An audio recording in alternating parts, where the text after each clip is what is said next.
Chapter 121 Have you eaten? Retoning the dark bone back into the shadow again. Lizzie rubbed his brows. And the captain of the scout had no truth in his mouth. The rare truth. He already knew. Couldn't ask anything. And killed it simply. Meiji told him that the gnolls were not trustworthy. They would do anything to save their lives. But it was best not to believe what they said. These guys had almost made deception an instinct. Just like he said. There were more than 2,000 jackals in the other side's fortress. Lizzie didn't believe it at all and answered too straightforwardly without any hesitation. In addition, from the intelligence brought back by the undead, and the extent of damage to Lu Xingxing's fortress, he speculated that the other side was definitely not worth 2,000. And 5 times as much would be about right. Even the Lord's name. Lizzie did not believe it. But the other party should be a crooked fruit. And deception needs a certain foundation. What Lizzie didn't expect was that the name the scout captain told him was actually the name of a city lord. But it was not the Jackal Lord, but the Ogre Lord. Pansy Jackson is an ally of Bentham Mac, the lord of the Jackal City. But to the Jackals, since he is not one of their own, they have no psychological pressure to betray him. Decomposing the body. Lizzie ordered the system in his heart. Decompose Jackal +1. Obtain 2 skeletons. 1 Jackal skin. 42 intact wolf teeth. 18 intact wolf claws. 100 soul energy. Decompose Coyote +1. Obtain skeleton *1 unit. Coyote skin *1 piece. Intact wolf teeth *42 pieces. Intact wolf claws *18 pieces. Soul energy *20 units. It should be said that there are a lot of soul energy given by wolves. Until now, it has given the soul with the most racial energy. Even the Wellies they have with 20 units have the benefits of the soul energy of 20 units. They are much stronger than the workers' mounts. After some toss, time is almost the same. The sun rises, and the undead is dormant. On this day, it's like playing werewolf killing. Before hibernating, Lizzie stretched lazily and sighed sincerely, saying that other people should close their eyes when it gets dark. But he should go to bed when it gets light. Which is about the same. Wolf Fortress. Bentham waited all night. But the scouts never returned. It was not until dawn that he was sure that the gnolls he sent out were dead. Hack! Bentham cursed and threw the wine glass in his hand away, spilling the wine everywhere. Wow! Calm down! The wine glass hit Pansy, who was looking for Bentham. Pansy dodged the wine glass and spread her hands towards Bentham. What's wrong with you? You got so angry in the morning. Bentham twisted his fingers and breathed heavily until Pansy came to his side. Then he said angrily, "The scout is dead. The undead found him." "What? Dead?" Pansy shouted exaggeratedly. "Didn't we get any information about the undead? Where did the intelligence come to the scout?" "They died. I didn't get any useful news. Do you understand?" Bensham shouted uncomfortably. Okay. Calm. Bow him. Just a team of scouts. Don't you lack a team of scouts? Isn't it? I remember the undead in the game, which will be weakened during the day. Pausus raised his hands on his chest to prove that he was unintentional to him and reminded him at the same time. What do you want to say? Benram grabbed another wineglass, poured the wine, frowned, and sipped it. The alien wine was not good. It was not as good as the previous life. And it was rare. There were few tribes with wine. Why send scouts? We can go and take a look ourselves. If we are discovered, I believe we can escape. Pansy explained when she saw that Bentham didn't understand what she meant. The action of Benzer's drinking stopped, thinking carefully about Ponchi's suggestion. His eyes were bright, and he felt that Ponchi said it was reasonable. If the undead would really be weakened during the day, maybe it was a chance, and maybe even if the other party was not weakened. With the fortress, it would not be a problem. But we have to wait a little longer until the sun is a little brighter. Then it will be safer. The Cat sisters didn't get much of the meat they exchanged from Zhang Peng yesterday. Even the meat that Ming Ming traded herself was divided equally by the clan leader. The 2 sisters contributed the most but got the least. The 2 sisters felt very unbalanced. But no matter how unbalanced they felt, they still had to give the information they promised to the undead. The undead would not care how wrong they were. The 2 sisters inquired about the robbers overnight and rushed over after the sun rose. Not far from the bone plate platform, Ming and I grabbed Ming Ming and looked forward with some uneasiness. Ming Ming, I feel something is wrong, Ming and I said with a frown. looking in the direction of the bone plate platform. Ming Ming leaned over to look around, feeling a little puzzled by her sister's words. Something is wrong. Just walk a little further, and you will be there. Mingni shook her head. No, right. The platform was not so big last time. It seems to be bigger than before. After Mingni's reminder, Ming Ming realized that she had not really noticed that the platform had become much larger in just one night. Ming and I was a little hesitant about whether to continue forward. The sudden change made her feel uneasy. But Ming Ming saw a few burly figures at this time. Her eyes lit up, and she raised her arms and shook them. Big stupid bull. Here. Here. Ming Ming's sudden shouting scared Mingni. She pulled her sister. But it was too late. A few people who came out to collect resources in the morning heard the shouts and looked over. Saw the cats and sisters. Looked at each other.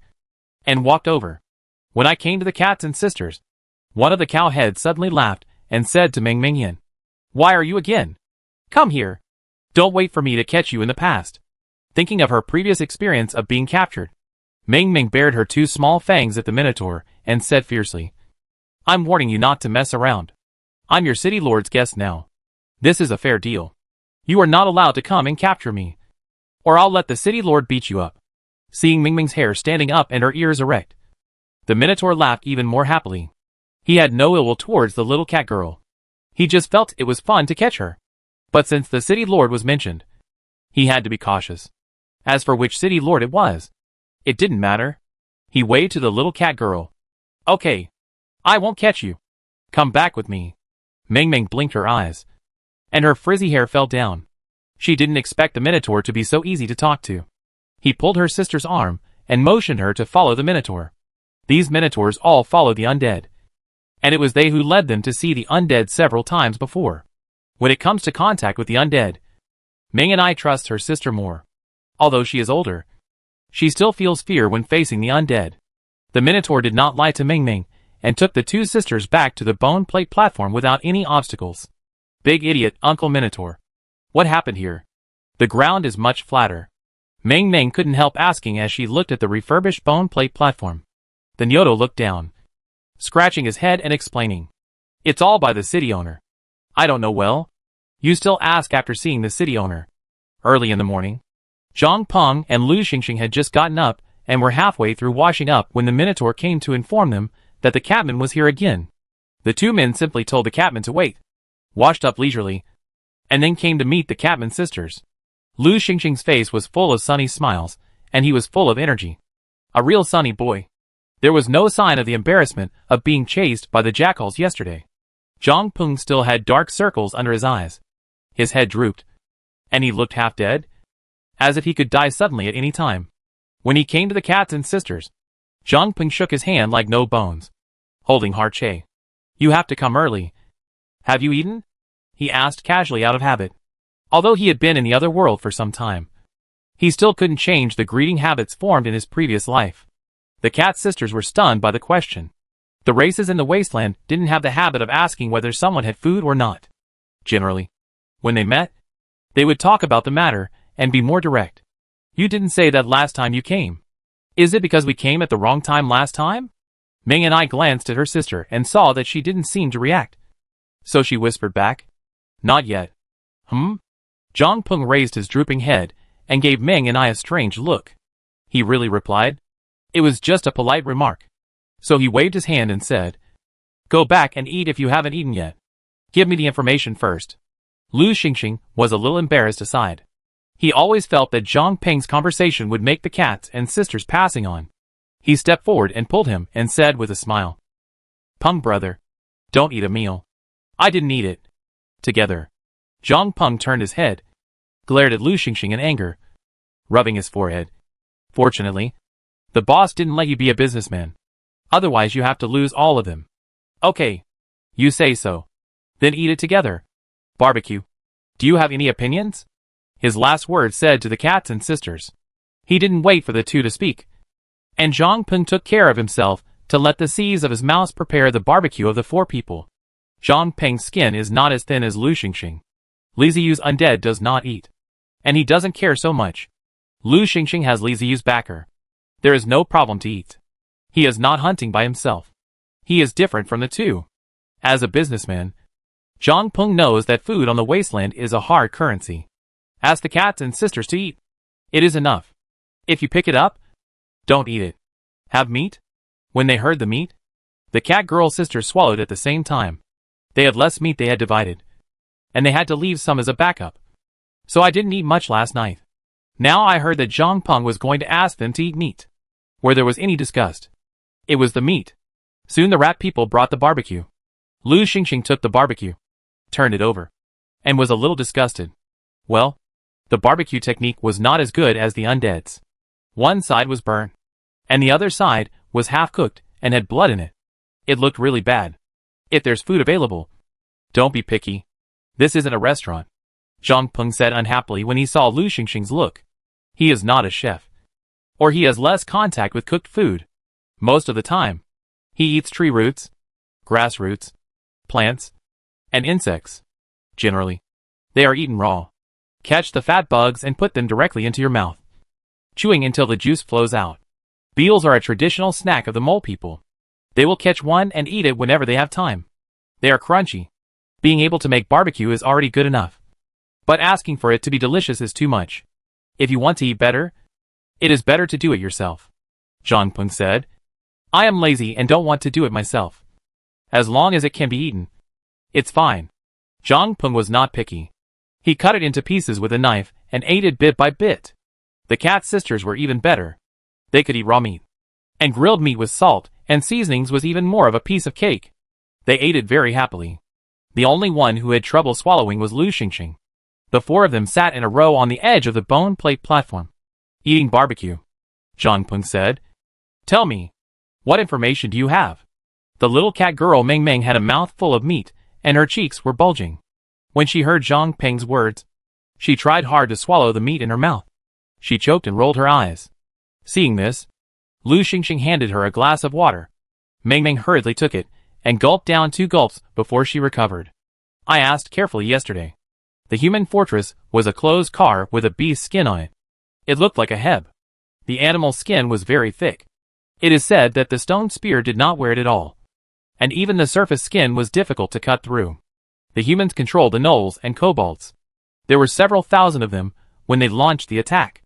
In addition to the gnoll and kobold warriors, there were also a large number of wolves, ogres, and trolls. As for how many more were inside the fortress, no one knew. They were well equipped, and the warriors were all wearing metal armor and holding metal weapons. Oh! And they also have weapons that make loud noises, which can kill people from a long distance. They are said to be firearms, and they seem to be called long-barreled muskets. Meng Meng told all the information she had found out last night. Zhang Peng and Lu Xingxing looked at each other. That's right. The group of people they met yesterday were the same group that the little cat girl mentioned. However, why were they jackals and kobolds?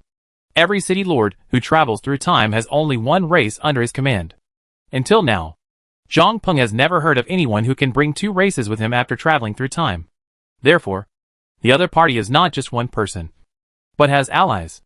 After a brief thought, Zhang Peng came up with an idea and asked, Are humans the same as us? He remembered that the wolf scout captured yesterday said that their lord was called Pansy Jackson, which was not an oriental name. Catwoman recalled and suddenly said, It's different. I remember they said that it was a black human. And you are not black. It is true. Now there is no doubt at all. The one who chased Lu Xingxing yesterday was the black man mentioned by the little cat man. Zhang Peng nodded and asked, Think about it again. Usually, how many people do they have when they launch an attack? Your estimate is too high. 2,000 and 9,000 are both considered a few thousand people. Also, how many wolves are there? The little cat girl was tearing the barbecue, frowning, a little distressed. She couldn't remember the exact number. Ming and I beside her suddenly said, Every time they attack the tribe, the number of people they send is different. But it is usually around 1,000 to 4,000. The wolf pack is about the same number. As for ogres and trolls, they don't appear very often. Only occasionally. We know of no more than 10. Both Zhang Peng and Lu Xingxing were very satisfied with the information brought by the Catwoman sisters, which supplemented and confirmed the intelligence they knew. After eating, the cat girl sisters left. I'm a little uneasy. Let's not go out today. Looking at the backs of the Catwoman sisters leaving, Zhang Peng said to Lu Xingxing. Lu Xingxing glanced at the fortress that had not been repaired yet and sighed. My fortress is almost broken. Even if you ask me to go out, I won't go out. Zhang Peng glanced at Lu Xingxing and said slowly. You are just a broom star. The boss said. Have you been chased by people since you cross? Do you really take your own ridicule? Lu Xingxing was so angry that he jumped up and down. Brother Peng, this matter is your fault. Okay. What does it have to do with me? The head of the Nyoto listened to the noise of the two, showing a sloppy smile. Chapter 122 The Jackal is coming. Meng Meng. Run slower. You just had a meal. Running like this is not good for your stomach. The stomach was filled with barbecue, and the feeling of fullness made the kitten woman full of vitality. Her limbs, as if the little milk cat was rushed out of the fence, and even rushed to the hillside. Mingni had a smile on her face, and groaned gently behind her. I thought Meng Meng would rush down the hillside, but she stood up and looked into the distance. But she didn't move. Mingni quickly quickened her pace to catch up with her. Seeing her stunned look, she couldn't help asking, Meng Meng, what's wrong with you? Sister, I feel like we can get a lot of meat again. Look, Meng Meng murmured, pointing her hand into the distance. Mingni looked at the direction of her fingers in doubt, and grew her mouth slightly. She saw a car that was so large as a city, and there were hundreds of wolves, and the corner running around the car. That is, Meng and I widened her eyes, covered her mouth and whispered, somewhat unable to believe her eyes. Well, it should be the robbers of the looting tribe. Meng Meng said affirmatively. Looking at his sister said, we have to send this information to the undead. They will definitely give us a lot of meat. Mingni and her sister looked at each other, and the two cat people nodded at the same time, turned around, and rushed quickly in the direction they came from. As expected, we encountered the Minotaur again. Huh? It's you again. Don't you just leave. How come back? The cattleman who collected the resources looked at the kitten girl who screamed and ran, and asked in doubt. Meng Meng ran to the Minotaur breathlessly. Hoo-hoo. Uncle, there is no time to talk. Hurry up. Take us to see the city lord. Quickly. Preferably the undead city lord. When Li Ziyu was mentioned, the Minotaur's face suddenly became solemn. He looked at the little cat girl deeply, turned his head, and waved to his companions, and said to the little cat girl, follow me. Several cattle people protected the cat girl sisters, and quickly returned to the bone-board platform. The bullhead was unable to wake up Li Ziyu. She could only take the cat girl to find Zhang Peng and Lu Xingxing. The owner of the two city was staring at the treasure hunt to repair the fortress, with the resources given by Li Ziyu. Lu Xingxing had a lot of treasure hunting cats. At this time, he jumped up and down, or replaced the damaged wood, or reinforced it with your heart to block the bullet holes. City Lord Zhang Peng, the cat people are looking for you again. Moo Moo led the way in front and shouted at Zhang Peng. Zhang Peng heard this, turned around and looked at Meng Meng and Meng and I in surprise. Why are you two back again? Meng Meng took a few quick steps and came to Zhang Peng. She looked up at him with a serious expression on her dirty little face. I have important information and need to see the Lord of the Undead. Lu Xingxing on the side was fun by Meng Meng, poking at her forehead. It is not easy to see the Lord of the Undead, and he is not seen by anyone. You might as well tell me to hear me. If it is really important, take you to see him.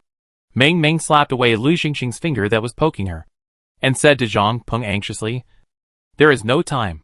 If you delay, the Lord of the Undead will kill you.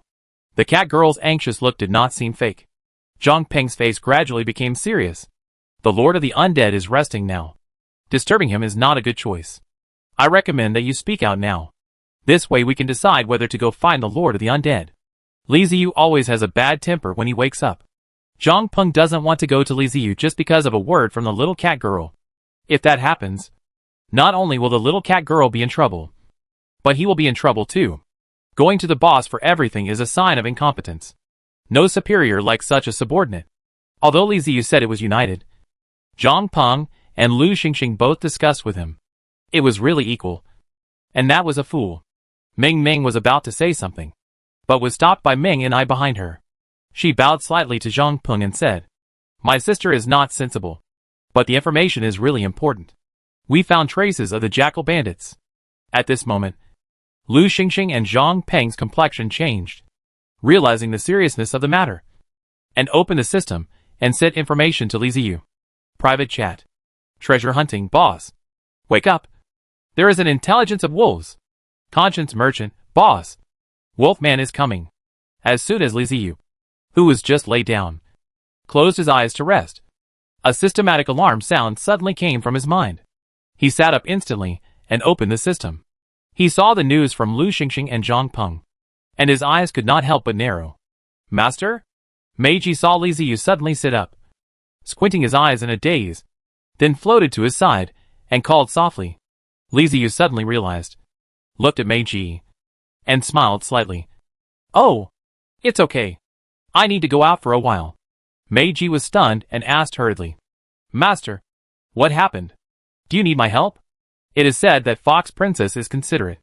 Liziu knew that it was not appropriate for the dead to appear during the day, but Meiji still said so. Her words always made people feel comfortable. Shaking his head, Liziu stood up, stretched himself, patted his face to make himself energetic, and then said, No need. You guys rest here. I'll go take a look. After saying that, he climbed up the stairs to the roof of the fortress. As he arrived, pieces of bone plates moved by themselves, piecing together to form steps, allowing him to reach the platform outside. Boss! Boss! The skeleton building did not rise, and only Liziu appeared alone on the platform. Lu Xingxing and Zhang Peng hurried over to greet him. Liziu nodded to the two of them, glanced at the two cat women standing in the distance and watching, then retracted his gaze and asked the two of them, Well, what's going on? Where is the jackal? Come over and tell me yourself. Zhang Peng turned around and waved to Ming Ming. Ming Ming glanced at her sister, then nervously ran to Liziu, performed the formalities obediently, and told her sister about the jackals and the mobile fortress she and her sister had just seen on the hillside. You did a great job. What reward do you want? Food? Liziu nodded after listening. The information sent by the little cat girl was indeed important. According to her, the other party was coming from the direction of the Undead fortress. If the little cat girl hadn't come to deliver the letter, the enemy would have come to kill him. In such a hurry, he wouldn't have had any problem fighting. But the Minotaur, Zhang Peng, Lu Xingxing and others living on the bone platform would have been in trouble. Ming Ming swallowed the word food which was about to come out of her mouth. She rolled her eyes and asked seriously, Any reward is fine? Liziu looked at the weird little cat girl in front of him and said, You can tell me what you want. He didn't dare to take on too much responsibility. To the indigenous people of the tribe, he was the terrible lord of the undead. He seemed very powerful and could do anything, but his own family knew his own business. He was just an ordinary time traveler. There were many things he couldn't do. If he really agreed, and the little cat girl said something he couldn't do, it would be so embarrassing. He still had to maintain his character. The little cat girl pursed her lips, hesitated a little, gritted her teeth, and her eyes gradually became firm. She pointed at the minotaurs who gathered together to watch the fun, raised her voice and said, I want to be like them. This request was beyond Liziu's expectations, and he looked at the little cat girl. Ming Ming, what are you talking about? Ming and I was shocked by her sister's words, and quickly ran over to scold her, while bowing to Liziu. Sorry, Lord of the Undead. My sister is still young and doesn't understand. Please forgive her for speaking without restraint. Liziu raised her hand to interrupt Ming Ming's words, shook her head slightly at her, but looked at the little cat girl and asked with interest, Why? The little cat girl looked at the minotaurs. She saw something in them that her own tribe did not have. That was vitality and a feeling of hope, which were things that could only be found when one lived and worked in a safe place. Dora Meow's tribe is too small and has too few people, not to mention safety. Even eating is a problem. If the tribe is rich enough, would the chieftain take away her food? Ming Ming was very hurt by the fact that her food was taken away last night. She didn't want to leave the tribe where she grew up, which was her roots, but she also wanted a good life. A safe life without worries about food. Is this too high a requirement? There are not many minotaurs, and they live among the undead. But Ming Ming does not feel fear from the minotaurs. Instead, they all have smiles on their faces, which is rarely seen in Dora Meow. When Liziu, the Lord of the Undead, asked her what she wanted, the inspiration that suddenly appeared in her mind scared her. But Ming Ming finally chose to say it out. She wanted to give it a try. Maybe life would be better among the undead. Because it's safe here? There's plenty of food. Ming Ming looked up and said seriously. Ming and I covered her chest and looked at the Lord of the Undead worriedly. Ancestors? My silly sister. Do you really know what you are saying? Do you know who is in front of you? Are you sick? After hearing this, Li Ziyu was slightly stunned. He touched his chin, looked at the little cat girl with a strange look in his eyes, and shook his head. Let's talk about your problem later. I will solve the current trouble first. He turned to look at Lu Xingxing and shouted. Xingxing. Map. Calculate how long it will take them to arrive. Lu Xingxing responded. Opened the system backpack. Took out the drawn map. Called the little cat girl to his side. And determined the other party's specific location. Come out of hibernation. Li Ziyu gave orders in his mind. And with a rumbling sound, skeleton buildings rose from the ground. The appearance of the skeleton buildings shocked the Catwoman sisters so much that they forgot to speak and looked around stupidly. However, the Minotaur, Zhang Peng, Lu Xingxing, and the others were not surprised at all. It happened every night. So what was so strange about it? At this time, Zhang Peng came up to Li Ziyu and reported to him the news that Ming Ming brought in the morning. I understand. Li Ziyu nodded. The scout captain did not tell the truth and concealed a lot of important information. Or in other words, he basically did not tell him anything useful. The enemy had a large number of people, and their fighting power was not weak. Much stronger than what the Fox Princesses had told him. But that was normal, since they were the subordinates of the Time Traveler, and were born with an aura buff. It's so powerful. I'm so scared. Let's start with 100,000 skeleton undead. And then add more if it's not enough. Li Ziyu thought as he walked towards the main building. That should be where the dead are. Bentham and Pansy stood on the roof of the car, looking at the vaguely visible buildings in the distance. The distance was too far, and even with a telescope, they could only see it vaguely. Pansy was a little puzzled and asked, how was the scout discovered? We are so close. And the other side didn't make any movement. On their way here, they found traces of fighting. And the werewolf rangers guarding the fortress chariot found bloodstains, and confirmed that the traces of fighting were left by the scouts. Bentham bravely drove the chariot forward, passing the place where the fight had taken place before. But he did not find any trace of the undead along the way. It was not until he saw the buildings in front that he confirmed where the undead were. Putting down the telescope, Bentham went back to the fortress tank. Pansy followed him and asked, what should we do now? We can't see anything clearly here. It was too far away. And the clearest thing I could see was a tall building, which looked like the high-rise residential buildings in my previous life. But what was the use? I couldn't see the other buildings clearly, and I didn't know how many undead there were. If I just left like this, it would be like coming here in vain. But if we go forward, it will be dangerous.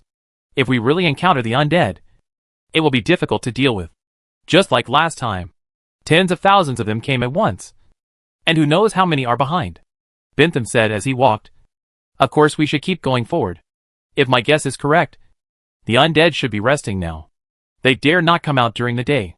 This is an opportunity. You know, Pansy, this is a great opportunity. Pansy paused for a moment, took 2 quick steps, and asked nervously, Bentham, what do you want to do? You don't want to attack the undead, do you? He is different from the city lords we met before. He has too many undead under his command. It is very likely that they came to this world before us, and were the last batch of travelers. Coming to the table, he picked up the wine glass, took a sip of wine, savored it, then turned around and smiled. You are too timid. So what if they are the last batch of travelers? Can they definitely beat us? The undead are afraid of the sun, aren't they? Look outside. The sun is so bright. We can succeed. Pansy was still a little hesitant. But, boom, the wine glass fell on the table. Bentham looked at Pansy with dissatisfaction. If we don't attack them now, when will we go? At night? Attack them when the undead are the most powerful? Or do you plan to just leave in disgrace? After saying that, seeing that Pansy's face looked a little bad, Bentham became smaller again, picked up a glass of wine, walked to him, put his arm around his shoulders, handed him the glass, and said with a smile, Hey, Pansy, think about it carefully. If the Lord of the Undead City is really the last batch of travelers, then he must have a lot of good things.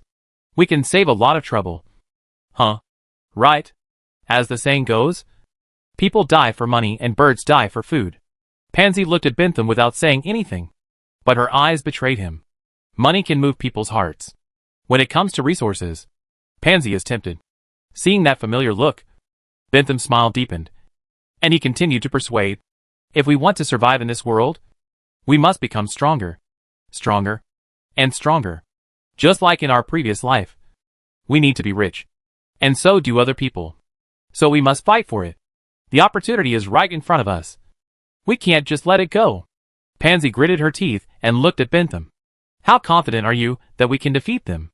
We don't have any information about the undead right now. Hey! Bentham let go of Pansy's shoulders, spread his hands, and laughed. Who are we? Travelers. We are the protagonists. We won't die. And this battle will be as easy as before. Those Orientals are resource warehouses prepared for us. Aren't they? Thinking of the battles that had taken place before, Pansy suddenly felt relieved. He was one of the first people to follow Bentham and witness Bentham's rapid growth and development. He accumulated a large amount of resources by constantly attacking the indigenous tribes and individual city lords of this world. With his successes over and over again, Bentham established the image of a god of war in Pansy's mind. He even believed that Bentham had obtained the mysterious heritage of an ancient Oriental country and was proficient in the legendary ancient the art of war. Okay, I'll listen to you. Pansy nodded vigorously. Haha, that's right. Bentham was very happy to see that he had convinced Pansy, and ordered, Forward. Let's go see those scary undead. Chapter 123 Ready to Fight. The rooftop of the main building of the Fortress of the Dead. Li Ziyu looked up at the sky. There was a big sun hanging in the sky. The sun was shining brightly, and the clouds were sparse. It was really good weather for humans, but it was not good news for the undead. Turning his head and looking into the distance, he could see a huge object. It was a mobile fortress, like an armored vehicle. It doesn't look easy to deal with. Different races look different, and the area is different. Like Zhang Peng's mouse man moving forts. It is like a train. However, there is no doubt that the higher the level, the larger the area of the mobile fortress. It's a strong enemy. After coming to the other world, it was the first time that a time traveler gave him the feeling that he was a strong enemy. The city lords he had met so far included the Goblin City Lord Yu Gongbua, the Rat City Lord Zhang Peng, and the treasure-hunting Cat City Lord Lu Xingxing. None of these three made him feel that they were strong. Looking at the armored vehicle fortress that was constantly moving forward and getting closer, Li Ziyu was not afraid, but smiled. He felt that something was reviving in his body, and the blood flow was accelerated. He was nervous and excited. He slowly said, Past the city lord's order. Everyone returned to their positions. The Minotaurs entered the main building for temporary shelter. Everyone, prepare for battle. Lu Xingxing, who was standing next to him, had a stern expression on his face. He also knew that this was a big deal, and there was no intention of joking at all. He saluted seriously, and ran downstairs in a hurry. He also had to be prepared. When the battle came, no one could escape, and the cowards would be abandoned. This was not what Li Ziyu said, but what Zhang Peng said to him, as he often pays attention to various information. Zhang Peng's understanding of the other world is probably much deeper than Li Ziyu's. He has read too many battle reports, and too many analyses by great gods. Without exception, when facing a city lord who is also a time traveler, once the war breaks out, he must fight with the mentality of life and death. The time travelers are much more cruel than the natives. The indigenous people are restricted by their territory. If you fight with them and cannot defeat them, just run away. As long as you run out of their territory, the indigenous people will most likely not chase you. After all, they are also afraid of arousing hostility from indigenous people in other territories. But it is different for time travelers. They have mobile fortresses and can move freely with their territory. It is normal to be followed and hunted down. Moreover, the mobile fortress is the foundation of the city lords. As long as the mobile fortress is still there, there is a chance to turn things around. We are all time travelers. Who doesn't understand the principle of cutting the grass at its roots? Once you gain the upper hand, you will be chased down to the ends of the earth. When Lu Xingxing ran out of the main building, he happened to run into groups of minotaurs from the Taboo tribe. Children and the elderly were in the front, and women carrying food followed behind them. At the back were the murderous young and middle-aged minotaurs carrying totem poles. Looking at the minotaur, Lu Xingxing was a little stunned. He didn't expect that the minotaur, who is usually honest and simple, could burst out with such momentum at this moment. It was really scary. Since following Liziu, the Taboo tribe has also been changing little by little. Both Mumu and Tasjuling have been working hard to encourage the tribesmen to improve their combat awareness and constantly train them. Especially recently, a group of ancestors have been added, which has allowed the Tauren people, who are born warriors, to grow rapidly. They are no longer the Tauren they once were. We are not afraid of fighting. The Fortress of the Dead is our home. We have taken root here, lived and worked here, and met our ancestors here. If there is an enemy, I will fight. Mao Mao walked past Lu Xingxing and nodded to him. Tasjuling behind him patted Lu Xingxing on the shoulder and walked into the main building. Seeing that the Minotaur had already walked past him, Lu Xingxing reacted and accelerated towards his treasure-hunting Catman mobile fortress. Not long after standing on the roof, an Undead came to report. All the Minotaurs have entered the main building. Liziu nodded and issued the second order. Raise the fortress. Open the light armored shield. Aim the ram at the enemy. And the Undead take their positions, ready to fight at any time. As the order was given, the bone plate platform that was originally on the ground slowly rose, revealing the wheels underneath. Huge baffle shields were erected, acting as temporary city walls. Thick six-sided ramming horns protruded from the gaps in the lightly equipped baffles, pointing straight forward, aiming in the direction of the werewolf fortress. The skeleton longbowmen on the watchtower were on guard all around, and would send out a message as soon as the enemy entered the alert range. The skeleton undead swarmed out of the building and filled the bone platform. Many of them had no weapons, and because time was too short, Liziu no longer had time to make weapons such as bone knives and bone shields. The skeleton buildings seemed to come alive, twisting constantly. They were the souls of the dead that had not left the buildings. The entire undead fortress turned into a war machine in an instant, showing its might. The Minotaurs witnessed everything with their own eyes. The strange thing was that they did not think about how to avoid the battle as they did before. Instead, they felt their blood boiling. The young and middle-aged men clenched the totem poles in their hands, and hot breath continued to spew out of their noses. They wanted to roar a few times to vent, but felt that it was not the right time, so they had to endure it. The bloodline of the orcs has never been stable. Perhaps every orc yearns for the battlefield in his heart, and this has nothing to do with whether they love peace. Feeling the changes in the entire fortress, and seeming to smell the scent of blood, the shadow of the bone chair swayed and twisted, and a dark skeleton crawled out from it. Looking around, the inky black soul fire in its eye sockets actually showed a tendency to turn red. Tall and strong figures slowly walked out from the wall. They were the skeleton bull demons guarding the main building, one of the most powerful fighting forces under Liziu. Bentham, the undead have discovered us. As they got closer, Pansy, holding the telescope, could see the entire undead fortress clearly. He saw the tall building, the raised platform, the erected baffles, and the huge and ferocious horns. He lowered his head and shouted downward. Bentham responded from below, climbed up in a few seconds, took the telescope from Pansy, put it in front of his eyes, and looked in the direction of the Fortress of the Dead. Should we think about it again? They don't seem to be weakened as you said, Pansy said with a hesitant look on her face. Slightly nervous, Bentham put down the telescope and turned to look at Pansy. Coward. Pansy, you are a coward. You will not be able to survive in the other world like this. Look, they have already put up their shields and exposed their horns. They are afraid of us. Things are not as difficult as you think. If they are not afraid of us, why don't they just send the undead over? Look around. Are there any undead? Pansy was stunned when she heard this. After thinking about it, what Bentham said seemed to make sense. But she always felt that something was wrong. Weird. But she couldn't say anything to refute it. Seeing Pansy's look, Bentham smiled with his thick lips, patted his shoulder and squeezed it hard. Don't worry, my friend. We are strong and will continue to be strong. Once we take down that fortress, I will allocate more resources to you to help you develop. Pansy's eyes lit up, and she looked at Bentham with gratitude in her eyes. Bentham laughed loudly, slapped the guard plate below, and shouted, Send out more rangers. Let my brave and fearless warriors get ready. We are going to win a beautiful victory. The Knoll Ranger is one of the battle sequences under Bentham. It is positioned as a fortress guard and a lightly armed warrior. The Ranger is relatively thinner than a normal Knoll. Its regular equipment is leather armor, crossbows, and daggers.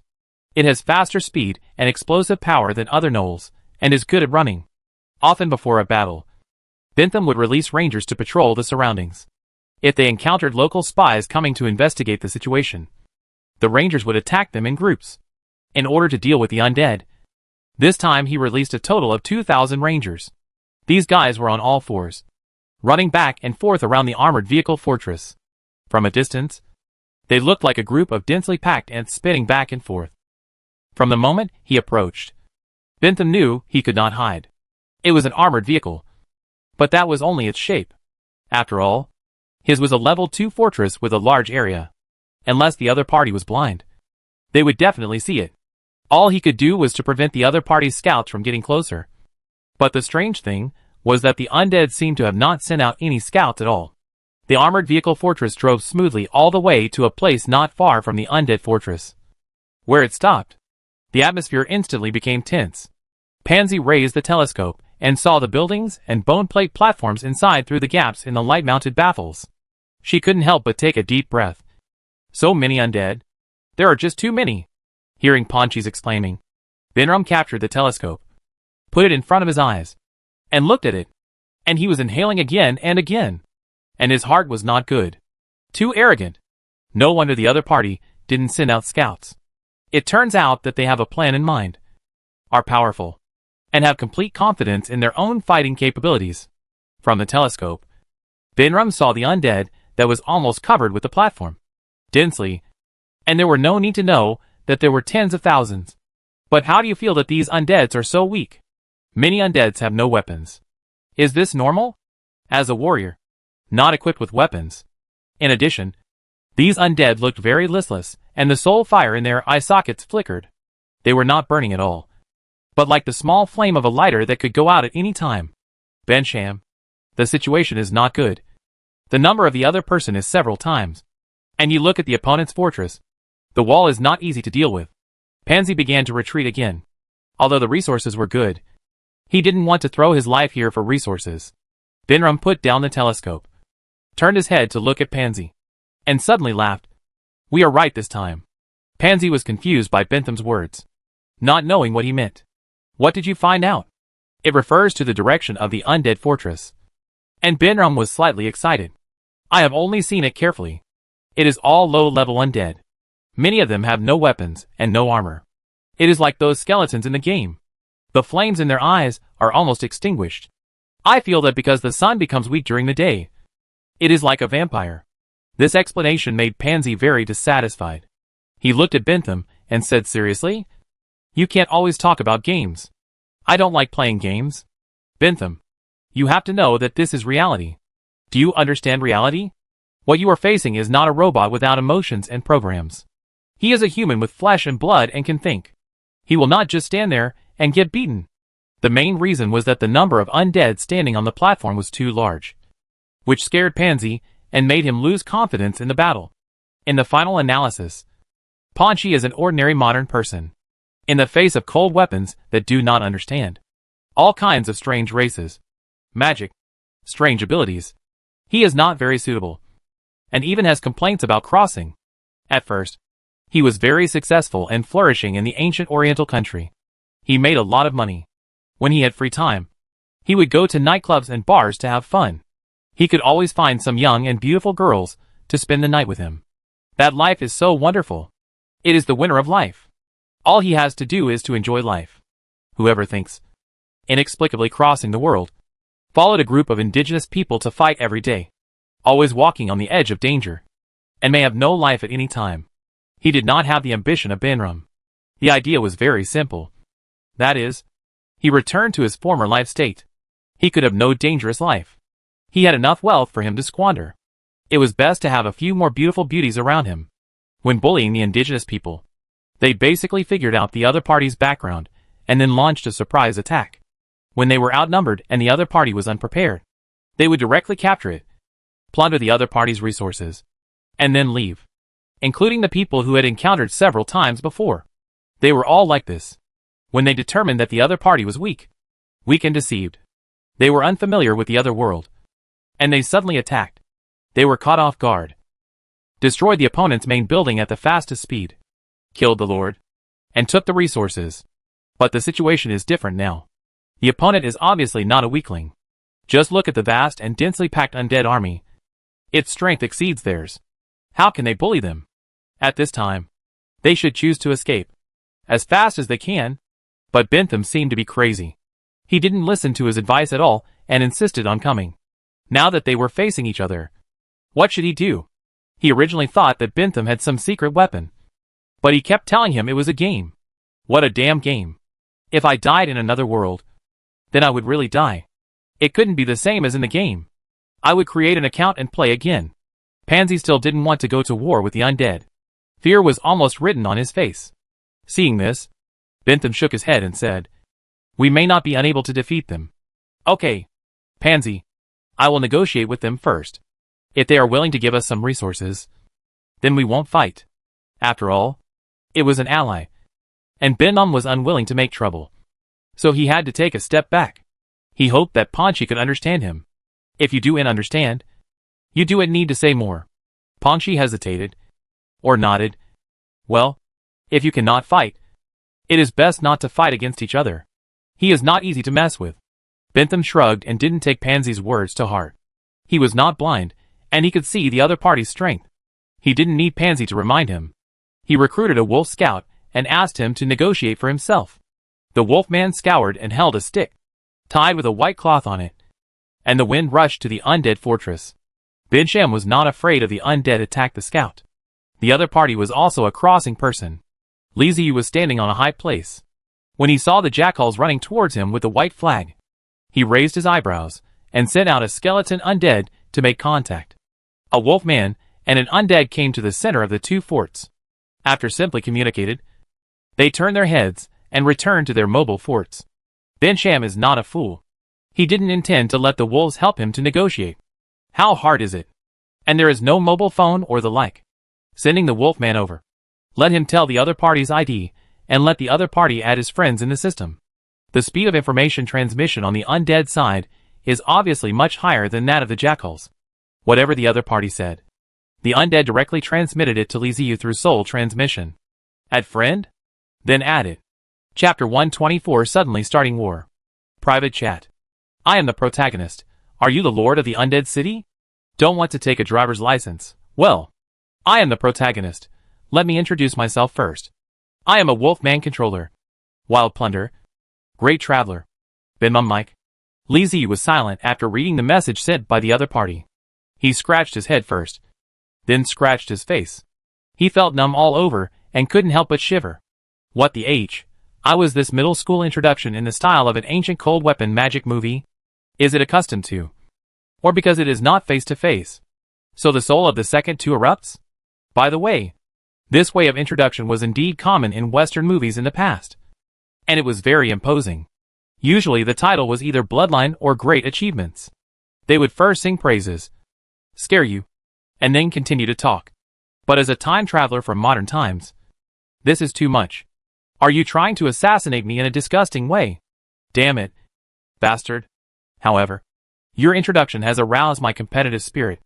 I don't want to take a driver's license. Introduce myself. I am a Vane, descendant of Yin Wang, the inheritor of the ancient country, the good boy under the red country, the controller of the undead, the master of the skeleton, the master of the ghost, the head of the bull, the leader of the cross. Ziyu Li, don't you want a title? Editor. Who is afraid of whom? Western. Li Ziyu was successful. Benrum saw the series of messy names, and he was slightly dizzy. He felt a little unreal. This was a fan of the fellow. The point is that he couldn't refute it. As far as the previous few, you refute that the place where people live are indeed the history, the four ancient civilizations, and playing with you, there is no problem at all. As for the undead controller and the like, there seems to be no problem. After all, people are the owner of the dead city, and this is the race itself. The only problem that may be a problem is the master of the bull head. Is there a bull head in the undead? It felt that the momentum was suppressed. Benmum was contemplated, and after a long while, the message was sent again. I am the protagonist. We don't have any deep hatred. There is no need to fight. I don't want to take a driver's license. You say this very well, as if I took the initiative to drive the fort in front of you. I am the protagonist. Bettering and defeating is not good for you. It is better to solve this conflict, as we want a peaceful way. Don't want to take a driver's license. How is it called a peaceful way? I am the protagonist. As long as you are willing to pay some unrelated resources, I will leave immediately. So isn't it peaceful? Drink. Pa! How dare you put a fortress in front of me, and tell me that you will withdraw your troops if I pay you? What are you doing? Are you so arrogant as to bully me? It seems to be very generous. Binbam's words reminded Li Ziyu from the history of humiliation, and a flame rose in his heart. If he hadn't said that, there would still be a possibility of negotiation. But since he said that, there's no room for negotiation. When studying history, Li Ziyu felt uncomfortable and always wondered why we were bullied. We don't bully others, but those guys always want to take advantage of us. Not only do they want to take advantage of us, but they also want to go further and even want to eat our meat. What is the difference between the current Binthamak and those invaders in the past? For Li Ziyu, there is no difference. In history, Li Ziyu admires the Ming dynasty the most. It came to power in a legitimate way. Unlike any other dynasty, the ancestral teachings are so domineering and passionate. No marriage, no compensation, no cession of territory, no tribute. The emperor guards the national border, and the king dies for the country. If you dare to mess with me, there is no extra involution. It is over. Today, I do want to learn the Emperor Yongle. Although I no longer have the world. Even if I cross, I still think that I am Yin Yang's pulse. And I see it allow Binmum Mike to ride on my head and let me have a tribute. Then fight. Don't want to take a driver's license test, Yongle Zudi. Greetings to you. I'm tired of those who are arrogant. I'm tired of those who are self-righteous. I'm tired of those who mistake kindness for cowardice. And I'm tired of using so-called reason to convince myself. So, I don't want to endure it anymore. Li Ziyu lowered his head, and the flame in his heart gradually became enthusiastic. He spread through the blood along the blood. He raised his head, opened his mouth, and looked at the werewolf to move the fortress. There seemed to be something out of his mind. Standing quietly, like an undead of the sculpture, at this moment was awakened. They lifted their heads and felt the emotions of the city owner. Even under the suppression of the sun, the soul fire in the skull was still burning. Cack! The undead bastion slowly started, and continued to accelerate, rushing towards the Wolf Renova mobile fortress. Panchi, who is still holding the telescope, feels bad at the moment when the undead fortress moves, and then see that it is constantly accelerating, as if the mountains are pressed towards them. They are panicked, hurriedly climbing from the platform, climbing and shouting loudly. They are here. Bintham, who was sitting in the fortress, frowned and looked at the message in the system in confusion. Before he could figure out who this Yongle Zudi was, and what Li Ziyu meant by this sentence, he heard Pansy's panicked cry. Panchi, what are you talking about? Who rushed over. Before he could finish his words, he felt the ground shaking, followed by the entire fortress trembling. Bintham, who had just stood up, lost his balance and fell back into his chair with a look of surprise on his face. Panchi, who ran towards him, fell to the ground, yelled in his mouth. The undead fortress comes. Maid. Now Bintham understood why the fortress suddenly shook. It must have hit something. Ouch. Outside, the long howl of the ranger's warning was heard. Bentham's face changed drastically, and he immediately ordered a war. At the same time, he summoned the system interface to check the situation of the fortress. After Li Ziyu gave the order to start the war, the undead fortress continued to accelerate. Bintham was too confident, and the two fortresses were too close to each other. Once the undead fortress gained speed, it would collide with Bintham. He watched the newly installed ferocious ramming horns collide with the werewolf fortress, piercing in and breaking through the defenses of the werewolf fortress, causing wooden fragments to fly all over the sky, and a large hole was opened abruptly. At the same time, the two fortresses were linked together. The patrols below were crazy. They did see that the other party was approaching, but the city owner did not order the attack. Unexpectedly, the other party rushed over and destroyed their fortress. This was unbearable. Charge! They raised their heads and informed their companions in the fortress, with enemies, and at the same time, they rushed to the undead. On the platform, the undead also went crazy. They swarmed towards the gap in the light baffle and jumped down, like a series of white waterfalls, pouring down from the platform and landing on the ground with a loud bang. The undeads fell to the ground. But they didn't care. They quickly stood up and looked up when they saw the patrols who passed, waving their claws and weapons to welcome them. The patroller was the guard of the fortress. Even in the face of the endless undead, they did not have the slightest concession. They took out the crossbow and referred to the undead's head shooting. Their crossbows were very accurate, and in an instant hundreds and thousands of undead skulls were pierced. Their soul fires dissipated and turned into pools of bones. After shooting the crossbows, the rangers immediately threw away their crossbows, pulled out their daggers, roared, and rushed forward fearlessly. There are not small number of tourists in 2,000, but in the face of tens of thousands of undeads, there is no effect.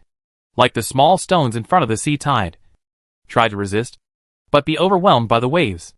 Li Ziyu stood over the top of the fortress, and the patrol figure was a small black dot that rushed into the white wave. When he tried to resist, he was covered by the white wave and disappeared. The white wave composed of the undead spreading towards the wolf fortress. Through the system, Binram saw the situation outside. The undead spread towards the fortress like a white tide, and the patrols he sent out were brave and fierce. But he was worthless to stop the other party at all.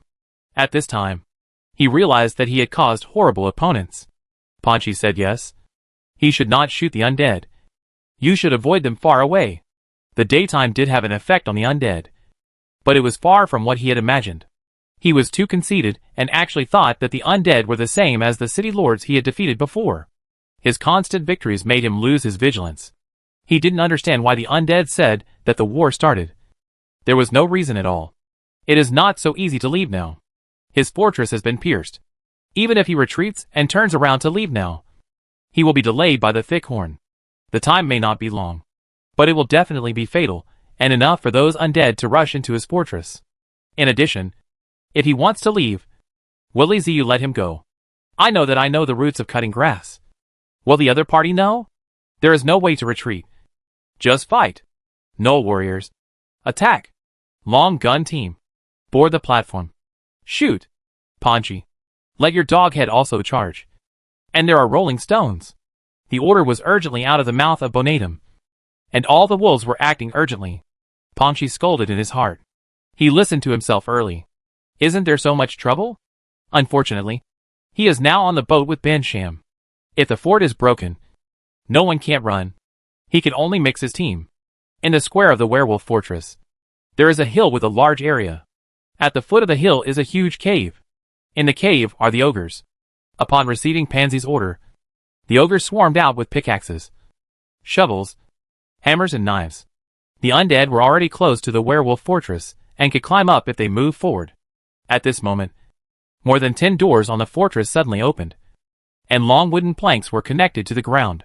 A werewolf warrior wearing metal armor, holding a mace in one hand and a shield in the other, appeared in front of the undead. Kill. The leading wolf warrior shook the wolf 2 stick, guarded the shield in front of him, and trotted towards the undead. The undead's claws scratched on the shield, making a harsh friction sound, but did no damage to the metal shield. The werewolf warrior raised his mace and smashed it down hard, directly smashing the undead's skull. He continued to hold up the shield and pushed back the 3 undead that surrounded him.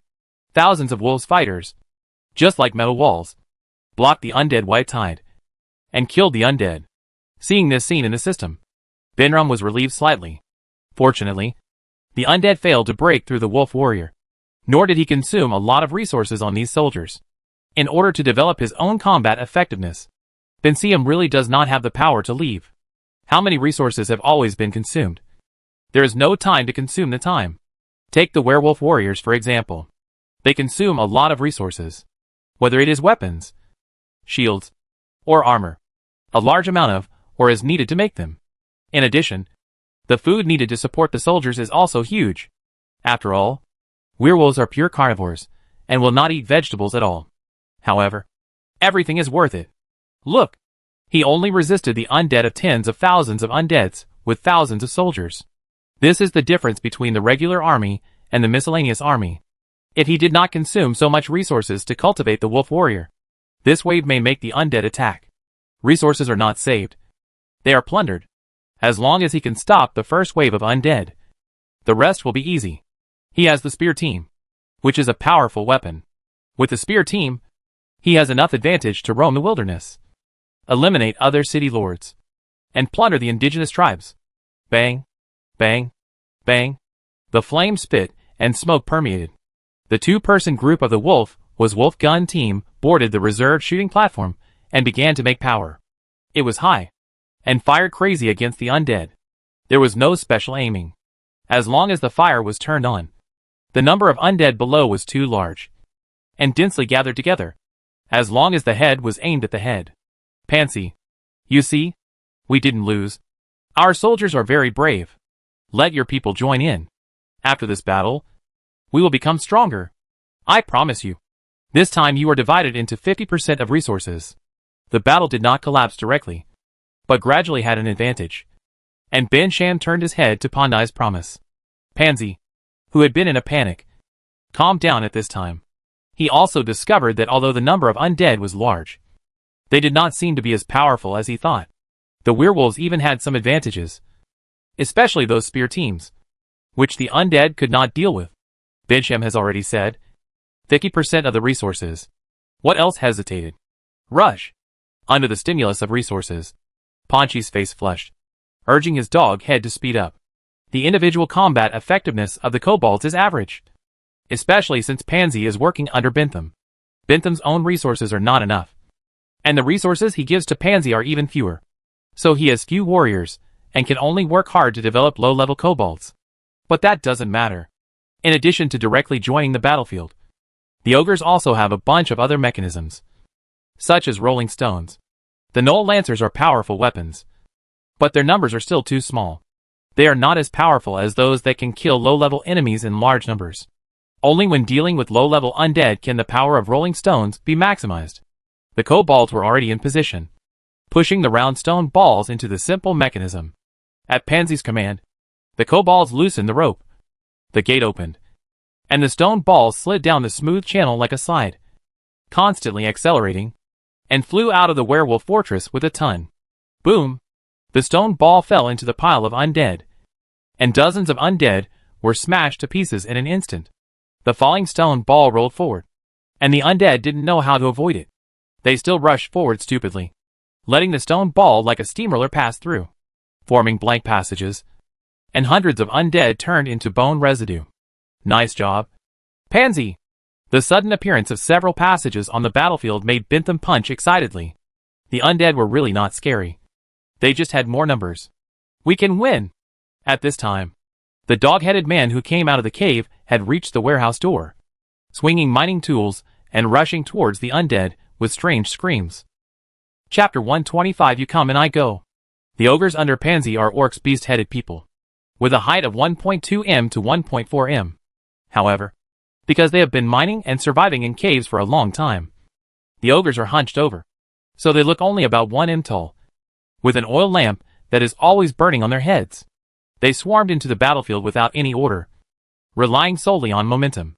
They were just a group of low-level miners, and were not included in the battle sequence. But at this moment, they had indeed become a force that could not be underestimated. Although not as tall as the skeleton undead, the kobolds can jump. They swing their pickaxes and hammers and jump up to smash. Relying on their mining skills, they smash with great precision. The skeleton undead were only concerned with attacking and had no intention of letting go, and were ambushed by the kobolds one after another. The skulls of the skeleton undead were shattered one by one, and their soul fire quickly dissipated and disappeared under the sunlight. The gnolls were shocked. They did not expect that their fighting power was so strong. The undead looked very ferocious, but in fact they were just empty talk. What was there to be afraid of? Charge! The continuous killing of the undead boosted the morale of the gnolls. They shouted strangely and charged more fiercely with their messy weapons. They almost forgot themselves and rushed out of the direction formed by the shields of the werewolf warriors, and killed them wantonly into the group of undead. The gnoll warriors fought steadily and cautiously. They praised the bravery of the gnolls in their hearts. Then, they saw the gnolls, who rushed over, were beaten madly by the undead. The gnoll warriors had no intention of helping, but just held their shields tighter, and smashed the skulls of the undead, who came over. The dog-headed man who rushed into the group of undead without caring about anything else looked up, and saw almost identical undead. Endless. With skeleton claws reaching out to him. He could kill one. Or two. But there were undead everywhere. He turned around and tried to escape. But found that because he rushed too hard, his retreat route had been cut off by the undead. He let out a desperate scream, and was killed by the undead. Bang. Bang. Bang. The sound of muskets was incessant. And the werewolf spearmen kept firing. They loved this feeling too much. They could just hide in a safe place, and shoot without any scruples. Those undead were so stupid that they couldn't even break through the obstruction of the werewolf warriors. As long as they had enough ammunition, they could kill until the end of time. The undead army was like a tide. And the gnoll warriors turned into cliffs, blocking their progress. The undead came in waves and died in waves. Even though they outnumbered the enemy by several times, they were unable to kill them effectively, and could only cry out in vain. Ha ha ha, victory belongs to us. God is with us. Pansy, do you hear that? Bentham laughed crazily and asked Pansy while pulling her. What did you hear? Pansy asked back with an unhappy look on her face. He just couldn't understand why his ogres were so stupid. Look at the gnolls. They were just hiding and killing. How great it was. The loss was not that big at all. Look at those idiots under his command. They actually rushed into the pile of undead. They are simply brainless. Now he has suffered a great loss. He worked so hard and put so much thought into getting those ogres. Each of them is a reflection of his hard work. It's the sound of the horn of the goddess of victory. We are going to win. Woo! Bentham danced with joy. What's the use of having more undead? His own werewolf warriors and spearmen are enough. Whoosh! A long bone arrow shot out from the air. The jackal who was about to shoot had no time to react when the arrow pierced his forehead. Inertia caused his head to tilt back and his neck made a cracking sound, apparently breaking. However, the jackal who was hit by the arrow did not feel the pain of a broken bone. After all, he was already dead when he was hit by the arrow.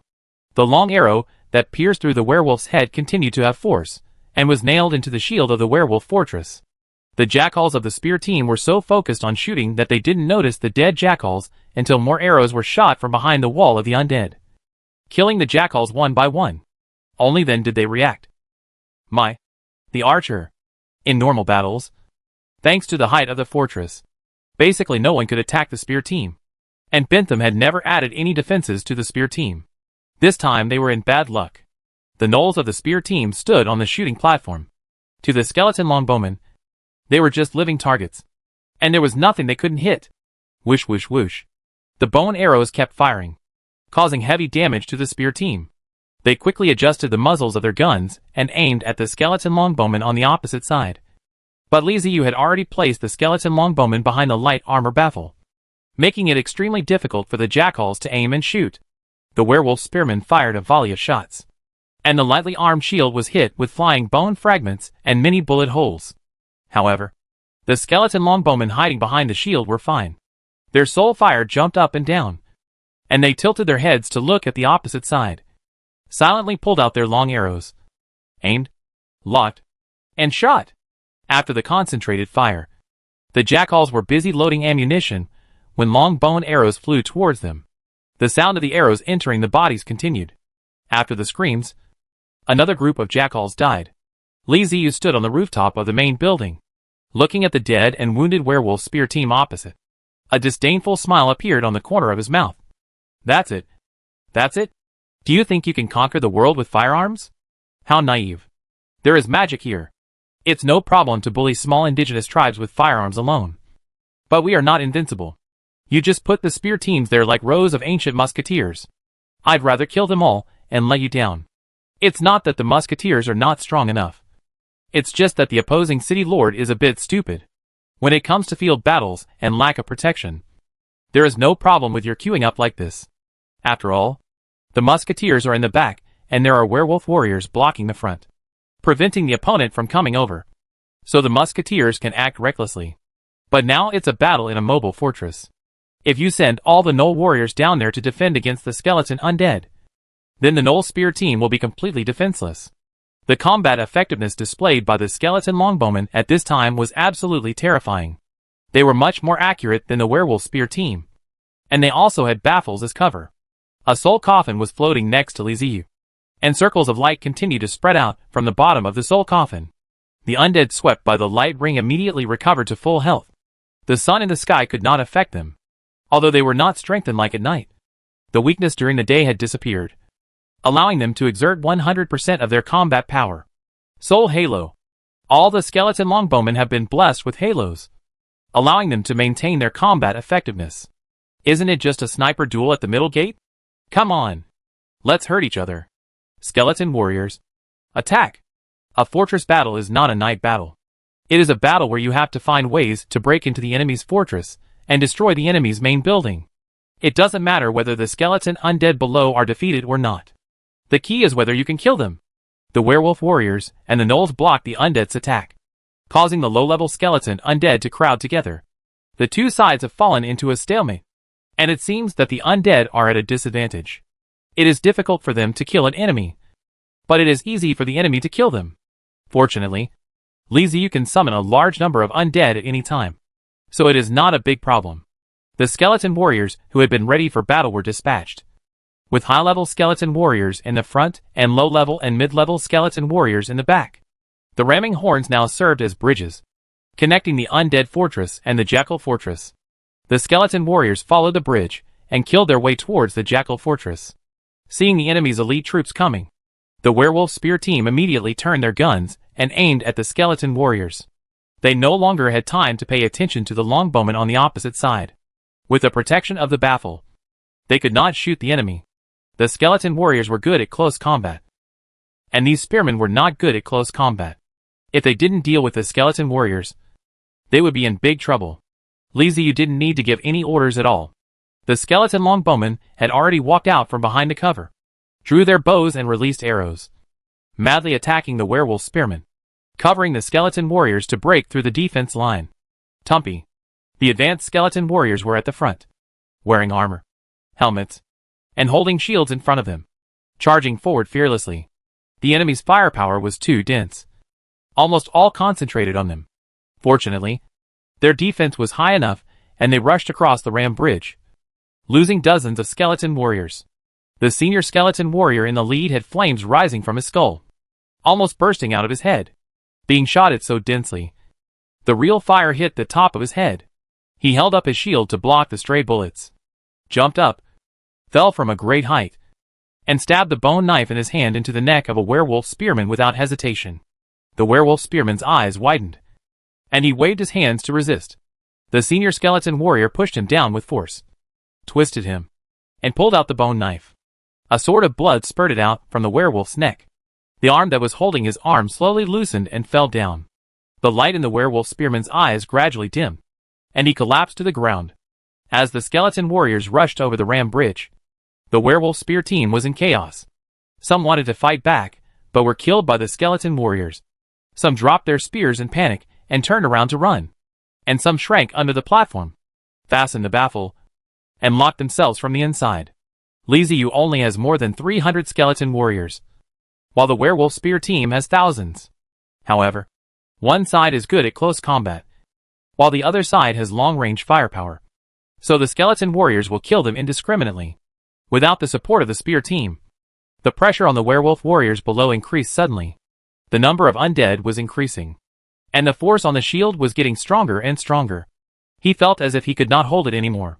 He gradually stepped back. The undead moved forward little by little. The werewolf warriors held their shields tightly, trying to push the undead back. They even dared not use their maces, and could only rely on the output of the kobolds. What's going on? Bentham keenly sensed the change in the battle situation. The werewolves in the fortress seemed very panicked. "Sir, our deck has been captured by the undead, and the lancers have been defeated." A jackal ran over and reported to Bentham. Bentham was shocked and quickly opened the system to check the situation.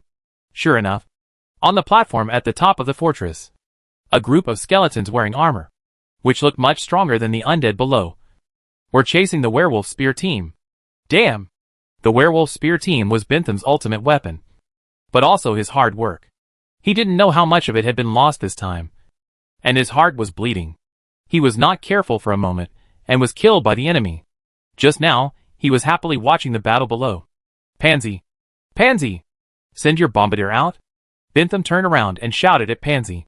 Pansy also has some warriors, although their number is small. Their power is not bad at all. For example, the Kobold Grenadiers are all hidden by him secretly, and he will not use them until the critical moment. He didn't expect that Bentham knew about the troops he had hidden. Bentham, what do you want to do? I won't let the Grenadiers go to the platform to die, Pansy said with a firm look in her eyes. What a joke. Your spear team was beaten by others. And now you want me to send people to die. That won't do. The Kobold Grenadier is not a melee unit. And if he rushes forward, he will just die. He is not that stupid. Bentham glared at Pansy. Get your bombardier down there, and blow up those damn skeletons. He took a deep breath, held Pansy's head, put their foreheads against each other, and said, Pansy, don't panic. We haven't lost yet. We can win. Believe me. Pansy hesitated and nodded hard. Okay. I will arrange it. What should I do? Bentham let him go and waved his hand, signaling him to go first.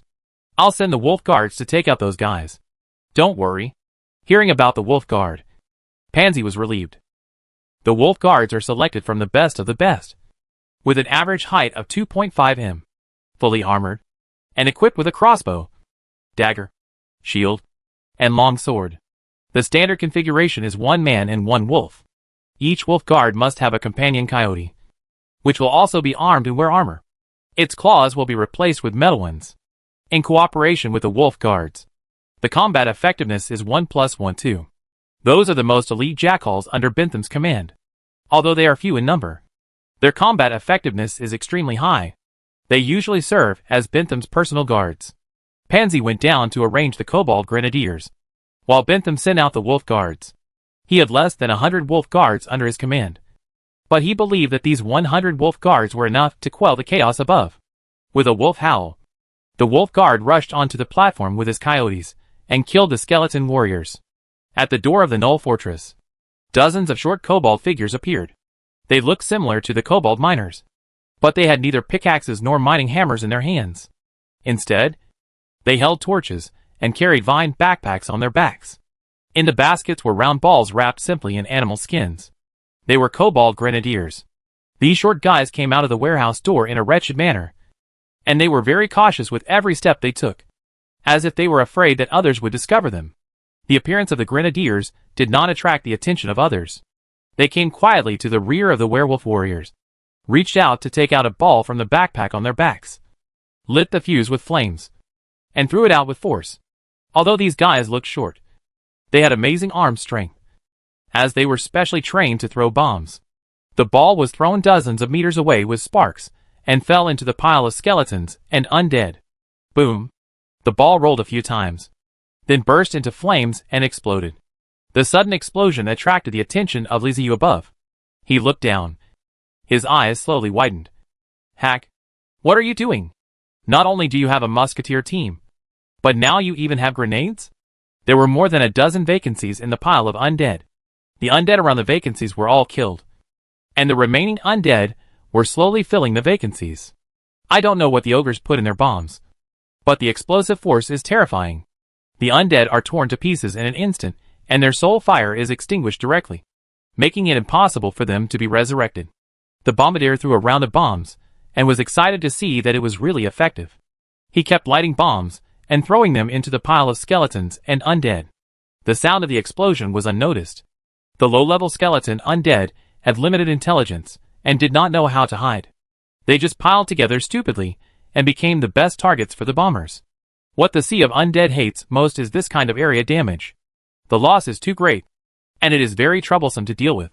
Do we have to let the undead disperse? Wouldn't that free up the werewolf warriors? Okay. You want to blow it up. I'll let you blow it up as much as you want, and see whether you have more ammunition, or I have more undead. Liziu narrowed his eyes. Chapter 126. The Bull Demon shows his power. The top platform of the Null Fortress.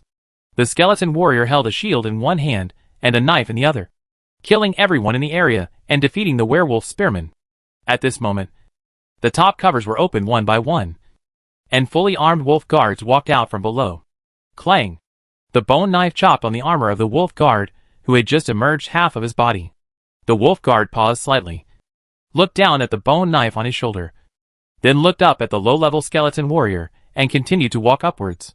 His whole body slowly emerged, and his huge and strong figure pressed the low-level skeleton warrior to slowly retreat. The 2.5 m tall wolf guard looked down at the 1.8 m tall low-level skeleton warrior, grinned with contempt, swung his long sword, and chopped down. The low-level skeleton warrior raised his shield to block him, but the long sword made a crisp crack sound when it hit the shield, and the bone-round shield shattered instantly. The long sword continued to move forward, splitting the low-level skeleton warrior's skull in half. Ouch!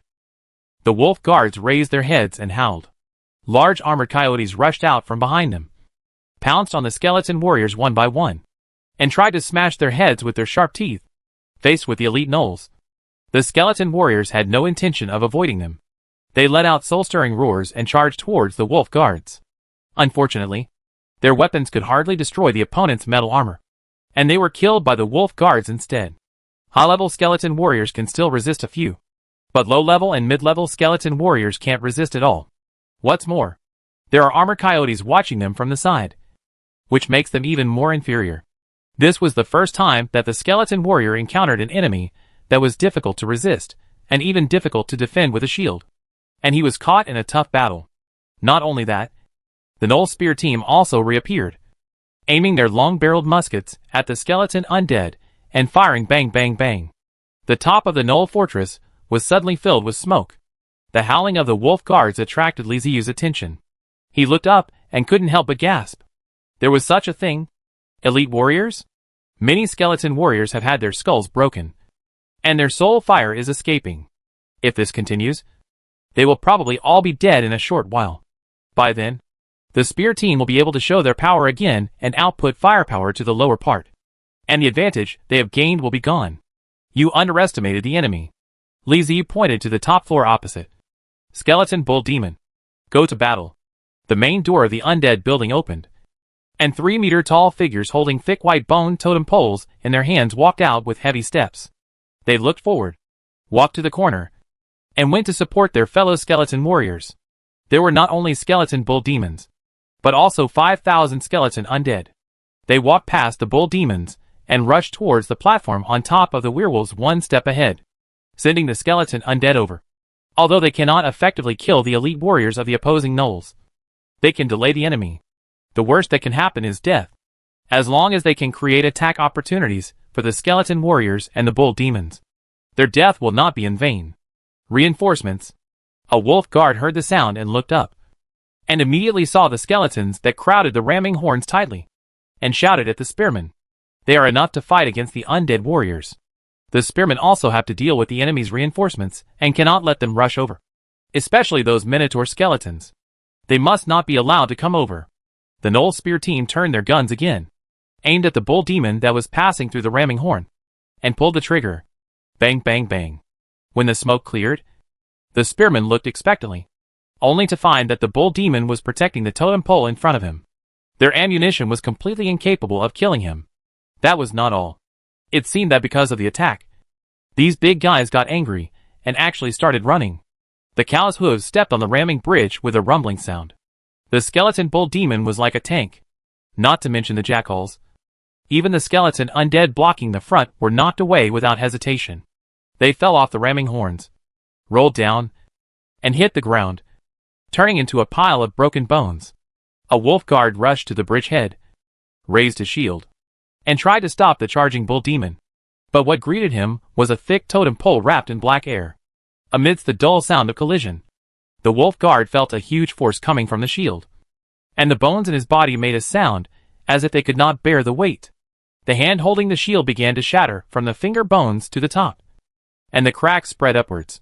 His entire arm fell down weakly, and the totem pole continued to exert force and hit him hard.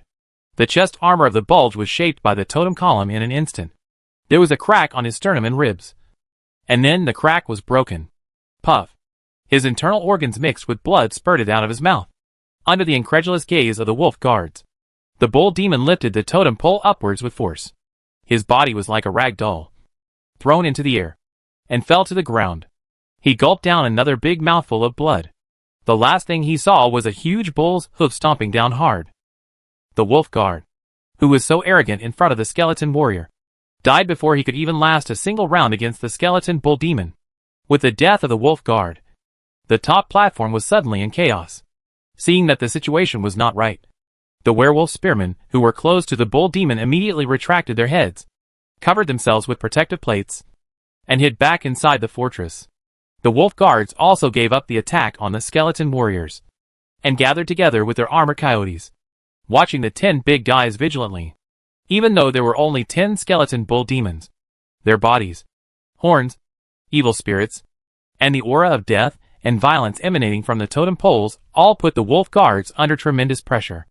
This was a terrifying existence that they had never seen before, like a legendary demon king that had been born. The skeleton bull demon is not an ordinary skeleton undead, but a demonized creature transformed from a mutated soul. Unlike the normal minotaur, who is honest and peace-loving, the skeleton bull demon is warlike and bloodthirsty by nature, cruel and violent, a real war machine. Fortunately, they were transformed undead, and had a little more intelligence than normal demonized creatures.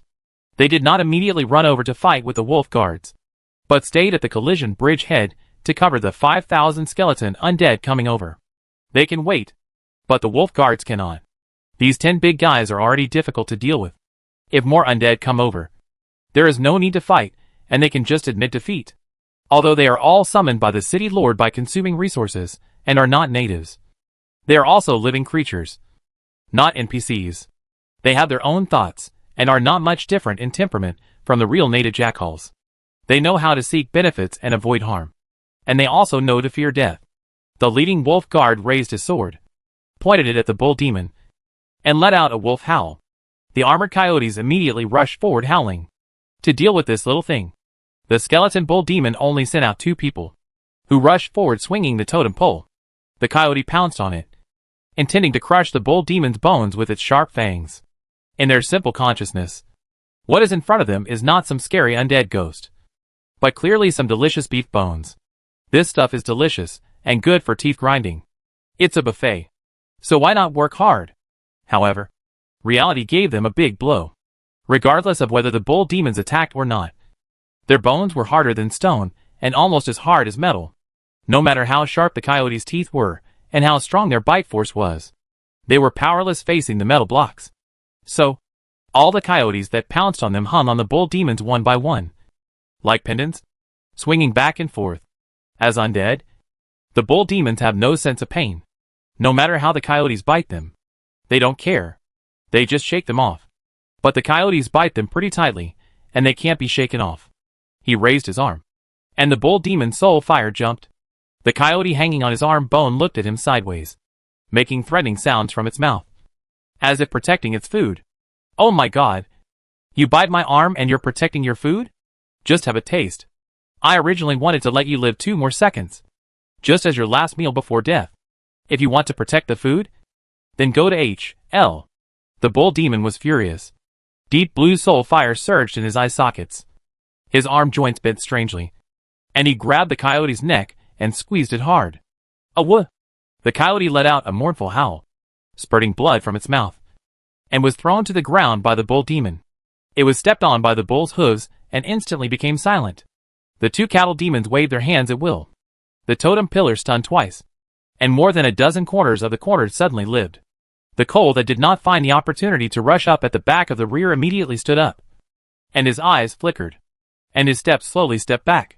They are here to eat buffets, not to eat a broken rice, and throw this kind of thing in order to sting the bones. Who is so happy? Just as the coyote retreated in fear, the wolf guard had already launched a charge.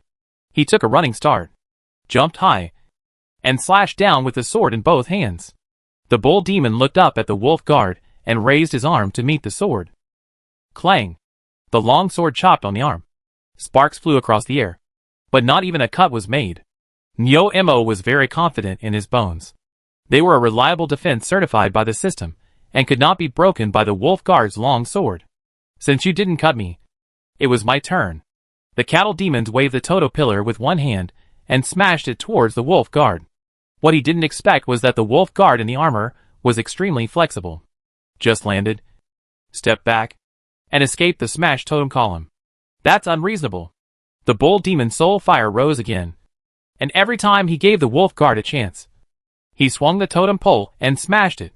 The wolf guard narrowly avoided it again, Just as he was about to breathe a sigh of relief, he felt a tremor and rumbling sound under his feet. He looked at the bull demon in horror, and saw circles of ripples spreading under the totem pole that had smashed to the ground. The protective panels of the fortress shattered one after another, and wood chips flew out. War tramples. The crushing force came from his feet, and the wolf guard only had time to howl before his internal organs were shattered, and he fell to the ground like rotten meat. A wisp of black air floated from the wolf guard's body into the skeleton bull demon's soul fire, and the bull demon's soul fire grew slightly stronger. Bang, bang, bang. The werewolf spearmen opened fire again to cover the wolf guard's charge. More wolf guards pounced on the skeleton bull demons. The 10 skeleton bull demons were not to be outdone. They swung the totem poles in their hands and met the wolf guards. Behind the bull demon, a steady stream of skeleton undead are coming. Seeing that Neo-Imo had stabilized his position, Li Ziyu breathed a sigh of relief. This is what we call you finish your performance, and then I come on stage. We take turns and see who is more powerful. If you can't deal with my Neo-Imo, I will deal with you. At this time, there was another unexpected situation on the battlefield below. The stone ball rolled down again, crushing a lot of skeleton undeads. Following the stone ball were small boats equipped with wheels. These small boats have rams like gun tips on their bows and blades installed on their hulls. When they come down the slide, they are like charging chariots, suddenly rushing into the group of undead. With their speed of sliding down, they are unstoppable. Any undead that get close will be chopped into pieces immediately if they are scratched by the blades. Although they are not dead, they will lose their combat effectiveness for a while. After the boat stopped, a group of dog-headed men rushed out from it. This was Pansy's trump card. In addition to the grenadiers, he also had such a special suicide squad. The reason why there are not a large number of manufactured warriors is because the Knoll suicide squad consumes too many resources. The normal combat effectiveness of these guys is far inferior to that of the wolf guards, but they excel in surprise attacks. With the blessing of small boats, they are faster, can break through obstacles, and specialize in beheading missions. The effect of the Knoll suicide squad was indeed outstanding. The suicide squad that got off the boat guarded the boat and prevented the undead from approaching, while the Knolls inside the boat activated the mechanism, and the bottom of the boat was padded up, with the hull tilted upwards, aiming at the undead fortress in the distance ahead. When everything was ready, the Kobold Suicide Squad immediately returned to the ship and ignited the gunpowder that had been prepared in advance. With a loud bang, the boat exploded on the spot and took off, being pushed towards the fortress of the undead. Li Ziyu was stunned by this scene. You are not talking to me about science, but talking about comics instead. Right? Is this even possible? Real spaceship. The small boats flew through the air like cannonballs, the rams on the bows of the ships piercing deeply into the walls of the fortress, the hulls hanging in the air, and the Kobold Suicide Squad stood up and climbed up the walls of the fortress. Pansy was also anxious. He seldom played games, but he could see clearly the stalemate of the battle. He knew that it would be difficult to defeat the undead relying on Bentham's strength alone. Even if the Kobold Grenadiers were sent out, they still could not completely tip the balance in their favor. If he continued to hide his secrets at this time, he would be courting death. Gritting his teeth, Pansy sent out the suicide squad. Well done, Pansy! Bentham became excited when he saw the boat. He saw what Pansy was planning, which was to carry out a beheading. It is indeed a good idea. As long as they kill the undead city lord, they can gain some time. Without a commander, they might be able to turn defeat into victory. They had used decapitation operations before, and more than once, but they were usually carried out by gnolls. Even Bentham didn't know about Pansy's ogre suicide squad. The Kobold Suicide Squad held daggers in their mouths, carried rifles on their backs, had grenades hanging from their waists, and wore leather armor as they quickly climbed up the walls of the undead fortress. As kobolds, they managed to crawl out of the walls like lizardmen, leaping onto the platform, facing the skeleton undead that were surrounding them. The Knoll Suicide Squad did not panic at all. They were divided into groups of 3, one guarding, one repelling the enemy, and one throwing grenades, and they moved forward while blowing up the skeleton undead.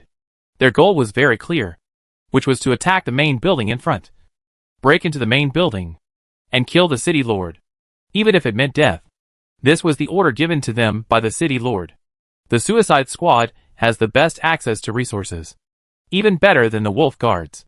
They are 100% loyal to Pansy.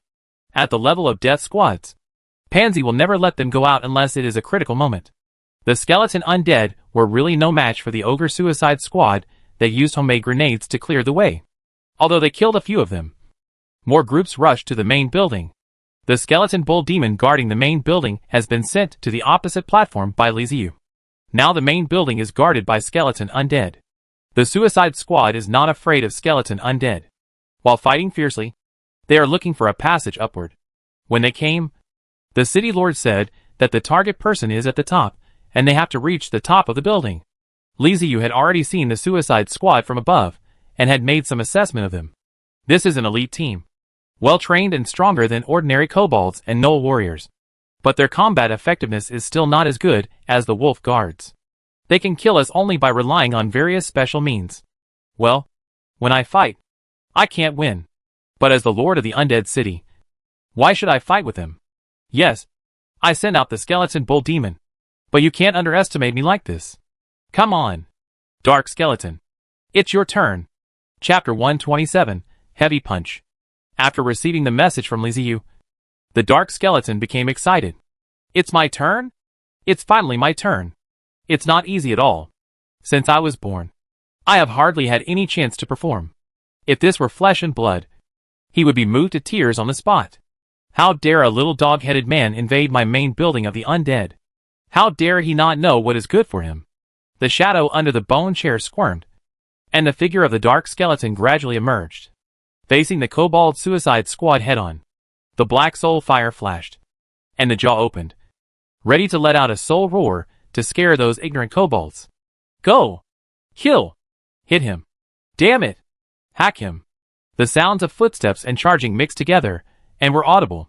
The Dark Skeleton turned his head in confusion, and saw the Tauren of the Tap tribe carrying a totem pole and charging out aggressively. Without even looking at him, he went straight to the gnoll suicide squad without saying a word. Click! The jawbone of the Dark Skeleton fell to the ground. He quickly picked it up and put it away. He stretched out his hand to grab the Minotaur. But he was a step too slow and watched the Minotaur rush over. What are you going to do? Grab the kill? Damn. Shameless. Mine. All mine. Stop it.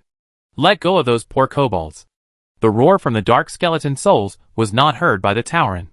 There was anger flashing in their eyes. Having lived with the undead for so long, they had already regarded the undead fortress as their home. Now someone dared to take over their home. Would that be okay? They had already lost their home once, and could not do it again. There are not only undead here, but also ancestors. Attacking the undead is humiliating their ancestors. This cannot be tolerated. Absolutely not. Tashjuling took the lead, his body flashing with lightning, holding up the totem pole, and smashing it down at the kobold suicide squad from a distance. The totem pole was hammered on the ground with a crackling sound. Streaks of lightning spread out and rushed towards the gnoll suicide squad. Several gnolls, who had not yet reacted to why there are minotaurs in the undead fortress, were directly hit by the electric current and started dancing on the spot. Black smoke billowed out, and the aroma of barbecue spread. After killing a few gnolls, Tashjuling stood up, took out a few small wooden spikes from his waist, and stabbed them into the ground. The wooden cones fell to the ground and immediately expanded, transforming into half-human-high totem poles painted with colorful patterns and symbols. Circles of light spread out from these wooden cone totem poles. Tauren Shaman Totem of Strength, Tauren Shaman Defense Totem, Tauren Shaman Speed Totem. The 3 Shaman basic totems were completed instantly. When the Tauren led by Mau Mau passed by, they automatically added buffs to them, increasing their combat effectiveness again. Die. Moo! Moo Moo held the totem pole in both hands, as if it was a battering ram, and charged forward with his head down. The gnoll wanted to fight back with his spear, but he underestimated Mau Mau's speed after he was blessed with the buff, and was hit in the chest by the totem pole. He took off on the spot, flew 5 or 6 meters, fell to the ground, spit out 2 mouthfuls of blood, and died instantly. When the Minotaurs become angry, their fighting power should not be underestimated. They have fought against demonized creatures before, and if they are caught off guard, even elite kobolds cannot stop them. The Dark Skeleton became anxious. What should I do if you guys keep doing this? I finally got a chance to move around. But you guys killed everyone and I am left standing there watching? His anxious emotions turned into dark energy. Black mist gushed out from his body and filled the entire hall. Dark skeletons floated up like ghosts and pounced on the kobold. Liziu, who was standing on the top floor watching the battle, noticed that something was wrong with the atmosphere below. He checked and saw that the dark atmosphere filled the hall, even covering the Minotaur. He was immediately shocked and quickly warned the dark skeleton, "Don't hurt the Minotaur. Otherwise you will be a shadow from now on." His threat was still useful. The dark skeleton, who had originally included the Minotaur in his attack range and was planning to take it away with AoE, paused, reluctantly withdrew his attack, and looked at the kobold awkwardly. Now he put his attention back on the ogres, and the dark skeleton became angry again. "That's enough. You Minotaurs. Stop fighting or we'll be gone. You're taking advantage of me not paying attention and are harvesting heads like crazy. That's too much." The Kobold Suicide Squad is a special forces team. They were caught off guard by the Minotaur and couldn't use many of their tricks. But when the fight continued, the kobolds were no match for the Minotaur and were beaten to pieces, screaming in pain. Tauren are natural warriors and are not weak to begin with. During this time, they have been taken care of by the ghosts of their ancestors and have been trained every day until their faces are bruised and swollen. Their fighting power has improved by leaps and bounds. They have been holding back their anger for a long time and had no place to vent it. When they meet the kobolds who come to die, how can they hold back? They fight without hesitation and show no mercy at all. "Hey!" Mau Mau made a flying kick and hit the dog-headed man right in the chest and abdomen. The dog-headed man bent like a shrimp and flew into the air. The Minotaur behind him was quick-witted and quick-handed. He grabbed the bottom of the totem pole with both hands and swung it with all his strength, hitting the dog-headed man hard and knocking him away. What a home run! It went so far and so fast. In the air, the kobold spewed out blood mist. With his physique, there was no way he could withstand the torment from the Minotaur. He died before he even landed on the ground. The dark skeleton's soul fire was about to burst out of his skull. He didn't dare to hesitate any longer. If he hesitated any longer, he would not be able to pick up even a single head. He swayed his body and rushed towards the Knoll Suicide Squad. The fortress hall was in chaos, filled with the roars of Minotaurs, the miserable screams of kobolds, and the whistling sounds of the moving dark skeletons. The kobolds that Pansy had sent to carry out the beheading mission turned into a farce. "Did you kill the undead city lord?" The battle at the top of the fortress was not going well. Bentham no longer had any stronger forces to devote to it. He could kill the bull demon, but that would cost the lives of the Knoll warriors. It was unknown how many Knoll warriors would be lost. He did not want to see such a huge loss, so he could only place his hopes on Pansy's Knoll Suicide Squad. Pansy glanced at the system. Her face turned pale, and she shook her head in panic. "No. It's impossible. How could this happen?" Bentham grabbed Pansy's shoulders, made him face him, and growled with a ferocious expression. "What the hell is going on? Dead? All dead? All the dog-headed people who were shot over are dead," Pansy said weakly and dejectedly. "Those dog-heads dared to die. But he was the last card, and consumed his too many resources. On weekdays, he would not even let the members of the dead team leave the fortress. Even Benzer didn't know that he had such a team. Today, he performed the task for the first time. Damn it! Retreat. We have to retreat." After Bentham learned that Pansy's decapitation operation had failed, he immediately considered retreating. The werewolf warriors below can still fight against the undead, but the undead are endless. How long will it take to fight? The werewolf warriors have limited physical strength. As time goes by, their physical strength decreases. It is hard to say whether they can still stop the undead. Now many werewolf warriors are showing signs of fatigue. If this continues, it won't be long before the undead break through the obstacles and kill their way to the fortress. Kobold? Those are just some guys who only know how to take advantage. Without the help of the werewolf warriors, they will be overwhelmed by the tide of undead in a minute and will be useless. If the werewolf spear team could still perform normally, he would still have a chance to turn the tables. But now the battle at the top has shown signs of trouble. The wolf guards can't deal with the bull demon, and the spear team has no chance to output damage at all. It is a good thing that they are not dead. It is impossible for them to provide support. While there is still a chance, it is better to run away. There is a cloud in the military law of the ancient eastern country, 30-6 strategies are taken as the upper plan. At this time, if you do ain't go, you see ain't go. Benmum made a stop and ordered the fortress to retreat and prepare to escape. Pansy suddenly jumped up, grabbed Bentham's clothes, and shouted, "No, we can't just leave like this. My death squad can't die in vain. Didn't you say you can beat the undead? Where are your gnolls? Let them charge." Bentham knocked off Ponchi's hand, punched his face with a punch, and yelled at him, "Pansy, sober, don't leave. We can't go anymore." After being punched and bleeding at the corner of his mouth, Pansy came to his senses. He gritted his teeth, took 2 deep breaths, and said unwillingly, But my people are still outside. At least let them return to the fortress." Bentham stood up, came to him, grabbed his hair, and whispered, "Do you want to die? If you let them all come up, can we still run? No one stops the undead. Do you feel that we can run away?" Ponchi understands the meaning of Ben Sham. That is, he intends to use the Baylor fighters and dog heads below to resist the low-level skeleton dead spirit and give them the opportunity to get out of the way. Then Before he could finish his words, he was interrupted by Bentham. "I know what you are going to say. We are running for our lives. Don't estimate more. As long as we are alive, we can always get more resources. We will be stronger than we are now, and we will have more men than we have now. But the premise is that we have to stay alive." "Okay, I'll listen to you." Pansy compromised again. He knew that Bentham was right. Only if they were alive could the fortress exist. As long as the fortress existed, they would eventually recover. Even if they couldn't deal with the undead, they could deal with other indigenous tribes. Besides, there were other city lords, and not every city lord was as powerful as the undead. Ben Sham is also a ruthless person. Not only did he not take back the Balotic warrior below, he even dispatched 1,000 wolf warriors and 1,000 cruisers again, allowing them to join the battle against the undead, from being pierced by the collisions. The psychotic fortress, who had been quiet, suddenly trembled, slowly stepped back, and the corner was pulled out a little bit.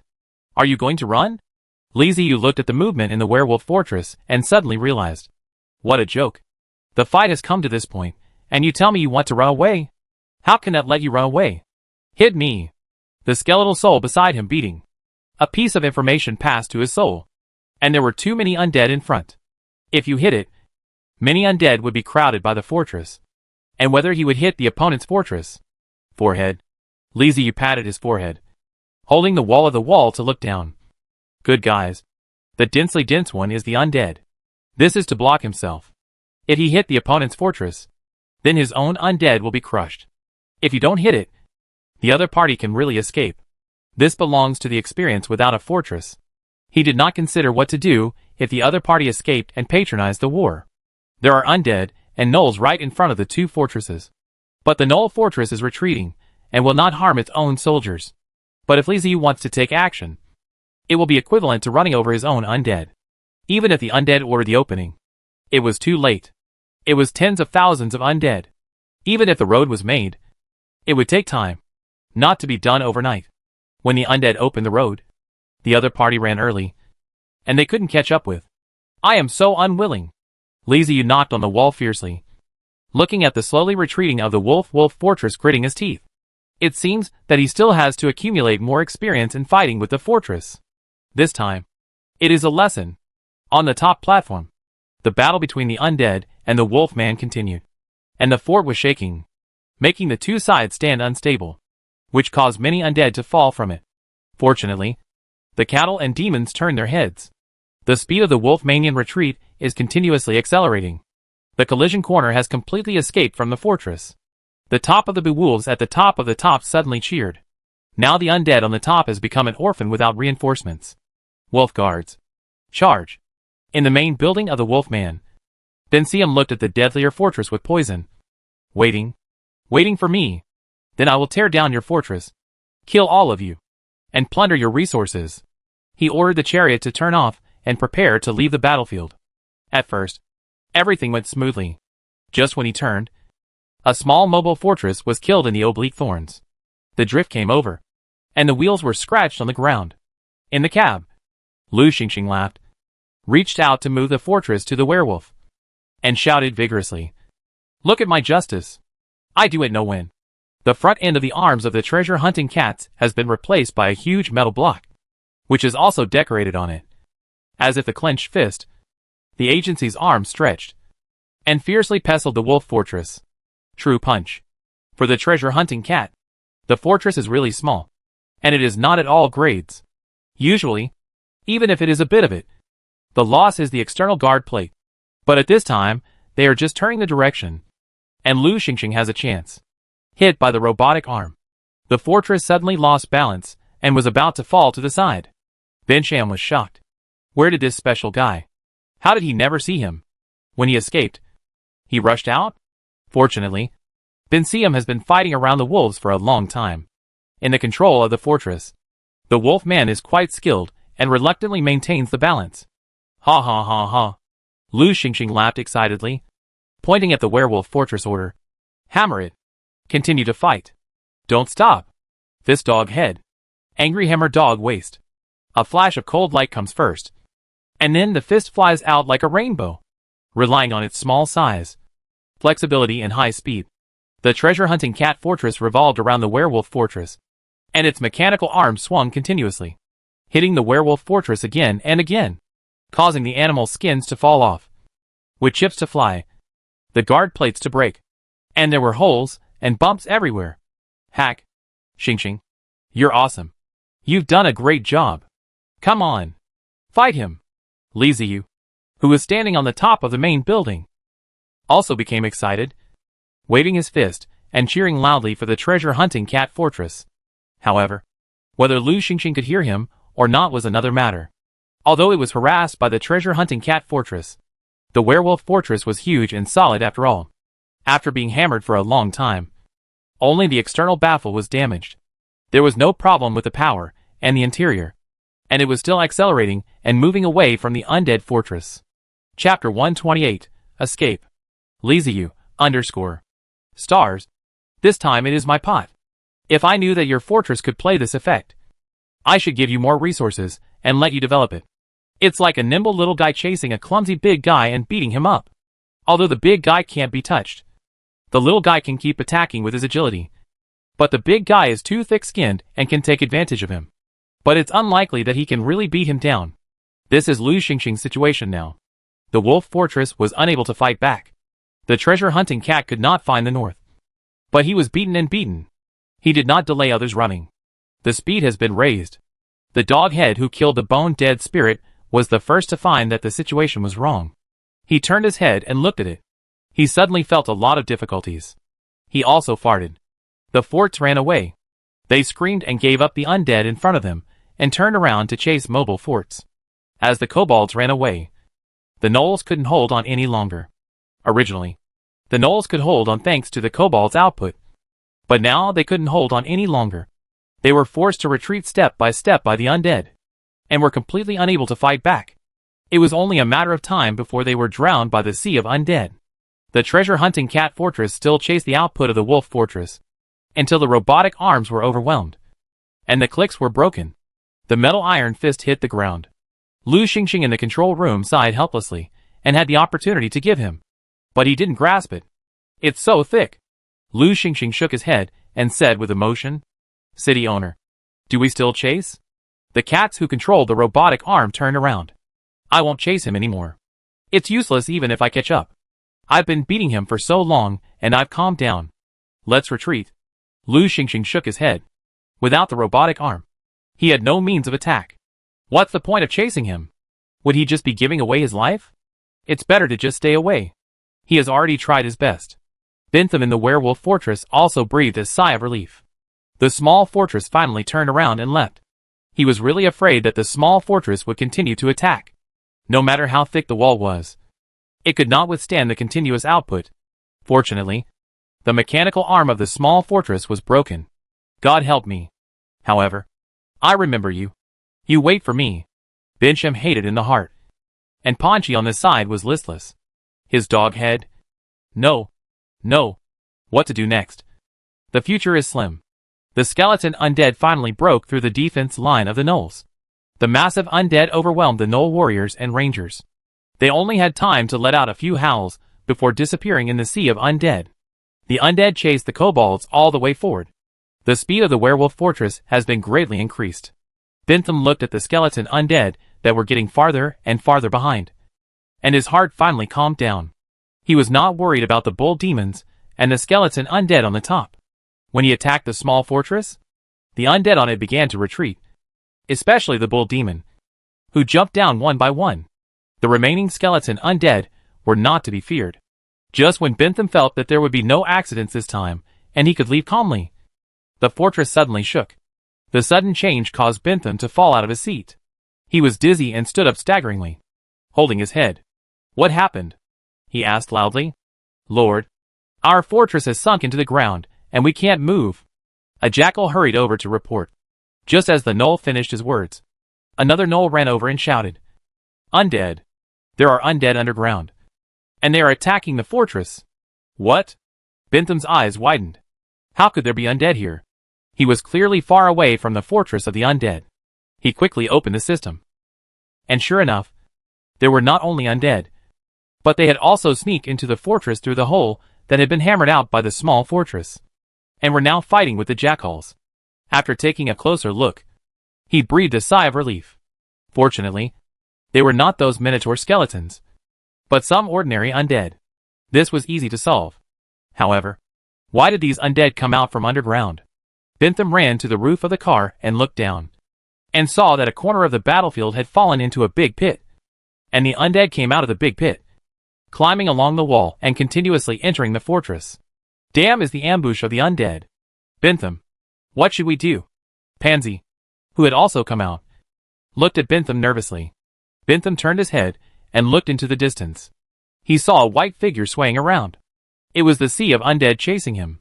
The fortress was stuck in a pit and could not move. There were pursuers behind them. "We don't want the SHL anymore," Bentham said in a deep voice. He acted decisively and abandoned the outer SHL of the fortress. The baffle outside the werewolf fortress was a protective SHL that Bentham had spent a lot of resources to build. It had good defensive capabilities, but the real fortress was inside. In this situation, the outer SHL was trapped, and if he didn't bear to abandon it, he wouldn't be able to escape. Pieces of thick templates covered with animal skins fell off the werewolf fortress, revealing the main building and platform of the fortress, which was several times smaller and looked very simple. Bang! With a roar and flames, the propellant powder that had been installed long ago was ignited.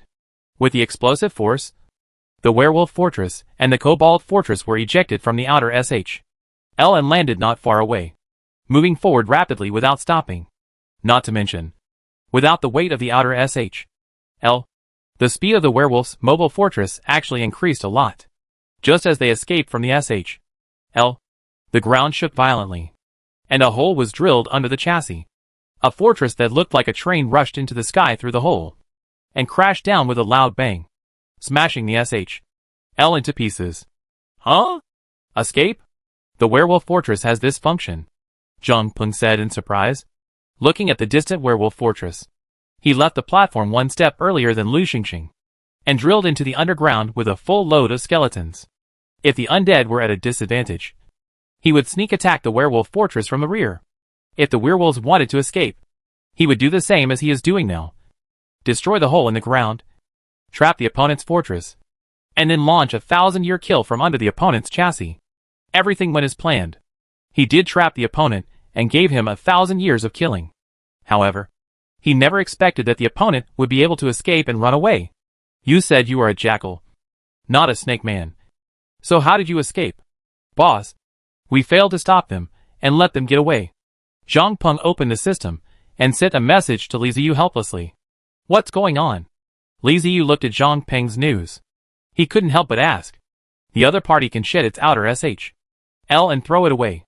There is another layer inside, but it is very simple and fast. I can't catch up with it, Zhang Peng said briefly. He is lucky. I won't chase him. Let him go. This is fate. Even though Li Ziyu didn't want to let the other party go, and even discussed a plan of sneak attack and interception with Zhang Peng, he still failed to stop him. Even the outer SHL of the fortress was thrown away, and so many soldiers were killed. The enemy must have suffered heavy losses, and would not be able to pose a threat to us for a while. In fact, if it was night, Li Ziyu would still chase them. But now it was daytime, in broad daylight, and the undead were under too much pressure. If the pursuit caused misunderstandings among the surrounding indigenous tribes, it would easily lead to trouble. However, if they meet again in the future, they will not be allowed to escape again. Li Ziyu is not kind enough to let the enemies go again and again. The jackals ran away, but the battlefield still needed to be cleaned up. Li Ziyu left the task of cleaning up the battlefield to the undead, and returned from the rooftop yawning. He was so excited during the battle that he didn't feel tired. But when he won the war, he started to feel exhausted and couldn't stop feeling sleepy, which made him cough continuously. When I came to the main building, I found that the bulls were screamed, and they shouted, seemed to be extremely excited. What's going on here? He glanced and saw Lu Xingxing coming back. He greeted him, and Lu Xingxing immediately ran over. Lu Xingxing, what's with that expression on your face? Li Ziyu looked at Lu Xingxing and asked in confusion. It's broken. The robotic arm is broken. Whoa! The arm is gone. Lu Xingxing howled with his mouth wide open, his fingers slightly spread out, glancing furtively at Li Ziyu. Actor self-cultivation. Hey. That's enough, huh? Even if you're just pretending, you should at least be more careful. You're just howling like that. You should shed a few tears. Right? Li Ziyu knocked him on the head in annoyance, thinking that he did participate in the battle this time. Although his output was useless, he at least contributed his efforts. So he asked casually, Tell me, what do you want? Lu Xingxing immediately stopped talking and wiped his face. As expected, there was not a single tear on his face. He licked his face and said, Boss, please grant me some resources so that I can repair the robotic arm. Otherwise, I won't be able to dig the soil for treasure hunting. I knew this guy was here to ask for resources. Li Ziyu snorted and laughed. However, resources do have to be given. Lu Xingxing showed him another side today. The combat effectiveness of his fortress is not weak. This is using an iron fist to attack the fortress. So what if it is not the fortress that is being attacked, but the werewolf warriors? If the fortress's defenses can be broken, wouldn't it be easy to defeat the jackals in one go? He really made Lu Xingxing develop. He always felt that the treasure-hunting cat fortress was not so simple. And the treasure-hunting cats were probably not just a mix of race advantages. It is likely to be a technological side fighting method. Maybe the fortress is strong. They are strong. Li Ziyu's face was serious, and said to Lu Xingxing, Stars, go to Zhang Peng. Discuss with him. Evaluate your fortress. The basic materials you need. I have it here. Other materials. You want to do it yourself. And strive to raise the fortress level. Looking at Li Ziyu with a serious face, Lu Xingxing was obviously stunned. He reached out and touched Li Ziyu's forehead. Boss, what's wrong with you? Are you sick or didn't sleep well? He just wanted to make some resources and repair the robotic arm. Now the resources in the public warehouse are all changed. But it is not free to use. At this time, he did not change the resources. However, he did not expect that Li Ziyu actually wanted him to develop a fortress. Li Ziyu slammed Lu Xingxing's hand and said angrily, Don't move your feet. How disgusting. I am not interested in men. Honestly, listen to me. Lu Xingxing quickly stood upright, and his face was serious. How many resources can you get this time depends on what the boss said. I feel that your fortress is very powerful, especially with the mechanical arm. I didn't realize before that it can exert such great power. I don't know much about your fortress, but I feel that if your fortress is upgraded and more accessories can be manufactured and added to the fortress, its combat effectiveness should not be underestimated. I plan to support you in the early stages. Li Ziyu explained. Boss, don't worry.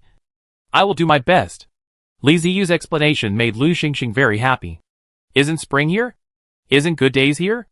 Isn't bread and beer here? For a long time, Lu Xingxing has not asked much, and has never told Li Ziyu about his fortress. He believes that one day, Li Ziyu will see whether his fortress is good or bad, and he is useful or useless. The treasure-hunting cat fortress is a castle. The biggest feature is that you can install various attachments and accessories, such as the front end of the robotic arm. You can install a hoe, a pick, shovel head, and the fist, and the robotic arm. He has never said that there is only one. As a mechanical castle, It is normal to have 8 or 10 mechanical arms. Right?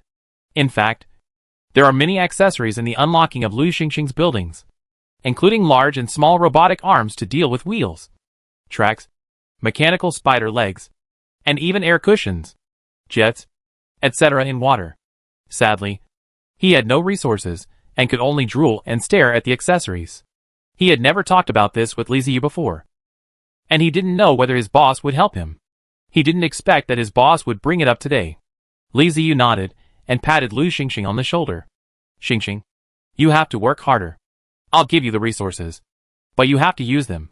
You can't be chased by others every time. Lu Xingxing, boss, listen to my excuses. I don't want to do that either. Li Ziyu turned his head and saw the dazed cat sisters. The two of them witnessed the entire battle. No matter whether it was the ferocious gnolls and kobolds, the terrifying sea of skeletons and skeleton bull demons, or the tall fortresses, the collisions with each other left a very deep impression in their hearts and made them unable to recover. As indigenous people, the cat sisters had seen fighting before. It was too common for the indigenous people in the wilderness. They had even secretly witnessed the massacre of tribes.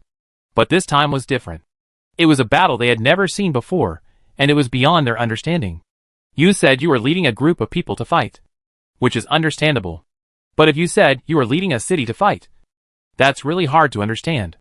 Seeing that the cat sisters were in a daze, Li Ziyu ignored them. He was very sleepy now, and planned to go to sleep first. If there was anything, he would talk about it after he woke up.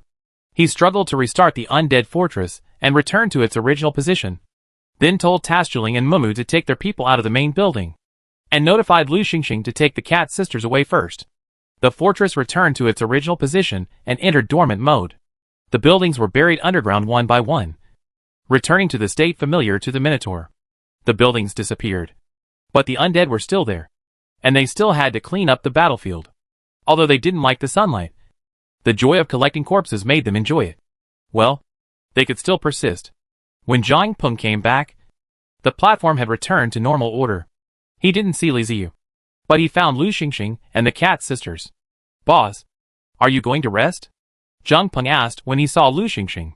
Lu Xingxing's face was full of smiles, which made Zhang Peng feel scared. Then he said, the boss is going to rest. But before he rests, he left a task for you to evaluate my fortress, and he will give me some resources. Oh, it turns out that the boss has approved resources again. No wonder this guy has such a happy smile on his face. Zhang Peng nodded in understanding and raised his chin towards the cat sisters. What's going on with these two? Lu Xingxing shook his head, indicating that he didn't know either. The boss just told me to take them out of the main building, but didn't tell me how to arrange it. Zhang Peng carefully observed the cat sisters and found that they were in a daze, as if they were frightened. He sighed. Okay, leave them alone. Let the boss handle it himself at night. Let's go and check your fortress. Chapter 129, Exposing the Problem. Li Ziyu woke up and stretched. He didn't know if it was because of his previous fatigue, but he slept very soundly and comfortably until the evening. After washing up, it was dark, and he ordered the fortress to wake up from dormant mode. Skeleton buildings rose from the ground, and a new day began. Opening the soul coffin, the dead souls rushed into the sky, and part of them flew towards the wilderness, and some of them rotated around the main building of the castle, adding a ghost to the main building of the undead that seemed serious and magnificent. The door opened wide, and Zhang Peng, Lu Xingxing, Tasjuling, Mao Mao, and the cat sisters came in hand. Li Ziyu sat upright on the large bone chair in the middle, looking at the people below with a smile. He was very satisfied with their performance in this battle, and it was time to reward them according to their merits. First of all, the Minotaur have proved their loyalty. Most of the Gnoll suicide squad that invaded the main building were killed by them, and they did it on their own initiative without Li Ziyu saying anything. This is the performance of a family, which shows that they have recognized their own identity from the bottom of their hearts, and are willing to integrate into the big family of the Fortress of the Dead. Li Ziyu was generous and asked what they needed, gave them wood and stone, and promised to let the undead working in the Ghost Mountains bring back branches, leaf buds, grass and berries for them. Mao Mao was very excited. They had been collecting supplies everywhere before, but they had never dared to go to the Mountains of the Dead, regardless of whether there was a curse or not. The area had become the city lord's territory, and they were afraid that going there would cause dissatisfaction among the city lord. Now Li Ziyu meant that the mountains of the dead had been opened to them, and they could go in to collect resources. But they had to be careful. The curse in the mountains of the dead comes from the souls of the dead. Although the souls have all entered the soul coffins and were brought out of the mountains by Li Ziyu, there is still a large amount of death energy left in the mountain. These death energy are ineffective against the undead, but they are still harmful to creatures like the Tauren. So it is not easy for them to stay in the mountains for too long. After Tasjuling and Muma wrote to Li Ziyu, they turned and left. They wanted to share the good news with the members of the Taboo tribe. Lu Xingxing and Zhang Peng also contributed this time, besieging and intercepting the werewolf fortress when they were retreating. Li Ziyu also provided resources. The rewards he could get now were basic resources, such as wood, stone, ore, food, etc. He did not have any more advanced resources. After all, these were the only things that could be mined in the mountains of the dead. Finally, Li Ziyu's eyes fell on the cat sisters. He was slightly startled and asked in surprise, "You haven't left yet?" The kitten girl Meng Meng puffed up her cheeks and said angrily, "It's a fair trade. We haven't received the exchange for the information about the jackals yet." "Ah, that's right." Li Ziyu smiled awkwardly. If the cat sisters hadn't come to report the news, he would have had less time to prepare. In this regard, the cat sisters had made great contributions. He asked solemnly, "Your intelligence is very important. So, have you decided what you want? Do you still want to stick to your previous request?" When they delivered the information, Li Ziyu asked them what they wanted. Meng Meng said at that time that she wanted to join the undead and live in the fortress like the Minotaurs. It is not known whether they have changed their minds. Meng Meng glanced at her sister, and Ming Ni nodded to her encouragingly. Meng Meng was determined to take her sister's hand. Step forward, kneel on the ground, bow her head and say, "Please accept us, great lord of the dead." This battle caused a huge shock in the hearts of the cat sisters. No matter whether it was the undead side with tens of thousands of skeletons, or the werewolf side with spear teams and wolf guards, they were all real strong ones to them. The Dora cat tribe is too small. Huge monsters like the undead and the jackals, even if they just pass by the tribe, will cause them a catastrophe. It's like a human stepping on an ant hole. The human doesn't feel anything, but the ants don't think so. Following the strong is also a tradition in the wilderness. The only rule in the wilderness is strength. Whoever has the bigger fist is right. If you are weak but want to live well, then following a strong person is obviously a very good choice. Although it is hard to leave their hometown. Meng Meng and Ming Ni were originally orphans, and their sense of belonging to the tribe is far from strong. In addition, Meng Meng had been angry because her food had been taken away twice before, and did not want to stay in the tribe anymore. Taking advantage of this opportunity, she directly joined the undead. She did not seek to be rich and powerful, but only wanted to live safely like the Minotaurs without having to worry about anything. After upgrading to level 3 fortress, the platform is much larger than before, with open space everywhere. It is naturally no problem to accommodate 2 cat people. Even if their tribe migrates here, there will be no pressure. Li Ziyu nodded. "Since this is your request in exchange for information, then let's do it. I allow you to live on the platform like the Taboo Minotaur. But you need to be self-reliant and live like the Minotaur. I will not give you more preferential treatment." "Thank you, Lord of the Undead," the cat sister said respectfully. When Li Ziyu was resting during the day, the cat sisters, accompanied by Zhang Peng and Lu Xingxing, had already walked around the platform and chatted with the Minotaurs. They learned about their way of life, which is that they live together. But the food and resources are not provided by the Lord of the Undead. It's just that life here is relatively safe. Although they won't get food from the Lord of the Undead, at least the undead won't steal their food. At worst, they can just look for another one. Having a place to sleep peacefully is better than living in fear that they might die at any time. "Okay. You can leave now if you're fine." Li Ziyu waved his hands and started to chase people away. Zhang Peng patted Lu Xingxing and the cat sisters, signaling them to leave. The battle was over, and Li Ziyu would definitely have to deal with some remaining issues, such as the spoils of war. To deal with these, it would be best if he and others were not present, as it would not be good. The cat sisters were not familiar with the undead, but they knew that it was right to follow Zhang Peng. This man looked like he had not woken up yet, but he did things in an organized way, and there was nothing wrong with following him. Several people left the hall, and the main building's door slowly closed. The cat sisters turned their heads to take a look, and Meng and I turned back to Zhang Peng and asked, City Lord Zhang Peng, we sisters are new here, and we hope you can help us a little. Zhang Peng's eyelids drooped slightly, and he said listlessly, I can lend you some resources. Whether it's resources for building a house or food. But I need interest. Meng and I hesitated, then shook her head and said, City Lord Zhang Peng, we sisters are penniless. We don't know when we can pay you back after borrowing resources from you. Please give us some advice on how we can get more resources. Go pick them up. Mao Mao and the others go outside to collect them. Lu Xingxing came over and said, as a matter of course. Zhang Peng also nodded and said slowly, this place is actually not much different from when you lived in the tribe. You need to collect resources when you need to, and find food when you need to. It just provides a safe place to live. Meng and I was a little embarrassed. If the two weak cat girls continued to collect resources as before, they would still have to suffer from hunger and cold. They also wanted to change their lives. So they asked weakly, is there no other way? Zhang Peng raised his head, stared at the Catman sisters for a while, and suddenly laughed, really? Meng and I quickly asked, what method? Zhang Peng glanced at the main building, chuckled, and said, you can consider recommending yourself to be the boss's maid. Maybe he will accept you. I can't guarantee anything else. But food and accommodation should be no problem. However, you have to clean up. He definitely won't like you being so dirty. The cat sisters looked at each other. Their eyes lit up. And it seemed that it was okay, as long as they were provided with food and shelter. Is it possible? The Minotaurs have been living on the platform for a while, and the boss hasn't taken in a maid.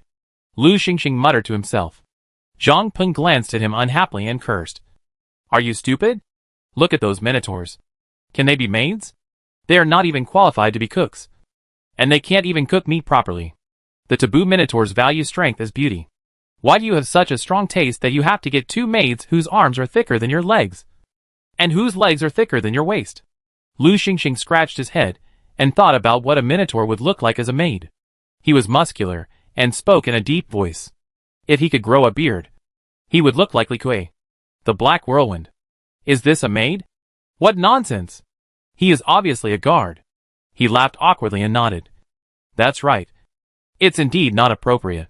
There's no one around the boss right now. You saw those four ghosts. They are all emitting cold air. Zhang Peng pointed at the Catman sisters and said, look at them again. They are girls after all. It's no problem for them to bring water and food. That makes sense. When it comes to flattery, you're the one to choose. Zhang Peng. After explaining, Zhang Peng looked at the cat sisters and said, go take a shower. Clean your clothes. Comb your hair. And then go find the boss. After receiving the instructions, the two cat women hurriedly thanked him and ran away in a hurry. Zhang Peng and Lu Xingxing also walked towards their own fortress while chatting and arguing. In the battle with the werewolves, the skeleton undead suffered nearly 40,000 casualties. And the skeleton warriors were almost completely destroyed. All the low-level and mid-level skeleton warriors were killed. And there were only more than 20 high-level skeleton warriors left. There were no casualties among the 10 skeleton bull demons, and the skeleton longbowmen hiding behind the lightly armed baffle, which comforted Li Ziyu somewhat. This was the time when Li Ziyu suffered the greatest loss. And it also made him realize what a time traveler city lord was. Compared with the natives, they were more difficult to deal with, had more methods, and were more powerful. Even though he took the initiative to attack and caught the other party off guard, he still suffered such a huge loss. And this was because the other party did not use all their strength. At least, he had not seen the ogres and trolls mentioned in the intelligence. If the other party threw out all the combat forces such as priests, summoned a large number of ogres and trolls, and added gnolls, kobolds and coyotes, then in the end, it is hard to say who will win. Li Ziyu has almost played all his cards this time. Except for releasing the soul-falling meteor from the soul coffin. He has basically used up all the other means. It can be said that this time both sides only left their last trump cards, and did not develop into a final fight to the death. Otherwise, one side would inevitably be completely destroyed, and the remaining side would suffer heavy damage that would take a long time to recover. Fortunately, in the end, the werewolf city lord lost his patience and retreated. Well, he was even more miserable than me. I didn't expect that I had helpers in the end. He escaped after being skinned by the fortress. And he couldn't snatch any resources from me. He lost both the wife and the army. On the other hand, although the loss was indeed huge on the surface, there were still corpses to replenish. When the jackals ran away, they did not take the corpses with them, but left them all behind for other city lords. Collecting these corpses meant more equipment, and if they had the ability to recycle them, they could also get some resources. But that was all. But in Li Ziyu's hands, corpses are far more useful than other resources. Whether it's bones or soul energy, they could all allow him to develop further. It was so dangerous. Something almost happened. Li Ziyu sat on the large bone chair, supporting his chin, reflecting on the battle, and couldn't help but sigh. The battle between the mobile fortresses is really dangerous. If you make a wrong move, the whole game will be lost, and you may even lose your life. None of the city lords, who can survive in the alien world and thrive, are simple people. Take the werewolf city lord for example. He is most likely not in the same group as himself. He should have come to the alien world with Lu Xingxing. His development time is much shorter than his. Logically speaking, due to the lack of development time, his combat effectiveness should be much weaker. If he fights against him, both sides will not suffer losses. Moreover, he has the blessing of endless skeletons in the mountains of the dead, which gives him the confidence to launch the attack first. But in fact, it was not like that. The opponent was very strong and had many tricks up his sleeve, especially the last method of escaping, which surprised Li Ziyu. It turns out that we should not underestimate the heroes of the world. We should not think that we can relax just because we own the mountain of the dead and a large number of skeletons. A dynasty that possesses great wealth and advanced weapons, but is lazy and corrupt internally, may not be able to defeat the barbaric people who live in a bitter and cold land and have difficulty getting food. There are many examples of civilizations being ended by barbarism, and history in previous lives has proven this many times. This battle is a good thing because it sounded a wake-up call for Li Ziyu. If you develop slowly and are lazy, you will be beaten or even lose your life. Only by constantly working hard can you live a better life. In addition, it also made Li Ziyu realize the shortcomings of his own undead. He has always felt that as long as there are enough skeletons of the undead to form a sea of the undead, he can do whatever he wants. At least there should be no powerful race in the wasteland that can contend with the sea of the undead. But this time, it was not necessarily the case. There were only a few Null warriors. He mobilized tens of thousands of skeleton undead, but they were blocked and could not get through. In the end, he won the battle because the morale collapsed due to the retreat of the Null fortress. This shows that low-level skeleton undead have great limitations. Even if they form a scale, it is difficult to make up for the lack of combat power.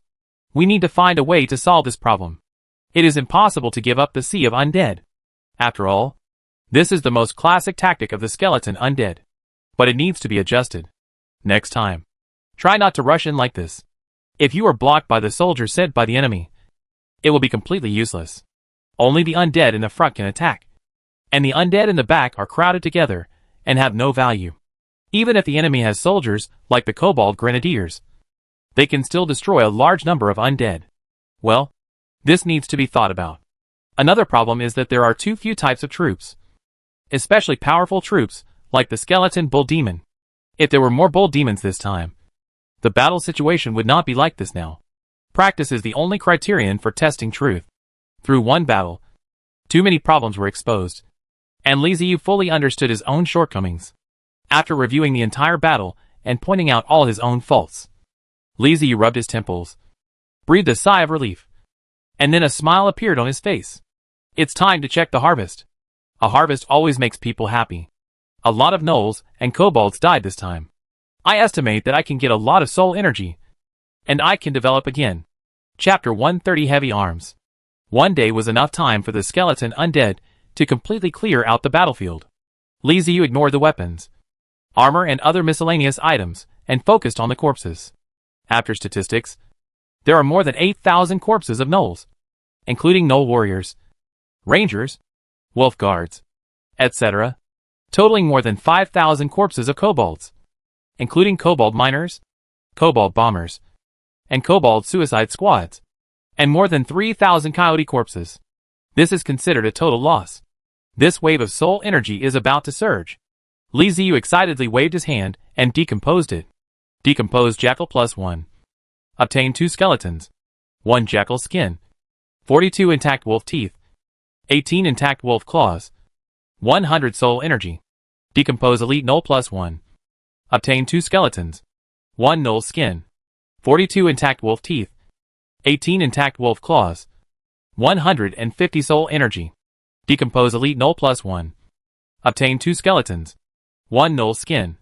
42 intact wolf teeth. 18 intact wolf claws. 220 soul energy. Decompose cobalt +1. Obtain 1 skeleton. 1 mine candle. 100 soul energy. Decompose elite cobalt +1. Obtain 1 skeleton. 1 mine candle. 150 soul energy. Decomposition elite dog head +1. Get skeletal *1 unit. Mine candle *1 unit. Soul energy *250 unit. Decompose coyote +1. Obtain skeleton *1 unit. Coyote skin *1 piece. Intact wolf teeth *42 pieces. Intact wolf claws *18 pieces. Soul energy *20 units. The system's prompt messages immediately flashed across Li Ziyu's mind. One row after another. Li Ziyu noticed that the soul energy given by different wolves was different. Like the patroller. The soul energy of the soul of 100 units was just as the patroller. In the system prompts, the beings were also displayed. The long gun team. The Wolfman and the Wolf Guard are the elite wolves. The long gun team and the Wolfman soldiers are 150 units of soul energy, while the Wolf Guard has been improved to 220 units of the soul energy. The same situation is the same situation. Soul energy gives more. It seems that the stronger the arms, the more soul energy they contain. The system finally decomposed all the corpses. Li Ziyu happily clicked it and took a look. His eyes suddenly widened. 1, 10, 100, 1,000, million? Nearly 1.7 million soul energy? Wait, let me count again. Li Ziyu counted it again. And yes, it was in the millions. I know that I will get a lot of soul energy this time. But I did not expect that I could reach 1 million levels. And the surprise was too sudden. Isn't it a wave of fat? At this stage, bones are no longer the resource barrier that hinders development. But soul energy is. This million-level soul energy can solve big problems. Li Ziyu couldn't suppress the smile on his face. The corners of his mouth were almost split to his ears. He made a weird cackle sound, which seemed extremely strange in the empty main building. The 4 fox princesses huddled in a corner, looking at their master as if he were a lunatic. In their eyes, Li Ziyu was just sitting obediently on the big bone chair in a daze. For some reason, he suddenly started laughing. And that laughter was so strange that it made people's hearts tremble. As expected of you, you are the lord of the undead. Your laughter is scarier than any laughter of us ghosts. Ling Ji shrank her body and spoke miserably to her sisters. Otherwise, why do you think the master can rule over the undead in a human body? Without something special. How can he do it? There was a slight tremor in Mei Ji's voice. This laughter makes me unable to hold it back. Yan Ji looked at Li Ziyu with shining eyes and twisted her body. Ling Ji and Mei Ji turned their heads suddenly to look, then turned away again, covering their eyes, looking as if they were too embarrassed to watch. It's still you. Yan Ji. When she was alive, Yan Ji was a weirdo. She liked weird things. I didn't expect that she still had the same personality even after she became a ghost. Is this the true face of the master? He is indeed worthy of our following. Bing Ji was the last one to speak. There was a coldness in her voice, but she strangely acknowledged Li Ziyu. After laughing for 5 or 6 minutes, Li Ziyu felt that he could not breathe. So he stopped coughing, took a deep breath and calmed down. Sure enough, the undead are a true fighting race, and only constant fighting can allow the undead to continue to develop. After calming down, Li Ziyu began to think about how to use these nearly 1.7 million units of soul energy. He now feels like a beggar who suddenly gets a mountain of gold and is ecstatic. But when he calms down, he doesn't know how to spend it, and feels like he has no idea where to start. Calm. Think about the recurrence of this battle. Think about what you lack, and what you need to make up for. Oh, yes. Arms. New arms. Li Ziyu opened the weapon workshop that had not been used for a long time and started searching inside. Heavy weapons. I need to choose a kind of heavy weapon forces, with both hands. Almost meaning, although it looks good, it is not heavy enough. Two-handed warhammer. This is good, It looks mighty. Li Ziyu's eyes lit up when he looked at the weapon in front of him. Hammers have always been heavy weapons in ancient battlefields. The warriors created after unlocking the weapon are likely to be powerful. The Weapon Workshop provides 3 types of long-handled two-handed warhammers, namely the long-handled skeleton melon hammer, the long-handled skeleton square hammer, and the long-handled skeleton ox horn hammer. The system provides 3 pictures of hammer. The melon hammer looks similar to the golden gourd hammer in the movie. It is like a long handle on the watermelon. The square hammer is similar to the square hammer of the 2 ends of the stone, while the horn hammer is a hammer surface, a hammer of the angle, a bit similar to the hammer used in the dwarf in the game. When it comes to appearance, Li Ziyu's heart is biased towards horns. This stuff looks domineering, which is in line with the aesthetics of the different world. It is rough and barbaric. Anyway, there are enough resources in your hand. Long handle bone horn hammer. The moment the Lobel is the first choice. The moment you see it, the image of the barbarian will be born in your mind. R&D requirements. Soul energy * 50 units. Just 50 units of soul energy. No big deal. Unlock it. With the unlock by the horn hammer, a new army is also unlocked at the same time. Reminder, you unlock the new arms. There is no need to build new buildings for skeleton wildhammer warriors, as they are also a type of soldier in the warrior training camp. Skeleton wildhammer warrior. Introduction. They have a very impressive title, but please note that they are only basic soldiers. Don't have too high expectations for them, and don't overestimate them. Of course, as warriors using two-handed hammers, they are quite strong. So, it is recommended that you go mining. Demand, long handle bone bull horn hammer * 1 handle.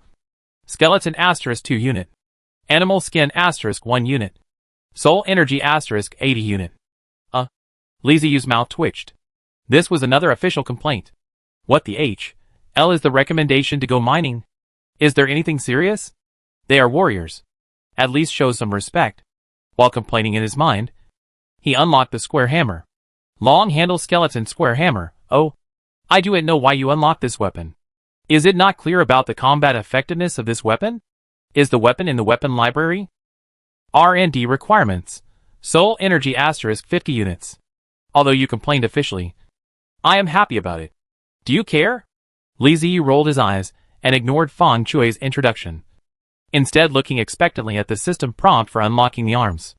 He had a feeling that this Feng Chui might give him a surprise, and the system would not really give him a useless weapon. Warm tip. You have unlocked a new type of soldier giant skeleton warrior. The name sounds simple and unpretentious, just like a skeleton warrior.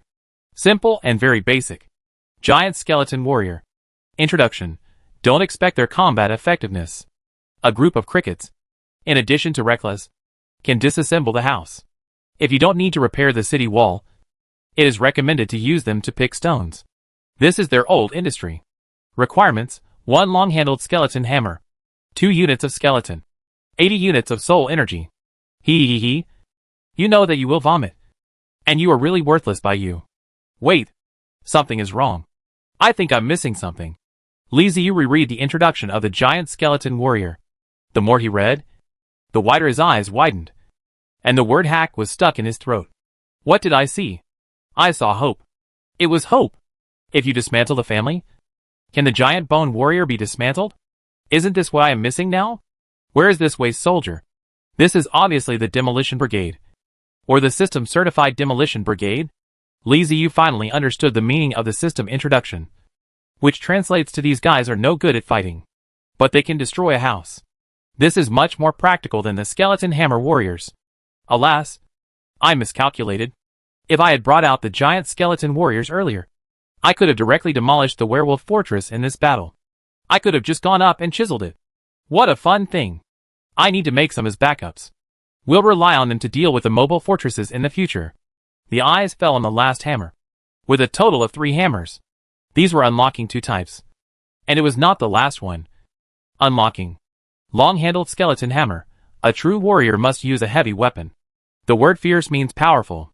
Once it's done, it's done. It can sweep away a large area, and anyone who touches it will die. Anyone who uses this hammer must be a true warrior. R&D requirements. Soul energy * 50 units.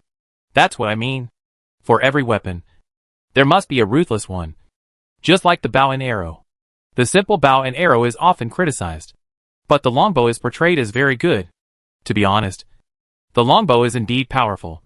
And no wonder the system recommends it. It seems that in the long-handle battle hammer, what really has combat effectiveness is this melon hammer. Warm tip, you have unlocked a new soldier-type hammer skeleton warrior. Look, the names are different. The previous Hornima, the unlocked bone hammer warrior. The name and heavy weapon did not match. Look at this time. The heavy hammer skeleton warrior. The proper power. Heavy hammer skeleton warrior. Introduction. The heavy soldiers in the bone dead spirit sequence. Summon them. You can't eat losses. You can't get it. Requirements. 1 long-handled skeleton hammer. 10 bones. 100 soul energy. Here they come. It is indeed a system-certified heavy-duty unit. According to the introduction, it is even better than the skeleton longbowman. In addition to the simple system introduction, Li Ziyu also noticed a small exclamation mark. He clicked it, and saw the system prompt unlocking skeleton heavy armor can allow the heavy hammer skeleton warrior to be promoted to elite heavy hammer skeleton warrior. Wow! There is a special reminder. Li Ziyu doesn't believe that this type of soldier's combat effectiveness is not strong enough. It's a waste of the system's strong recommendation. Create. Must be made. Li Ziyu closed the weapon workshop page. Opened the armor workshop page with great interest. And found the skeleton heavy armor from it. Just looking at the picture made him gasp. Doesn't it look so handsome? The skeleton heavy armor is completely different from the simple bone armor that was unlocked before. The skeleton heavy armor has no head, but it wraps the entire body. On the chest, there is a relief of a skull with sharp fangs. There are no gaps between the parts of the armor, as if it were cast in one piece. In addition to the overall picture, there is also a disassembled diagram of the heavy armor. The entire set of heavy armor includes a chest armor, shoulder armor, arm armor, gauntlets, leg armor, shin guards, and boots, except for the joints such as the knees and elbows. Other positions are completely protected by armor. Let's say, with this thing on, I'm afraid even the werewolf spearmen won't be able to penetrate it with their guns. Right? Why do you need a shield? Just charge. Let me look at the research and development of this heavy armor. Heavy skeleton armor, isn't it enough to look at the picture? Isn't the picture clear enough? Are you still doubting its defensive power? If you still can't tell the defensive power of this armor by looking at the picture, then I can only say that you are blind. R&D requirements. Soul energy asterisk 3000 units. Oh my god. It's really a good thing. The soul energy required for research and development alone is 3000 units, which is 6 times that of simple bone armor. Just based on the research and development costs, one can imagine the defensive power of this heavy armor. If it was before the war with the werewolves, Li Ziyu would definitely not be willing to spend 3000 units of soul energy to unlock the skeleton heavy armor. Wouldn't it be better for him to create a few more skeleton longbowmen? But now, with 1,000,000 units of soul energy in hand, Li Ziyu said, isn't it just 3000 units of soul energy? Just sprinkle some water. Deal with him. 3000 units of soul energy disappeared instantly. And the Elite Hammer Warrior was also unlocked. Elite Hammer Skeleton Warrior. Introduction. The heavy troops in the Skeleton Undead battle sequence have considerable defensive power. If you fail to eliminate them remotely and let them rush into the battle formation, it will be an inhumane massacre. They are chariots on the battlefield, small mobile fortresses, and are invincible. Requirements: 1 long-handled skeleton hammer, 1 set of skeleton heavy armor, 10 units of skeleton, 100 units of soul energy. Cool. Li Ziyu looked at the system introduction and felt his blood boiling. He liked this kind of fierce thing. Knives, swords, and heavy weapons were what men loved. The 4 words invincible are so well used and really touch my heart. Let me see the cost. Let me take a look at the skeleton heavy armor first. Manufacture skeleton heavy armor asterisk 1. Skeleton asterisk 100 units. Need 100 units of bones? Wow. This consumption is quite high. However, for me now, are 100 units of bones a big deal? As long as it does not consume soul energy and can be solved with bones, it is not a problem. We just want to show off our wealth. Manufacture long-handled skeleton hammer, skeleton asterisk 10 units. By this calculation, the cost of an elite heavy hammer skeleton warrior is 120 units of bones plus 100 units of soul energy. Wow. One of him can defeat 120 skeleton undeads. TSK. What am I thinking about? So petty? I won't think about it anymore. Let's make 100 of them first to try them out. As long as you are strong enough. You can continue to add to it later. As I said, a problem that can be solved with skeletons is not a problem. By the way, we can't favor one over the other. We can't let go of the other two hammer-type troops either. We can't just throw them away after developing them. One square hammer is made up of 5 units of bones. And the cost of a giant skeleton warrior is 7 units of bones and 80 units of soul energy. No wonder the system complained about it. Judging from the resources consumed in summoning, it is completely not in the same league as the elite heavy hammer skeleton warrior. Let's try 100 of them first. Chapter 131 Smiling Face Hiding Dagger. Now that we have built the elite heavy hammer skeleton warrior and the giant strength skeleton warrior, we won't need a skeleton wild hammer warrior. Manufacturing long handle bone bull horn hammer, skeleton * 3 unit. The resources needed to summon a skeleton wild hammer warrior are a total of 5 units of bones, 1 unit of animal hide, and 80 units of soul energy. Which is not a lot. It is even less than that of a giant skeleton warrior. The system's evaluation of the skeleton wild hammer warrior is full of complaints and is quite disdainful. However, Liziu didn't care.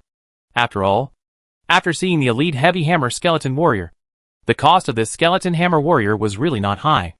Even if there was 1 more unit of animal skin, it was not a big deal. Animal skins were of no use to Liziu except for trading. And they were almost piled up into a mountain in the warehouse. Low consumption, low cost, low evaluation, and poor quality. So just make up for it with quantity. Just think of it as making skeleton warriors. And start with 200 to try the waters. In addition to the new soldiers, skeleton warriors also need to be replenished. In this battle, the primary skeleton warriors and intermediate skeleton warriors were all damaged.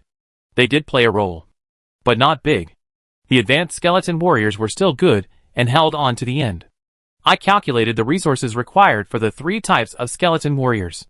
For the convenience of calculation, the skeleton warriors are calculated in groups of 5. To build a group of primary skeleton warriors, 2 units of bones and 500 soul energy are needed. To build an intermediate skeleton warrior, 14 units of bones and 500 soul energy are needed. To build an advanced skeleton warrior, 39 units of bones and 500 soul energy are needed. After comparing the role played by the skeleton warriors in this battle and looking at the resources in the warehouse, Liziu decisively gave up the primary and intermediate skeleton warriors and chose to summon advanced skeleton warriors. The reason was that he had no shortage of skeletons and the cost effectiveness was high. With a wave of his hand, the number of high-level skeleton warriors was replenished to 500. After a round of summoning, more than 80,000 units of soul energy have been consumed. Liziu finally experienced the happiness of rich people. Spending money lavishly? Spending soul energy is so cool. No wonder rich people like shopping so much. This feeling is so exciting. Fox Princess, who was hiding in the corner, looked at Liziu with an increasingly weird look. They couldn't see the system interface. In Fox G's eyes, Liziu was just sitting there, dancing at the air, and occasionally making hee-hee, and gaga laughter. The expression on his face kept changing. Sometimes surprised, sometimes frowning, sometimes angry, and sometimes even cursing. It's over. The master has gone crazy, Lingji said miserably to the other 3 fox princesses with a bitter face. Shh. Don't talk nonsense. The master is not crazy. The master is just...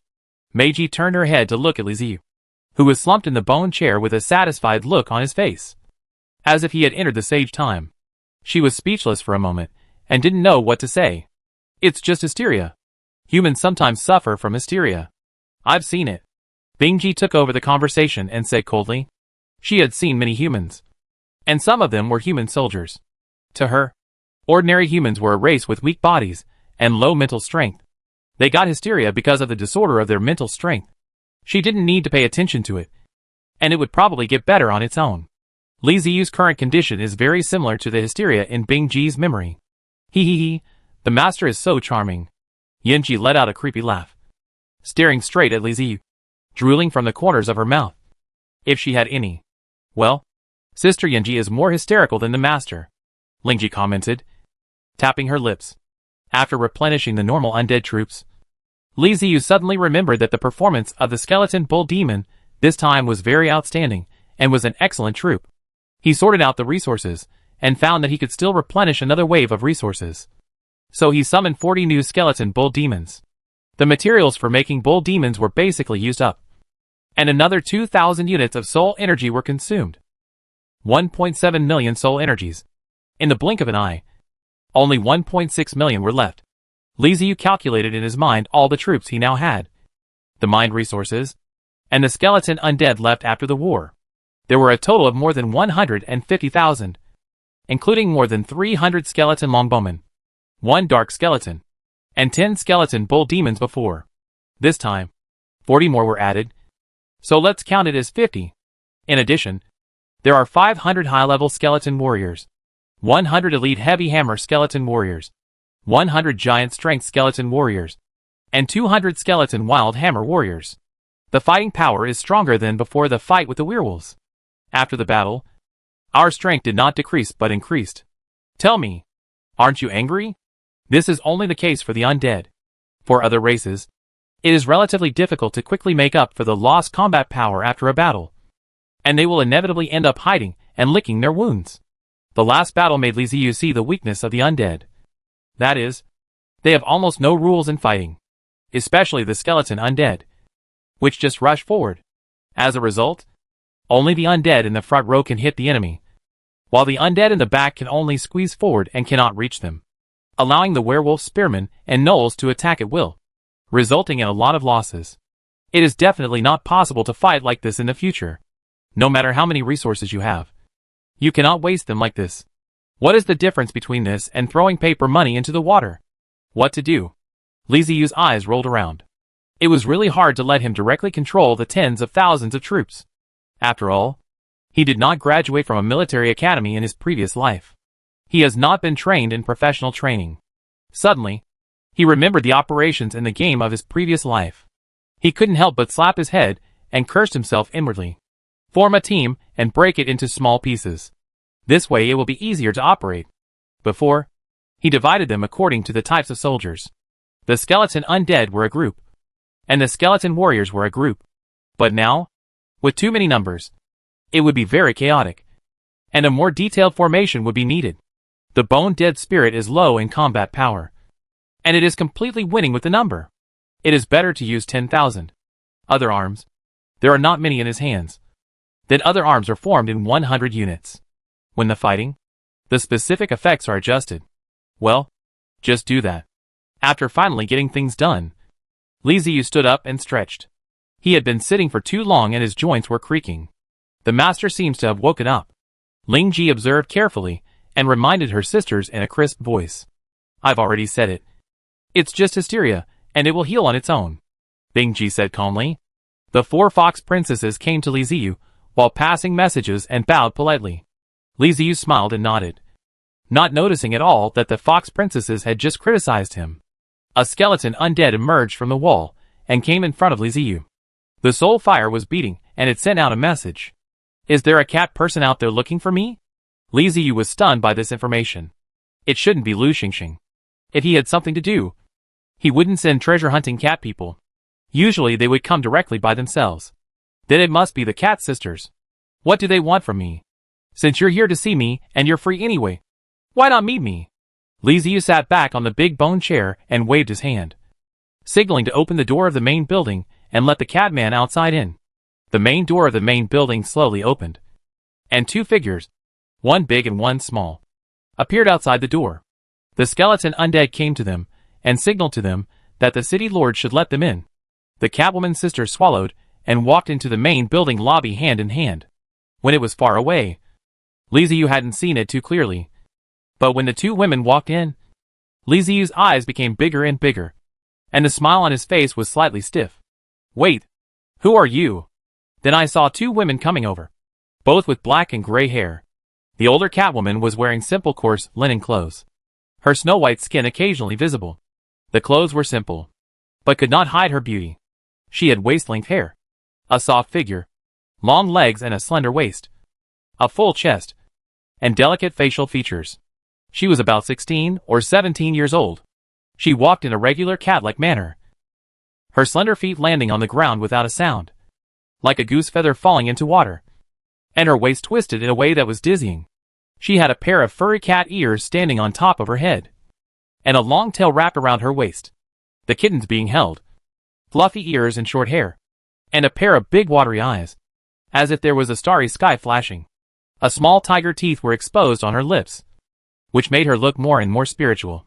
A pair of cat ears on her head shake twice from time to time, and the tail behind her scanned. Li Ziyu just stared at the two girls blankly until they came in front of him, lowered their heads, and knelt on one knee. Catwoman Ming Ming. Greetings to the Lord Mayor. Catwoman Ming Ming. Greetings to the Lord City Lord. The little cat girl had no manners. It was only after Ming and I pulled her arm that she reacted and quickly knelt down to salute. Li Ziyu was even more confused. Are these cat sisters? That's not right. It doesn't match my impression. In his impression, the cats and sisters are dirty, and they also exude a strange taste. The clothes they wear are also dark and dark. The proper refugees are not right with the two cat women in front of them. This was cleaned, and it was so big that the difference was so big. Did you change the person directly? Li Ziyu scratched the back of his head vigorously and thought. I have watched countless movies, and it seems like I have seen all kinds of female teachers. I can tell at a glance whether you have removed your makeup or not. How come your eyes are covered by two unwashed cat women? You are a cat girl. Ming Ming and Ming Ni. He still didn't believe it, and asked strangely. It's us. Ming Ni's voice was very soft. Just like her. She was not very old, but she felt like a warm sister. This is not right. How did you become like this? Li Ziyu frowned and asked in confusion. We was cleaned. If the master of the city was not happy, we could change to the previous look. Ming Ni didn't understand the meaning of Li Ziyu, and his body trembled slightly and answered. Don't stop. It's so good now. I like it very much. Li Ziyu waved her hand quickly. Now how beautiful it is. The eye-catching beauty. Compared with the previous refugee look, I don't know how many times stronger. When he first met Ming Ming, he was somewhat disappointed. She was totally different from the beautiful, lively, and cute Catwoman in his mind. It turned out that he was wrong. This is the correct way to open Catwoman. No. I am the City Lord. The Lord of the Undead. I have to keep a straight face and not scare these catgirl sisters. Li Ziyu thought. Took a deep breath. Suppressed the emotions. The expression returned to normal. And asked lightly. Cough. Are you looking for me? Hearing about Li Ziyu's culture, Ming and I raised her head, looked at him with her beautiful eyes, and said softly, Lord City Lord, we sisters don't have any special skills. If we go out to find food by ourselves, I'm afraid we will lose our lives. I beg the Lord City Lord to have pity on us and accept us as maids. Hee, cat maid. Slurp. Maid. Ahem. Don't think too much about it. Don't think too much. In my previous life, I was still a child at this age. This is the door to the door. You can consider it. The maid's words. Li Ziyu's eyes drifted towards Fox Princess beside him. And she seemed to be quite good too. It is not that Fox G is not good, but that our Fox G is the dead soul. If you accidentally turn the water into ice cubes, and turn the barbecue to frozen meat. Catwoman, on the other hand, doesn't have so many worries. By the way, I promised Catwoman that I could live on the platform, but I didn't sign the contract. This is a good opportunity to make up for it. Thinking about this, Li Ziyu nodded. In this case, I am not an unreasonable person. You can be my maids. Okay. Sign the contract. The contract must be signed. The last time I forgot. This time I made up. Especially the maids. The people around me. In case of some problems, that is a big deal. Without the constraints of a contract, it is less credible. The Catwoman sisters knew about the contract. Both the Minotaur and the two city lords, Zhang Peng and Lu Xingxing, had contracts with the Lord of the Undead. But the Lord of the Undead City did not say anything, and they did not want to remind them. When they came this time, they were mentally prepared. After Li Ziyu said this, the two of them felt relieved and nodded quickly. Li Ziyu selected a contract from the system. This time the contract was stricter. A formal servant contract. The Catwoman sisters would be by his side as maids in the future. When the Catwoman sisters received the contract, they had no doubts at all and signed the servant contract without even looking at it. The contract came into effect, and the two officially went to work and became Li Ziyu's maid. The four fox princesses on the side looked at each other and communicated silently. It's over. It's over. Our position has been taken away, Ling Ji said sadly. Her voice was listless. In her opinion, the cat sisters under Li Ziyu were a sign that they were going to abandon them. Sister, don't be afraid. We are Fox Ji. Can we still lose to two kittens? Meiji felt a war-oriented in his heart, grabbing men with the old lady, and not looking at his ability. Yo-yo, this is a compact for us. Yan Ji's voice was ridiculous. Watching the catwoman disdainfully, Bing Ji thought for a while before she said, why don't I just kill those two kittens now to avoid being an eyesore? Shut up. Meiji. Yan Ji and Ling Ji said in unison. What a joke. The city lord has already acknowledged that these two kittens are his maids. Yet you want to kill them. Do you really think the city lord has no temper? Ming Ming and Ming Ni suddenly shuddered and had a bad feeling, as if they were being stared at by some ferocious monster. Ming Ming found Fox Princess standing in a row. These four beautiful older sisters had smiles on their faces, but they seemed to have bad intentions. Ming Ming gently pulled her sister's arm. Ming Ni looked at her puzzledly, and Ming Ming gave her a subtle look, asking her to go look at Fox Princess. Seeing Ming and I looking at her, the smile on Fox Princess's face became even more beautiful, like a rose with thorns. Sister, we seem to have been discovered, Ling Ji whispered. What are you afraid of? Just laugh, and it will be all over. Meiji is very familiar with this kind of thing. I'm a fox princess who is 8 degrees in tea ceremony. So why should I be afraid of you? A cat girl who hasn't even grown all her hair yet. Listen to your sister Meiji. Bing Ji. You can actually laugh? Yin Ji said in surprise, as if she had discovered some big secret. It's just a fake smile. Bing Ji's voice was still cold. Meiji and Ling Ji also glanced over. They were actually smiling, but there was a chill in their smile, as if they were wearing a smiling mask. Ling Ji looked behind her quietly and, sure enough, Sister Bing Ji was holding the hilt of the sword. Li Ziyu didn't feel anything wrong at all. Is this temperature drop again? How can it feel a little cold? Hey, prepare a few more clothes. From today on, you two will serve as my maids. Your main job is very simple. Li Ziyu came to the Catwoman sisters and told them what the maids had to do. Of course, the maids' duties did not include warming the bed. Chapter 132, A Newcomer. Skeleton Dead Mobile Fortress. There were 3 majestic figures standing in the spacious main building hall. It was Li Ziyu's newly unlocked hammer. They just came out of the warrior training camp and was called by Li Ziyu. Only after seeing the hammer soldiers with my own eyes did I feel that they were worth the money. Just by looking at the aura of the 3 types of soldiers, I could feel their power. It's just that the sizes of these 3 types of hammer soldiers are quite different, and the aura they carry gives people a different feeling. The shortest head is the giant bone warrior, 185 centimeters tall, a little bit taller than the skeletal warrior. It looks very short beside the elite heavy armor skeleton warrior and the bones. But his bones are thick, especially the bones. It looks like a solid feeling. There was a square hammer beside him, which was almost exactly the same as the hammer picking. Yes, it was the heavy octagonal hammer used in the industrial. The hammer was 98 centimeters high, and the handle was 91 centimeters. The only difference was that the hammer surface of the octagonal hammer was close to the round, and he used a square hammer surface. In terms of breadth, Julie's skeleton warrior was almost the same as the Taboo Nyo head. No wonder the system complained about him. Just give him a safety helmet, and he can go directly to the construction site. There is no need to expect too much. The sledgehammer is definitely 80, and the small hammer is 40. He has combat power. But that's just the way it is. It's almost at the level of a skeleton warrior. But having said that, the advantages of the Julie skeleton warrior were not on the front battlefield. His advantage was that he was demolished. This was Li Ziyu's fancy. The skeleton hammer warriors are much taller than the giant strength skeleton warriors, with a height of up to 200 centimeters. Their bones have been hardened, and they are much stronger than the skeleton warriors. They have a pair of horns on their heads for unknown reasons, and wear animal skin wrist guards on their arms, animal skin skirts around their waists, and leggings on their legs, which fascinates Li Ziyu. You said that there are long horns on your head. This can be understood that in addition to looking more fierce, there are some attacks. But what kind of ghost is animal skin care? Animal skin skirts. And animal leather legs? Is the beast skin that I consume? Dear, you are the skeletal dead spirit. The bones of the dead spirit do not understand. The bones, the pure bone. There are no skin, no flesh, no pain, and no tintin. What do you want to wear beast skin to cover?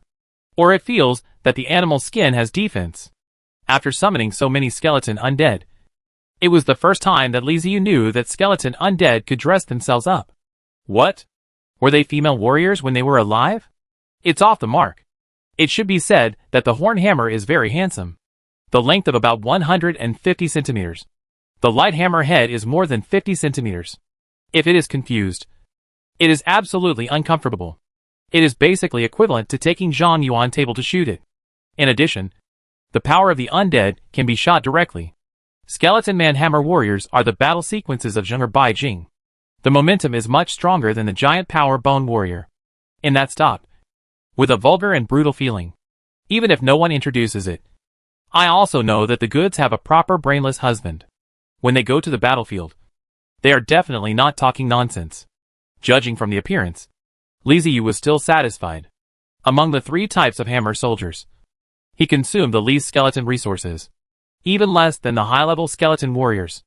As long as the combat effectiveness was acceptable, it would be fine, so he would not feel bad about the consumption. Nodding, Liziu looked at the last and most anticipated elite unit, the heavy hammer skeleton warrior. He spent a lot of money on this guy. Each one required 120 units of bones, and the system evaluation was so high. If it wasn't good enough, he would really curse.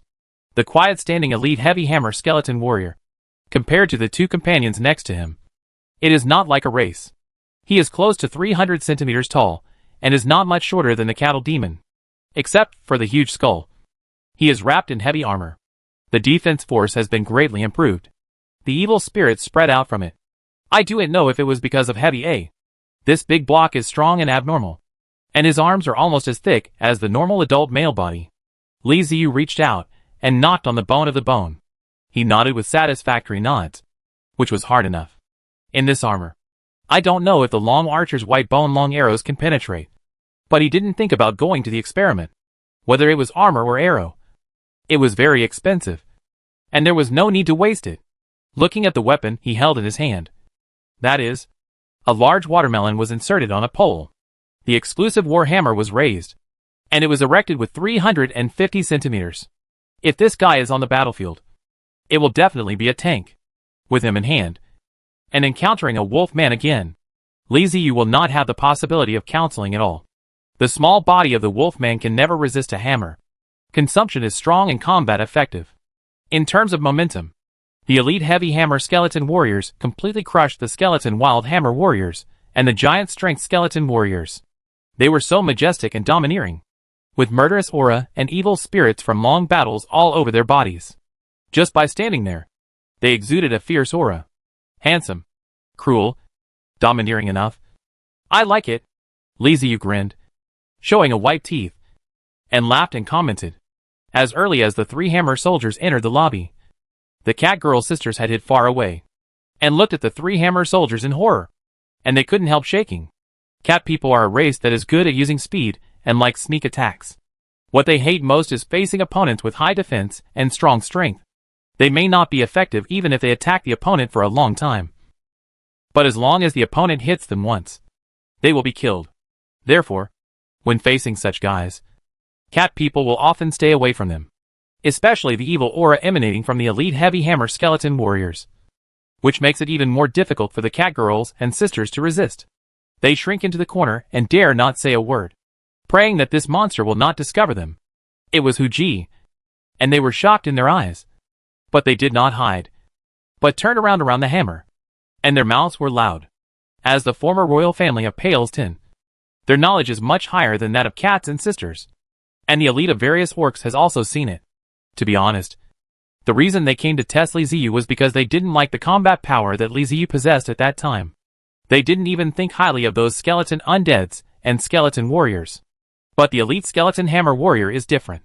The aura emanating from this guy is no worse than that of the main elite in the Balorfit Orc Corps back then. He is a strong man, especially Bing Ji. The gleam in her eyes was almost bursting out. She is different from the other 3 fox princesses. Ice Princess is in charge of combat. During times of chaos and war, she has to represent the fox tribe on the battlefield to command the battles, and even lead the soldiers to charge. She has a deeper understanding of powerful warriors than the other fox princesses. Soldiers such as the elite skeletal heavy hammer warrior are her favorite category because she is too secure. After circling twice, Meiji came close to Li Ziyu and asked in a coquettish voice, "Master, how many such strong and brave warriors do you have?" Li Ziyu turned to look at Meiji and saw her curiosity in her eyes. Just a smile, and did not answer what she meant. These fox princesses were once members of the royal family of Balefit, the real managers of that huge orc empire. They have very high visions. If I say there are 100 of them, I will probably be laughed to death. It is better not to answer. He waved his hand, signaling the 3 newly trained warriors that they could leave. After saluting, the 3 hammer soldiers walked outside. From their steps, one could also see the differences between the 3 types of soldiers. The giant bone warrior was quite satisfactory, dragging the handle's hammer, and the more he looked like a worker. The bone hammer warrior took the 8-character step. The hammer resistance to the shoulder. Carefree. 7 unconvinced appearances.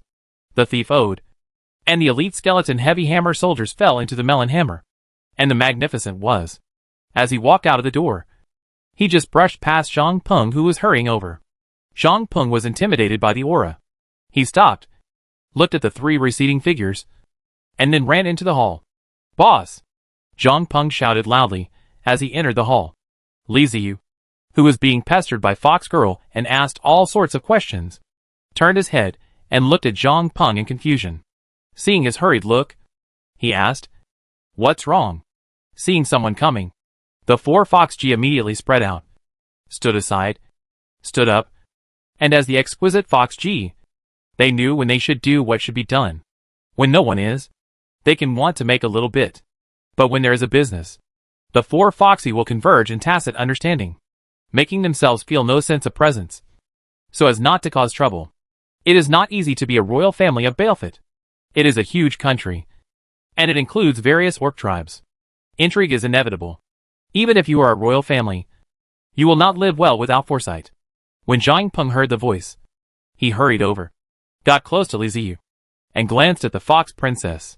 Li Ziyu shook his head slightly at him, indicating that it was okay, and that he could just tell him if he had anything to say. These fox princesses were dead souls, bound by his soul coffin, and could be completely trusted.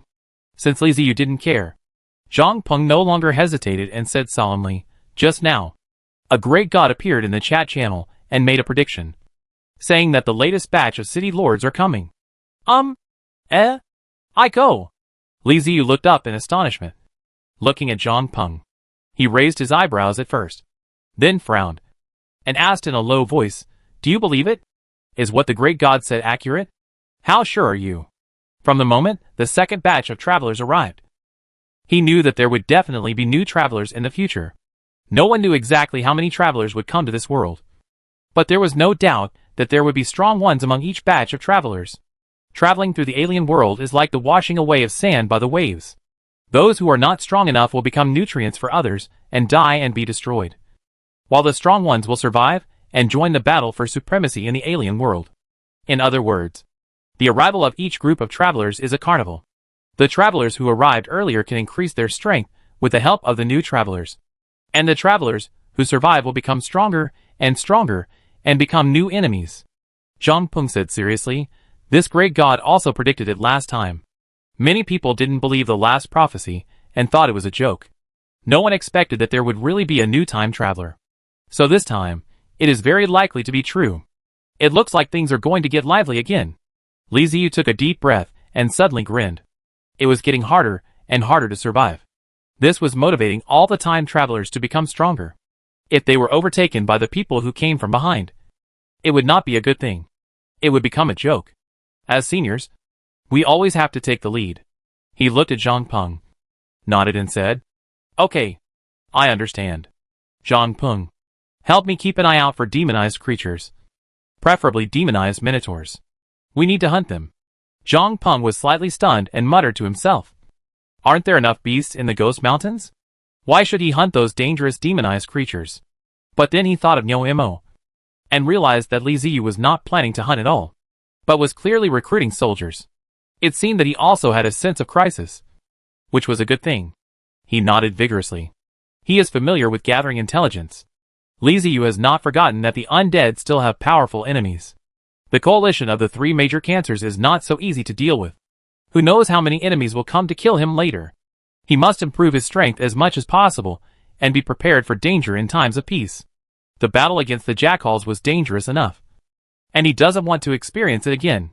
New time travelers must also be careful, regardless of whether they will attack the newcomers. At least they should not make people feel that they are soft persimmons. For example, Bentham actually came to collect protection fees from himself so openly. This kind of thing should only happen once. There are always people who overestimate their own abilities, feel they are strong, and indulge in the illusion of their own power, thinking that everyone in the world is afraid of them and will give in to them. Such people need to be slapped in the face to wake them up. This battle made Li Ziyu realize the importance of high-level soldiers. Relying solely on the numerical advantage of the undead cannot solve all problems. High-end combat power is a must. The elite heavy hammer skeleton warrior is strong enough and stable production, but each requires 100 units of soul energy, and Yo-Mo only needs 50 units of soul energy. The combat effectiveness is obvious to all, and it is more cost-effective. Besides, the demonized creatures are a threat and are not friendly to the tribes in the wilderness. Sweeping the demonized creatures will not cause trouble. It can be regarded as eliminating harm for the people and contributing to the stability and unity of the wilderness. If you think about it this way, you are pretty great. Zhang Peng's information network has been spread out. Most of the tribes living around the Ghost Mountains are very poor, so there is no need for coercion. Only inducement. Of course, there are always some blind people who want to rob and rob. Zhang Peng is not strong in Li Ziyu's eyes, but he is a city lord after all, and the moles under him are also capable of fighting. After a beating, they will become obedient. After coming out of the lobby of the castle's main building, Zhang Peng immediately asked the mole people to contact the surrounding tribes and collect information about the demonized creatures. What? You said it's night now? You're screwed? I don't care whether it's night or not. The information the boss wants can't be delayed.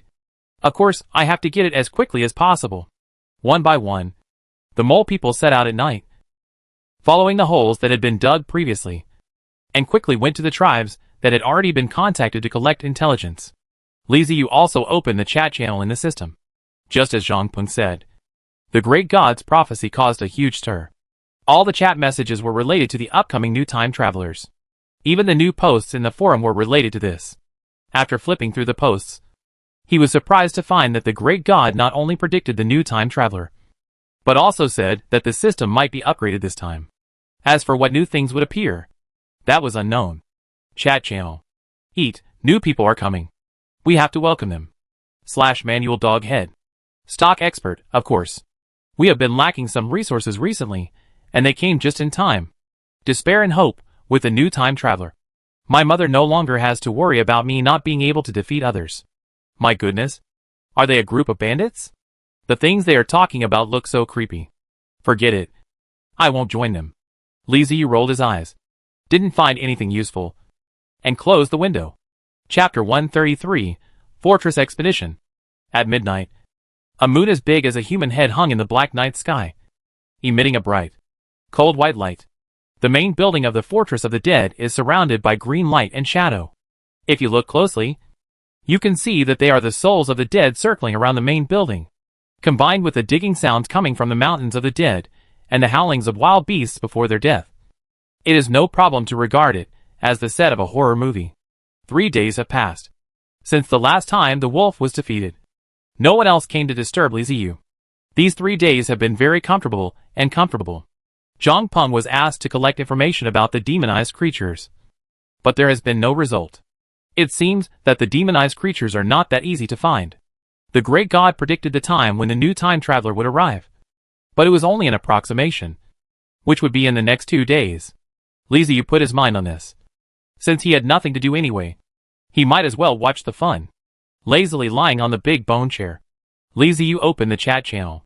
After just one glance, he suddenly sat up straight. Here it comes. Chat channel. Kindergarten senior class, brothers. A new time traveler is here. I found a little cutie, and I'm going to say hello to him right now. Ha ha ha ha. Kicking the nursing home, look. What a coincidence. I also found a new person. Give me half a pack of Huntishan. I beg you to be human beings. We all come from the same place. Survival is not easy.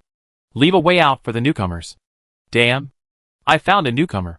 He wants to run away. No more words. Let's get back to the chat. Half a day wasted. Silver bell breastplate. 50 cents a pair. I collect scrap copper and iron. Stone ore. Iron ore and metal ore. The price is affordable. Come if you are sincere. Looking at the messages that were quickly scrolling through the chat channel. Liziu sighed. Sometimes time travel is not necessarily a good thing. You might open your eyes and see a group of veterans grinning at you. There are not many good people like him who don't bully newcomers. People's hearts are no longer the same as they used to be. Not everyone is like him. The resources they need are either useless bones or soul energy. The vast majority of traversers need all kinds of resources. Even basic resources. The more the better. For example, the Lord of the Behemoth tribe often complains in the chat channel that there is not enough food. The behemoths under his command are all big eaters. And their stomachs are like bottomless pits that can eat any amount of food. Their fighting power is indeed strong. But as the Lord of the Behemoth tribe, the burden is also astonishingly heavy. The behemoths, if we kill them and turn them into undead, their combat power should be quite high. It's exciting just thinking about it. With the arrival of new time travelers, the forums and chat channels have been in complete chaos. And the carnival for the barbarians has begun. The newcomers do not have the opportunity to develop leisurely like him. At the beginning, they face a group of veterans who are searching for them everywhere. Once they are discovered, their fate will be dire. Liziu doesn't like this kind of chaos. He likes civilization and order. Chaos always makes people uneasy. The undead are a group of order-abiding people. After all, they don't have so many hobbies, don't have to worry about food and drink, and don't have to consider buying a house or a car. Well, it's pure. The newcomers haven't reacted yet. And there is no sign of them in the chat channel. It will probably take half an hour for them to react and come online one after another.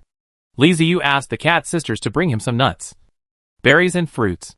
He turned off the system and ate them leisurely, occasionally sharing some with Ming Ming, who was watching him with envy. After 3 days of contact, Liziu was very satisfied with the cat sisters. Ming Ming was a clever little guy with a quick mind. He was always thinking about how to be lazy and get food without being discovered by his owner Liziu. Of course, her little thoughts could not be hidden from Liziu. Every time she was discovered, Liziu would give her a slap in the face, making her cover her head and scream for a long time. Ming and I is a gentle older sister. Very polite, considerate, and serious about her work. She seems to be from a different family from the lively Ming Ming. She just laughs off the fact that her sister is often stabbed. She can see that the master is not really angry. Otherwise it would not be as easy as a stabbing. Boss! A new time traveler is coming. Should we take action? Lu Xingxing ran in from outside riding Zhang Fei's horse, shouting loudly. Liziu chewed a berry slowly and looked at Lu Xingxing calmly. This kid always seemed energetic, liked to join in the fun, and was curious. It was not until he ran to the front that Liziu waved his hand and said, "Can't you be more stable? Besides, new people are here. So what does it have to do with us?" Lu Xingxing stopped suddenly and said in a hurry, "Boss, you can't say that. Aren't you curious about what races the new travelers are? Don't you want to meet those new travelers?" Liziu shook his head without hesitation and said, "No. Absolutely no. What am I going to do when I see them? Destroy their fortresses, turn them into undead, and then go mine for me?" Lu Xingxing listened to Liziu's words, grinned, sucked his teeth, and said with a wry smile, "You are not that kind of person. Stop joking. We can expand the scale and recruit a few allies." Xingxing, I've already told you that your idea is wrong. Zhang Peng walked in from outside and just happened to hear Lu Xingxing's words. He walked in and said, "It's a mess now. There's no need for us to wade into the muddy water." Lu Xingxing turned his head sharply, glared at Zhang Peng, and said dissatisfiedly, "You are inhumane. The newcomers are so pitiful.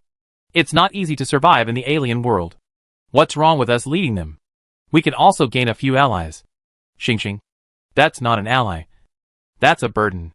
Liziu adjusted his posture and said earnestly, Do you feel that I gave you too many resources? Instead of thinking about helping the new travelers, you might as well think about how to get more resources and develop your own fortress. Yes. Yes. Yes. Xingxing hasn't even been able to support himself yet. Yet he's still thinking about helping others?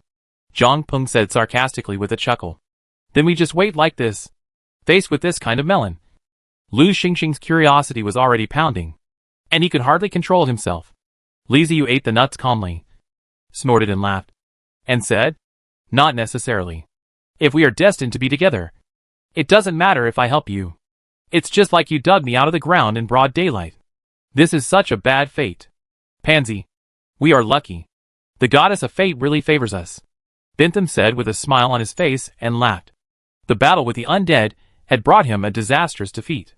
With heavy losses and broken bones, he thought he needed to lie low, lick his wounds quietly, and repeat what he had done before to plunder those indigenous tribes that had no backing and seemed weak. With the team he has now, there is no problem in plundering those small tribes. But the profits are too small, and he doesn't know how long it will take to return to its previous state. But what Bentham didn't expect was that happiness came so suddenly. The new time travelers, weren't they just fat sheep waiting to be slaughtered? He had been following the news all along. And today, finally, what he had been waiting for came true. The new time traveler finally arrived in the other world, and his hunt had begun. Those newcomers, who haven't figured out the situation yet, are almost defenseless, and can be easily defeated. It's simply a blessing sent by the goddess of fate. At this time, the Knoll Fortress without its SH. I was chasing a small fortress in the wilderness. Bentham and Pansy were both excited. The benefits of destroying a mobile fortress were much higher than plundering a small tribe. In their excitement, Bentham and Pansy did not notice that there was a green light chasing them in the sky. The ghosts discovered their whereabouts and looked down from the air. "We are going to make a contribution," a troll-like ghost said to his companions. "Ah?" The human ghost turned his head and looked at the troll ghost blankly. They were once enemies, but became fellow tribesmen after death.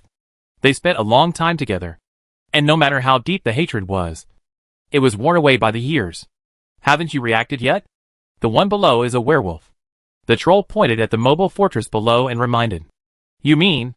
The human ghost finally reacted. The two ghosts originally came out for a stroll, but unexpectedly they saw two mobile fortresses fighting each other. It may not be appropriate to say that they were fighting, as one was running and the other was chasing. Perhaps it is because they have been ghosts for too long. Human ghosts now find everything new and novel, and are always thinking about eating melons. So when they saw the mobile fortress chase, they did not think much about it, and simply watched the fun. The troll ghost was much better than him, although he also wanted to watch the show. He recognized the werewolf fortress, which was the enemy they had fought against some time ago. "Go back and report to the city lord." The troll ghost looked down and said solemnly to the human ghost, "I'll give you the chance." The human ghost just stared at the troll ghost and said seriously, "No. You found it first. Go ahead." The two ghosts fell silent at the same time, with sparks flickering in their eyes. If they go back to report, the city lord will naturally credit them with merit, but they won't be able to see the excitement.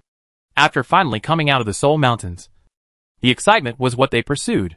They both knew what the other wanted, and in the face of the excitement, neither of them wanted to leave. "How about we wait and see first, and then go back and tell the city lord after they've finished fighting?" The human ghost hesitated for a moment and suggested. "What are you talking about? The military situation is urgent. After the battle, the gnolls will run away." The troll ghost didn't think that what the human ghost said was a good idea, and shook his head. The human ghost shrugged, meaning it's up to you. "But I want to watch the fun." The troll ghost was so angry that he grinned, but he also understood that the human ghost was determined not to go back. "Well, since you don't want to go, then I'll go. I hope I can get back before the other party finishes the fight." He looked down again and determined the direction in his mind. "Huh?" The direction of these two fortresses seems to be the fortress of the undead. The mobile fortress in front was in a panic and accidentally headed towards the mobile fortress of the undead. Maybe it was because it was dark, but Bentham and Pansy, who were chasing behind, didn't notice this. In this way, maybe I can even see the ending. The troll ghost's mind raced, and without hesitation, he flashed and flew quickly towards the undead fortress, the main building of the undead fortress. Li Ziyu, Zhang Peng, and Lu Xingxing sat in a row, watching the chat channel and studying what had been updated in the system. Looking like teenagers addicted to the internet. Quite a few new people have shown up in the chat channel. Chat channel. Morning Star, where is this place? Xiaoyang, can you? Are all the brothers here time travelers? I'm a newbie and hope you can guide me. Give me half a pack of Hontishan at Xiaoyang, can you? Don't be afraid. Call me brother. I will take you. Add me as your friend. Send me your coordinates privately. I will come to find you now. Kick the nursing home. Don't believe what Hontishan says. This guy is very bad. If you really tell him the coordinates, you are dead. I am your mom. Are you there? I am your... Where are you? Mom? Treasure hunter at Xiaoyang, can you? Don't trust anyone. Be careful, and don't expose yourself. The dark jungle took effect again. In the game of hide and seek, Li Ziyu and Zhang Peng were able to handle it calmly. Only Lu Xingxing had a confused and anxious look on his face. He tried to protect the newcomer, but it was hard to say how much effect his words would have. The messages were refreshed very quickly. In almost the blink of an eye, the messages he said disappeared from the screen. At this moment, Meiji floated to Li Ziyu's side and said softly, Master, there is a dead soul who wants to see you. Li Ziyu retracted his gaze from the system, looked at Meiji in confusion, and asked, The dead soul wants to see me? Why? Meiji said seriously, He said he has important information to tell you. Important information? The souls of the dead can float in the air and are almost weightless. When they are let out for fresh air at night, they can run very far away and discover anything. Li Ziyu attaches great importance to the information of the souls of the dead. He immediately nodded, patted Zhang Peng and Lu Xingxing on the shoulders, and motioned them to go aside first. Seeing that Li Ziyu was busy, the two stood up and ran to the corner to continue their research. Seeing that Li Ziyu was ready, Meiji went to notify the ghosts outside. A green light fell from the sky, landed in front of Li Ziyu, and transformed into a troll ghost. Great Lord of the Undead. My master. The troll ghost knocked on his chest and saluted Li Ziyu.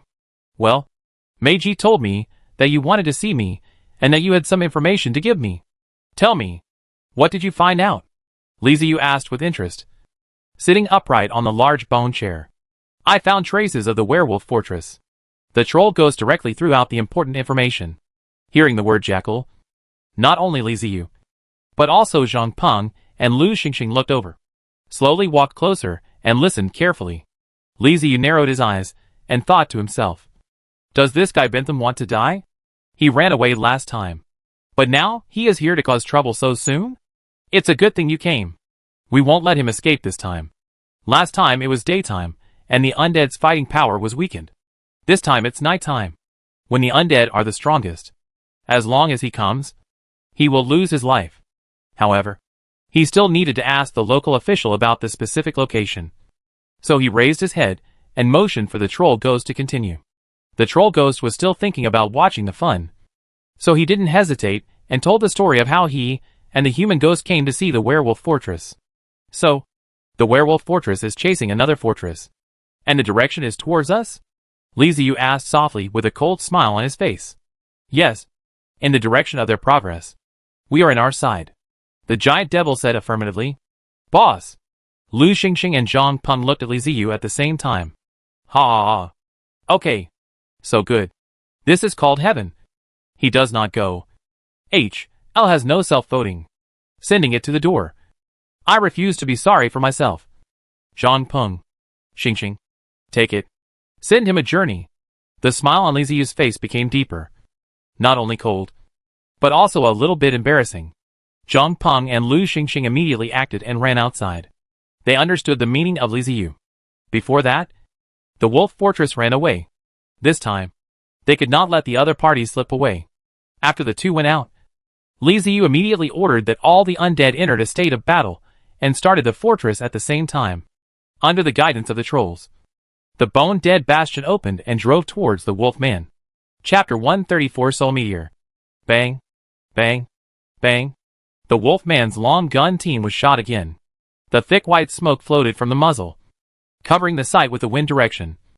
And the wolf man in front turned around, stuffing the prepared quantitative bullet into the gun, and then used iron to the bottom. And then the gun was on the shoulder to prepare the next launch. Run! Run faster! Ha ha ha! Bentham shouted excitedly. He liked this feeling. It was like he was hunting.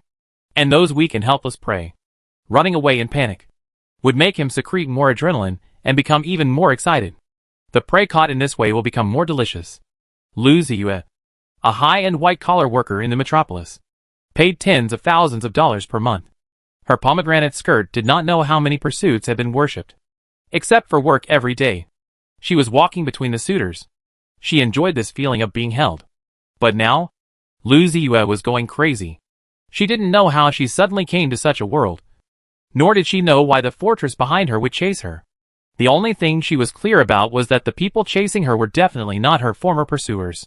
If she was caught, it would not be as simple as booking a hotel room. Her end would not be good. She was panicked and frightened. But she endured tears. As a high-end white-collar worker, Lu Ziyue naturally could not be a fool. She had experienced suffering and many impossible tasks. But she finally persisted. The more at this crisis, the calmness and must not panic. In front of it, a dark shadow appeared. As if it was a high-rise building. There should be people in the building.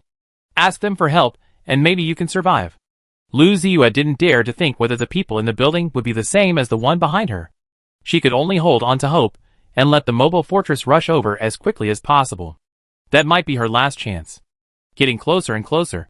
With the help of the moonlight from the sky, Lu Ziyue could see the building clearly, and her eyes gradually widened. What is that? It was indeed a tall building. But it was different from the tall building in her mind. It was a building made of countless bones. Around the building, there were green rays of light constantly rotating and circling, which was eerie and terrifying. Cold sweat was left from her horns. It was not a place where humans could live. It was the ghost. After that, it was dead. Lu Ziyue collapsed. And she didn't even cry. Yelled. But just looked at the high-rise building closer. The shadow fell. And she gradually shrouded her. The undead. Bensham. Look at it. It is the undead. We have to leave. We have to leave here. Ponchi saw the main building in front of him. And suddenly panicked. Turned his head to yell at Benram. In the battle some time ago, his confidence has been completely broken. The undead is not that they can compete. Not to mention Pansy. Even Bentham was shocked, and his face turned extremely ugly. There are them everywhere. How can the undead appear here? It is obviously a bit worse. He can win the mobile fortress in front of him. And the undead appears at this time. Damn it. I will definitely take revenge. Turn around. Let's go! It only took Bentham a second to give the order. He gritted his teeth and cursed, urging the werewolf fortress to turn around. The mobile fortress in front was just the right bait for the undead. And he didn't want it anymore. The Baylor fortress without the SHL is a lot faster than before. There was a semicircular trace on the ground. And he ran away. Lu Ziyue looked closer and bigger. As if a city that crushed over a city. Closed his eyes helplessly. And had no chance to escape. But after waiting for a while. But did not wait for the death of the imagination. She opened her eyes blankly. But found that the huge mobile fortress was galloping from her. And she didn't look at her. Chasing the Wolfman fortress behind. Her face turned pale. She was sweating profusely. She had walked through the gates of H.L. And she was gasping for breath. Go. Go quickly. She ordered. Then paused. Shook her head. And said anxiously, no. Chase after them. Catch up with that fortress. The moment she wanted to leave, she suddenly realized that this was an opportunity. If she leaves at this time, she will probably encounter the enemy. Will anyone come to save her? Lu Ziyue can survive in the big city. So she naturally has her own way of survival. When she is weak, she has to find someone to help her. Isn't that terrifying ghost fortress a perfect choice? Although it is dangerous, wealth and honor are achieved through risk. If you want to live a good life, how can everything be smooth sailing? Without trying hard? How can you turn a bicycle into a motorcycle? The small fortress turned quickly and chased after the undead fortress. Want to run? How the H? I let you run away. Li Ziyu stood on the top of the main building, overlooking Song Sun's fled to the wolf fortress in the distance, with a sloppy smile on his face, raising his hand, and attracting the soul coffin. It seemed to be aware of something. The dead souls had shouted one after another. From all directions. They flew into the soul coffin. The soul coffin exuded a clear green. and the strong soul atmosphere spread to the surroundings. Li Ziyu's hand was put on the soul coffin, and the cold touch almost stagnated the blood. His eyes looked at the Wolfman Fortress in the distance. Soul coffin skill, soul meteor. His consciousness broke away from his body and drifted into the high altitude. He could clearly feel everything on the ground. And then the soul locked the wolf fortress. Open the coffin. The surrounding soul power suddenly shrank and was sucked into the soul coffin. The lid of the soul coffin was suddenly opened, and the green soul energy inside almost turned into liquid, slowly rotating in a vortex. In the middle of the vortex, a ball of light shot up into the sky. The first light group was like a signal, and hundreds of light groups were immediately shot high. After reaching its peak, the green ghost power energy bomb made a strange turn and flew towards the werewolf fortress with a tail of flame. What is that? Under the cover of night, the energy bomb of the power of the dead soul was too conspicuous and was discovered by Pansy. But the distance was still a bit far away, and it looked like a small green light. But it made him feel uneasy. He stared at the green light spots, and as they became bigger and bigger, his brows frowned. Bentham. Enemy attack. Pongshi only had time to shout this sentence. Those light spots fell quickly. He saw it clearly that it was like a meteorite, with a light bomb with tailitis. Boom! Boom!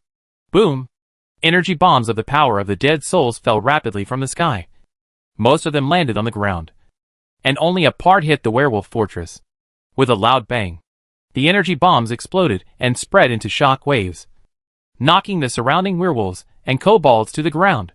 But the terrifying thing is yet to come. As the energy bomb exploded, the power of the dead souls dissipated like smoke and dust, spreading throughout the entire werewolf fortress. Anole dodged the impact, but watched the dark green smoke spreading over him. He turned around and wanted to run, but he was a step too slow and was enveloped by the smoke. He immediately let out a shrill howl. His body seemed to be placed in extremely concentrated and corrosive acid. His flesh and blood quickly dissolved and turned into a pile of bones, scattered on the ground. Some wolves are more lucky. They are also shrouded in smoke, but they are not as miserable as one. But they can clearly feel that vitality is past.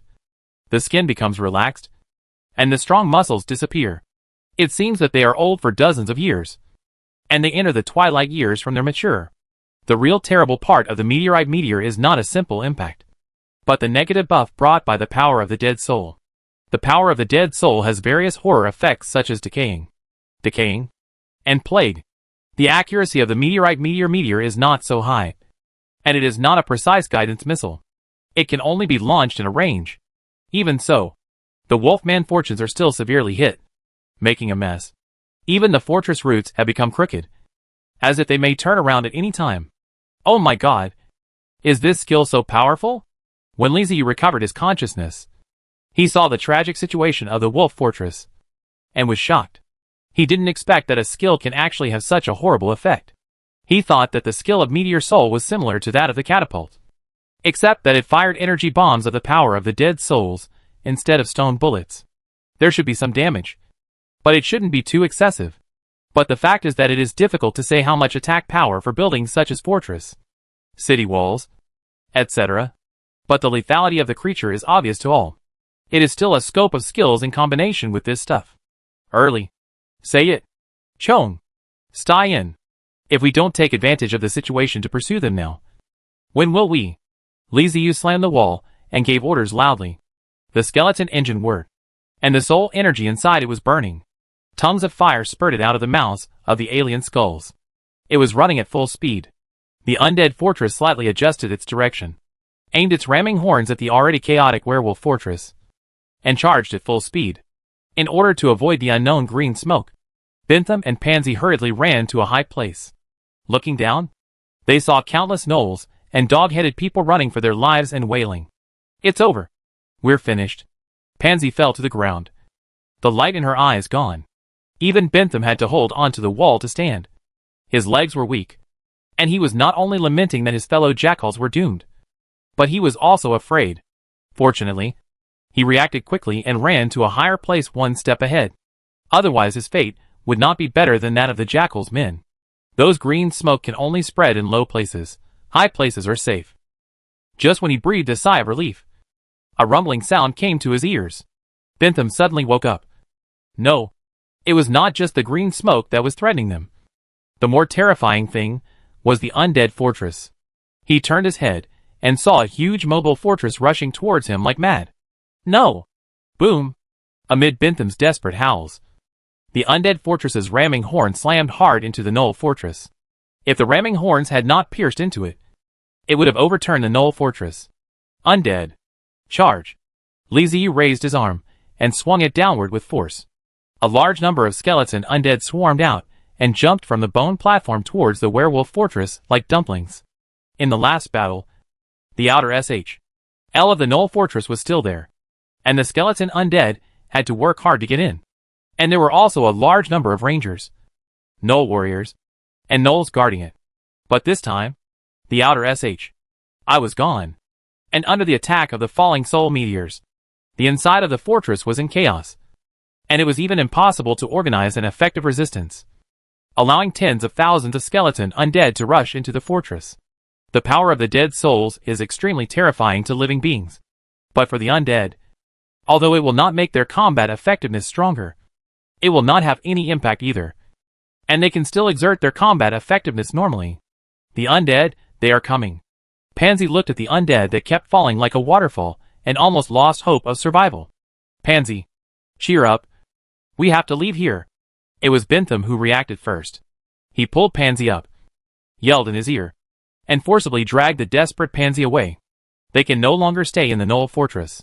Those Gnolls and Gnolls cannot stop the attack of the undead. They need to leave as soon as possible and keep their lives. Maybe they still have a chance. Without the fortress, they can still find other ways out.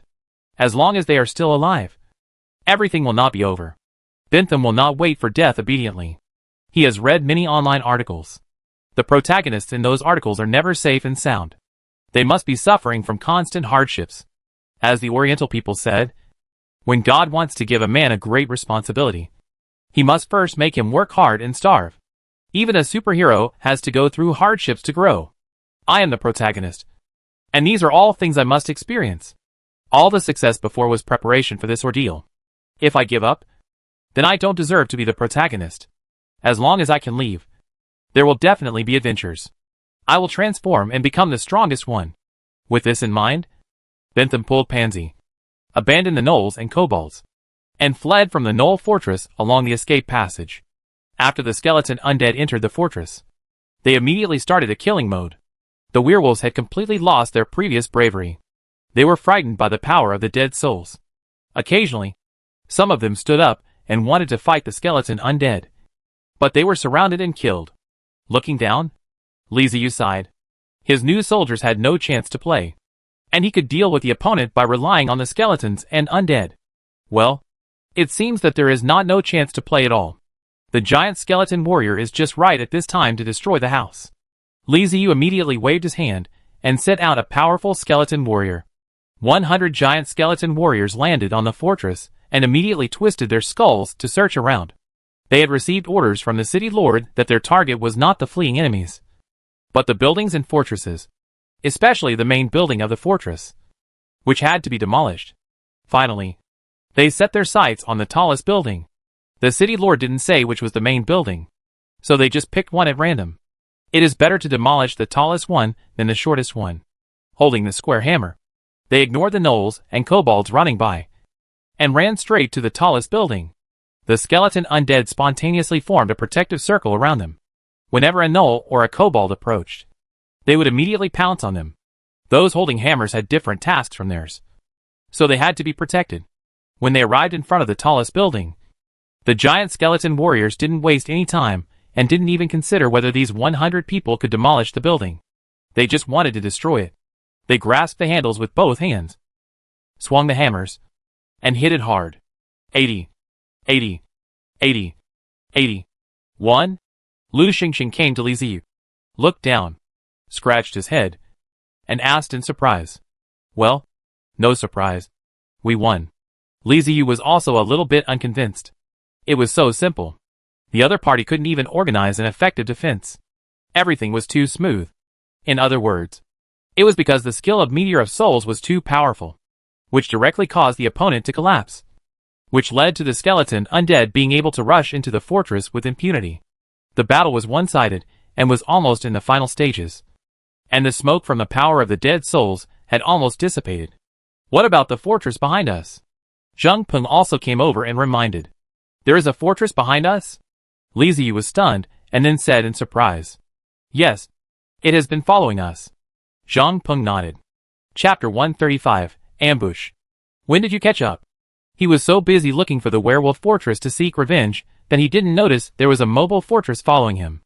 After thinking about it, Li Ziyu suddenly realized that the werewolf fortress seemed to be chasing another mobile fortress. When it saw his own undead fortress, Bentham turned around. In other words, I accidentally acted as a good person and saved the city lord. Well, that should be the case. But I have saved you. What's the point of you not running away and staying with me? After the last battle, the werewolf fortress was basically destroyed. The fortress he can chase is most likely the newcomers. Li Ziyu is not a saint who will lend a hand to the newcomers when she sees them. Who knows what the newcomers are like? Whether they are useful? And what if they are a burden? He frowned and asked Zhang Peng and Lu Xingxing. How far is the mobile fortress behind us? Zhang Peng smacked his lips and said, It's almost attached. Hiss. What the H.L. is he trying to do? Are you planning to commit fraud? He turned his head and looked at the Jackal Fortress. The battle below was one-sided and had basically reached its final stage. He didn't need to take care of it for the time being. So he said to Zhang Peng and Lu Xingxing, Let's go and see what the mobile fortress behind is doing. The three of them came down from the top of the main building and walked all the way to the back. Sure enough, at the end of the platform, they saw the mobile fortress that was almost attached to the platform. The shape, area, size of the building, and the empty platform with only the main building undoubtedly proved Li Ziyu's guess that this was a fortress of a new time traveler. Xingxing, send a Catman over and ask him to add me as a friend. Li Ziyu turned his head and said to Lu Xingxing, Huh? Why do you want to send the Catman over there? Lu Xingxing came along to watch the fun, but he didn't expect that the task would suddenly fall on him. So he asked in surprise. Li Ziyu waved his hand, and a skeleton undead stood up from Lu Xingxing's side, smacking his lips. Lu Xingxing was confused. What did this mean? Did you hear what he said? Li Ziyu asked. No. Lu Xingxing shook his head. That's right. Because the undead have no vocal cords. You can't hear what he says. Do you think the city lord on the opposite side can hear what he says? Why don't you send your Catman over there? Li Ziyu rolled his eyes and said unhappily. Thinking about it, it was indeed the case. Lu Xingxing responded obediently. Call the Catman. Told the Catman the mission. And the Catman nodded, then ran towards the fortress not far away. The Catman conveyed only one message, asking the opposing city lord to add Li Ziyu's ID. Soon, Li Ziyu received a friend request from a person named Tipsy in the Night Wind. Private chat. Tipsy Night Breeze, hello. Don't want to get a driver's license. Explain your intention to follow my fortress. Drunk at Night Wind, please listen to my explanation. I have no ill intentions. I am just a poor man who is being hunted. Please help me. If you help me, I will reward you. How about 100,000 yuan? Don't want to get a driver's license, RMB? Tipsy Nightwind, yes. I hope you can protect my safety and take me to a safe place. Don't want to get a driver's license. We need to talk about this. Let's meet under the fortress. Li Ziyu closed the dialogue box and rubbed his temple. What do you mean? Zhang Peng asked when he saw Li Ziyu's expression. I'm a complete newbie and don't know anything. Maybe I don't really not know anything. But I'm just fishing, Li Ziyu said subconsciously. Then felt something was wrong. Thought about the conversation just now. Hesitated and said. His words confused Zhang Peng and Lu Xingxing. They looked at each other, not knowing what the two had said. He doesn't seem to realize that he has traveled through time. And he plans to use RMB to hire me as a bodyguard to protect his safety. Li Ziyu explained when he saw that the two men didn't understand. What? This is too fake. Lu Xingxing was stunned and laughed out loud. RMB is not popular in the other world. No matter how much money you give, it will be useless. But if you use resources, maybe the boss will keep him safe. This guy is so naive. Zhang Peng thought of the second half of Li Ziyu's sentence, but shook his head and said to Li Ziyu, boss, it doesn't look like fishing. Li Ziyu raised an eyebrow and asked, what did you say? Zhang Peng touched his chin and analyzed. I feel that the other side really doesn't understand the situation. After all, they just crossed over and their thinking hasn't changed yet. Even if they change quickly, shouldn't they consider their own abilities? Given the scale of these two fortresses, no one would consider fishing unless they are a fool. Right? Li Ziyu thought about it and nodded. It made sense. Compared with the newcomer's mobile fortress, the Undead fortress was a huge monster. The other party was a newcomer and probably had less than 10 soldiers. It was a bit unreasonable for him to still be thinking about fishing. Forget it. He didn't want to think about whether it was fishing or not. He would talk about it when they met later. Well, bring the elite heavy hammer skeleton warriors with him. If they tried to fish, they would be hammered to death. Let's go. We'll soon know whether it's fishing or not.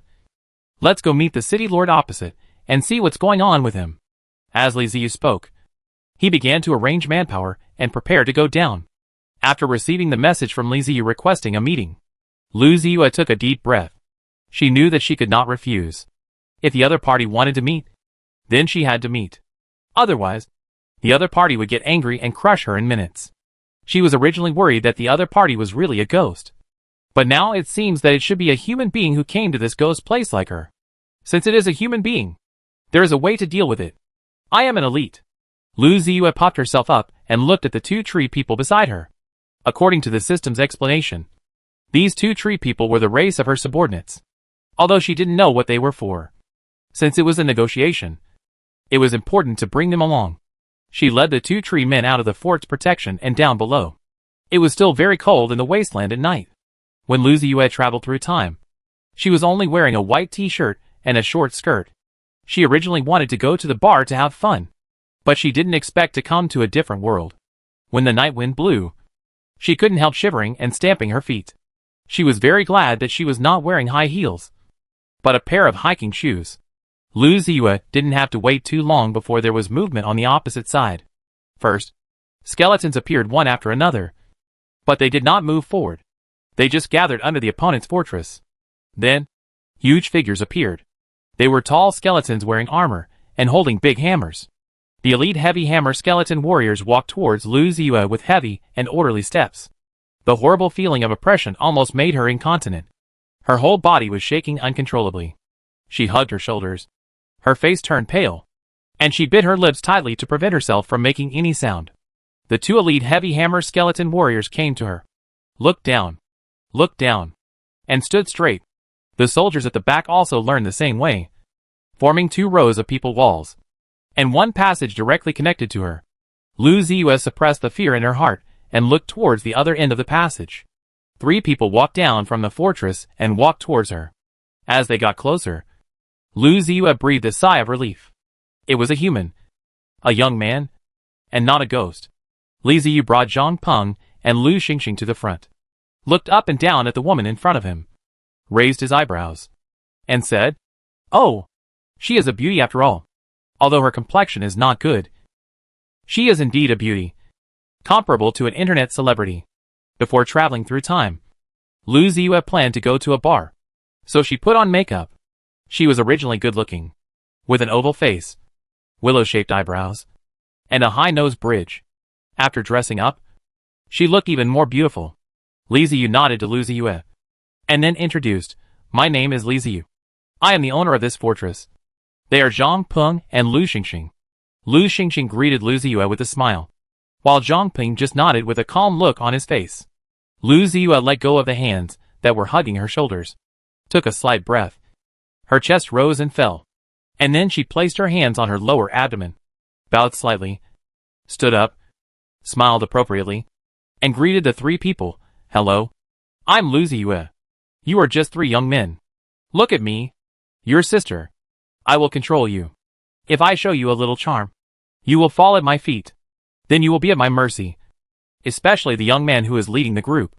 As long as I can take him down, I will be safe.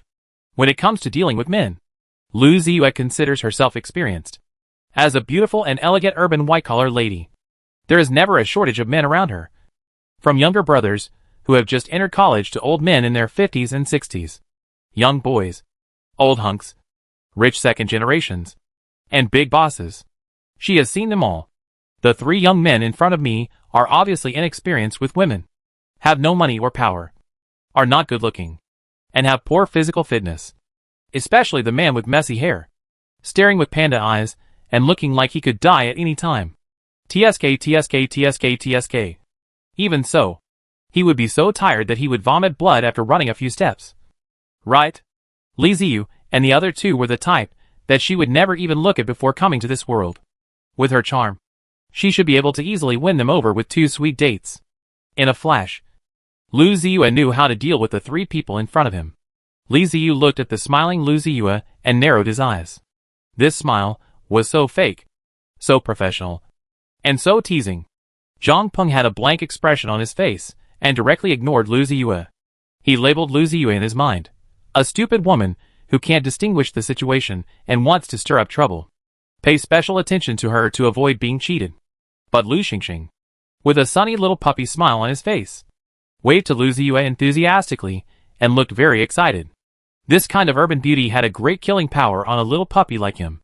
Lu Ziyue took note of the expressions of the 3 people. The little puppy with a sunny smile on his face should be the easier one to take down. The one with expressionless panda eyes was very wary of her.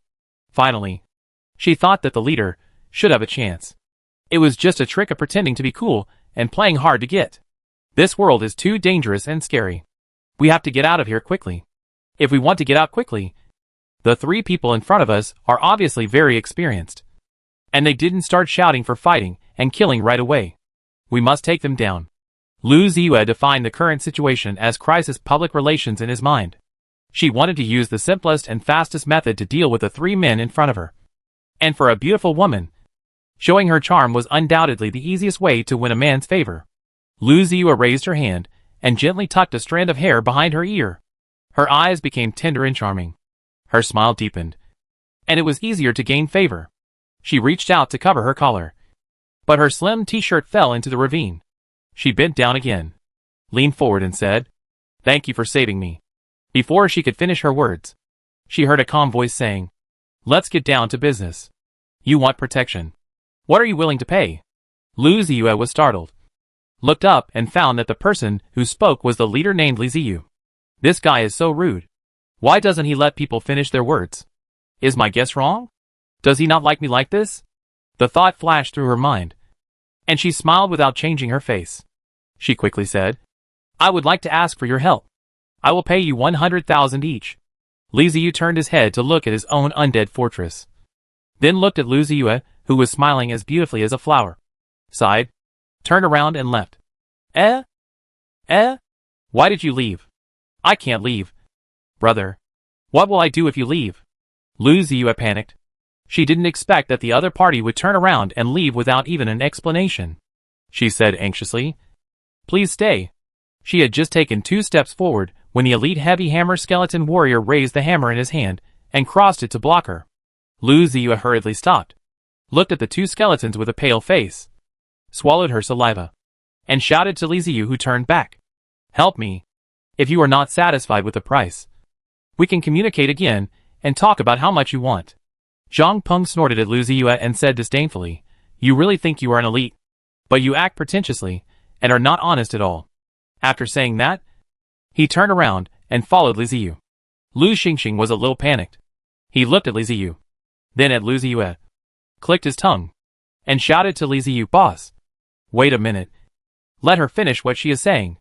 Li Ziyu didn't even turn his head, waved his hand, and responded, "The war isn't over yet. There's no time to waste. It's really unnecessary to meet." He wanted to meet her out of sheer whim and curiosity. If the person in front of him was someone like Lu Xingxing, he wouldn't mind lending a helping hand. But what the I was this woman doing? She was acting so coquettishly. Wouldn't it be uncomfortable to have someone like this around him? Although he has just traveled through time, he should at least be able to figure out the situation. He keeps talking about money. He is either stupid or bad. The way he behaves and his habit of talking about money. Hey, he is an old green tea. Li Ziyu has never been in a relationship. But that doesn't mean he hasn't seen green tea girls. Several of his brothers have fallen for green tea girls, and he feels it deeply. "Little brother, help me." Seeing that Li Ziyu had no intention of turning back, Lu Ziyue panicked. She turned her attention to the little puppy Lu Xingxing. pretending to be sad and calling for help. Lu Xingxing is kind-hearted. Even though he has been taught a lesson twice by the time-traveling city lord, he cannot resist Lu Ziyue's pleading, and is so conflicted that he keeps scratching his head. Help? What can I do to help? He is still living on Li Ziyue's grant, so he can't help Lu Ziyue. He sighed, took 2 quick steps, and came to Lu Ziyue, saying helplessly, money is useless in this world. I advise you to leave quickly. The boss is already unhappy. When Lu Ziyue saw Lu Xingxing paying attention to her, a hint of surprise flashed in her eyes, and she said hurriedly, little brother, can you tell me how you got to the original world? I will really repay you. Lu Xingxing shook his head. Why was her sister still confused? She said again, don't even think about going back. We have traveled through time. We can only try to survive in this world. We can't go back. His words were like a bolt from the blue, shocking Lu Ziyue so much that she stood there in a daze. Lu Xingxing looked at her with pity, and turned to chase Li Ziyu. At this moment, Lu Ziyue suddenly screamed like crazy, impossible. You are talking nonsense. You lied to me. I can definitely go back. I will definitely go back. My career. My house. My car. I worked so hard. Why did you throw me to this place? Why? Frightened by Lu Ziyue's sudden madness, Lu Xingxing turned his head in horror to take a look, then hurriedly chased after Li Ziyu and Zhang Peng. Chapter 136 finally collapsed. People. There are always confused times. If Lu Ziyu had behaved herself and spoke nicely, Li Ziyu might not turn around and leave.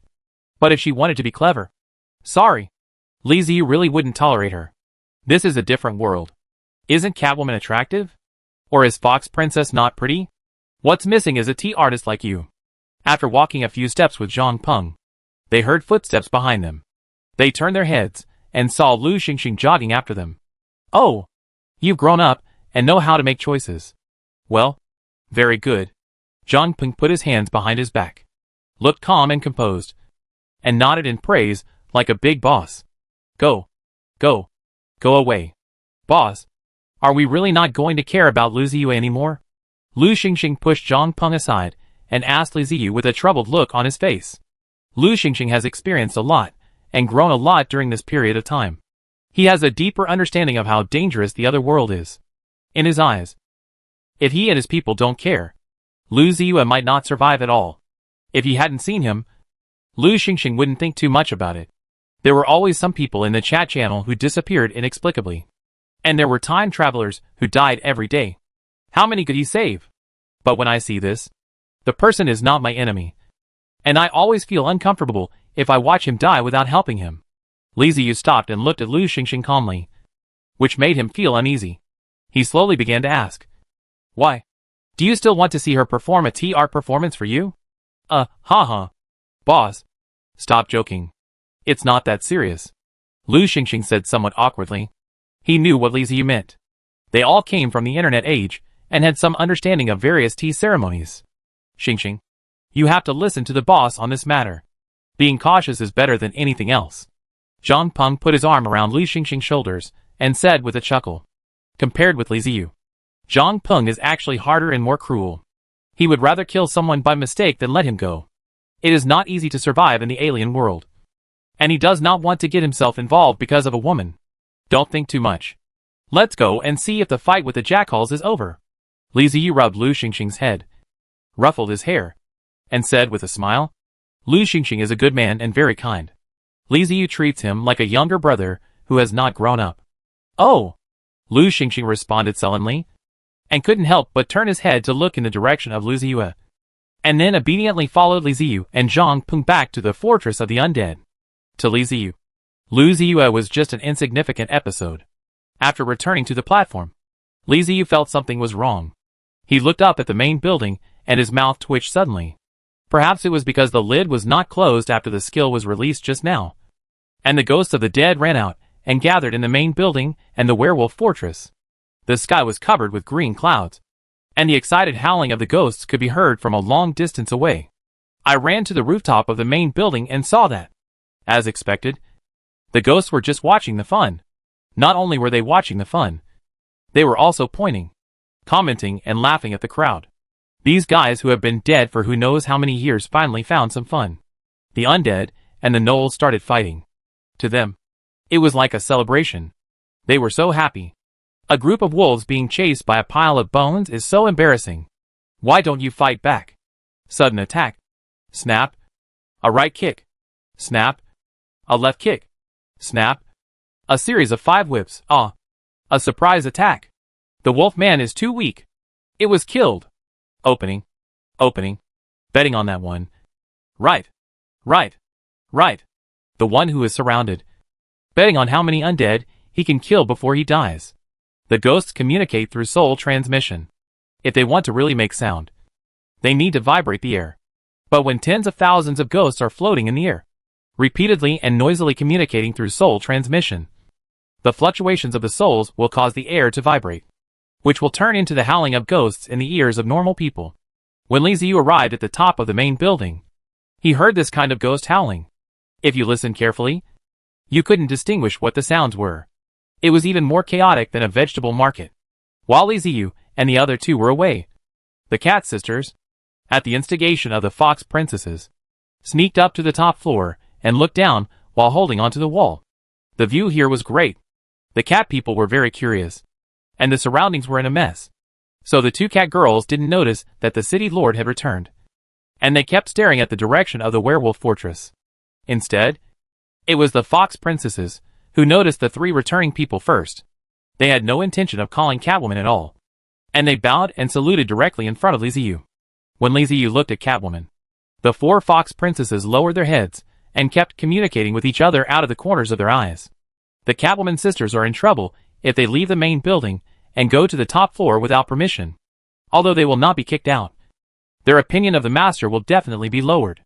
If it happens a few more times, they can drive the 2 cat women away without bloodshed, and the master will have to trust them then. The parapet was quite high, and Meng Meng was too short. She could only show her eyes when she clung to the parapet, and could not see anything. If she wanted to see the other side of the werewolf fortress, she needed Mingni to hold her. But Meng Meng was not a person who would sit still. In order to see more clearly, she pushed hard to get out, with half of her body sticking out. Her big eyes were sparkling and full of excitement. Mingni hugged her sister laboriously, and had to pay attention not to let her fall. There was a layer of sweat on her forehead, and she pulled Meng Meng back several times. The little girl poked out her body without any indifference, which made her helpless. They were already behind the cat women, but they didn't notice anything at all. Li Ziyu was very upset. He covered his mouth and coughed twice. It seemed that it was because of the howling sounds of ghosts and wolves around them. But the 2 cat women still didn't react. Li Ziyu sighed, reached out and grabbed Meng Meng's collar and pulled her back. Sister, don't hug me. I can't see anymore. I can't see anymore. Wow. Catwoman Meng Meng stretched out her little claws, trying to grab the edge, but failed and was lifted back. She felt her body turn around, and there was a face in front of her, staring at her. Sister, City Lord. When Meng Meng saw the face in front of her clearly, she suddenly let out a strange cry and then fell to the ground. Meng and I also turned around at this time, knelt on the ground, and did not dare to raise her head. She and her sister were secretly brought up by Fox Princess. They were agreed to just take a look, but they were so fascinated that they did not even react when the city lord came over, and they were caught red-handed. Li Ziyu's face darkened as he slowly spoke. Who told you to come here? You're watching so enthusiastically. Is it interesting? That's a war. What if you get hurt? Are you waiting for me to take care of you? Meng Meng adjusted her posture skillfully, knelt down quite standardly, and bowed her head to admit her mistake with a very sincere attitude, which showed that she was very experienced. But she was still not convinced, and whispered, It's so far away. I can't even see clearly. How could I be hit? I don't know if it was to verify Li Ziyu's words, but as soon as Meng Meng finished speaking, there was a crisp sound from the wall, which scared Meng Meng. She turned back in horror, and saw a wisp of smoke coming out not far away. Li Ziyu was also shocked. What I said just now was nonsense. He really didn't consider the problem of stray arrows. The jackals used long-barreled guns. Theoretically, it was impossible to hit them at such a long distance. But just now, a bullet really hit the parapet. He heard Meng Meng's words, and couldn't help but look at the little cat girl. Are you a jinx? The last time he fought against the gnolls, with so many spearmen, Not a single bullet could hit his main building. Even just now, no bullets were shot at him. But just as Meng Meng finished speaking, coincidentally, one came. Well, the distance is too far? Can't hit it? Now see if you can hit it. Li Ziyu coughed, frowned and scolded. I'm sorry. I was wrong. The little cat girl Meng Meng admitted her mistake honestly and properly. Also, just look at. Why do you get out of his body to be a target for the wolves? Afraid that they will not be sure? Or do you intend to take your sister to jump off the building? Li Ziyu squatted down and poked the kitten's forehead. I won't dare to do it again next time. The little cat girl said with a bitter face as her head was poked and tilted back and forth. I want to see it. But pay attention to safety, Li Ziyu said to the two cat women. Li Ziyu was so angry that the two cat women sneaked over. He was angry that the two cat women completely regarded the battle below to see the lively. They were not alert at all. This is a terrible thing. That's fighting. Not a family. Watching movies. What to do if something really happened? They are not undead. And it doesn't matter if they are injured. I just received 2 maids and hadn't enjoyed it for 2 days. I was injured or hung up.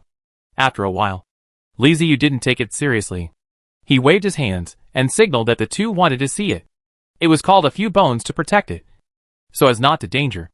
As he exported, there were several bones on the wall stack, as if the wall was blocked in front of the two cat women. But there were many gaps on the undead. Through the gap, you could also see the battle below. The fox G behind was stunned. What is this and what? The two cat women are servants. And servants are better than slaves. If they have no owner, they leave without permission. Why not get angry? I can't help but punish the two cat women. And even sent the bones to help the defense. The matter should not be like this. Our sisters have no such treatment. It's over. We are really going to be abandoned. Whoa. Ling Ji's face fell, and she said crying. This time. Then the next time. There are more opportunities anyway, Yan Ji said indifferently. And he also stabbed Ling Lingji's small face, motioning for her not to be so tangled.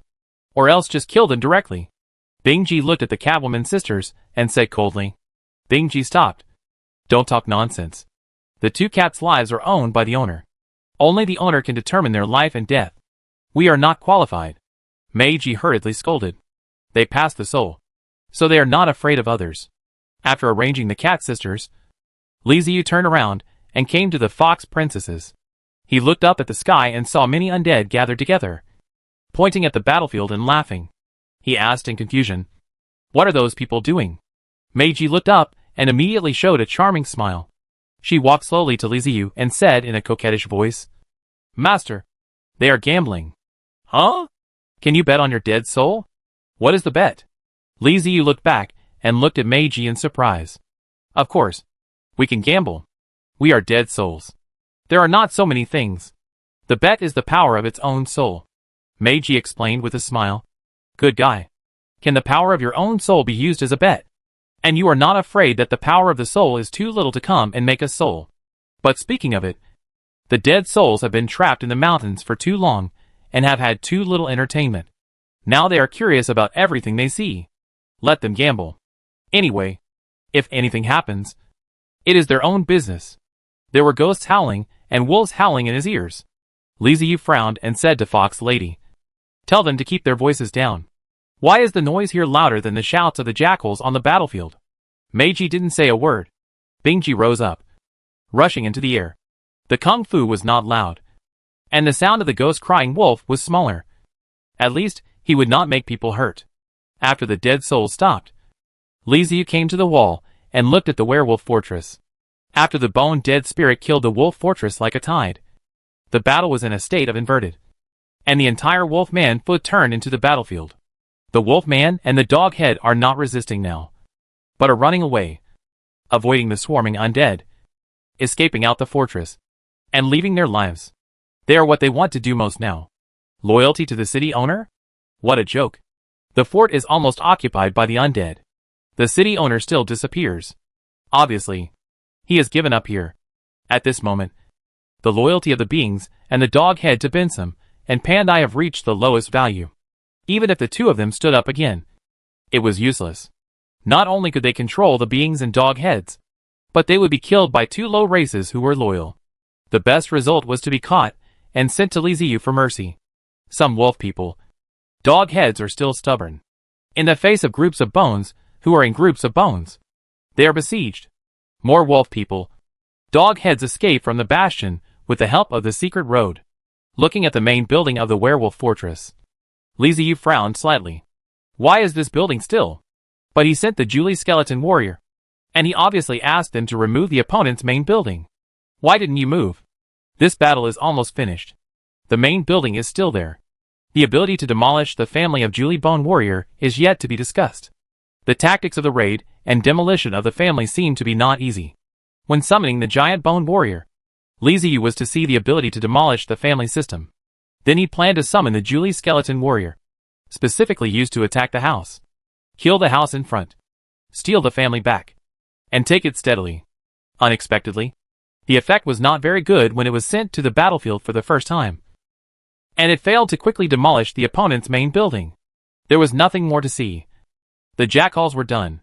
All they had to do was wait for the ending. Li Ziyu brought Lu Xingxing and Zhang Peng back to the main building, where they leaned on the big bone chairs, ate fruit and chatted leisurely. After about 2 hours, the Undead came to report. The battle was over. All the resistance forces, and the foundation of the beings. The dog head was killed, and the werewolf fortress left only the buildings. Well, okay. Clean the battlefield and transport the resources back. Li Ziyu threw away the nut SHL in his hand, stood up and instructed, and walked towards the roof. He came to the wall stack and looked at the wolfman's fortress. The bone-dead spirit was like an ant in the food, forming a line, and continuously transported everything that could be carried back to the undead. Li Ziyu's eyes looked at the wolf fortress, sighed, and still did not collapse. Boom! He was wondering whether he had run across the place, and the main building of the wolf fortress was finally destroyed, and 1/4 collapsed. But it was just a quarter of it. What is the situation? So long? 1/4?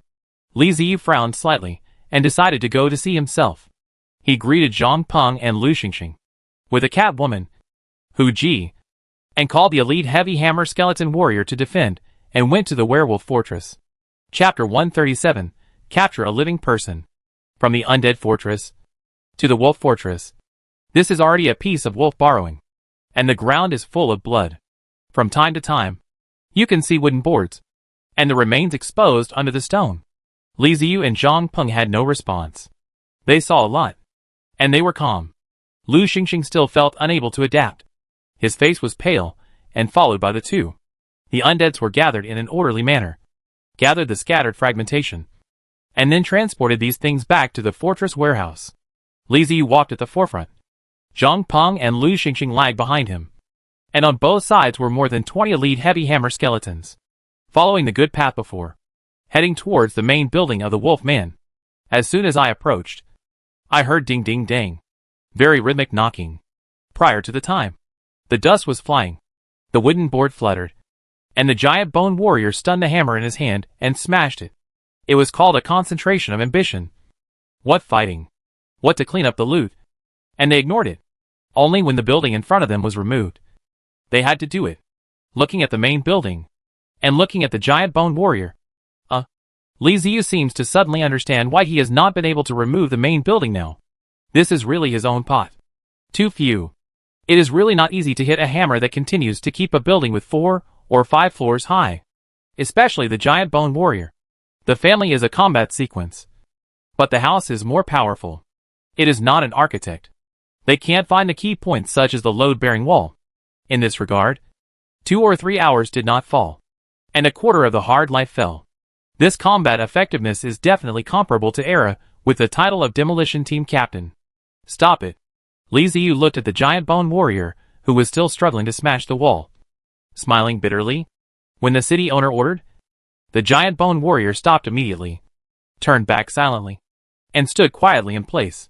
After Li Ziyu estimated that he wanted to quickly remove the main building of the signs of the werewolf fortress. But if you can't disassemble the main building, what is the building that is demolished? Li Ziyu's eyes were swept around, and his eyes fell on a wooden house not far away. The house should look like a place where the beings lived. In the game, it should belong to a building such as the population of population. Demolition of this. Li Ziyu reached out and ordered. The giant skeleton warriors rushed forward. It took less than 100 of them to tear down the wooden house. It took less than 10 minutes for a dozen or so giant skeleton warriors to tear the wooden house into pieces. As expected, we were unable to demolish the main building because we didn't have enough people. I'll go back and think about it. If that doesn't work, I'll summon some more powerful skeleton warriors. Li Ziyu issued new orders to the giant skeleton warriors who had demolished the wooden houses, asking them to demolish from small to large. First demolishing all the buildings that could be demolished, and then consider those buildings that required more people to demolish. After the order was given, the giant skeleton warriors dispersed and demolished the surrounding buildings. After these buildings are demolished, they will be transformed into basic resources, such as wood, stone, animal skins, etc., which can be transported back to the fortress warehouse by the skeleton undead. This is why many city lords are willing to intercept newcomers. Although it is a basic material, it has many uses and is in great demand. It was difficult for the giant skeleton warrior to demolish the main building, but it was easy for him to demolish other buildings. He swung the sledgehammer 80, 40, and smashed it in a rhythm, as if he was beating a drum. In the last battle, I let Bentham run away, which left a hidden danger after all. I didn't expect that this time he would foolishly come to the door and be taken away in one go. It was like a relief. Speaking of which, where is Bentham? And where is his body? Or is he dead and waiting to be resurrected? The main building was smashed a quarter, and I didn't know if there was any resurrection effect. To find out whether he is resurrecting or not, just go and take a look. Li Ziyu led his men into the main building of the werewolves. One quarter of the building has collapsed, and the main building looks very dilapidated. It feels like entering a demolished building. Everything is in a mess, and one can barely see its former appearance. The main building is very high. The first and second floors are both halls, but there is a big chair in the center of the hall on the second floor. The function of this floor should be similar to the hall of the main building of the undead. The third floor is the living area. There are many rooms, but most of them are not used. The fourth floor is the battlefield, which leads directly to the roof. Judging from the situation, the outer SHL of the fortress was originally connected to the roof. After walking around the building, Li Ziyu met up with Zhang Peng and Lu Xingxing, who all had nothing in their hands, and couldn't help but frowning. Have you seen the body of Bentham or anyone else? Li Ziyu asked the two of them. No. Zhang Peng and Lu Xingxing shook their heads and responded in unison. Li Ziyu frowned even more tightly. No. This was not normal. Not only did Zhang Peng and Lu Xingxing not see the body, but he himself did not see it either. He did not even see any traces of blood or fighting. Did you let them run away? Li Ziyu felt something was not right, and called the surrounding undead to ask questions. Sure enough, when the undead were fighting, they did not find any signs of life in the main building. So they did not enter the main building. The undead did not detect any signs of life, which means that there was no one in the building during the battle. It was an empty building, and Bentham must have run away in advance. Fortunately, I came to take a look. Otherwise, when the battlefield was cleaned up, I would have discovered that Bentham had disappeared. Although the system has prompted that the city lord and the fortress are bound together, no one can be sure whether the city lord will really die after the main building is destroyed. However, Li Ziyu has already confirmed that the city lord will be resurrected in the main building after death.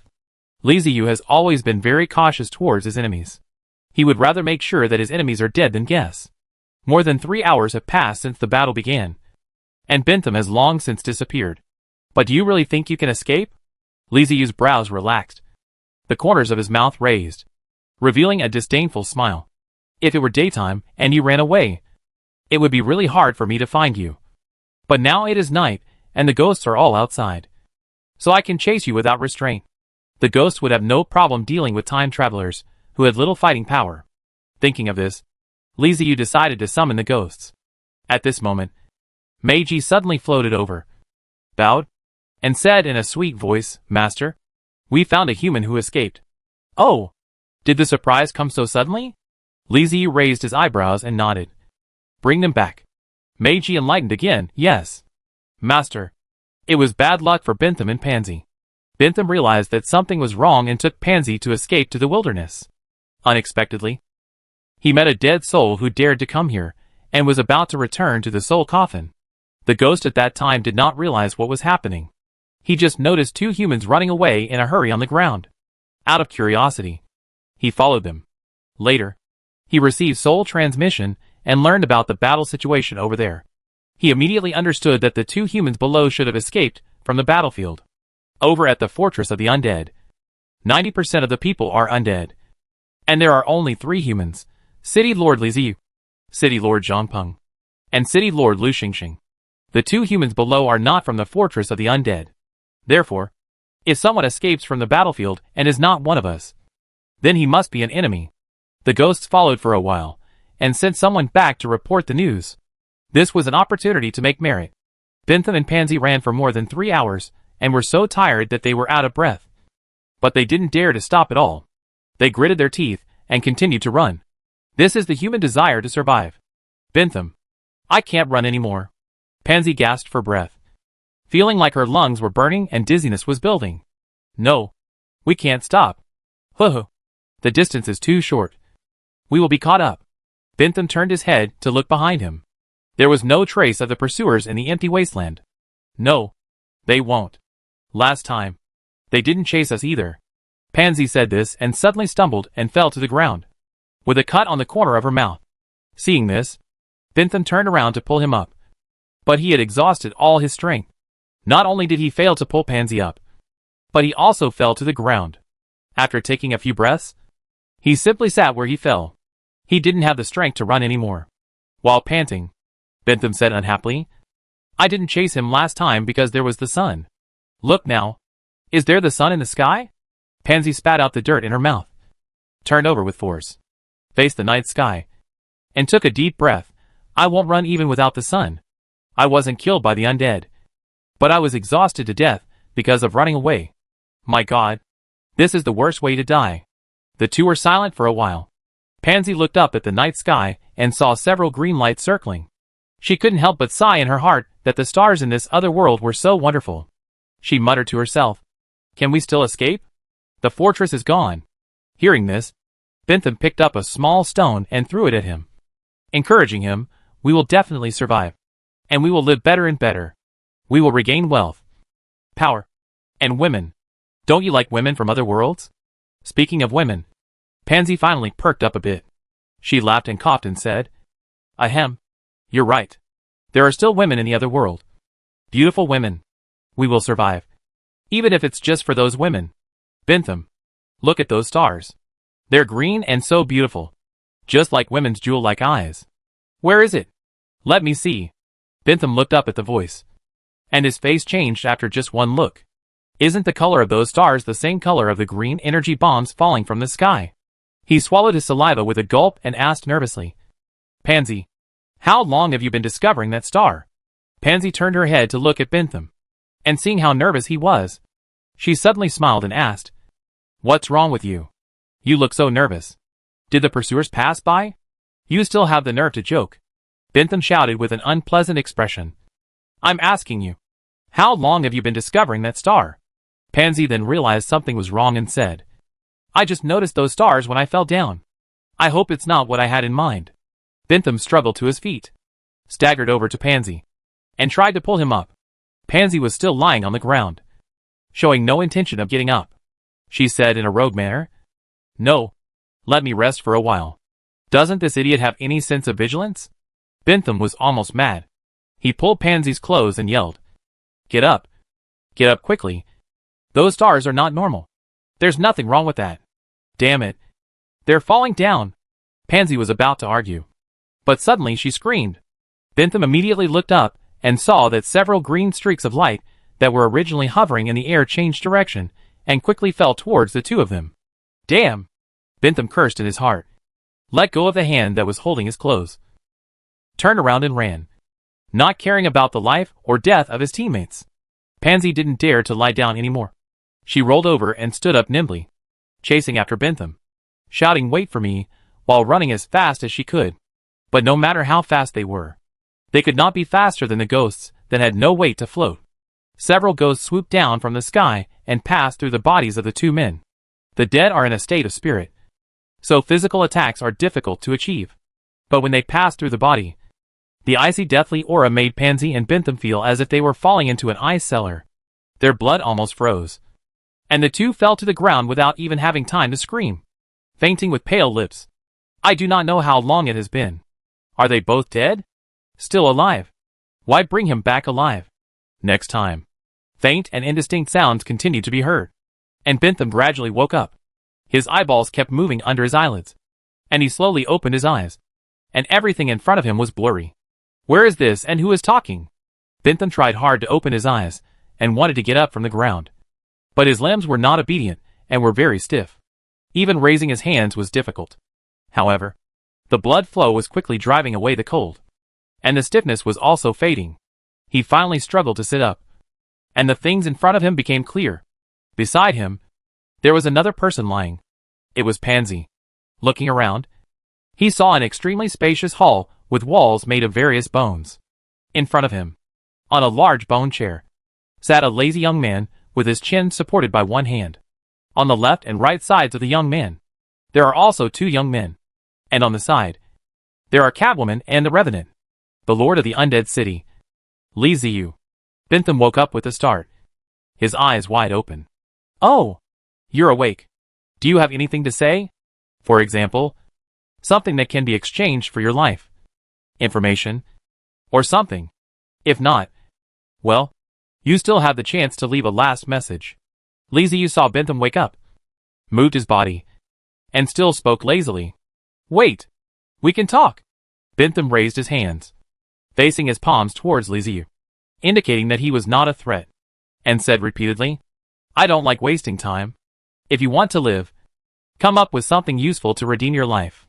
Li Ziyu waved his hand, telling Bentham to speak quickly if he had anything to say. Bentham glanced at Pansy beside him. This guy was still unconscious, and as unconscious as a dead pig. He could not help him. His mind was spinning rapidly, thinking about how he could get out of this situation, until he saw Li Ziyu's impatient expression. He quickly said, There are many good things in my fortress. Forgive me, and I will give you all the resources. Li Ziyu looked at him like a fool, smacked his lips and said, You haven't figured out the situation yet. You've already lost.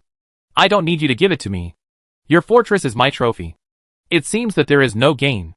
Li Ziyu waved his hands in boredom. He knew it would be like this. The ghost was still not very good at doing things. He didn't need the prisoner. Why did he bring him back alive? The corpse was enough. Why was he going through all the trouble now? Two skeletons came forward with knives in hand, grabbed Bentham's arms, and tried to drag him out. He was so scared that he shouted, Wait! Wait! I said let me go. I have something to say. The undead ignored Bentham's pleas for mercy and dragged him out. Bentham was quick-witted and shouted, I have information. I have information. Bring him back. Li Ziyu said softly. Chapter 138 Last Mercy. Upon hearing the order, the skeleton undead immediately turned around and dragged Bentham back. This whole back and forth made Bentham break out in a cold sweat. Now he no longer cared whether he was the protagonist or not. He just wanted to survive. Tell me what you know. If you tell me what I'm interested in, I'll let you go. Li Ziyu leaned against the big bone chair and said slowly, Racial restrictions. I know about racial restrictions. Bentham shouted without hesitation. Li Ziyu was stunned and turned to look at Zhang Peng. Zhang Peng thought about it and shook his head. He had never heard of racial restrictions. Zhang Peng didn't know, which meant it was something useful. Li Ziyu became interested and said to Bentham, Tell me about it. I told you. Will you let me go? Bentham asked while scanning the undead around him and swallowing his saliva. It's not time for you to negotiate terms yet, Li Ziyu said with a cold face. I hope you can keep your promise. Bentham gritted his teeth. He had no more choices now. His life and death were in the hands of the other party. If the other party was happy, he might let him go. But if he made the other party angry, he would really die. Bentham heard about the racial restrictions from other people. It was a rumor, and he didn't know whether it was accurate or not. No one mentioned it in the forum or chat. As we all know, when travelers come to this alien world, they will randomly have a fortress and a matching race. Some races are very weak, while some are naturally powerful, such as demons, angels, behemoths, etc. This is obviously unfair. Time travelers from powerful races can develop in a short period of time, leaving little living space for weak races. This is what most time travelers think. However, this is not the case in reality. Races such as demons and angels are indeed powerful, but their development speed has not exceeded cognition. They belong to the first level, but have not exceeded the first level. Races like vampires and werewolves, which have allied with the indigenous people, can fight them back and forth. This is very strange. Logically speaking, a powerful race should develop faster and possess considerable combat effectiveness in the early stages, excluding the influence of the surrounding environment. It should be easy for them to surpass the time travelers of the same period. But why are they not as far ahead as imagined? When Bentham was chatting with someone, that person brought up a point called racial restriction. That is, the more powerful a race is, the more shackles it will have because of its strength. It is precisely because of these shackles that those powerful races are unable to develop in the fastest time. The boss also gave Bentham some examples from the data he had collected. For example, the angels were a race that possessed a strong physique, superb recovery abilities, and invincible holy light. But interestingly, they almost never killed humans or relatively kind races. Not even a single one. According to the data, if angels kill humans wantonly, they will be injured. It is quite outrageous that such injuries will not recover, and will not be affected by their own super recovery ability. So this big guy came up with a guess that the angel race cannot harm the good race, and they can only take action if they are judged to be evil. Otherwise, they themselves will suffer irreparable damage. The information about demons and behemoths also proves the existence of racial restrictions. For example, the limitation of demons is that they want to create chaos. Any attempt to maintain peace will cause demons to rebel. Moreover, no matter which branch of the demon race, the loyalty is always very low. They cannot reach the same loyalty as other races. And even trust is difficult to achieve. In other words, even if the system exists, the devil may still betray at any time. As for the behemoths, it is very simple. These guys have huge appetites. And as they grow, their appetite will increase day by day. Once they are hungry, they will turn hostile on the spot. The lord of the behemoth city has already been exhausted in trying to get food for these big guys, so he has no mood to develop. Vampires and werewolves also have their weaknesses. Low-level vampires cannot survive in the sunlight, and high-level vampires will be suppressed and lose their ability to recover. Werewolves are even worse off. They are at their strongest on full moon nights. Otherwise, their combat effectiveness is only 50% to 80%. The boss has summarized several races. They all have special restrictions. And the stronger they are, the stronger the restrictions. On the contrary, those that look relatively weak have fewer restrictions, such as goblins, ratmen, gnolls, and kobolds. There are almost no restrictions, and you can do whatever you want with them.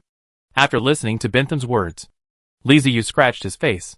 What he said seemed to make sense. But was the news true? If true, what are the racial restrictions for my undead son? But during the day, I am at most weak, and my combat effectiveness is reduced, but I am not as strong as the vampires. Could it be that my undead is weaker than vampires? I don't admit it. Liziu began to carefully count the characteristics of the undead, trying to find his own racial limitations. He had never thought about it before. But now that he thought about it, he suddenly found many things wrong. The combat effectiveness is weakened under the sun. This is one problem that can be solved if there is a special method, such as the halo of the soul coffin. The next point is very important. High-level troops. This thing should be the real racial restriction. Low-level skeleton undead are easy to create. All they need are bones. Their combat effectiveness is insufficient, but they can be stacked up in numbers. However, it is different for high-level soldiers. Even for high-level skeleton warriors, if they want to form groups, they will consume a lot of soul energy. But soul energy generally comes from killed lives. In other words, if you want to produce more high-level warriors, you need more soul energy. If you want soul energy, you have to provoke wars and kill. And killing will cause dissatisfaction. So the whole world will become your enemy. My goodness, this kind of ethnic restriction is hidden so deeply. If no one hadn't reminded me, I might not have thought of it. After all, it looks quite normal. But it is actually a big pit. Just think about it, and you will know what good ending it will be if you have enemies all over the world. It turns out that Bentham's information is really useful. It reminds me that I need to be more careful. This reminded him of his indifference to life some time ago. After spending a long time with the dead, He no longer felt anything for the death of life, and even felt a certain disgust towards living life. This was not a good phenomenon. Although he is the lord of the undead city, he is still a human being. If he really makes the whole world full of undead, that would be too miserable. After Bentham finished speaking, he stared at Li Ziyu, seeing the expression on his face changing back and forth. He immediately understood that this news was useful. When Li Ziyu breathed a sigh of relief and his face returned to normal, he asked cautiously, "Is this news okay? Can I leave?" Li Ziyu shook his head and said, "Not enough. This news is not enough to make you leave. I need more." Bentham was silent, constantly thinking about what useful information could satisfy the undead city lord and let him go. After thinking for a while, his eyes suddenly lit up and he said, "I have another piece of news. An important piece of news related to you." "Oh, it's related to me. Tell me about it." Li Ziyu raised his eyebrows. His interest was aroused again. He didn't expect that there was news related to him. "I can tell you, but you have to promise to let me go." Bentham looked at Li Ziyu warily. He had already handed over one message. And if he gave another one? What if the other party still said it was not enough? So he had to negotiate the terms first. "Okay. If it really has something to do with me, I'll let you go." Li Ziyu smiled and said generously, "Bentham's second piece of news is really related to Li Ziyu. Not only is it related, but it is also extremely important. It is news about the Cancer Alliance. Li Ziyu has taken root in the Ghost Mountains since arriving there. Although Zhang Peng has tried hard to expand the intelligence network, the time is too short and the speed of collecting intelligence is limited. On the other hand, Bentham was a plunderer who conquered everywhere and rarely stayed in one place. So his information channels were wider. The news about the Cancerous Alliance came from the tribes he had plundered. Lizardmen, goblins and headhunters united to announce to the wasteland that they would declare war on the undead and spread the news among the tribes. Naturally, someone would want to eat this kind of melon. Bentham also learned some information. It was said that the warriors dispatched by the three parties this time would be hundreds of thousands, and the scale would be extremely large. They are gathering now, and will set out soon to defeat the undead. Do you know where the troops gather? Li Ziyu narrowed his eyes, sat up straight and asked, "This information is really useful. Damn. I'm glad I knew it. There are hundreds of thousands of soldiers here. I can still live leisurely. If they kill me without knowing anything, I will die miserably." He glanced at Zhang Peng. This intelligence network was not working. Zhang Peng noticed Li Ziyu's eyes, and couldn't help but smile bitterly. It really wasn't his fault. As he said before, the intelligence network was established too recently, and the surrounding tribes didn't fully trust him yet. He also had the will but not the ability. The affairs of the Cancer Alliance had nothing to do with Bentham, and he didn't know much about it. Especially things like the army's assembly location needed to be kept secret. It was even more impossible for him to know. After making sure that Bentham didn't know about the allied forces, Li Ziyu didn't make things difficult for him. He waved his hand, indicating that he could leave. Bentham was stunned at first. Then, he was overjoyed. He hurriedly got up and ran out. And Pansy was already forgotten by him. Companion? What companion? Do I have any companions? Don't make such a cheap joke. When it comes to life and death, of course you have to take care of yourself first. After stumbling out of the main building, he turned his head and looked back. The undead were just staring at him silently without any movement. Bentham then breathed a sigh of relief and ran to the edge of the platform. "Boss, are we just going to let him go like that?" Zhang Peng asked puzzledly as he watched Bentham leave. He didn't think Li Ziyu was a good person who would just let a potential enemy go. It didn't seem like something Li Ziyu would do. Li Ziyu raised the corners of his mouth and smiled without saying anything. "It is true that I said I would let Bentham go. And I did so, keeping my promise. But letting you go, and whether you can survive are two different things." Bentham ran along the platform. He saw countless undead. Those undead did not attack him, but just stared at him with eerie soul fire. He saw minotaurs, and those minotaurs followed him with curious eyes, but did not come forward. The lord of the undead city was trustworthy, and did not stop him from leaving. Bentham came to the edge of the platform and looked down. It was very high, but there were gaps between the bones, and he could climb down through these gaps.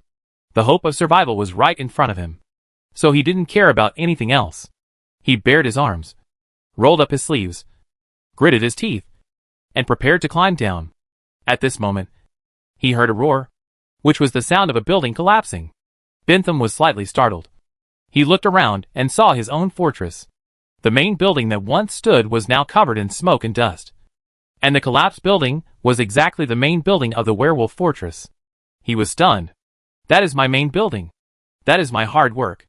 Bentham opened his mouth slightly. But no sound came out.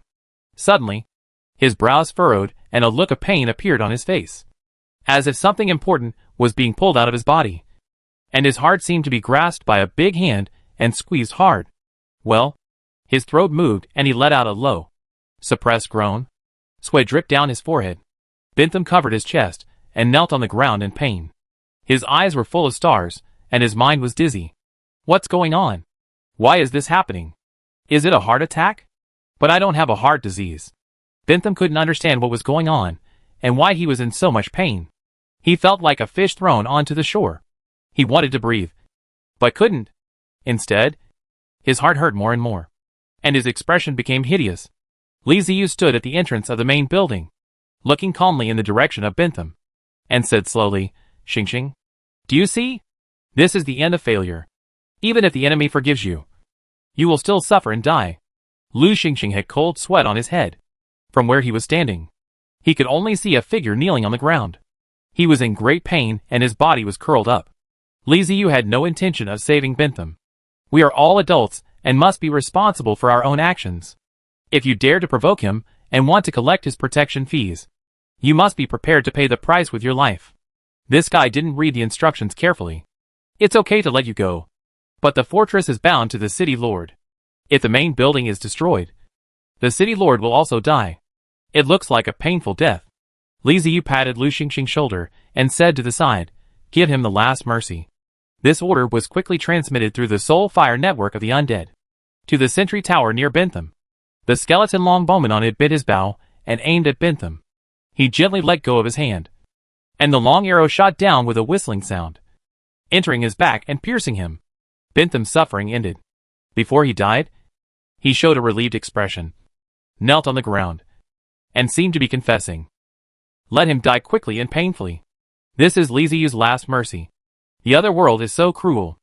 If you fail, you will die, and it will be a painful death. The demolition of the werewolf fortress is still going on, and the main building of the kobold fortress has also been discovered. With the help of many skeleton undead, the demolition went smoothly. Pansy was in a coma throughout the whole process. After the main building was demolished, when he showed a painful expression and began to roll on the ground, a skeleton warrior came forward and ended his life with one knife. The Null Fortress and the Kobold Fortress were completely destroyed at this moment, with no possibility of recovery. Corpses were constantly being transported to the fortress by the undead, and the dismantled resources were also delivered one after another and stored in the warehouse. Li Ziyu asked the system to start decomposing the corpses, so as to avoid the corpses piling up into a small mountain. It would be better to decompose them as soon as possible. By the way, has that woman named Lu Ziyu left? Li Ziyu, who was sitting on a large bone chair in boredom, suddenly remembered the tea artist and asked Zhang Peng. They're leaving. They're running pretty fast. Zhang Peng replied nonchalantly, looking at the busy skeletons and undead. Lu Xingxing seemed to be stimulated and shrank against the wall. No one knew what he was thinking, but Li Ziyu felt that this was a good thing. Lu Xingxing was a kind person, carefree and simple-minded, but it was difficult for such a person to survive in the alien world. He did not want his companions to die, but hoped that they could grow up. Chapter 139 Hidden Information. The Null Fortress and the Kobold Fortress were completely destroyed, but the gains were far less than the last time. After all, after the last disastrous defeat, the elite of the two fortresses were almost wiped out. Otherwise Li Ziyu would not have been able to take over the two fortresses so easily. In the last battle, we obtained more than 8,000 Null corpses, more than 5,000 Kobold corpses, and more than 3,000 Coyote corpses. This time, there were only more than 3,000 Null corpses, but there were more Kobold corpses, more than 4,000, and more than 2,000 Coyote corpses. What surprised Li Ziyu was that this time he actually obtained the corpses of ogres and trolls. But there were not many of them. Only a dozen or so. Whether it is an ogre or a giant monster, they are all big guys summoned by the werewolf priests. They have strong fighting power, although they cannot be compared with the elite heavy hammer skeleton warriors. It is still easy for a big guy to kill dozens of skeleton undead. Unfortunately, Bentham was frightened by the surprise attack and ran away with Pansy. Otherwise, if he had commanded the army seriously and relied on the werewolf priests, although they would most likely be defeated in the end, they would have caused considerable casualties to Liziu. The basic combat power of the gnolls under Bentham is composed of rangers, gnoll warriors, and gnoll spearmen. These three types of composition account for the vast majority, while the three types of soldiers, wolf guards, priests, and priests, are very small in number, especially priests, who belong to magic professions. The number of these two professions added up is about the same as that of wolf guards. The last time the wolf guards were sent to the battlefield, they were badly damaged in the battle with the bull demon. So this time on the battlefield, there were only priests and ministers. After analyzing, Liziu basically clarified the situation. Benram only introduced himself at the time. In fact, he was the owner of the wolf fortress, and the Crooked Nuts, who later died, was the owner of the dog head. The situation should be similar to himself. The two are alliance relationships. Binzer should take the Crooked Nuts as his hand. From beginning to end, he had not introduced that unlucky egg. When the Doghead City died, Liziu didn't know his name. Well, it belongs to the pure passerby. Thank you to passerby A for sending the soul energy. You are a kind person. Liziu thanked him in his heart. It was the enemy who was dead. It was the real good enemy. He was the enemy before his death. Decompose the Wolf Ranger +1. Obtain 2 skeletons, 1 wolf skin, 42 intact wolf teeth, 18 intact wolf claws, and 100 soul energy. Decompose the Gnoll Priest +1. Obtain 2 skeletons, 1 gnoll skin, 4 sharp fangs, 18 intact wolf claws, 300 soul energy. Decompose the Wolfman Sacrifice +1. Obtain 2 skeletons, 1 wolf skin, 42 sharp fangs, 18 intact wolf claws, 300 soul energy. Decompose Giant Monster +1. Obtain 4 skeletons, 2 fangs, 50 soul energy. Decompose Ogre +1. Obtain 4 bones, 6 fangs, and 50 soul energy. Hey, now the decompositions all have names. Liziu took a look at the system information and was surprised to find that the system decomposition prompt message contained the names of the troops. Before this, they were all elite gnolls and elite ogres, and he could not distinguish the troops at all. Maybe it's because of the system update. It is much more convenient now. At least, I can know what can be decomposed into a type of soldier. Well, it's just as I thought. The higher the level of the troops, the more soul energy they are given. Troops involved in magic are given especially more soul energy.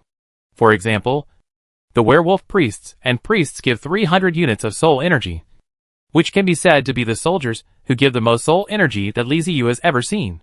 After some statistics, this harvest did not last much, but it also made the soul energy of nearly 800,000 units. And many of them made Liziu sincerely feel that the development of the undead is inseparable from the war. After 2 battles with the werewolf fortress, he obtained as much as 2.5 million soul energies, which was much more than the total soul energy he obtained after the time travel. No wonder in the story circulating by the indigenous people, the undead is an extremely fighting race that slaughters the spirit everywhere. This is a foundation. A lot of resources from other aspects were also collected. In addition to a large amount of basic materials, 2 mobile fortress warehouses were also seized. There were a lot of miscellaneous resources, but they could not be used for the time being. Liziu simply piled them in his own warehouse. He would use them when he wanted. Anyway, they were just there for now. Last time, he left 1.6 million units of soul energy unused. And this time, he got another 800,000 units of soul energy. He now has 2.4 million units of soul energy on hand, which is enough for him to expand. The 24 million soul energy was Liziu's confidence. I remembered that Benham said before the hundreds of thousands of Tumor Coalition troops. He knew very well that even if he used all his soul energy to create skeleton longbowmen and elite heavy hammer skeleton warriors, he would not be able to produce many of these powerful troops. But it doesn't matter. There are many skeletons in the Wooling Mountains. He can summon a large number of bones of the bones. The senior arms are responsible for killing. The others are handed over to the low-level bones. How to distribute these soul energies and create more types of troops requires some research. Let me think about it. His Majesty's long-range firepower has always been insufficient. In large-scale battles, the remote firepower is too dominant. Think about Benson's Wolfman long gun team, that he can understand that the reason why he can run around the wasteland and plunder everywhere. The Wolfman long gun team is a key factor. It will give you a few ways of shooting. Let you lie down first, which will have a great impact on morale and combat power. There is no musket in Li Ziyu's weapon library, so the archer is the key. He now has more than 300 skeleton-long archers in his hands. However, he can face the upcoming Tumor coalition. What is the use of 300 skeleton-long archers? Archers must add. The cost of a single skeleton-long bowman is 4 units of bones and 530 units of soul energy. If a team of 100 people is formed, 400 units of bones and 53,000 soul energy will be required. It doesn't matter if the bones are, let alone the bones of 400 units. Even if it is 4,000 units of bones, Li Ziyu is not distressed. But the energy of 53,000 soul is really a heart. But the skeleton longbow is too advantageous on the battlefield. It has strong attack power and long-range suppression effect. We have to build it with gritted teeth. Let's start with 700 of them and form 10 teams of skeleton longbowmen.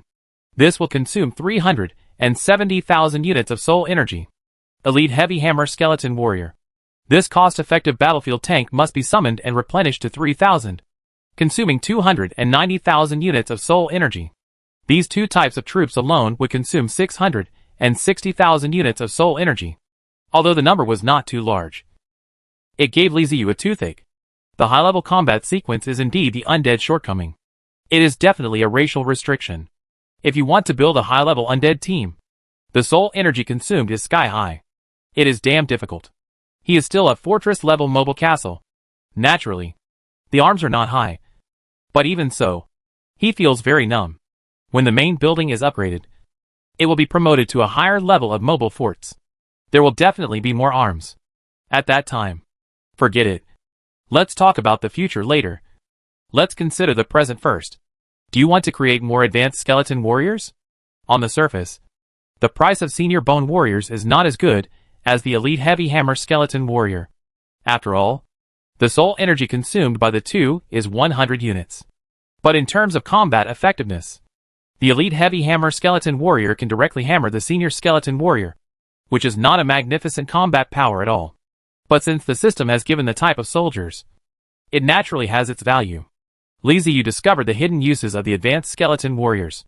Elite heavy hammer skeleton warrior. That proper combatant. Rushing to kill Wushuang. A single shot. A combat power statement. Just look at the appearance that the battlefield tank is not a virtual name. What about the senior skeletal warrior? You said strong? And it's okay. You have to say that it's not strong. He is indeed not elite. As a basic battle sequence, it must be valuable. The value of a high-level skeleton warrior lies not in his combat capability, but in his commanding power. The real use of skeleton warriors is to use high-level ones to control low-level ones, forming a ruling pyramid, thereby controlling the huge army of skeleton undead. In the end, the undead tribe rely on the race of mixed bones. But if there is no way to make the bone-dead spirit be instructed, it is difficult to exert its true combat effectiveness.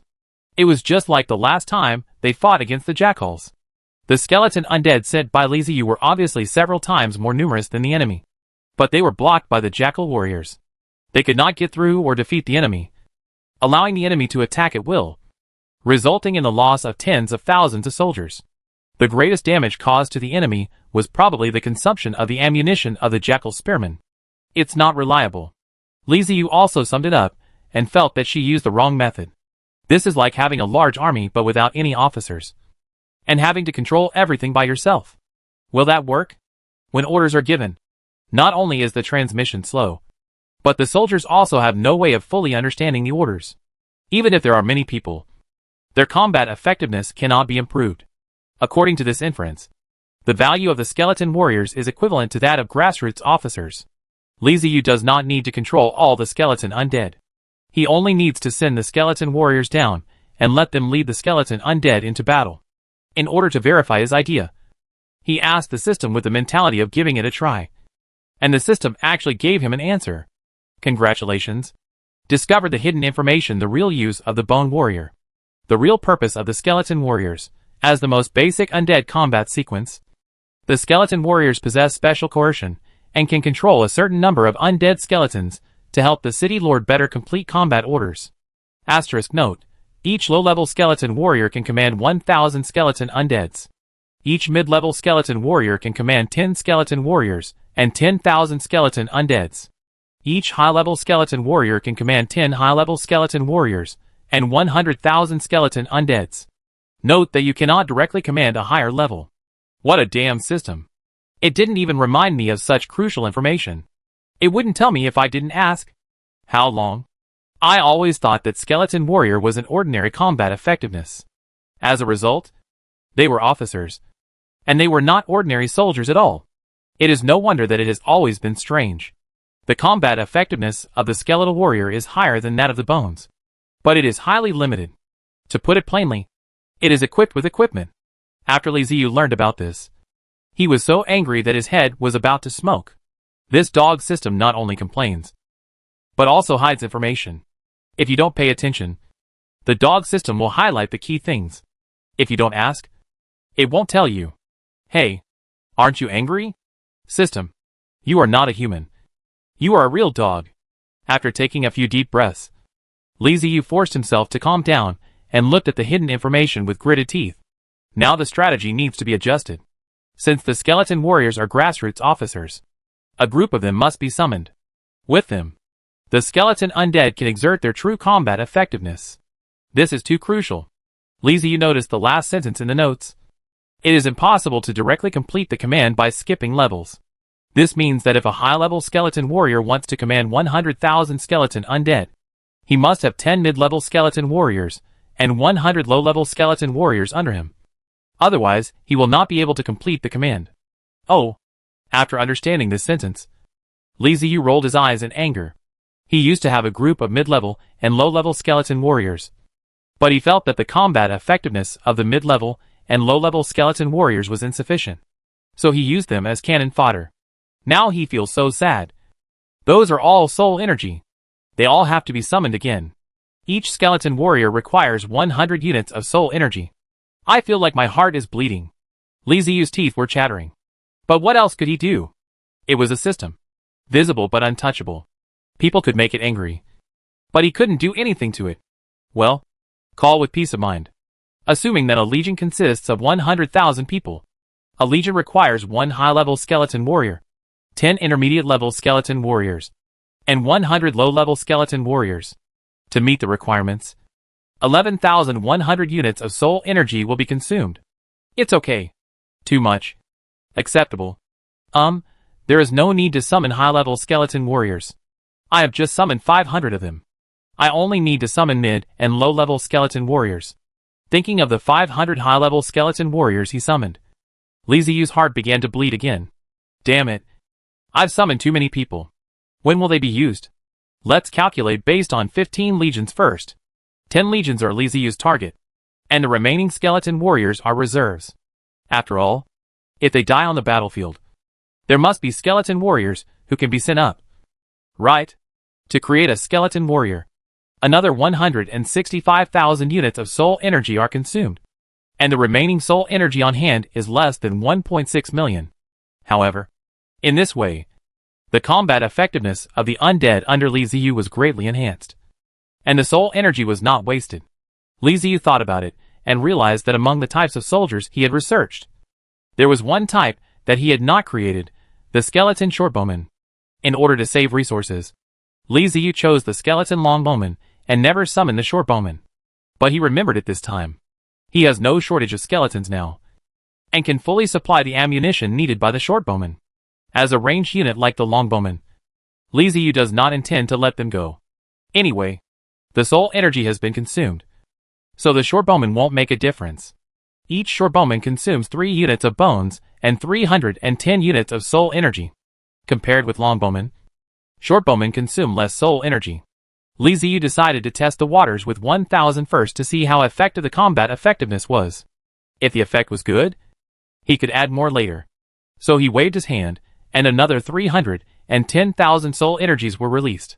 In order to get stronger, Li Ziyu tried his best and experienced the feeling of spending a lot of money. This is how it feels to be rich. You have money, and you can be willful. You can spend money happily and joyfully. As I was thinking this in my heart, my eyes became slightly moist. Damn. It felt like I suddenly became rich and earned more than 2 million. And then in the blink of an eye, half of it was gone. I was happy. Whoa. I was so hacking happy. Forget it. Don't think about it anymore. As long as the undead can develop, it will be good in the end. I can always make it back. Chapter 140 Underground Lair. Half a month had passed since the battle at the werewolf fortress. In the past half month, the alien world has been in turmoil. The new batch of traversers have grown a lot. Some understand the rules, behave themselves, develop honestly, and have good relations with the indigenous people. Some are like Bentham, plundering and fleecing everywhere. Coupled with the conflicts between the traversers, the situation in the whole world changes day by day and becomes more and more chaotic. Li Ziyu lives in a remote corner and cannot reach that level for the time being. The wasteland where he lives is a resource-poor place.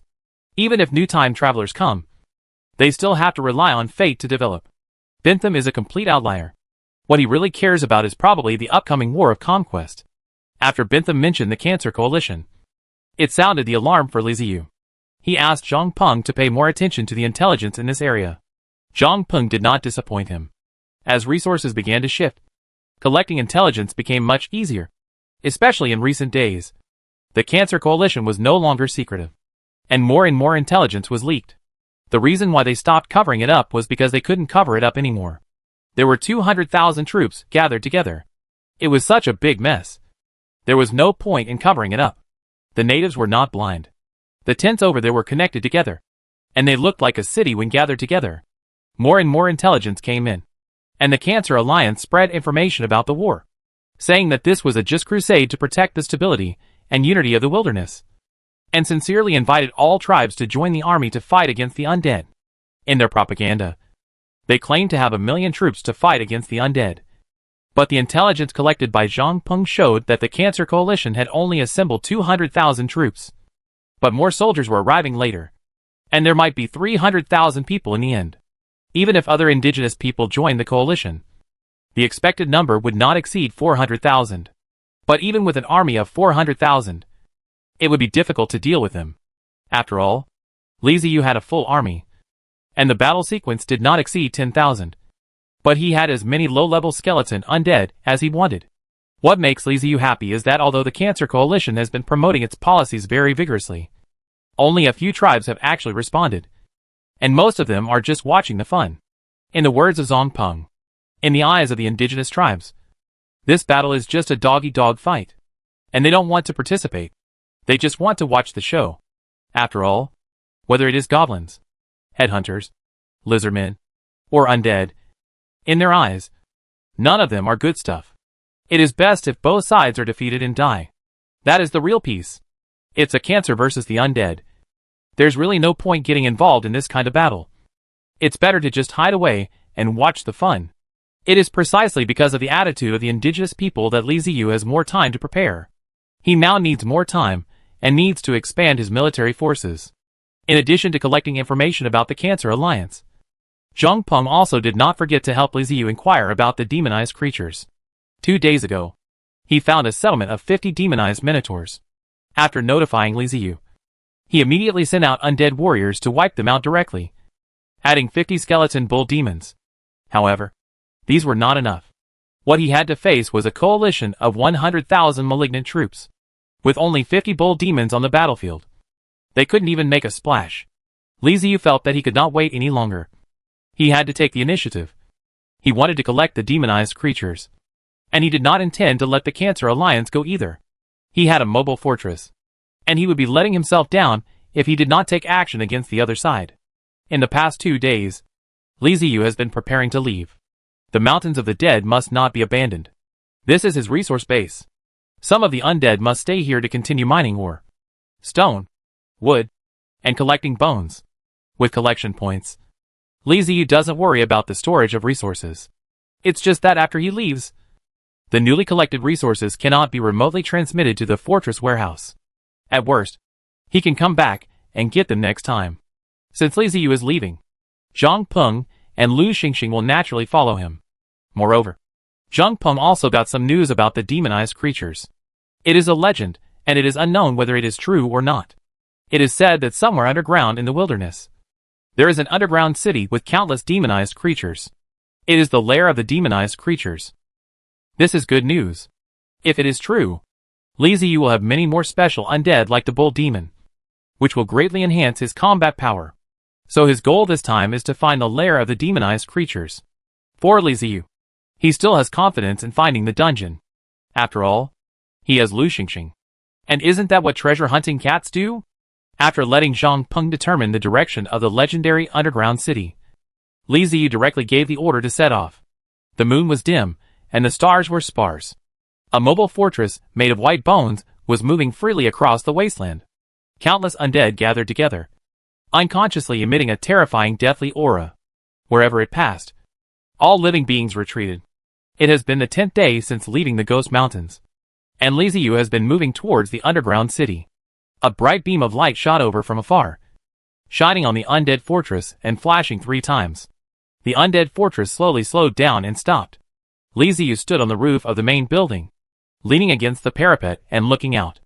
In the darkness, a ball of light was moving quickly towards the undead fortress. It was Lu Xingxing's treasure-hunting Catman mobile fortress. In nearly a month, Lu Xingxing and Zhang Peng have changed a lot. In order to deal with the upcoming Cancer Coalition, Li Ziyu did not hesitate to allocate a large amount of basic resources to the two to allow them to improve their strength. Now the treasure-hunting Catman's mobile fortress has been successfully upgraded to a level 2 fortress. Its area has been greatly expanded, and its appearance has also been greatly improved. The main building was changed from a 2-story building to a 4-story building. The previous robotic arm was dismantled by Lu Xingxing and replaced with a new, thicker and movable robotic arm. At the same time, lighting lamps were installed.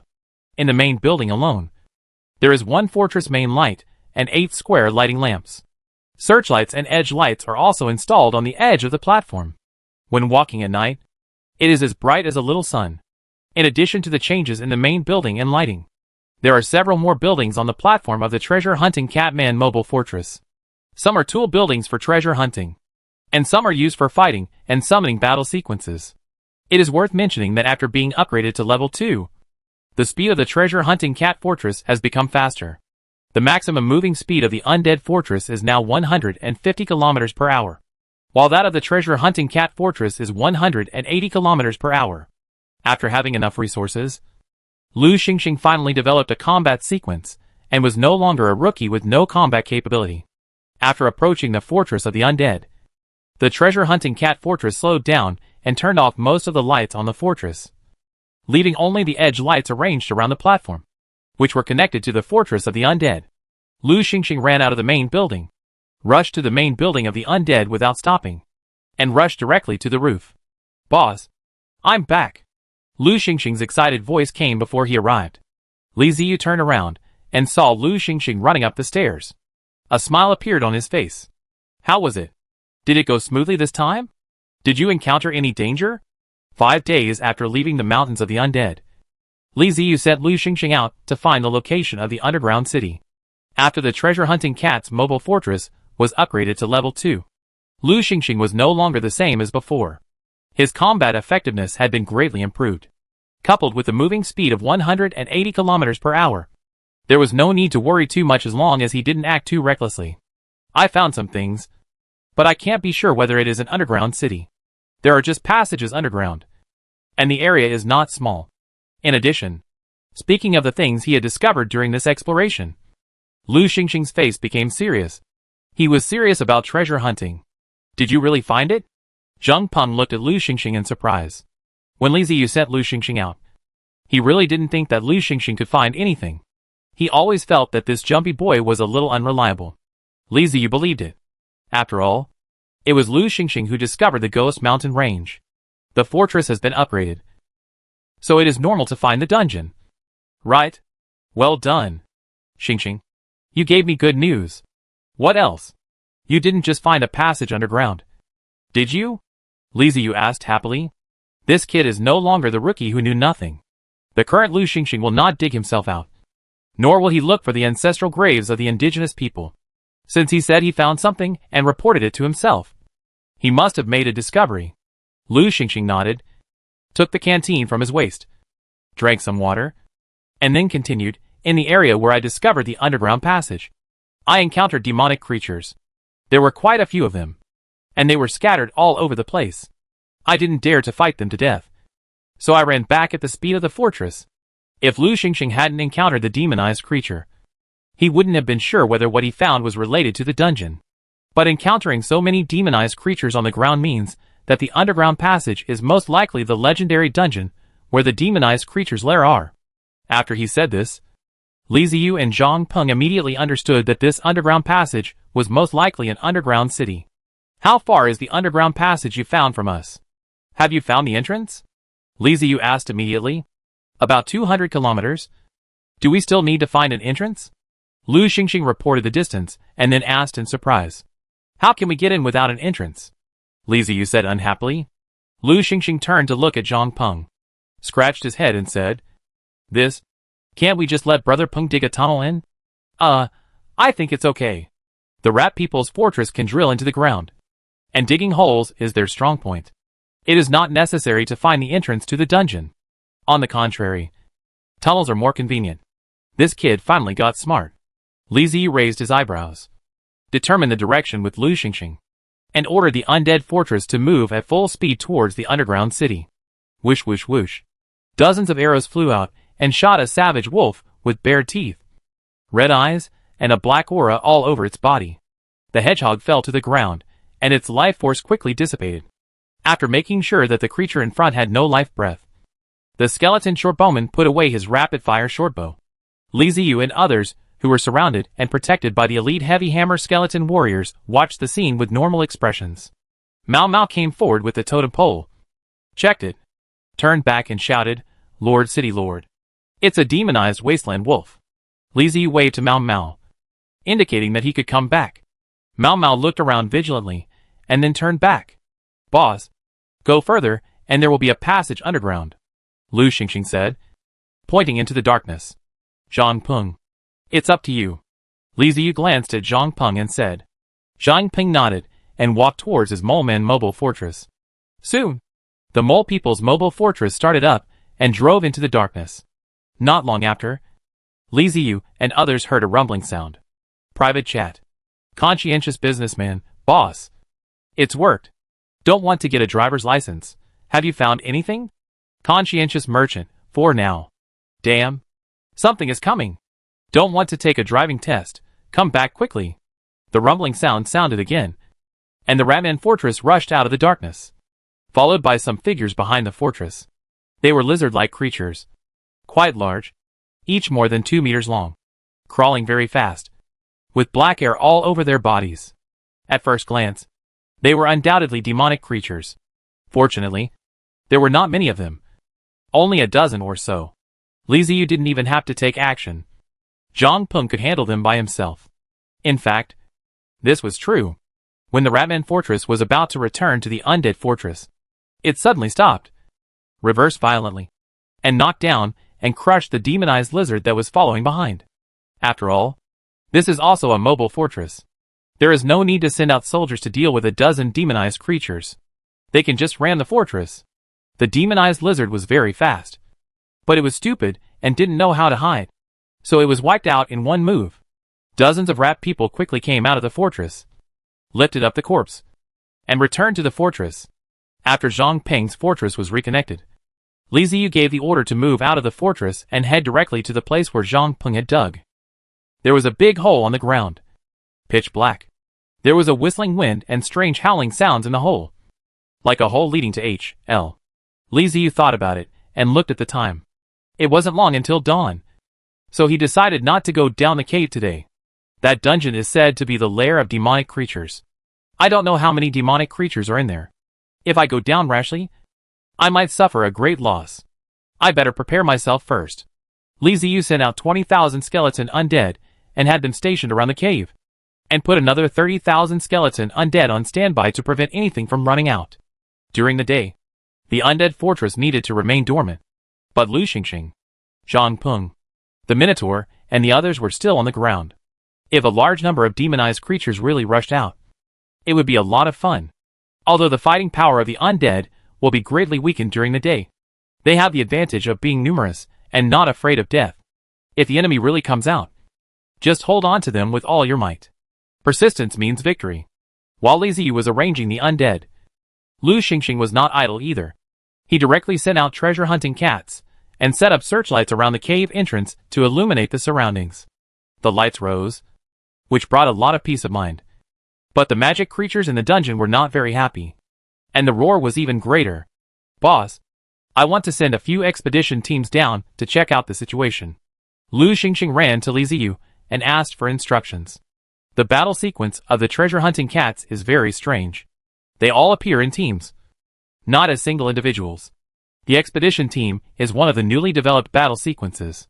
Team 1 is composed of 5 treasure-hunting cats. They have combat effectiveness, but not particularly strong.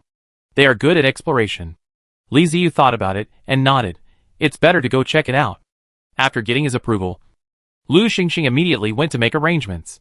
Since the formation of the expedition team, it became more convenient for him to search for treasures. And his ability to collect intelligence and detect dangers was also greatly enhanced. Soon, 5 treasure-hunting cat expedition teams set out. Looking at their attire, they looked quite decent. Of course, it would have been better if they didn't have the cute cat faces and short stature. Time passed bit by bit, and it was not until dawn that some people from the expedition team came back. However, out of the 5 expedition teams, only 2 cat people came back, and they were covered in blood. It was obvious that an accident had occurred inside, and the other cat people might not be able to come back. After the 2 cat people had rested for a while, they were brought by Lu Xingxing to Li Ziyu. The 2 cute little creatures looked miserable, which made Li Ziyu feel distressed. He asked the undead to bring them food and water, and let the 2 cat people replenish their strength before answering his questions. Chapter 141 Dispatching the Legion. The treasure-hunting cat expedition team might not be very good at fighting, but when it comes to exploration and discovery, they are professionals. After the 2 treasure-hunting cats had eaten and drunk their fill, they began to recount their experiences of exploring underground. When entering the cave, the expedition members were very cautious because they had no idea what was inside or what the terrain was like. There were also faint howling sounds, proving that there was danger inside. They moved forward for a while, but did not see any monsters. Instead, they determined that the cave was man-made. The walls were compacted and paved with bricks, as was the floor. In order to speed up the exploration, the 5 expedition teams acted separately to expand the search range. The entire underground cave is like a huge maze, with forks in the road everywhere, and it is very dark. If you are not careful, you will get lost. Then have you found any demonized creatures? Li Ziyu asked the key question. He didn't care much about the dungeon. The information about the demonized creatures was the most important. Wasn't the purpose of running all the way from the mountains of the dead to get the demonized creatures? Yes, there are many demonized creatures, but most of them are beast-type demonized creatures. Thinking of the experience in the underground cave, a trace of fear flashed in the eyes of the catman who spoke. It was really dangerous down there. Are they all beasts? Li Ziyu was a little disappointed. What he wanted were demonized creatures, like the demonized minotaur. Not demonized creatures in the form of beasts. Not entirely. We found the city. Meow. The treasure-hunting cat man recalled. City? What city? Li Ziyu widened his eyes. There are too many magical creatures over there. We didn't dare to pass, but just glanced at it from a distance. Looking at the city gate, it was indeed the city. You can see the architecture and meow. The treasure-hunting cat said seriously. Then he explained to Li Ziyu that the situation below was a bit strange. From the information they had explored, there was probably a huge area underground, and there might be more than one city. As for the caves, they were probably passages connecting the cities, just like the roads on the ground. The more Li Ziyu listened, the more he felt something was wrong. This was no longer a simple nest of demonic creatures or a dungeon. It was just like a country. The caves connected in all directions formed a network, and the cities were the nodes in the network. I think I discovered something extraordinary. As expected of Lu Xingxing, he stopped digging up his ancestors' graves and started digging up his kingdom instead. He is really getting more and more powerful. Li Ziyu felt a sense of emotion in his heart. Although the information brought back by the treasure hunter cat was limited, it was very valuable. Li Ziyu asked again to make sure that nothing was missed before letting the treasure hunter cat leave. As the sky brightened, Li Ziyu put the undead fortress into dormant mode. But he lay on the bed without feeling sleepy, silently thinking about the information brought back by the treasure hunting cat man. It's a bit tricky. This is completely different from the information we got before. According to the information provided by the treasure hunting cat man, the place below is a place with rules and systems, not a barbaric place that relies entirely on force. He originally thought that he was looking for a monster's lair, even if there were tens of thousands of demonized creatures gathered there. Li Ziyu didn't care at all. He sent out the undead and pushed forward directly to increase a wave of troops, and then turned around to deal with the Cancer Coalition. Now it seems that things are different from what he imagined and beyond expectations. How many demonized creatures are there, and how powerful they are all unknown. He is a little hesitant about whether to send the undead down. If sending out the undead can wipe out the enemy, then there will be no problem. The only thing to be afraid of is getting into a tough battle. If the undead suffer too much damage, it will be disadvantageous for the subsequent battle with the Cancer Coalition. Thinking like this, Li Ziyu finally fell asleep in a daze. After waking up, I felt refreshed. The Catwoman sisters brought clean water for washing and prepared food. The Catwoman sisters have been serving as maids for quite some time. Almost a month. And they have been in the main building the entire time. At the beginning, they were quite scared. After the fortress entered dormant mode, the entire main building was pitch black, and the rare light came from the soul fire of the undead. It felt no different from living in a tomb full of corpses. Not to mention that these corpses were still alive. In the first 3 to 5 days, the two sisters really couldn't sleep well. They would wake up after just a few minutes of sleep, fearing that there would be a few more grinning undead ghosts around them. They even had dark circles under their eyes. But as time went on, they discovered that the undead would not run out of the wall at will. So the two sisters gradually calmed down and dared to move closer to the wall. But now, they are no longer afraid. The undead will not endanger their lives.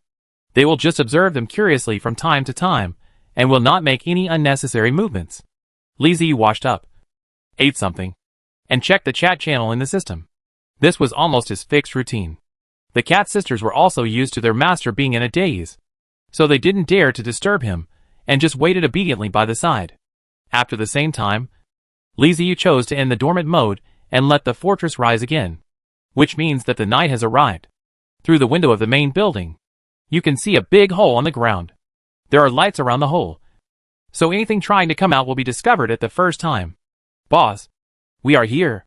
Lu Xingxing's voice came from behind. Li Ziyu turned around and saw Lu Xingxing and Zhang Peng coming over. He nodded to them and walked back to the big bone chair and sat down. How was it during the day? Was there any situation? It's okay during the day. The demonized creatures don't seem to like the sun. When the sun is out, they are quite calm and don't come out. But in the evening, some demonized beasts ran out and were killed by the undead guarding around them. Zhang Peng said calmly. It seems that the undead I placed around are still useful. Any new information? Li Ziyu nodded after hearing this. He was afraid of this kind of situation where someone sneaked out. Fortunately, he made preparations in advance. But why it is always a magical beast? It is useless. It seems that if you want to obtain the corpses of intelligent creatures such as the demonized Minotaur, you have to take the initiative to attack. Lu Xingxing stepped forward and handed Li Ziyu a stack of papers with some information on them. I sent another expedition team down today. They searched carefully and determined the location of the city. There may be what you want there. Boss. When Li Ziyu was resting during the day, Lu Xingxing and Zhang Peng were not idle either. Zhang Peng was responsible for guarding the surroundings, while Lu Xingxing deployed troops and continuously sent out expedition teams to obtain intelligence below. He came from a treasure hunting background, so exploring was a common thing for him. And he also knew the importance of intelligence. Lu Xingxing and Zhang Peng followed Li Ziyu's lead. Since the boss wanted to attack the demonized creatures, they naturally would not say much and just do their best to help. Li Ziyu flipped through the information in his hand, and a satisfied expression appeared on his face. This information was quite detailed, recording the various demonized creatures seen in the cave. And there were also many hand-drawn drawings, such as demonized creatures, cave maps, and the bottom one even drew a city gate. That city gate was originally supposed to be part of the underground passage, but it was renovated, and 2 large doors were installed. Through the doors, You can see the shadowy buildings and unidentified creatures inside. These hand drawings were all made by the treasure-hunting cat man. The painting skills are quite good and realistic. They observed very carefully, and even analyzed many of the hand-drawn drawings of the demonized creatures, with key points highlighted on the sides, as if they were trying to analyze the weaknesses of the demonized creatures, just for the cat people's serious and responsible attitude. Li Ziyu has to give a thumbs up and give them an extra meal. The intelligence is very detailed. Zhang Peng, what have you gained? After praising him, Li Ziyu looked at Zhang Peng and asked, Boss, there is movement from the coalition forces, Zhang Peng said with a serious face. Oh, the troops have been dispatched? Li Ziyu was stunned and asked quickly, why did he come to the dungeon? Wasn't it to deal with the Cancer Coalition? This is unavoidable. The other side has assembled hundreds of thousands of troops. This is not something that can be resolved through negotiations. There will be a war sooner or later. Zhang Peng suddenly laughed and said playfully, we didn't send any troops because we couldn't. Why? Li Ziyu was a little confused. He thought the other party was going to attack him. According to the news, they can't find us, Zhang Peng said with a smile. Huh? Li Ziyu was stunned for a moment. Then he started laughing. This is really funny. I didn't expect it to have unexpected effects. He was in the Ghost Mountains and was fixed there. The Cancer Alliance had a clear destination and they just had to attack the Ghost Mountains, just like a normal attack on a city. But everyone forgot that the Undead Fortress is movable. In order to find the dungeon of demonized creatures, Li Ziyu ran here from the Mountains of the Dead. As a result, the Cancer Coalition that was about to send troops was stunned. My goodness, I was just planning to attack. But the city is gone. Isn't this a mess? Who should I fight against? Am I challenging the air? This kind of thing hasn't happened in all these years. I've seen enemies run away, but I've never seen a city run away. So what are they doing now? Li Ziyu held back his laughter and continued to ask. The army is still staying where it is. They have sent out a large number of scouts to look for us all over the world. Zhang Peng couldn't hide his smile when he thought of this. He didn't expect that fighting a war would have such an effect. Li Ziyu laughed, which was so funny. But it's a good thing. The other party is looking for me, so this buys me time.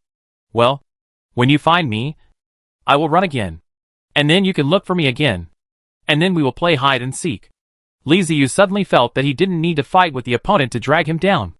As long as he wandered around from time to time, the opponent would have no way to do anything to him. Hundreds of thousands of troops, mobilizing the world to chase him. Maybe. Of course. It is impossible. So after there is exact news, the other party will kill. The marching is to consume time. This time is enough to let him run far away and continue to take them around the circle. Hey, if you don't come, I won't move. If you come, I will run. You can't catch up with me anyway. This continues. Li Ziyu is indifferent. But he does not feel that the Tumor Coalition army does not matter. His undead does not need to eat and drink. The soldiers of the Tumor Coalition army are physical tires. They need to eat and drink Lazara. Hundreds of thousands of troops. The consumption every day is extremely scary. If the other side can't hold on and divides its forces, that would be even more interesting. They would use the few to defeat the many and wage guerrilla warfare. If Li Ziyu still can't win, he might as well commit suicide as soon as possible. Well, you said that. I suddenly didn't want to attack the magic biological nest acupoint. It didn't feel necessary. Li Ziyu touched his chin and said, he was also stupid before. He did not expect to use the mobile fortress, and pondered how he touched the other party. Now it seems that he may not have to fight a wave. He consumes the opponent. From the beginning, he has stood on the side of the victory. As long as he does not stupid, he will win. Zhang Peng and Lu Xingxing didn't say anything. They didn't care whether they attacked the demonized creature's nest or not. Anyway, with Li Ziyu there, they definitely didn't need to send troops down. Everything is decided by Li Ziyu herself. Hey, come here. Don't fight. I always feel waste of time. After thinking about it, Li Ziyu sighed. It doesn't make sense to come all this way and get nothing. The Cancer Coalition won't be able to find him for a while. So of course, he has to do something when he has some free time. As for whether the demonized creatures are strong or not, it doesn't matter. If you can't defeat them, just run away. You have a mobile fortress anyway. Zhang Peng reminded Li Ziyu. and let him deeply realize the real use of mobile forts. To put it plainly, he is bullying. I will hit you to see if it hurts you, and to see if you are strong or weak. If you are weak, I will take you down in one wave. If you are strong, I will run away and see if you will chase me. No wonder Bentham has developed so well. This is why. This mobile fortress is simply the artifact of siege, and it is not forcing us to be a bandit. Before going to bed, I was still pondering the magical creature, and when I slept, I had solved any problems. What magic creatures were strong and not strong? If you have a treasure mountain, but don't enter it, you are not worthy of being a human being. Li Ziyu had already made up his mind. He stood up and grinned. Tonight, we will launch an offensive against the underground city. Now that we have made a decision, things will be easy.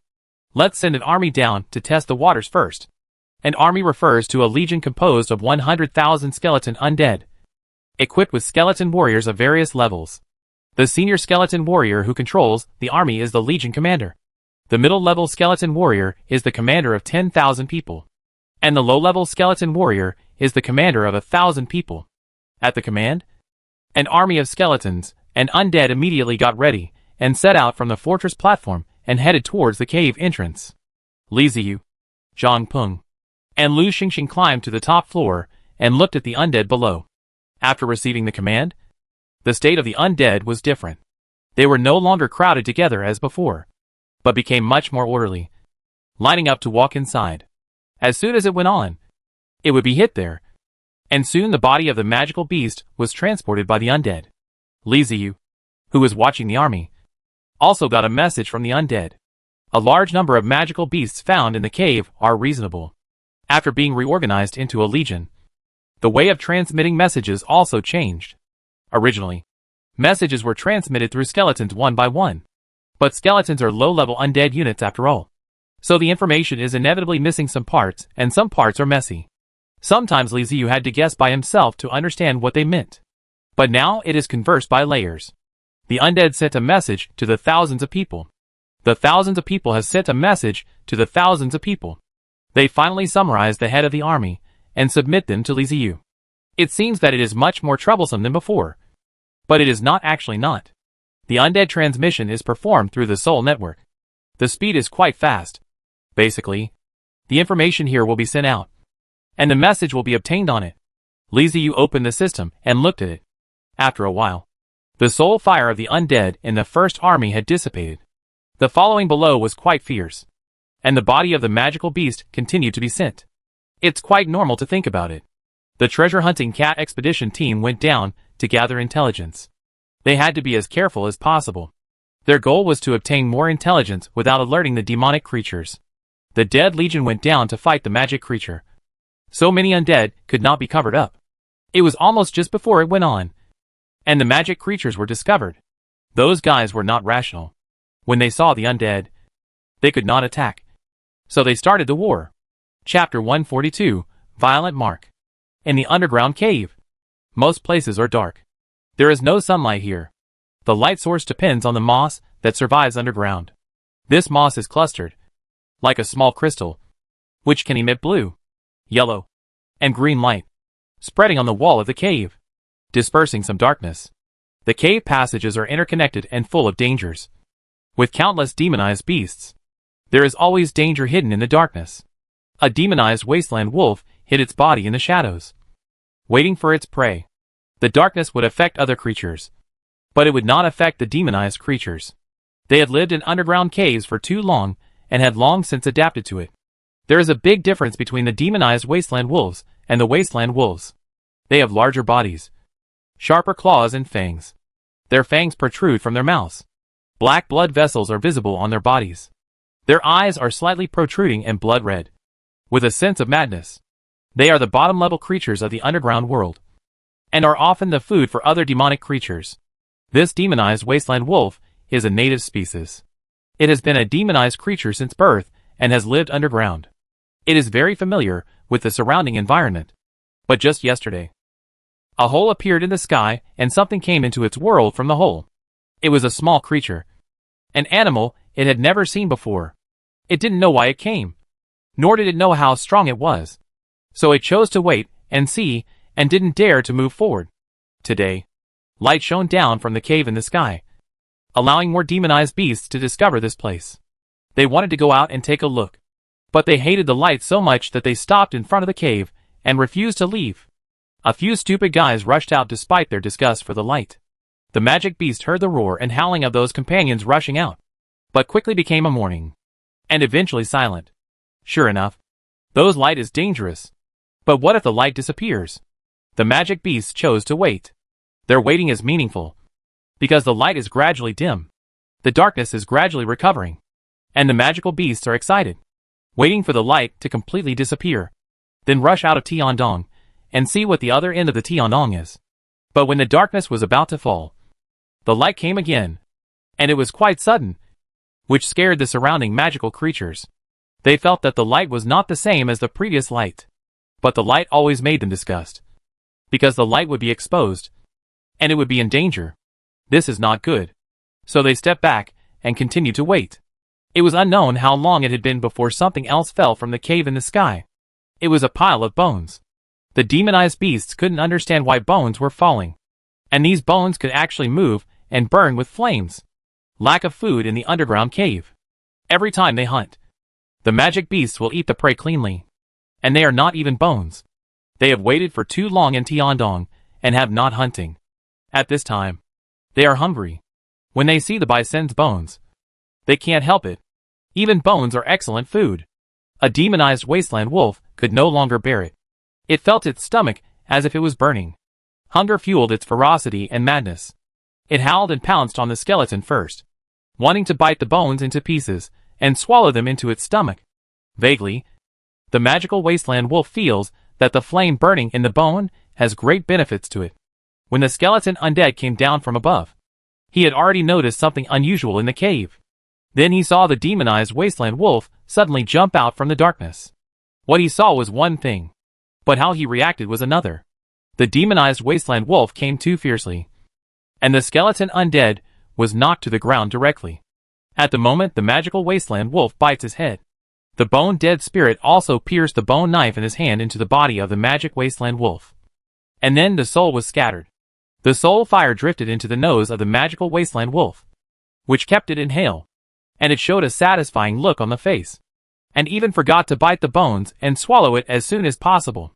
Just when it was immersed in the power of the soul, it jumped off the shape of the body, the pick, the knife, the hammer, and did not hesitate to attack the magical wasteland wolf. Before it reacted, it was hit by several attacks and fell down. In order to enhance the combat effectiveness of the bones, Li Ziyu equipped them with weapons. In addition to the weapons from the Aborigines, the wolf man, and the dog head, most of the other undead are equipped with bone knives, which is cheap and easy to use. Just as the demonized wasteland wolf was attacked by many undead spirits and fell to the ground wailing, the other demonized beasts finally launched an attack. With the demonized wasteland wolves leading the way, they have already understood the fighting power of those bones. They are just weaklings and cannot withstand a single blow. So what is there to hesitate about? Aren't these bone racks just walking buffets? Faced with the swarming demonic creatures, the skeleton undead are not afraid at all. Or they simply do not know what fear is. They just pick up their weapons and fight head-on. If you attack me, I will hit you. If you claw me, I will hit you. If you want to run, I will hit you again. It doesn't matter whether you are alive or dead. They simply exchange life for life. The fighting power of the skeleton undead is really limited. Facing numerous demonized beasts, they can only hold on. Right from the start, they were at a disadvantage. However, more skeleton undead were falling from overhead and continuously joined the battle, and the situation began to reverse. The demonized beasts discovered that although these guys were weak, they were not afraid at all, and their numbers were increasing, while their companions were dying in fewer and fewer numbers. However, once the demonized creatures go mad, reason will leave them far away. It is said that the ones that have gone mad are a group of demonized beasts. These demonized beasts have become bloodthirsty, and even if the enemies are increasing in number, even if there are fewer and fewer companions around them, they are still fighting fearlessly. The skeleton undead have already blocked the attack of the demonized beasts. The skeleton undead coming down from behind still have the mind to collect the corpses, and then rely on their companions behind them to send the corpses up like a conveyor belt. They kill one in front and send one here, and then move forward and send away more corpses. After fighting for nearly half an hour, no more demonized creatures pounced on them, and all the corpses were sent to the ground. The demonized wasteland wolf that first discovered the sky cave ran away with its tail between its legs. It was smarter than its other companions, and suppressed the restless madness in its heart and chose to live. In half an hour, nearly 100 skeleton undead were lost. The vitality and combat effectiveness of the demonized beasts were stronger than those of the beasts outside. Fortunately, the space in the cave was relatively small, and it was inconvenient for the demonized beasts to move around. They basically exchanged injuries with the skeleton undead, which allowed the undead to wipe them out completely. Otherwise, it would not be a problem for these demonized beasts to kill hundreds of skeleton undead. Under the command of low-level skeleton warriors, the skeleton undead began to advance forward, eliminate dangers, check the environment, and at the same time leave more space for their companions in the rear. This time, a total of 100,000 skeleton undead were sent out. After experiencing the sudden attack of the demonized beasts, the high-level skeleton warriors chose to proceed steadily, advancing forward little by little, allowing more skeleton undead to go down and take up position. What do the skeleton undead rely on to fight? Is it combat effectiveness? Wrong. It depends on numbers. If you want the skeleton undead to show their numerical advantage, they naturally have to gather together, especially in places like underground passages, which are relatively narrow. You can completely rely on the skeleton undead to fill up the passages and make the demonized creatures lose their place. You are strong in attack, but don't you need to dodge? You are strong in defense, but don't you feel pain when you are injured? You recover quickly, but if you bleed too much, won't you die? I will pave the entire passage so that you have no place to hide. If you dare to come, I will exhaust you to death. The skeleton undead advanced forward steadily, forcing the demonized beasts to either rush forward and die, or flee with their tails between their legs. They moved forward all the way and came to a fork in the road. The underground passage was like a maze, connecting in all directions. The Catman expedition team was also capable of exploring all places in a short time. The skeleton undead began to disperse, entering each fork in the road in units of thousands, and continuing to move forward. On the rooftop of the main building, Lizzie watched the skeleton undead gradually enter the cave, then looked at the demonized beasts that were being carried out, waved his hand, and asked the system to start decomposition. Decomposed demonized wasteland wolf *1. Obtained demonized skeleton *1 unit. Mutated soul energy *5 units. Violent magic energy mark fragment *1 piece. Decompire the magic giant dolphin *1. Get the magic bones *2 unit. The mutant soul energy *10 units. The violent magic energy pattern residual film *1 piece. Huh? Something new has appeared. Lizzie quickly noticed that among the decomposed materials, there was an additional material called violent magic energy mark. The magic energy mark that the demonized minotaur gave him was darkness, and the magic energy mark that the demonized beast gave him was violence. However, the system introduction was the same as always: gather 10 fragments to get a surprise, which had a sense of unreliability, and it was the same as if it had not been said. The number of demonized beasts hunted by the skeleton undead was far more than 10. Lizzie did not think much about it, and casually synthesized the violent magic energy pattern fragments to obtain a new magic energy pattern. A primary violent magic energy pattern. Primary violent magic seal. Has the power to make living beings violent. Can be used for enchantment. Please do not throw the seal away casually. This thing will affect the living beings in the surrounding area, making them become irritable, angry, bloodthirsty, and confused. In addition to the basic introduction, the Tattoo Workshop provides more information. Primary violent magic mark. Effects: slightly improved strength, speed and recovery effects. Special effects: 1. Rage. After turning on the rage, the strength and recovery ability will increase greatly, and the sense of pain will be lost. 2. Blood. After turning on the rage, you can absorb blood. The more blood you absorb, the stronger the strengthening effect will be. 3. Lose your mind, and only have the fighting instinct. Note: berserking is dangerous, so be careful when trying. Berserking magic energy seals can affect your mind, and the more you use them, the greater the impact. I feel that this thing is more useful than the previous dark magic seal. It emphasizes being direct, simple, and effective. Rage is much easier to understand than darkness. Li Ziyu's mind moved. There were two types of soldiers in the alien tomb before, namely the Dark Skeleton Bull Demon and the Dark Skeleton. Both types of soldiers were related to the emblems. He had a new violent magic emblem. Does that mean there will be a new type of soldiers? When I opened the alien tomb, I saw that there were indeed new soldiers.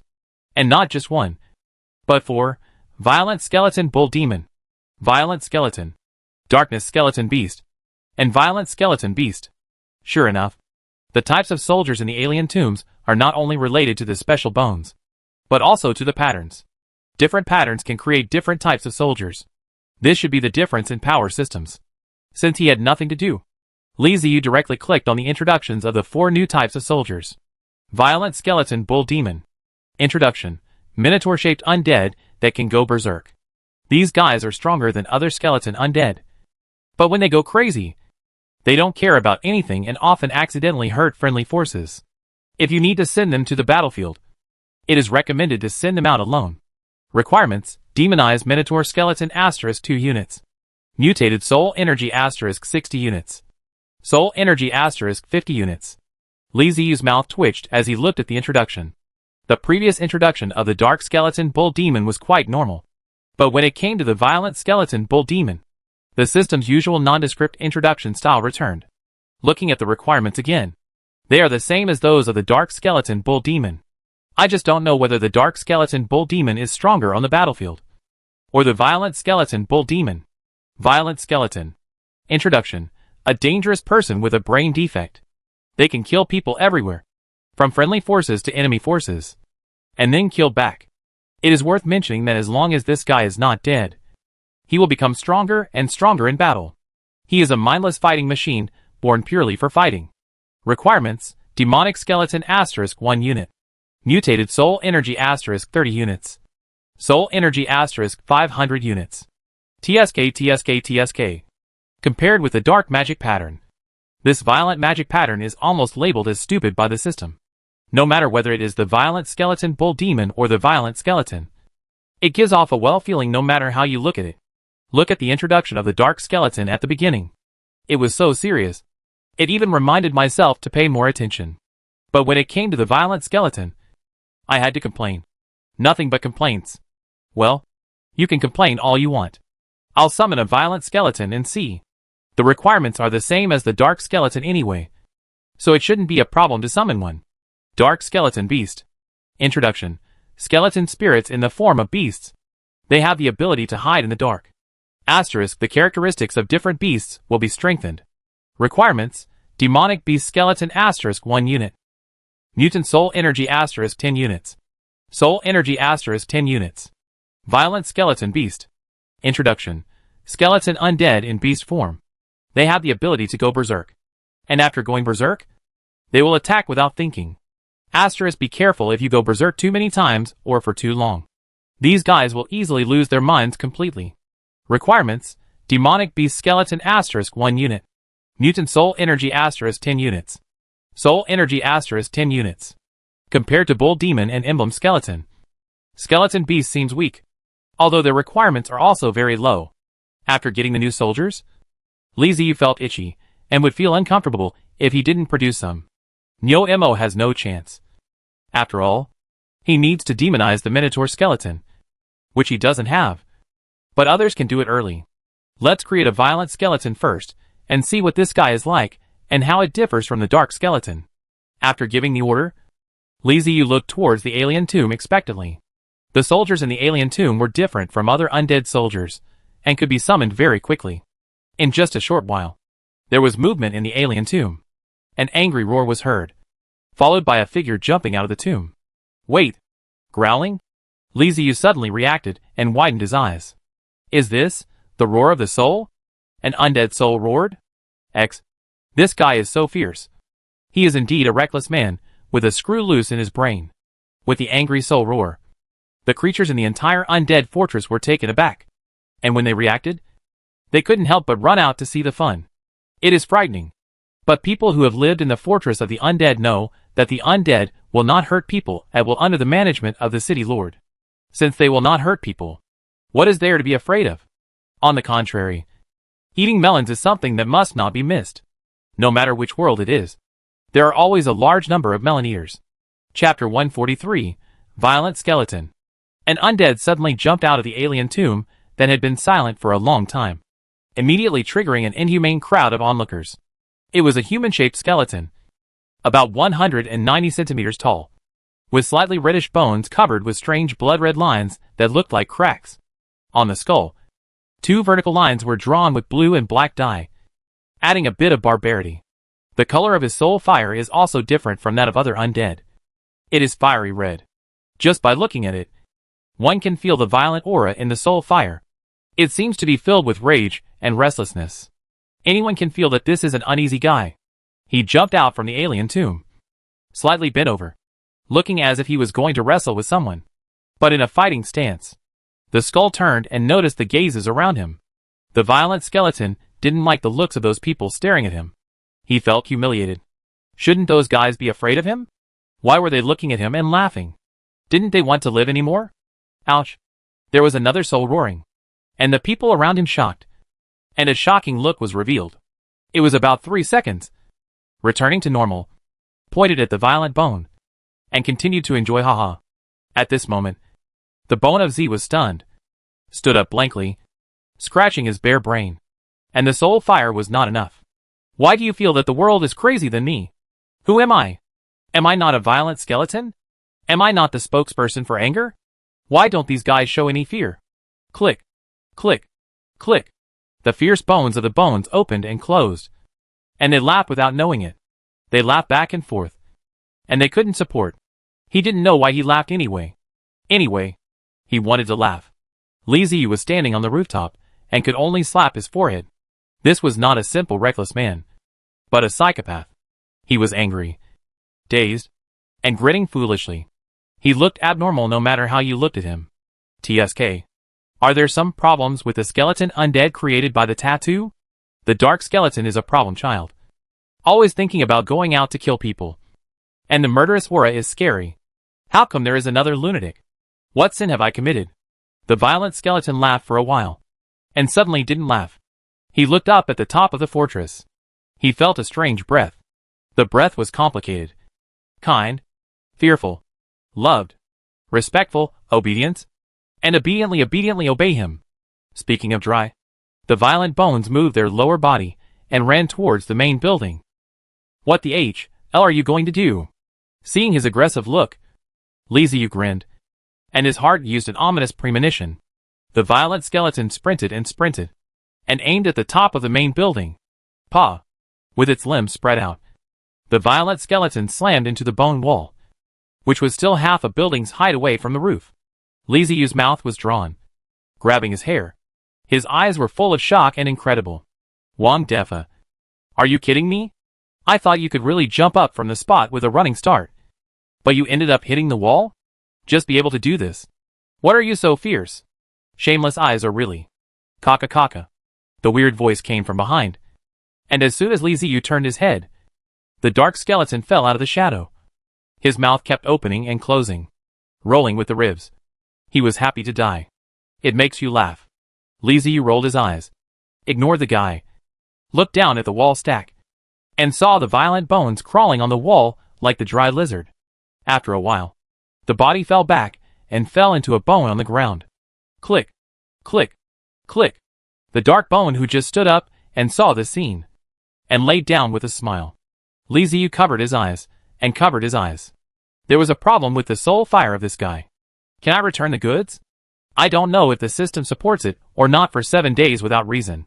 Fortunately, it fell from a high place, and he couldn't die. The guy quickly returned to his original state.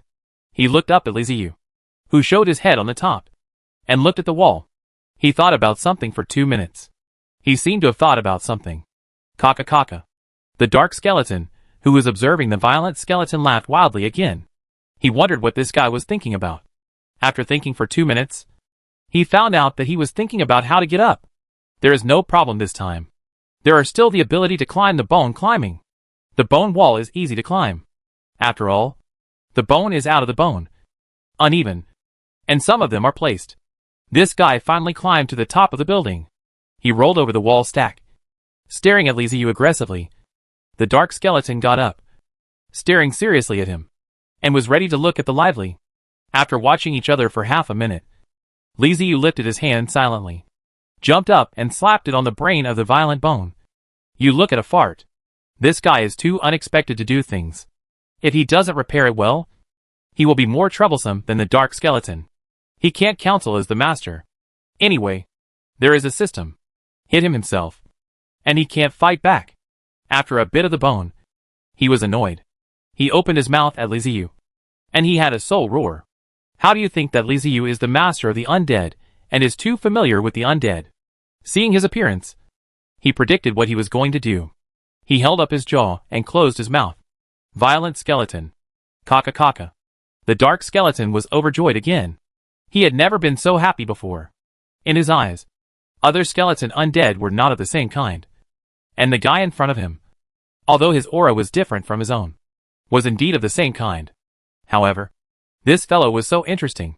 The laughter of the dark bone caught the attention of the violent bone. He turned his head and stared at the other person silently. The weird breath slowly closed his mouth, and slowly closed his mouth. He didn't know what the same kind intended to do. And then, he saw a fist smashing over, stunned on his eyes fiercely, and flew his head. Dark skeleton, angry.jpg. The bone shelf of the head sank downwards, shrunk into the shadow, and then emerged from the skull, picked up his head, returned to the original place, and rushed to the violent bone without hesitation. The two tattooed skeleton undeads immediately started fighting each other. You threw my head. I broke your limbs. And the fight was fierce. Lu Xingxing was stunned watching from the side. How could a fight be fought like this? This was an eye-opener. Li Ziyu slowly clenched his fists. The cross muscles on his forehead ruptured, and he shouted fiercely, "Stop it!" with angry roars. The two tattooed skeleton undead stopped at the same time and stood upright. What are you doing? Are you messing with your own family? Especially you. You're causing trouble as soon as you get out. Are you planning to rebel? Li Ziyu pointed at the two troublesome guys and started scolding them. The two skeletons couldn't even raise their heads. Just like primary school students who made mistakes and had to be scolded obediently. Get out of here. Now. Immediately. Get out. I don't want to see you. Li Ziyu pointed his finger, and the two skulls with tattoos ran away as if they had been pardoned. Li Ziyu gasped and gasped, scolding himself in his heart. Obviously a dark bone is enough to see, but he just made an unreasonable violent bone. Isn't this trouble for yourself? After breathing for a while, I recovered the calmness and through the things that happened before. I can't rely on the tattooed skull anymore. Let's look at something else. There are still skeleton beasts. Maybe they can be of some use. I hope they can bring me some surprises. The number of magic beasts, with the largest number of wasteland wolves and giant dolphins. The giant dolphin is actually a wild pig with rough teeth and a row of steel hair like arrow like steel. What kind of skeleton can be used to summon? What kind of skeleton and beasts can be summoned? Li Ziyu thought about it. Summoned one of each of them, and summoned a total of 4 skeleton beasts. Namely the dark skeleton wasteland wolf, the violent bone wasteland wolf, the dark bone giant dolphin, and the bone giant dolphin. These skeleton beasts were very obedient. They did not cause any joke like the violent skeletons. They honestly entered the main building, came to the roof, and stood obediently in front of Li Ziyu. Li Ziyu looked at the 4 newly formed skeleton beasts. His first impression was that they were strong. Their bones seemed to have been strengthened, thicker and harder than those of normal demonized beasts. In addition to ordinary bones, some parts had also been specially strengthened, such as the teeth and skull of the wasteland wolf, the fangs and back steel hair of the giant porpoise. The bones and bones of the bones and bones that are made without tattoos are still different. The bones and beasts of dark patterns are made of dark bones. The bones are darker and gray. There is a feeling of decaying. The dark skeleton beasts vaguely blend in with the shadows and can be easily overlooked if you don't pay attention. They naturally have a protective coloration that can hide them from even the wasteland wolves and giant porpoises. The violent skeleton beasts are just the opposite. They are very ostentatious and can't wait to shake their heads to attract attention. I feel like I've spent a lot of money. Judging from their appearance, they are probably not weaker than skeleton warriors, and their combat power may even be higher than skeleton warriors. However, Their cost is cheaper than skeleton warriors.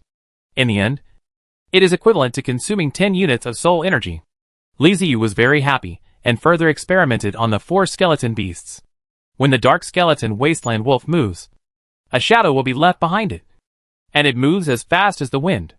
The dark skeleton giant fang pig is simply like a ball of darkness. Its speed is a bit slow, but its combat power should not be underestimated. The 2 violent guys surprised Li Ziyu even more. The violent skeleton wasteland wolf could be described as sprinting like fire, and it looked like a big wolf on fire when it ran. The violent skeleton giant fang pig was like a tank, but a little stupid. It ran directly into the wall, and its power was not small, knocking an unlucky skeleton undead off the wall. Of course, let's see how they perform next. Li Ziyu grinned. He already had a plan in his mind. He opened the system, calculated, and summoned 50 dark skeleton wasteland wolves and 50 violent skeleton giant boars. He sent them into the cave and let them follow the skeleton undead below to kill the demonized creatures. Ah! This is the joy of the undead. The more you fight, the more they appear, and the bigger and stronger they become. Zhang Peng and Lu Xingxing couldn't help but grinning when they saw Li Ziyu's operation. He is the boss after all. And he is really dirty. He fought to the death with the demonized creatures in the front, and then used the materials obtained from the demonized creatures to produce new undead, and then sent them out. Does this count as a civil war? After the skeleton beasts entered the cave, they immediately integrated into the team of skeleton undead. However, they did not obey the management of the skeleton warriors. They themselves did not belong to the skeleton undead, but were a different species among the undead. Furthermore, Li Ziyu did not order them to obey the skeleton warriors, which was equivalent to fighting independently. The reason for this is that Li Ziyu took into consideration their special nature. These guys possess the power of patterns. He wanted to see the true combat effectiveness of the skeleton beasts, so he did not arrange them for the skeleton warriors. After joining the team, the skeleton beasts followed the team and began looking for targets to attack. I have to say that there are really a lot of demonized creatures in the underground passages. You can find quite a few demonized creatures every few sections. In addition to common wild beasts, you can also see demonized insects, such as spiders that are bigger than millstones and are completely black. This guy has caused a lot of trouble to the skeleton undead. This demonized spider occupied a passage and laid countless spider webs in the passage, directly treating the passage as its own nest and laying eggs. In addition to the mother spider, there were also a terrifying number of demonized little spiders. A large amount of sticky spider silk made it difficult for the skeleton undead to move. As the team walked, their members began to be reduced. The spiders were much more flexible than them, and they did not engage in a head-on confrontation with them. Instead, they started spraying spider silk, wrapping the skeleton undead into cocoons and hanging them around. It is worth mentioning that after being demonized, this strange big spider mutated and formed a honeycomb pattern. All the small spiders obeyed the command of the big spider and were absolutely obedient. The wisdom of the big spider was also improved, and it made the skeleton undead run around in circles. The big spider was very proud, but also very angry. In its eyes, the skeletons and the undead were all prey. But these prey had no flesh and blood, only bones. This was very annoying and upsetting. How could it eat them? It prefers food with flesh and blood, which is easy to swallow. It takes a lot of effort to use digestive juice to dissolve bones, and the nutritional value is not high. Although it caught a lot, the big spider was not in a hurry to eat. It planned to catch all the skeletons and undead that entered the passage in one fell swoop, and then enjoy them slowly. The low-level skeleton warrior, who controlled the skeleton undead, was very worried. His wisdom told him that there was no way to solve this problem. He could only keep sending more manpower. However, although more manpower was sent and some spiders were killed, it was useless. For everyone rescued, 2 were lost. It was like a bottomless pit. If this continues, the entire team of 1,000 people will be trapped in the passage. At this moment, the skeleton beast arrived, and without paying any attention to the low-level skeleton warrior leader, it launched a direct attack on the demonized spider in the passage. The skeleton wasteland wolves took the lead with their speed, appearing and disappearing in the shadows. They were extremely agile. The demonized spiders wanted to entangle them with spider webs, like they did with the skeleton undead. But they avoided them one by one and were counterattacked from time to time, attracting the attention of more demonized spiders. just when the demonized spider's attention was attracted by the skeleton wolves. The skeleton tusk pigs launched a charge. They directly entered the berserk mode, transformed into small tanks, their bodies burning with fiery red violent aura, and rushed into the passage fearlessly. After turning on the berserk mode, the skeleton tusk pig has lost all its rationality. Everything that stands in its way is its target of attack. No matter if you are a spider web or a spider, a silk cocoon wrapped in the undead, or a skeleton wasteland wolf. I rush forward with my head down and swing my fangs. I don't love anyone. Maybe it's because they are all marked undead. Or maybe the skeleton wasteland wolves have really fast reaction speed. They dodge the charge of the skeleton tusky pigs. As for the rest, what does that have to do with us? You can keep hitting them, and we'll just cheer for you from behind. 50 giant skeleton porpoises lowered their heads and rushed forward. The spider web could not withstand their impact, not to mention their 2 huge fangs. Seeing that the situation was not good, the big spider quickly arranged for the small spiders to weave a web to try to stop the skeleton porpoises. The web was made, and not only that, it also sprayed the skeleton tusk pig all over. Then, the skeleton tusk pig didn't care at all and continued to rush forward with a body covered in spider webs. And in the process, it knocked and stepped on the small spiders that blocked its way. It was completely unreasonable. Chapter 144, Kamailan University. The giant skeleton porpoise entered berserk mode. Its strength increased a lot, and it rushed forward headfirst, regardless of anything. Even if the demon wanted to slow them down with spider silk, it would be difficult to do so. It could only watch these guys break through the spider web and fly out. Unable to catch the skeleton giant fawn pig, the demonic spider turned its attention to the skeleton wasteland wolf and the skeleton undead. If it can't catch the big one, can't it catch the small one? But when it turned around, it found a strange situation. All the skeleton wolves and skeleton undead were leaning against the walls on both sides of the cave, and did not stand in the middle at all. Don't they know that there are more spider webs on the walls on both sides? They are walking into a trap. How stupid! Just when the demonized spider was about to give an order to the little spider to tie up the bones in front of it, a rumbling sound of running came from behind. Turning around, he saw the giant skeleton porpoise running back, shaking its head and tail. Its 2 huge fangs were like small shovels, damaging the already damaged spider web even more seriously. No wonder those bones have to stand on both sides. This is to leave space for people. As soon as the demonized spider had this thought, it was hit hard by the giant skeleton porpoise in front of it. Its huge body flew into the air, and the severe pain made it squeak. Hearing their mother's screams, the little spiders went crazy and pounced on the charging giant skeleton porpoise. If they were in nature, the little spiders would never be so crazy. They would still be very cautious. But after being demonized, the demonized spider group has turned into a hive pattern. All the little spiders are led by the mother spider. When the mother spider is injured, it is like the queen ant being attacked.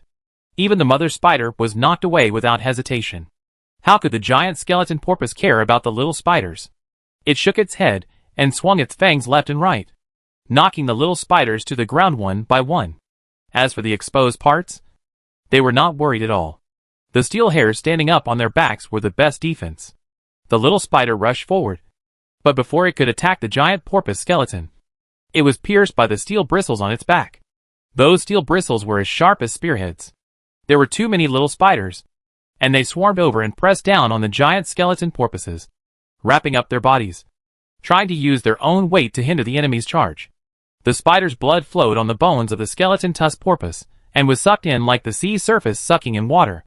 The spider's blood was like gasoline, and after absorbing the blood, the skeleton tusk porpoise's strength actually increased again, and it ran away wildly with a body full of small spiders. After letting the skeleton tusk pig pass, the liberated skeleton undead and the skeleton wasteland wolf that had been waiting for a long time launched an attack on the spiders. There are a lot of small spiders, but their fighting power is not strong. They mainly rely on spider webs for control.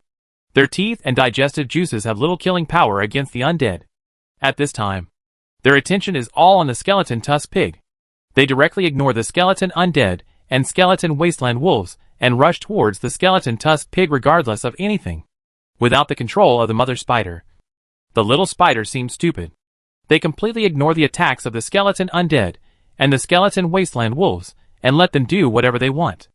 This is very happy. There are many of them, but they can fight them slowly.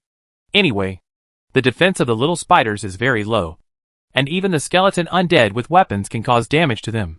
The skeleton wasteland wolves became unsatisfied after catching a few small spiders, and began to look for other prey, such as the demonized mother spider that was knocked unconscious by the skeleton giant porpoise. Being hit by a giant porpoise skeleton charging at full speed was a very uncomfortable feeling. The demonized mother spider had many wounds on her body. As soon as she got up from the ground, she found that there were many more figures around her. In the darkness, there were even more shadowy figures. They were a group of wolf bones. Just as it opened its mouth to call for help, the skeleton wasteland wolf launched an attack and pounced on the demonized mother spider, who had not yet recovered. The rooftop of the main building. Li Ziyu received a first-hand battle report, and a smile appeared on his face. These skeleton beasts were indeed usable, and could be used to assist the skeleton undead army. He had never thought of using alien undead species, like skeleton beasts, to replace the skeleton undead. That was unrealistic. The skeleton undead are a bit weak, but they are stable, with stable output and stable troops. The alien undead are different.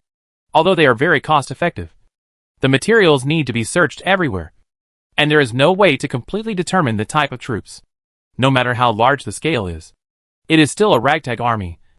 At best, a ragtag army with stronger combat power, as the fortress is upgraded and more arms, weapons, and technologies are unlocked. The skeleton undead army will become increasingly powerful, which is something that the alien undead cannot match. But at this stage, the alien undead appearing as auxiliary combat force is quite good, making up for the shortcomings of the skeleton undead. From time to time, the corpses of demonized beasts would be carried up from the passage and then decomposed by the system. After this experiment, Li Ziyu had determined the value of skeleton beasts. He no longer hesitated and continued to create skeleton wasteland wolves and skeleton giant porpoises, and then sent the newly made skeleton beasts into the cave. I don't care what's in your cave. I will fill you up first. No matter how strong your demonized beast is, the undead can always take it down with their advantage in numbers. It would be better if the demonized creatures could decompose ordinary soul energy. But unfortunately, the demonized creatures decomposed only mutated soul energy, which could not be used to summon normal skeleton undead, but only to summon alien undead. Well, if you look at it this way, aren't the alien undead equivalent to mercenaries? The underground world. The underground city of Kamilon. Kamilon is a border city with a population of about 100,000, all of whom are intelligent demonic creatures. The lighting in the city depends on a large fungus called the phantom screen mushroom.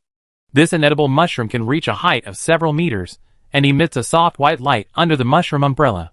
The lord of this city is called White-Haired Prang.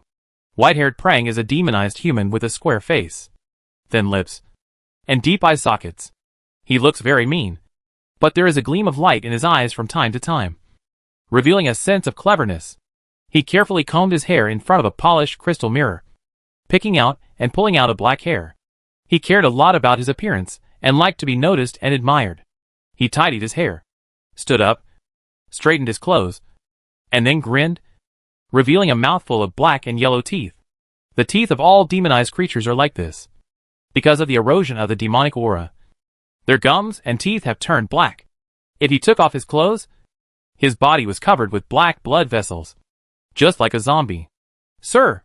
A servant came in from outside, bowed and called out, "What's the matter?" The white-haired Prang turned around and looked at the servant, with a fake smile on his face, as if he had practiced it countless times and was wearing a mask, and asked gently, "Something seems to have happened outside. There's something wrong with the beast at the end." The servant had long been accustomed to trump and said respectfully, "What's wrong with the beast?" asked the white-haired Prang with a hint of confusion in his eyes. "The beast is very active and seems to be fighting something. The roar is much louder than usual." The servant told the white-haired Prang the news reported by his subordinates.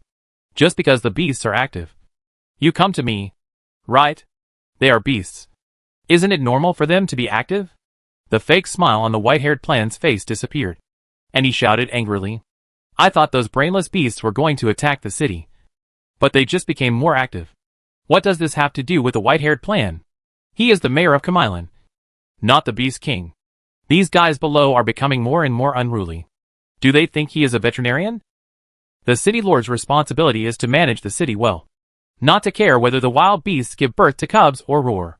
He looked at the servant with a somewhat unfriendly look, wondering in his heart whether he should change his servant, as the guy in front of him didn't seem very smart.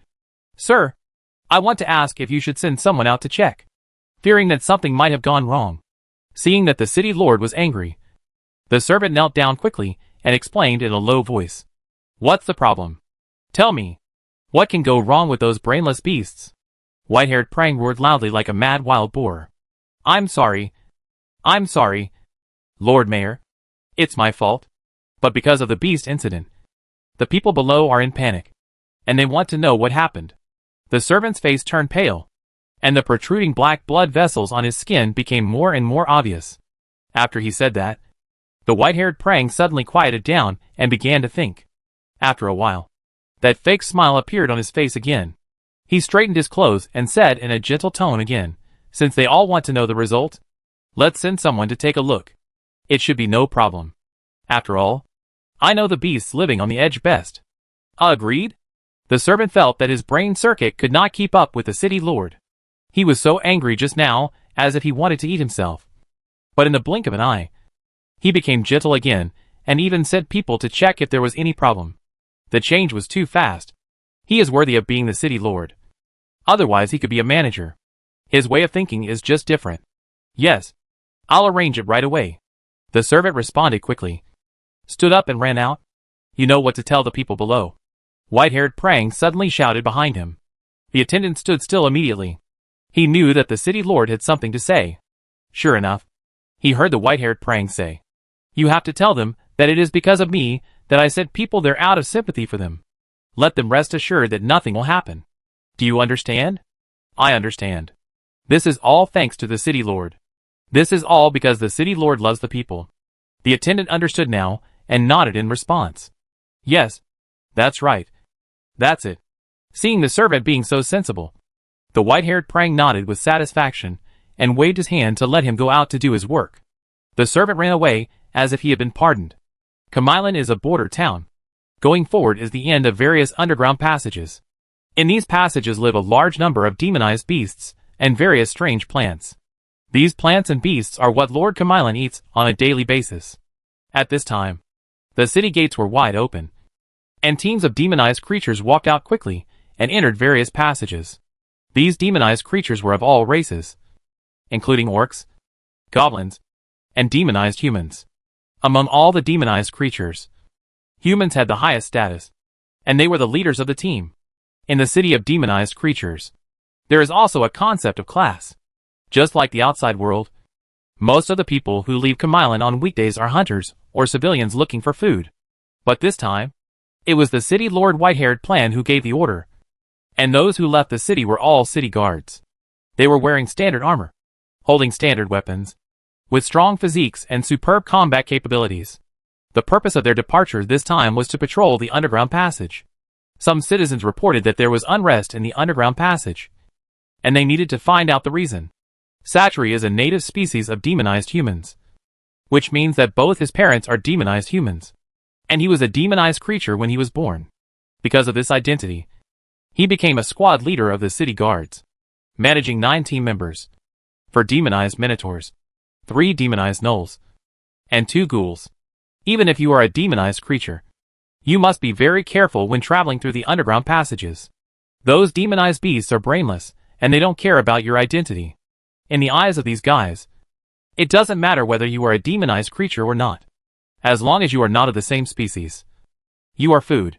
Fortunately, they all live underground and are very familiar with underground passages. They can easily spot hidden wild animals and avoid them in advance. After walking in the passage for a long time, Satri frowned slightly. He felt that today was indeed a bit strange. Usually there were many wild beasts in the passage, but today he had walked for so long and saw far fewer wild beasts than usual. Where have all the beasts gone? With doubts in his heart, he continued to move forward with his team members. At a corner, he suddenly raised his hand. When the team members behind him saw this gesture, they immediately hid behind rocks and hid their bodies in the darkness. Satri pressed his back against the stone wall, hiding himself completely and almost blending into the darkness. Only his eyes were exposed, staring at the corner. Click, click. There was a friction sound, followed by a figure turning out from the corner. Seeing that figure, Satchery was stunned. Skeleton? No, it's not a skeleton. Skeletons don't move. And there can't be any skeletons in the passage. The demonized beasts will not let go of any edible things. They will not let go of such nutritious food as bones. A flash of light flashed through my mind. It was the undead. This is the legendary undead. Satchery was horrified, but also excited. His horror came from the legendary race appearing before their eyes, and his excitement came from the fact that the undead would be of great benefit to them.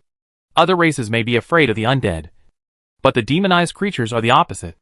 In their legends, besides the fact that the undead are a terrifying race, there is also a rumor that absorbing the soul fire of the undead can make one stronger. But legends are just legends. No one has ever seen the dead, and naturally no one has ever absorbed the soul fire. Everything was left behind by the old people, and the children listened to it as a bedtime story. Satchery never thought that one day he would actually see the dead. This skeleton looks fragile, but Satchery is not afraid of fighting it alone. Let alone, he has 9 team members to take it down. Just as Satchery was about to make a gesture to his players, a rustling sound was heard in the corner passage. He quickly put down his hands, and did not dare to act rashly. His approach is correct, because after the undead, more skeletons came out of the corner, with a dozen more than a dozen. Satchery frowned. He didn't care about 1 or 2 undead, but if a dozen of them started fighting, the noise would definitely be quite loud, and it might attract the demonized beasts around. Wait, magic beast? The undead have all come here. Where are the demonic beasts? They won't just let the undead enter the passage. Satchery had a bad feeling in his heart, so he hid himself in the darkness again, planning to wait for the undead to leave before returning to report to his superiors. It was naturally tempting to want to experience the legend, but he didn't want to throw his life away. More than a dozen undead rotated to look around with the skulls, and suddenly all the undead did not move. They stared silently at the darkness. Although they were hidden well, the shadows were their best protection, but in the eyes of the bones, their life was so dazzling. Chapter 145, Killed. Discovered? How is it possible? How were we discovered? Satchery was surprised at first, and then incredulous. Their hiding skills were honed through years of practice after living in underground passages for a long time, fighting against demonized beasts, and practicing constantly to deal with enemies. Not to mention the undead, who were not familiar with the underground passages. Even if a demonized beast passed by them, they might not be able to spot them. For a long time, the city guards are proud of their hidden skills. But I did not expect that it was actually broken today. And so easy. People just looked around and found them. Satchery is also a simple person. Now that he was discovered, the previous idea was no longer effective. Fortunately, there were only a dozen undead, which accelerated the speed. The trouble should not be great. He simply walked out of the hiding place and stared at the skeleton in front of him calmly. Seeing that the captain was not hidden, the players of His Majesty Sadari also came out of the hidden corner and stood behind him. I'm curious. How did you find me? Satchery asked with inquiry in his eyes. The undead did not respond to him, but just tilted their heads and carefully observed the humanoid creatures in front of them. Since you are unwilling to answer, then let's fight. Once I capture you, I will interrogate you. Seeing that the undead remained silent, Satchery thought that the other party was unwilling to answer. This was normal. After all, since they could discover their skills, it was impossible for the other party to tell him so easily. He reached out and grabbed the hilt of the sword at his waist, drew out the sword, and made an attacking gesture. The players behind Satchery also picked up the weapons and aimed at the undead in front. Click! The sound of rubbing the ground sounded. The sound was much louder this time, and it was even more messy. The undead turned out of the corner, and the skull turned silently to look at the Satchery people. This is... How many undead souls? Satchery's body froze, swallowing a sip of spitting, watching more and more undeads came out and standing in front of it. This is not a dozen problems. In a short time, the undead increased hundreds of them, and there were more back. The friction sound continued, and it was impossible to tell how many undead were behind. Captain, what should I do? A magic wolf man grinned straight and asked at Sabri. There are too many people. It's not a matter of taking them down quickly, but a question of whether we can defeat them. He did not want Sabri to be stupid. There were too many undeads. Without reinforcements, they had to die here. Satchelly's eyes became deep, and his voice became low. All the players held their breath, moved their fingers to hold the weapon tighter, waiting for the captain's order. Satchay took a deep breath and spit out the next word, run. After that, turned around and ran around. The team member showed a burden, without any hesitation, following Satchelly. I still lamented in my heart. It really was our captain. Not let us down. The few skeleton undead standing in the front were stunned, obviously not expecting the other side to turn around and run away.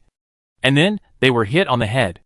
The low-level skeleton warrior had come to them, raised the bone knife in his hand, pointed at the several intelligent demonized creatures running wildly in front, and let out a soul-roaring roar. Attack!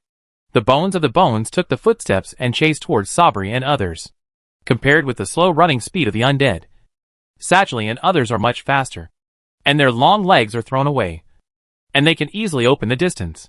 The magical wolf turned his head and looked at it. The undead had pulled a long distance, and he was happy.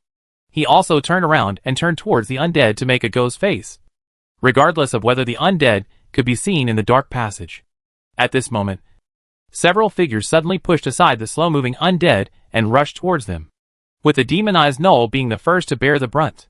He saw clearly the figure in the air, a wolf skeleton, with a long shadow behind him, like a black ribbon, over the air. The demonized werewolf was not a good person either. When he saw the skeleton wolf rushing towards him, although he was frightened, he immediately swung the mace in his hand and hit it hard. The mace hit the skeleton wolf right on the head. If it was an ordinary skeleton undead, its skull would have been smashed and its soul fire would have dissipated. However, the skeleton wolf's skull was strengthened, and the mace hit its skull with a dull sound, which also smashed the skeleton wolf's body in the air. It then flew backwards and broke into pieces in the air. The wolf's head fell to the ground, and the grunt rolled out of the far away. Now the tremor is not light. The soul fire faintly spreads, swaying, and condensing again. The nail hammer of the wolfman failed to smash its brain, but he also smashed several cracks. The wolfman shook his hand and dispelled the power of the anti-seismic. He looked at the bones of the bones that grinned at his eyes fiercely. Step back step by step. Turned around. And a few bone wasteland wolf immediately accelerated. And he didn't care about his companion, who was re-aggregating. Captain, it's not wonderful. Some wolves chased over, the wolf said to Sudri anxiously. While running, Sabri turned to look behind with Yuguang. And sure enough, behind the several wolf skeletons, their flexibility and speed exceeded those human skeletons, constantly shortening the distance with them, which was not a good phenomenon. They can't stop now to fight against the enemy. Once they are entangled, the undead in the rear will follow, and they will die. Run away. Satchelly turned around and said suddenly. The underground channels are in all directions. There are quite a lot of fork intersections, and various trails are extremely dense.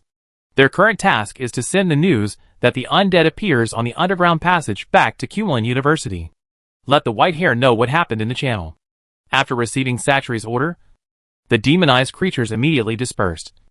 Each chose a passage and drilled in, and continued running without looking back. After all, they lived underground and were more familiar with the passages. However, there was a magical cow head left, and he turned around with a large stone pillar, facing the bone wasteland wolf that rushed out. The skeleton wasteland wolf doesn't care who the opponent is. Since the enemy has stopped, there is no hesitation. Attack! The three skeletal wasteland wolves kicked their legs and jumped from the ground, rushing to the magic cow head. Two black gas sprayed in the nose of the magic cow head, holding one end of the stone pillar with both hands, and pushing the stone pillar with both hands, smashing to the bones in the air. A trick swept the thousands of troops, shrouded the three bones of the wasteland wolf, and smashed into their waist fiercely. The creatures such as the wolf are copper-tailed tofu. Even if they became the bones around their waist were also weak. Huh? Seeing his own victory, the demonized minotaur was stunned. This is broken. So simple? These wolf-shaped skeletons in front of me don't seem as scary as I thought. Before he thought about it, the other bone wasteland wolves had rushed up. The bullheads saw this, roared, and stood up. in the hands of the stone pillar dance.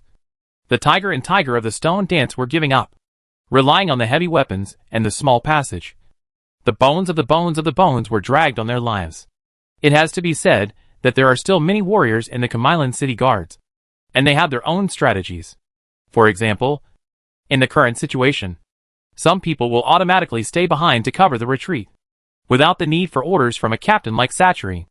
As the battle went on, the demonized Minotaur became more and more confident. He found that he and others had overestimated the undead. These wolf-shaped skeletons looked fierce, but in fact, apart from being faster, they were not as ferocious as the demonized wasteland wolves. Being in a narrow passage, these wolf-shaped skeletons could not exert their full speed, and their combat effectiveness also dropped sharply. Several times, he had been bitten by the bone wasteland wolf, but the armor on his body protected him, and these skeletons could not break his defense at all. The undead are not as powerful as we imagined. They are even very weak. Alas, it's all the fault of the legend. We still think the undead are so powerful. If all the undead had such combat power, they wouldn't have to run so miserably. Even if they fought with them, they would be able to escape calmly. The demonized Minotaur swung the stone pillar in his hand to smash away the skeleton wolves that kept rushing towards him. During this time, the skeleton undead had already staggered and caught up with him. Hey, those skeletons are catching up with us too. Good thing they've come. I can just test your quality. The demonized Minotaur once again knocked away a few skeleton wolves that were charging towards him, twisted his shoulders, looked down on the skeleton undead that were getting closer. Black air spewed out of his nostrils again, and his black hooves dug the ground. His eyes were fixed on the skeleton undead in front of him. He lowered his head and hugged the stone pillar in his arms. Charge. In the dull sound, the magic cow head thoughtfully thought that the bone-dead spirit launched in charge. The two horn and the totem column were rushed into the skeleton dead spirit. Suddenly the bones flew, and the bones of the bones were thrown aside with the horns. After rushing out of the pile of undead for more than 30 meters, the demonized Minotaur stopped, stood up, and threw away the stone pillar in his arms. He swept around and smashed the skeleton undead around him. He lowered his head and rushed back. No one could stop him, whether it was the skeleton undead or the skeleton wasteland wolves. They had no way to deal with him. Rushing out of the skeleton pile and returning to the original place, the magic cow head turned to look at the undead behind him. Turned slowly. His face was full of irony. That's it? If it can't even stop a charge, it's nothing. Just when he was feeling proud, he suddenly discovered that the undead he had smashed to pieces was actually moving, picking up the fallen bones on the ground, pressing them back onto its body, and soon standing up intact. Oh, so it can be done this way. No wonder the legend says that the undead can't be killed. The reason is here.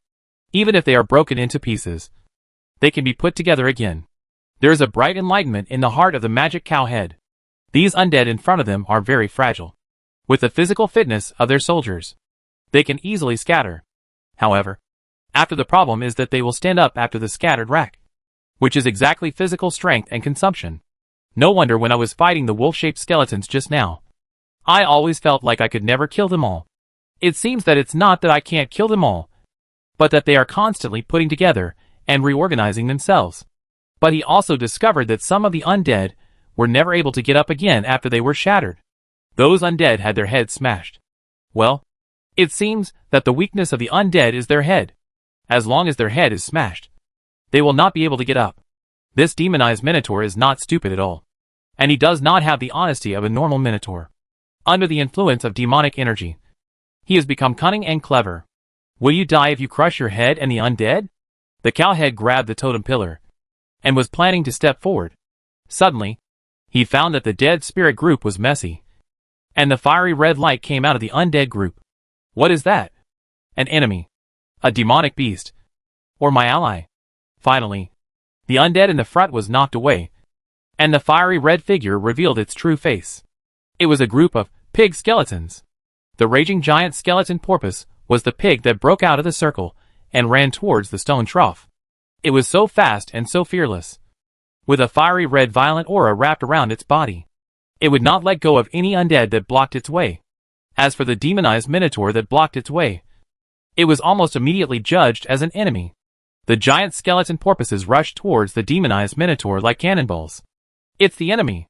When the demonized minotaur saw the giant skeleton boar charging towards him fiercely, he finally made a judgment in his mind. Seeing the fierce force, he did not dare to be negligent and quickly erected the stone pillar in front of him as a temporary shield. Bang, bang, bang. The bone giant dolphin hit one by one, and the huge power pushed the magic cow head to slide backwards, and the ground pulled out a shallow gully. These guys are so powerful. Unlike other undead, holding on to the stone pillar tightly with both hands, the demonized minotaur had bulging black veins on his forehead, and a demonic aura emanated from his whole body as he tried desperately to block it. Click! A slight voice sounded, but it suddenly changed the expression of the demonized minotaur. There was disbelief in his ferocious look. He looked at the stone pillar in front of him, and saw a crack on it. My stone pillar is cracked? He could hardly believe his eyes. The stone pillars used by these demonized minotaurs are all specially made, polished in one piece. Although they do not have all kinds of strange functions like totem poles, their hardness far exceeds that of totem poles. Since he got this stone pillar, it has never been damaged, and not even any stone chips have fallen off. He did not expect that it would be cracked today. But the crack is just the beginning. The giant skeleton porpoises don't know what pain is. As long as the opponent is not killed, they will crash into it again and again. Either the opponent will be killed, or they will be killed. In any case, one of them must die. Otherwise it will not be over. Due to the impact of the bone giant dolphin, the bone giant dolphin broke the brain on his own, causing the soul fire to die. And more bone giant dolphins were swarming and hit the stone pillar. Cracks continued to spread on the hard stone pillars.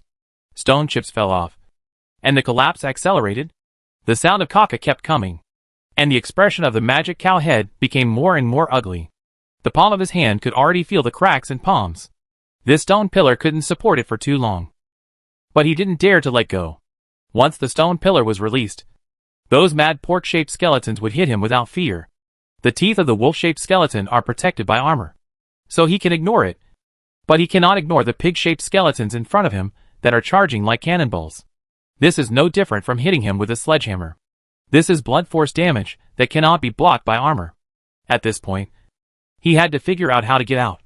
He realized that he had been too arrogant. He should have left when the battle was going best. Now the situation was dangerous. Snap! The stone pillar could not bear the weight and broke completely under the impact of the giant tusk skeleton. The rubble fell along the palm of the demonized minotaur, revealing his horrified eyes. Bang, bang, bang. Without the obstruction of the stone pillars, the giant skeleton porpoises' attacks became more fierce. They rushed towards the demonized minotaur one after another and slammed into him hard, knocking him back repeatedly. Black blood kept spurting out and flowing from the corners of his mouth. It's too fierce. No chance. The demonized minotaur's eyes were about to burst, and he protected his chest with his arms. But his bones were broken by the giant skeleton pig. He could no longer bear the repeated impacts. His sternum was broken, and his internal organs mixed with blood kept spurting out. His eyes were wide open, and he fell down with his eyes open. Chapter 146 Kill the Undead. Undead Fortress. Main building. Li Ziyu, who was sitting on a large bone chair, eating fruit and chatting with Zhang Peng and Lu Xingxing, was suddenly startled. He sat up and looked carefully at the system screen in front of him. There were several numbers jumping on it. The skeleton beasts are starting to die?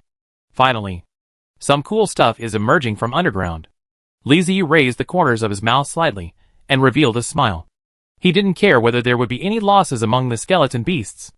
There were plenty of beasts in the underground passage anyway, whether it was the demonized wasteland wolf or the demonized giant fang porpoise. They all belonged to the lower-level demonized beasts, and their number was quite large. The cost of the skeleton wasteland wolf and the skeleton giant fang porpoise was really not high. In fact, excluding the materials obtained from the demonized creatures, only some soul energy was needed. What he really cares about is whether there is a powerful existence in the underground passage, which allows him to summon the magic creature with senior arms such as Cattle Demon. The number of skeleton beasts created was not too large, so Li Ziyu would be able to notice any losses if any occurred. On the contrary, the number of skeleton undead was too large, so the loss of dozens or hundreds would be difficult to notice. The bone beast is obviously stronger than the bone dead spirit. Since entering the underground passage, The bones and beasts have almost no loss. It shows that the enemies encountered are not strong and cannot kill the bone beast. This prey, even if it is summoned as the undead, has limited power, and the existence of the bone beast level. And now that the skeleton beasts have suffered losses, it means that they have finally encountered some powerful guys. The existence that can kill the skeleton beasts will be much more valuable. Li Ziyu is looking forward to it. I stood up and walked to the window, looked at the sky outside, then looked at the time in the system. It wasn't long before the sun rose. Li Ziyu pondered. He felt that he only sent a legion of the bones. And he was so dangerous after all. After all, the ground was very dangerous. Right? Well, as an ancient Eastern country, it is normal to have insufficient fire phobia, which is reasonable. When the sun rises, the undead fortress needs to be dormant to avoid the sun's illumination. But the undead underground does not need it. It can still work normally. Li Ziyu is afraid that something wrong with dormant time is not good. Another army of undead set out from the platform and went underground, followed by more skeletal beasts. After all the undead went underground, a ray of sunlight appeared from the sky. The undead fortress went into hibernation, and a new day arrived. The castle of the undead has entered dormant mode. But the battle underground is still going on, with no sign of stopping. Satchely did not go to the back of the interrupted companion behind him. The city guards had a very strict system. After leaving the broken, they were their fate. He needed to send the intelligence to the city's white-haired prank's hands. After constantly shuttling through the extensive underground passages, Satchery finally arrived safely at Kamailan. He was brought to the city lord's mansion, and came before the white-haired prang to report the appearance of the undead in the underground passages. The white hair did not believe the words of Sabri at all, but felt that he was making a lie, because he did not find problems in the tunnel with your heart. He said so outrageous. He raised Sabri fiercely, and angrily kicked him out of the city's main palace. But the next thing made him dumbfounded. All the returned urban guards seemed to discuss in advance. From time to time, the angry roar of white-haired prang could be heard in the city lord's mansion. What a joke. There is no way there could be any undead spirits. Do you think I'm stupid? Get out. Get out now. All the captains who came over and reported all away. The white hair broke the crystal cup of Shinjo, and said to the servant of the servant, "Look at these guys. See them. They are evading the blame, and using the legendary undead to give me." The servants crawled on the ground and knelt, almost burying their heads in their crotches. They didn't dare to speak when the city lord was angry, as that would bring trouble to themselves. Report. The captain of the city defense army wants to see the city lord. He has urgent military intelligence to report. A member of the city defense army ran in hurriedly, shouting as he ran, "Let him come in. I hope he doesn't want to tell me again." White-haired Pulong sorted out his hair, restored the gentleman's elegance, converging anger. This time, several team leaders joined together. They were much worse than the captains of the urban defense army reported in the previous reports. They had varying degrees of injuries on their body. How do you get so miserable? Hurt? In his opinion, the white hair frowned. In his opinion, since the other party wanted to see him the city owner, he should pick it up. At least, he had to wash the armor. The bloody smell on his body was unpleasant. But he still asked with a careless look, "Back to the city. Our injuries are not hindrance.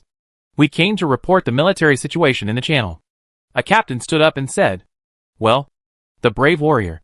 Tell me, what you found in the channel." It was injured, indicating that there were enemies in the channel. The people in front of them should be more reliable than those of the previous guys. Undead? We found undead. Lord City Lord. There are a large number of undead in the passage. A team leader with blood all over his armor shouted excitedly. Unlike Satchery, he did not run away directly, but led his team members to kill. They killed a lot of undead, but all the team members were killed under the siege of the undead. The wounds on his body were left when he broke out. It is the undead again. Why do they say that there are undead? Do they think I am so deceiving? Whitehair frowned, staring at the few captains in front of him with sharp eyes. His eyes swept over the blood stains of their armor. Blood stains are true. Not they smeared. They left after being injured after fighting. The first few team leaders didn't have any injuries on their bodies, so white-haired Plan didn't believe them at all and felt that they were shirking responsibility. But the ones in front of him also said that there were undead, so he couldn't help but think about it. After all, these ones were injured. You said there are a lot of undead in the passage. How many are there? White-haired Prang felt that he still needed to take it seriously. If there really were undead, it would still be a troublesome matter. After all, the undead were a legendary race, and they were powerful and terrifying. He, the white-haired Prang, a city lord with a bright future, would never die in obscurity in a border city. Kamilan University was definitely not his destination. There are the traces of undead in each channel. We estimate that there are tens of thousands, or even more. The captain of the city defense forces said seriously. Ha ha ha. Don't say that. Do you think the undead army is coming in full force to attack us? White-haired Plan laughed out loud, not believing what the captain said. But soon, his laughter stopped, because the few captains in front of him looked at him solemnly. Shutting down? Is it true? Do you really feel that the dead army of the undead has been killed? Platinum Pulong said, unbelievable. Feeling fate and joking with yourself. Over the years, the undead exists in the legend. It is the child's bedtime story. Whoever thinks has appeared when he is the master of a city. Isn't this looking for yourself? Several captains still do not speak. Each of their teams encountered not a dozen or 20, but hundreds of thousands. If there are so many undead in each channel, there are any problems? The white-haired Prang understood what they meant. He took a deep breath and quickly walked to the table. On the table was a parchment map. It was a map of the underground world with various passage cities scattered across it. Call all the city defense officers to a meeting. We have enemies, White-haired Plan said as he looked at the map, his mind still spinning rapidly, thinking about what benefits the undead could bring to him. That's right. He was thinking about the benefits of the undead. The enemy is not scary. What is scary is that the enemy is not profitable. As long as there is benefit, the enemy can also become an excellent partner. This is exactly the thinking mode of Baifa Pulong. Soon the officers of the city guards gathered in the city lord's mansion. They had heard about the undead, and their expressions were grim, but their hearts were burning with excitement. The undead? The legendary race. They had to see it this time no matter what. The violent factors after being infected by the evil spirit were almost out of control. When everything was present, the white-hair proven recovered the sight on the map, glanced at the military officers of the army, and came to the front. According to the information said by the city defense forces, the undead invaded our world. We can't let those damn guys do whatever they want. We have to drive them out of our world. The white-haired prover chest raised his head. His body was straight, generous, and cheered the city defense army. The effect was really good. The eyes of the defense army officers had to come out of the eyes. He was weird in his mouth, making him very satisfied, and he felt that he had been mobilized by himself. But I forgot that the magical creature is fighting. Even if he does not mention his anger, these guys will ponder how to fight with the undead. Although the undead is the legendary race, we will not be afraid. We can't let them invade into our home. Powerful warriors, it's time to show your muscles and strength, and let the undead know that they cannot run rampant. Kill them! Bring back to their soul fire. White-haired Progen held his hands and shouted loudly, as if he was also intending to follow the city guards. But in fact, he didn't have such an idea at all. As the city lord, how can I risk my life to make Kamilan a better place? This is for the people. He convinced himself easily, without any hesitation. As for why he was willing to send troops to fight the undead, it was naturally not because of protecting his homeland and driving away the evil undead, but because of the soul fire. The white-haired Progen remembered the legend. In the legend, the soul fire of the undead can make the magic creatures stronger. This is why he is willing to send troops. The undead is equivalent to a gold mine in his eyes. Kill them all! All the city guard officers raised their fists and shouted in unison with excited expressions. A group of fighting mads without brains. White-haired Prun's hard to stain, but his face was excited, and he waved his hand. Depart! The officers immediately ran out and gathered their team. Underground cities are all magical creatures, and magic creatures are basically violent. Therefore, it is not too much to say that all people are soldiers. When fighting, it has always been a combination of urban defense army and civilians. In the planning, it is generally a civilian attack. The grand gate of Comland opened, and a team of teams from hunters, warriors, civilians, and the city defense army swarmed out. People will only follow if they feel there are benefits and they can win. It is difficult to recruit them by force among the demonized creatures. In the words of high-level demonized creatures, this is called respecting freedom. But everyone understands that this has nothing to do with freedom, and is to prevent civil strife. Even if it is a civilian, the combat effectiveness is not low. If it is caused by strong conquests, it can even cause the city to die. Obviously that this is not what anyone wants to see. The team of demonized creatures rushed out of Kamilan University and entered underground passages, searching for traces of the undead. Not long after entering the passage, the demonized creatures discovered that there was no need to search at all. The undead had no intention of hiding their existence. They were everywhere in the passage, and their numbers were very large. When the two sides met, they started fighting without any nonsense. The demonized creatures held weapons and roared, while the undead responded in silence after roaring their souls. The two sides fought together, and it was difficult to separate them. Soul fire is indeed of great benefit to demonized creatures. The area of the passage is limited after all.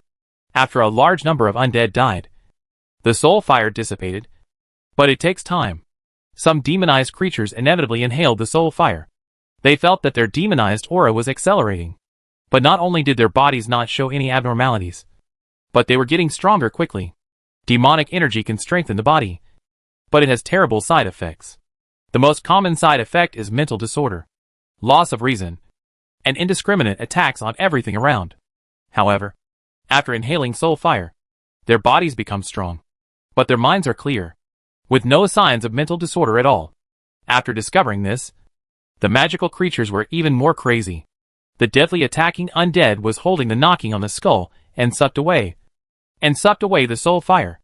The white-haired progen originally hoped that the magic creatures could bring him back a lot of soul fire. But now it seems that it is enough. The city guards are going to stop the magic creature. However, when they discover the role of soul fire, the white-haired prun order forgot to make a clean order and joined the team that sucks the soul fire. The order to bring back the soul fire? What order did you give? Who gave it? Why should you let me take the soul fire back?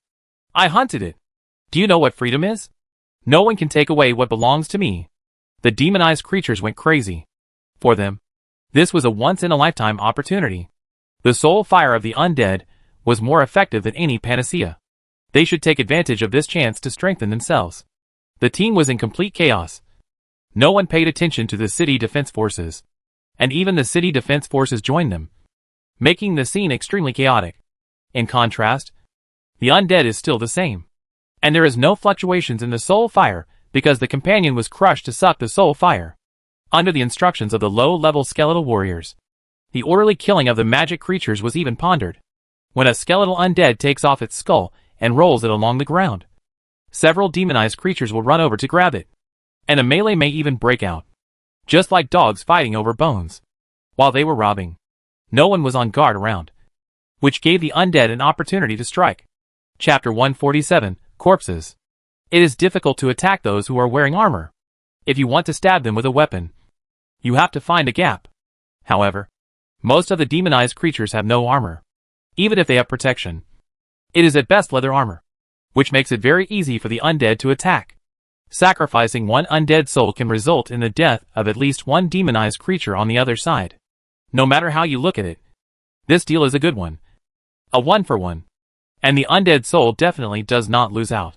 At the beginning of the battle, the demonized creatures did not realize the effect of the soul fire, and the undead suffered heavy losses. After the two sides confronted each other, the undead were instantly defeated. But when the demonized creatures realized the effect of the soul fire, the scene became chaotic, which gave the undead an opportunity to take advantage. The low-level skeleton undead were not very intelligent, but they knew how to summarize and generalize. When they found out that the demonized creatures were all heading for the soul fire, they immediately came up with a plan. They kept luring the demonized creatures into the bait, but they were not greedy. Once they killed one, they quickly transported the corpse away. Their purpose of coming to this underground passage was to kill the demonized creatures and obtain their corpses. The undead and the demonized creatures are different after all. The demonized creatures can become selfish in order to become powerful, but the undead will absolutely obey Li Ziyu's orders. This method of luring and killing is very useful, but it consumes a lot of skeletons. After losing some skeletons, the low-level skeleton undead will consciously begin to retreat. They know very well that the more they retreat towards the cave entrance, the more undead there will be. And there are a large number of companions waiting to enter the passage. At the same time, there are alien skeleton beasts in the rear. And those guys are even stronger than them. Well, we are one wave. And they are another wave. We can't be the only ones to suffer casualties, and let the beasts watch the battle. The demonized creatures didn't have so many thoughts. Only the soul fire was left in their eyes. They would not retreat even if they were asked to do so. The opportunity to become stronger was hard won. If they didn't fight now, when would they fight? Charge, brothers. The skeletons in front retreated in an orderly manner, under the guidance of low-level skeleton warriors. When they could not retreat, some skeletons took the initiative to sacrifice themselves and contribute their own skulls to attract the attention of a wave of demonized creatures, making it easier for their companions to continue retreating. While pushing the cart, they were hunting the demonized creatures and transporting their corpses away. The undead looked panicked, but in fact they were in good order and not panicked at all. They had already found a way to deal with the demonized creatures. The undead were fighting and retreating, and the demonized creatures were chasing them frantically. In their eyes, the undead simply could not beat them. Didn't you see that they had already started throwing their companions' heads? This was the best proof. The demonized creatures rushing in front chased recklessly, not intending to give the undead a chance to breathe. They not only wanted to keep all of them in the passage, but also to seize their soul fire. And by the way, strive for a wave of fame, defeating the great warriors of Comlin, a legendary race of undead. It felt wonderful just thinking about it. The captain and the military officers in the rear have felt wrong. They are still sober. Those undead are far from collapse. And they can still kill them. They are still sneaking away and transport their bodies. Where is the collapse? They wanted to call out to the demonized creatures, but they found that these guys were too crazy and ignored them. The situation was gradually out of control. All the officers had a bad feeling in their hearts. Their sixth sense told them that something was going to happen. But they couldn't stop it. The two high-level skeleton warriors in the rear have learned the specific situation of the battle in the front through the soul network formed by the soul fire of countless undead souls. Their wisdom is obviously much stronger than that of the low-level skeleton undead. And their learning ability is also good. They quickly summarize the information they have received. In the eyes of the demonized creatures, the undead have reached the end of their rope and can only retreat continuously. But in the eyes of the high-level skeleton warriors, the situation is very good, and they should continue to expand their victory. Well, the way to expand the results of the battle lies in those skeleton beasts. Whether it is the skeleton wasteland wolf or the skeleton giant porpoise, they only obey the orders of Liziu, the lord of the undead, and not the orders of high-level skeleton warriors. They have no way to command the skeleton beasts. However, not being able to command them does not mean that they cannot be controlled. When they found that they could not command them, the two senior skeleton warriors ordered the skeleton undead to surround the skeleton beasts and not let them out. These guys are impossible to let go. Once they are released, we will not be able to find their whereabouts. They run very fast and do not share the soul network with them. In the end, they belong to the undead. And the bones and beasts will not attack the bones of the bones. Although they are trapped to make them unhappy, they are still very obedient and stay in place honestly. It's time to use these guys. Through the soul network, the senior skeleton soldiers found that there was a passage that gathered thousands of magic creatures. And the bones in the passage collapsed completely. The senior skeleton warrior immediately gave orders, asking the skeleton undead to wrap the skeleton beasts and move towards the passage. After arriving at the passage, the skeleton undead dispersed and made way. The bones that had long been dull were like a wild dog who had taken off, swarming out and hitting into the channel. Hundreds of skeleton bone beasts, of course, cannot solve those magical creatures, but can delay their footsteps, cause casualties, and even cause confusion. This is enough. Well, it will die. But die. The dead have no fear of death, for we are death itself. The two high-level skeleton warriors had no intention of betraying their teammates. They did this to obtain more corpses, for the sake of the great lord of the undead, and to complete his mission. The demonized creatures had never expected that their enemies would suddenly change. Those beast skeletons were much more ferocious than the humanoid skeletons before. When they saw those guys coming, they felt relieved and raised their weapons to fight them. But a giant skeleton pig rushed into the crowd in an instant, knocking them to the ground. Taking advantage of the opponent's confusion, The skeleton wasteland wolf drew black lines behind it and launched a sneak attack on the demonized creature. The sudden change caught the demonized creatures off guard, and dozens of them were killed because they were unprepared. New news came from the Soul Network. The skeleton undead gave up fighting and began to collect corpses secretly. They transported the demonized creatures killed by the skeleton beasts to the rear. The skeleton beasts that rushed into the crowd were now surrounded and received special attention from the demonized creatures. But whether they live or die has nothing to do with me. The skeleton and the undead. Carry the bodies. Carry the bodies. As the demonized creatures chased the undead and continuously absorbed their soul fire, their corpses were also sent out of the underground and transported to the undead fortress. The underground passage has been making a mess. Fighting everywhere. And it is called an unsure of friends. But it has no effect on the outside. The battle continued until the afternoon. And the battle was unable to carry it even if it was a magical creature. Hungry and tired. As if the bear child, who was exhausted for a day, was full. Under the scolding of the officers, Mingjin closed his troops and retreated towards Qumran. The demonized creatures found that as soon as they retreated, the skeletons came back and reoccupied the passage, as if they were not the ones fighting just now. This caused the demonized creatures to have deep self-doubt. What am I fighting for? Why am I fighting? What is the point of fighting? After a day of fighting, it was all in vain, and the passage was still blocked by skeletons. It seems like they didn't fight, but they did, and we lost a lot of our companions. In fact, the undead were not having a good time either. 200,000 skeleton undead came down, and more than 20,000 undead disappeared in one day. Fortunately, they did not gain nothing, but rather a lot, as they transported out the corpses of the demonized creatures. The sun is setting slowly, and night is about to come. Lizzie woke up from her sleep, and washed by the cat girl and sister. After eating, she looked at the information in the chat channel. Then she lifted the dormant mode and raised the undead building. I slept so well. Stretching lazily, Lizzie walked to the window lazily, and looked at the bone plate platform below. Just one glance, and he was stunned. The corpse on the bone plate platform piled up. He sniffed his nose, and finally smelled the blood and the strange stench. Lizzie didn't bother to get up.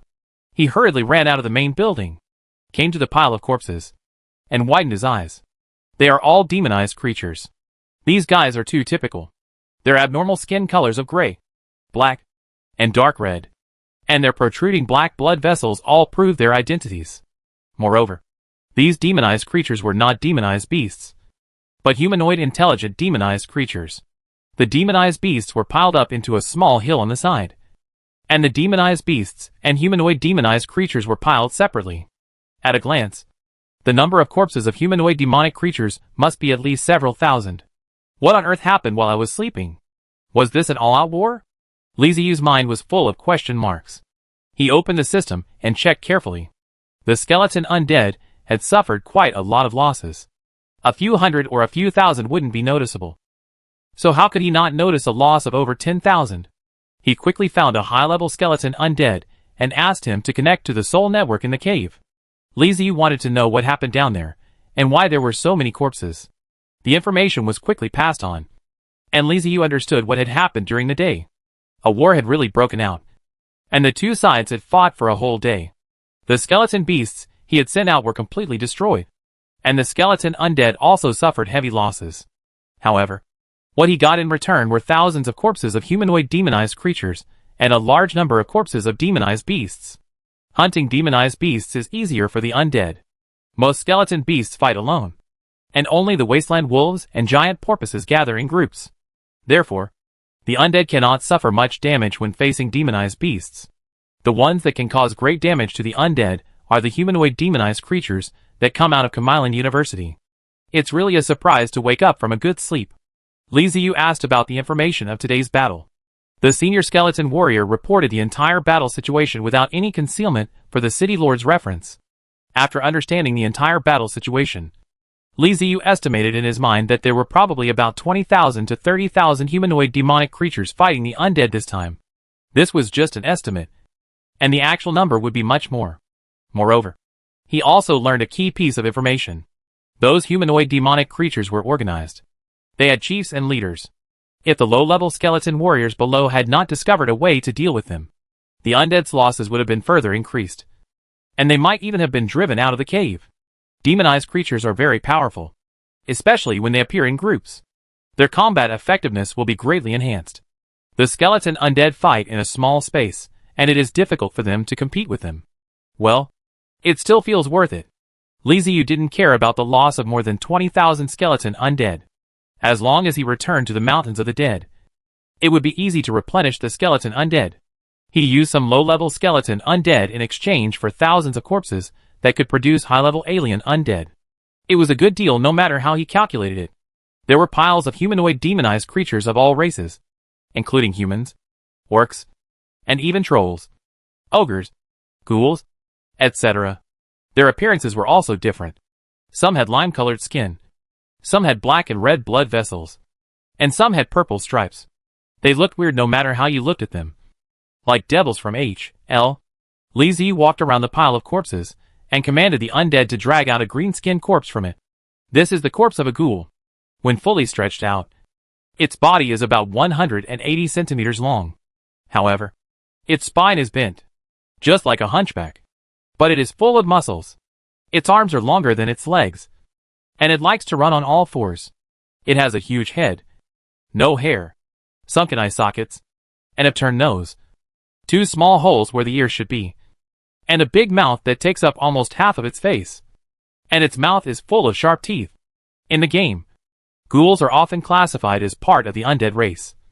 But in this world, ghouls are not part of the undead race. They are a separate race.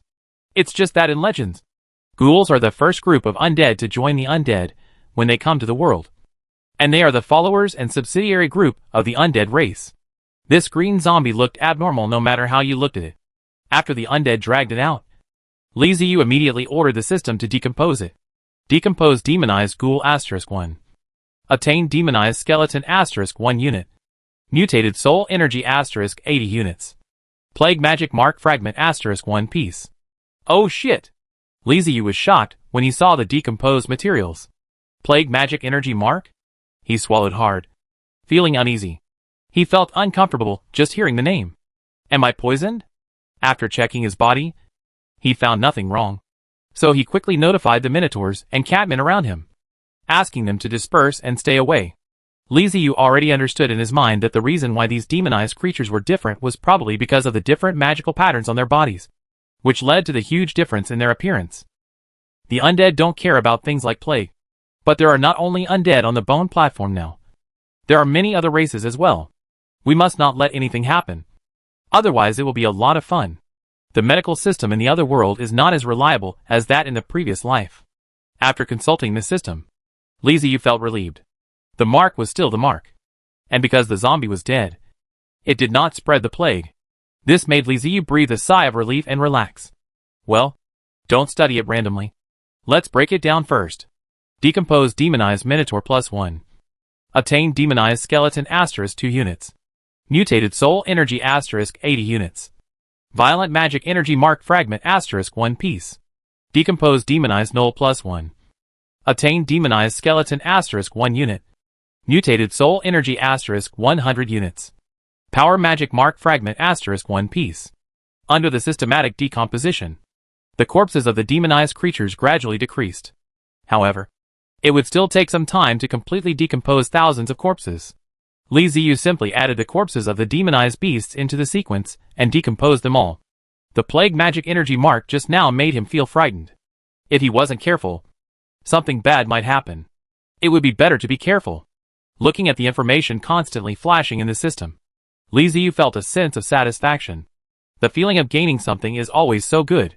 Chapter 148 3 Enchantments. Power magic mark? Synthesis.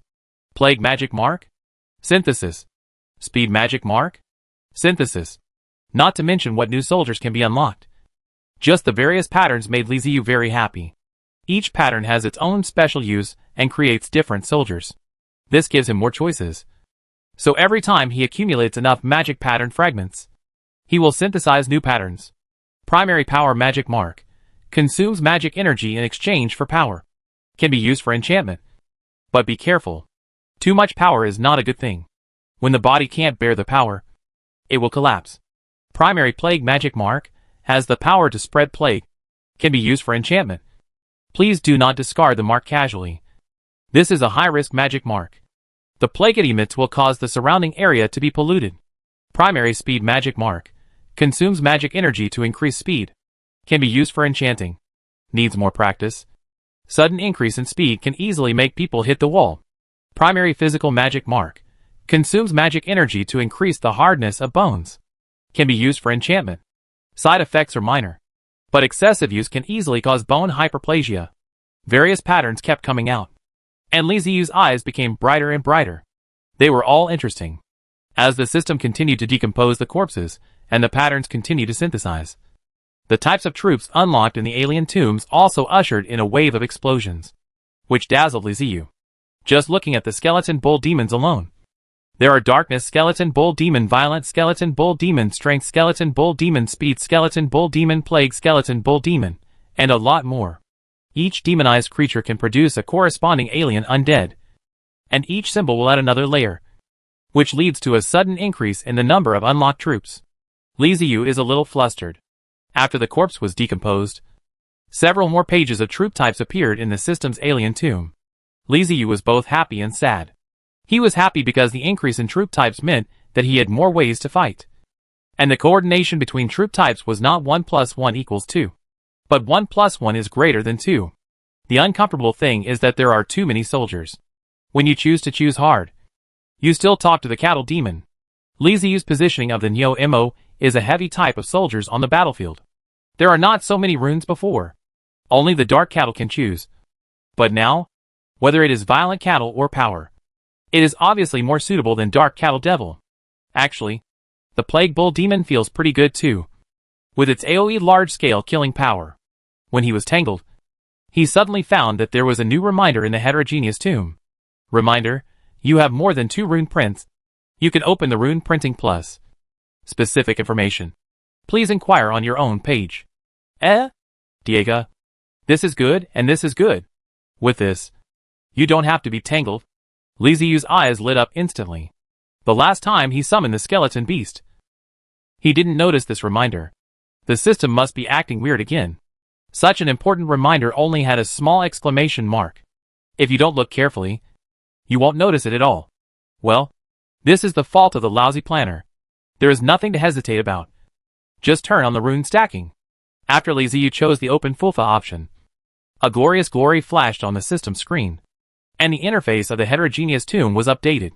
After the update, the interface is more neat, and the prefix of the arms is removed.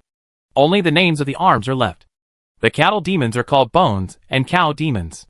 They are not divided into darkness, strength, speed, plague, etc. In this way, it was much more comfortable. Li Ziyu nodded with satisfaction. And the system finally did personnel and cured his obsessive-compulsive disorder. Click on the Skeleton Bull Demon's unit details page, and the introduction inside has also changed. Skeleton Bull Demon. Introduction. A species of skeleton undead in the form of a minotaur.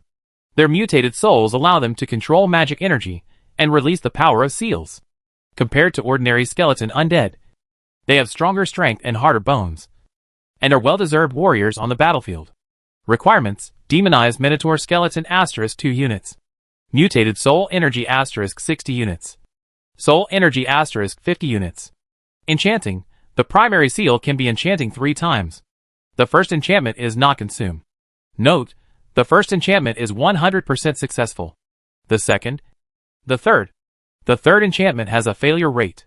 Once a failure, you cannot summon the arms, and the consumption of resources will not be returned. Oh shit! Isn't this the way to upgrade the rank of weapons by adding gems? This is the traditional skill of lousy planners. I didn't expect that even after traveling through time, I still couldn't escape. It's like seeing a ghost. The dog system is not like a human being.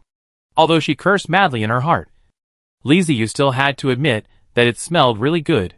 Think about how strong the heterogeneous undead that succeeded in the enchantment will be strong.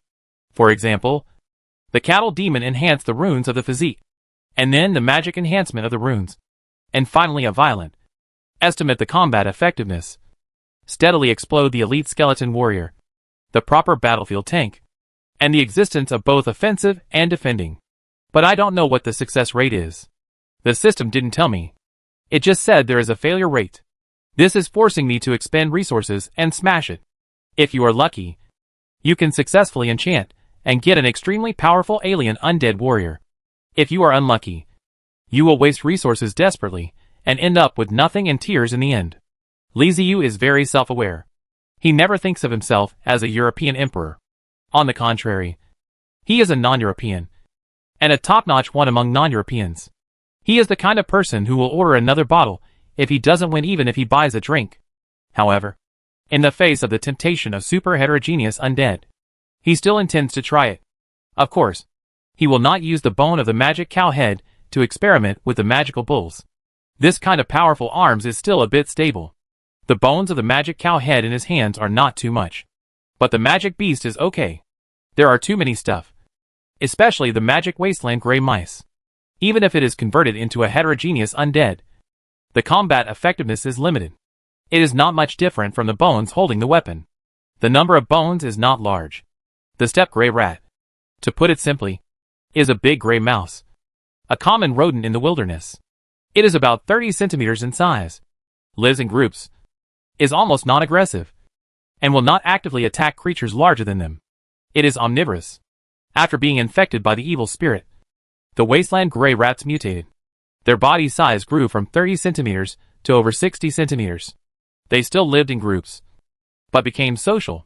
They not only had a rat king, but also had guards around him. The rat king was generally 100 centimeters long, and the rat king's guards were over 80 centimeters tall. Not only have their bodies grown larger, but the temperaments of the demonized wasteland gray mice have also changed dramatically. They have become manic, irritable, and aggressive. Although they are still omnivorous, they mainly feed on carnivores. They will attack creatures that approach their territory in groups.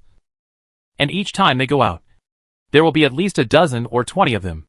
Although the demonized wasteland gray rats have grown bigger and stronger, their foundation is too weak.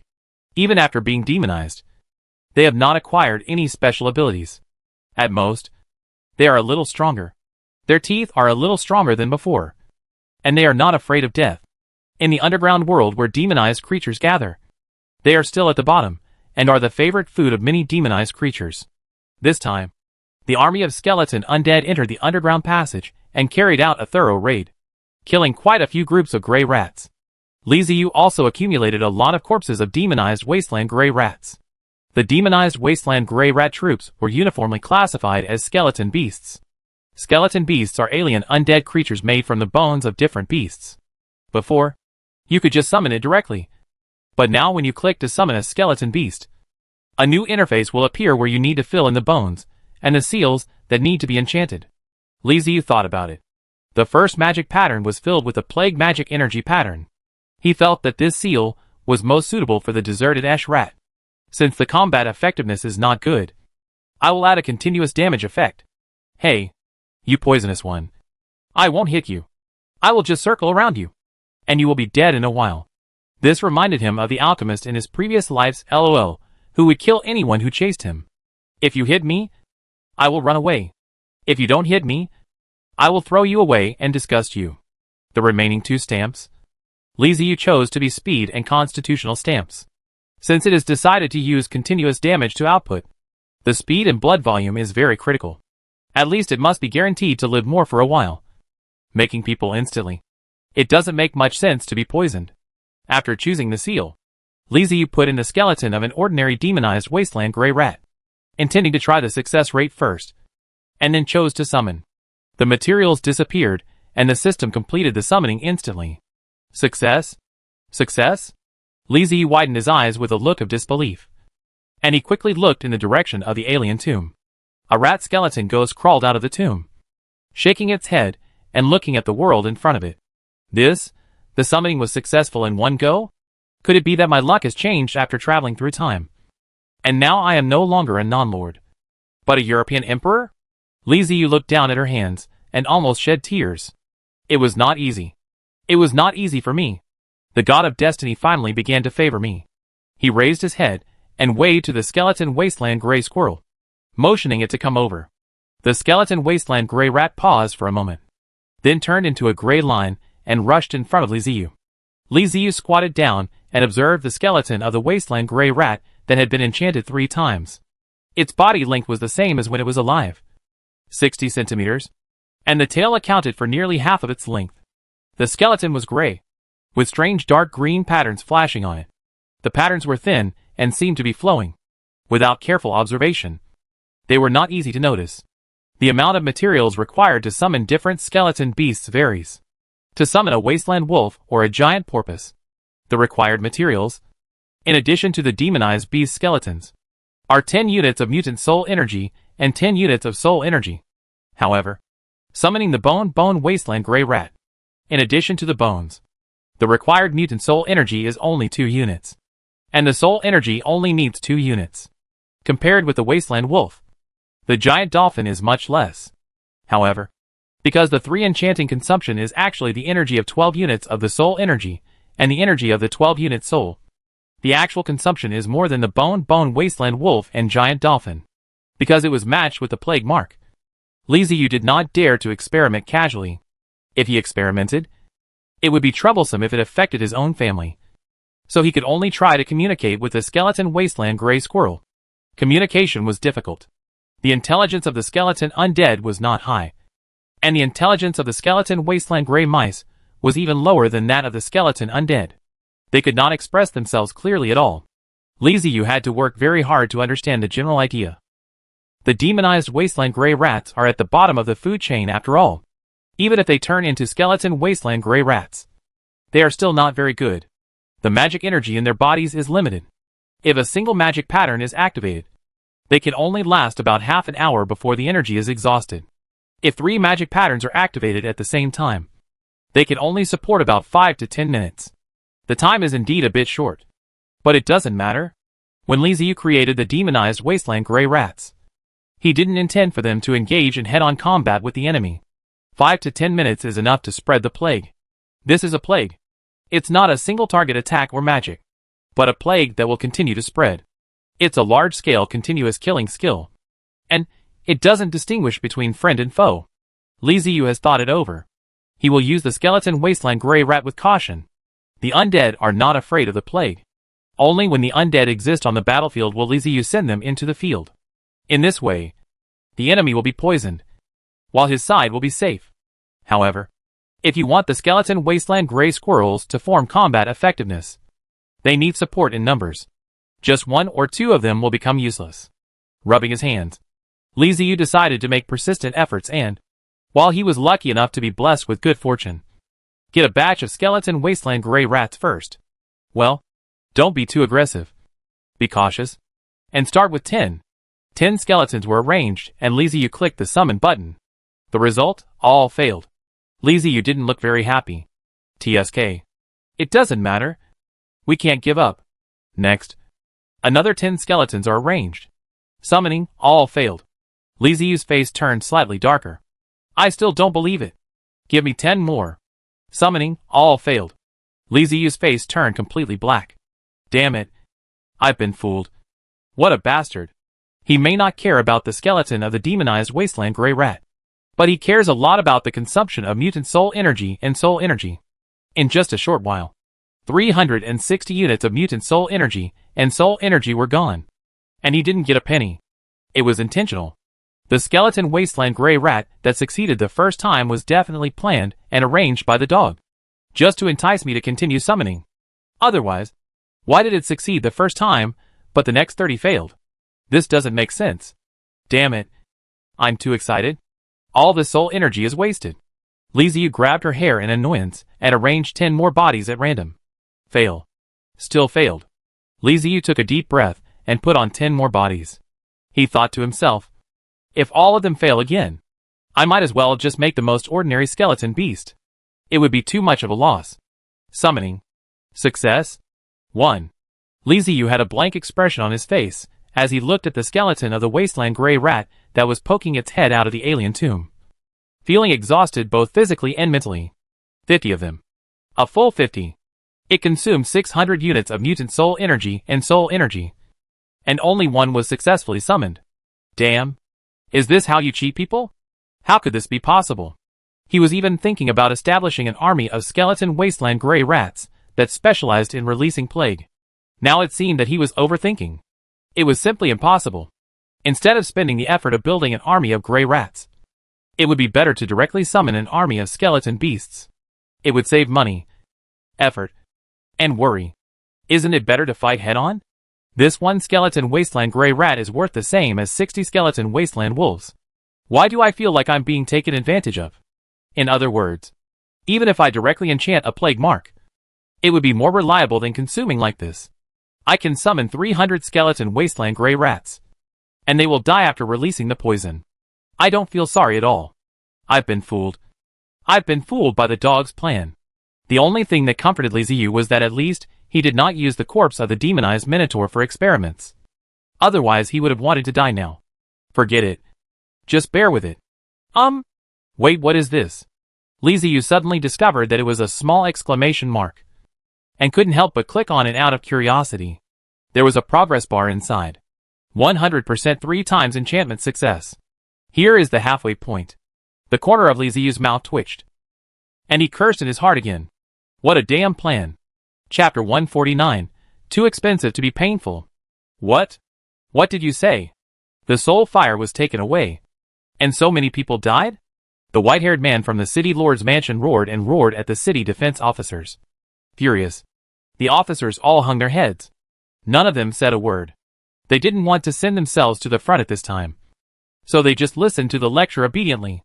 Everyone knew that Bifal was an emotional person, and whoever approached him when he was angry would be in trouble. After withdrawing the troops, the city defense forces counted the number of people and found thousands of casualties. Although most of them were ordinary civilians, this number of casualties was enough to frighten them, and they hurried to the city lord's mansion to report. Bifal originally thought that if he could obtain the soul fire of the undead, it would not matter if some civilians were harmed. After all, it would be beneficial. But now the soul fire had been eaten up on the spot, and not only had it not been brought back, but he had also lost thousands of people. He was getting a little restless. The underground world is inhabited by demonic creatures, but because they are all demonic creatures, they worship power more than normal creatures on the ground. The hatred between cities is deep, and wars break out from time to time. Every civilian is a precious asset in the city. The size and population of an underground city are the fundamental basis for measuring the strength of a city. Once a city suffers a large number of casualties, it will not face assistance from other cities, but ruthless attacks. And the demonized creatures will not show you any friendship. There are only more than 100,000 people in Kamilan University. The loss of several thousand in one go is enough to make Bifal heartbroken. After roaring for a long time, the white-haired man's throat was dry.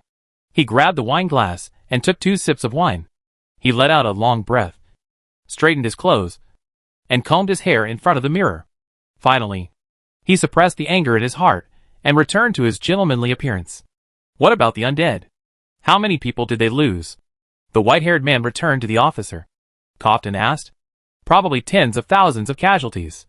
An officer looked up and said, The undead suffered more losses than us, which is fine. He also has a way to explain to the residents in the city. If they lost thousands of people, and the enemy only died a few, the residents in the city would definitely make a fuss, and it would be difficult to resolve the situation then. More enemies died than our own people, and those who came back absorbed the soul fire and gained the advantage. I think the residents in the city should not cause trouble.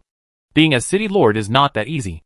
In Bifal's eyes, the demonized creatures are all troublemakers. If you make those guys unhappy, they will surround the city lord's mansion and shout for fighting and killing. With the city defense army, Bifal is not afraid of fighting with the residents. He is confident that he can suppress the civilians of Kamilan. However, after the suppression, big problems will arise, and they will become disunited. Being able to suppress is one thing, but being able to prevent civilians from running to other cities is another. So even if he had enough power to suppress them, he still had to coax these unruly people to prevent them from causing trouble. How many undead are there in the passage? Asked the white-haired man. There are many more. The officer thought for a moment and said, Specific numbers? Damn bastards. I need specific numbers. The white-haired man put his face in front of the legion and said fiercely, spraying saliva on the officer's face. Maybe tens of thousands. The officer said hurriedly. They didn't know how many undead there were.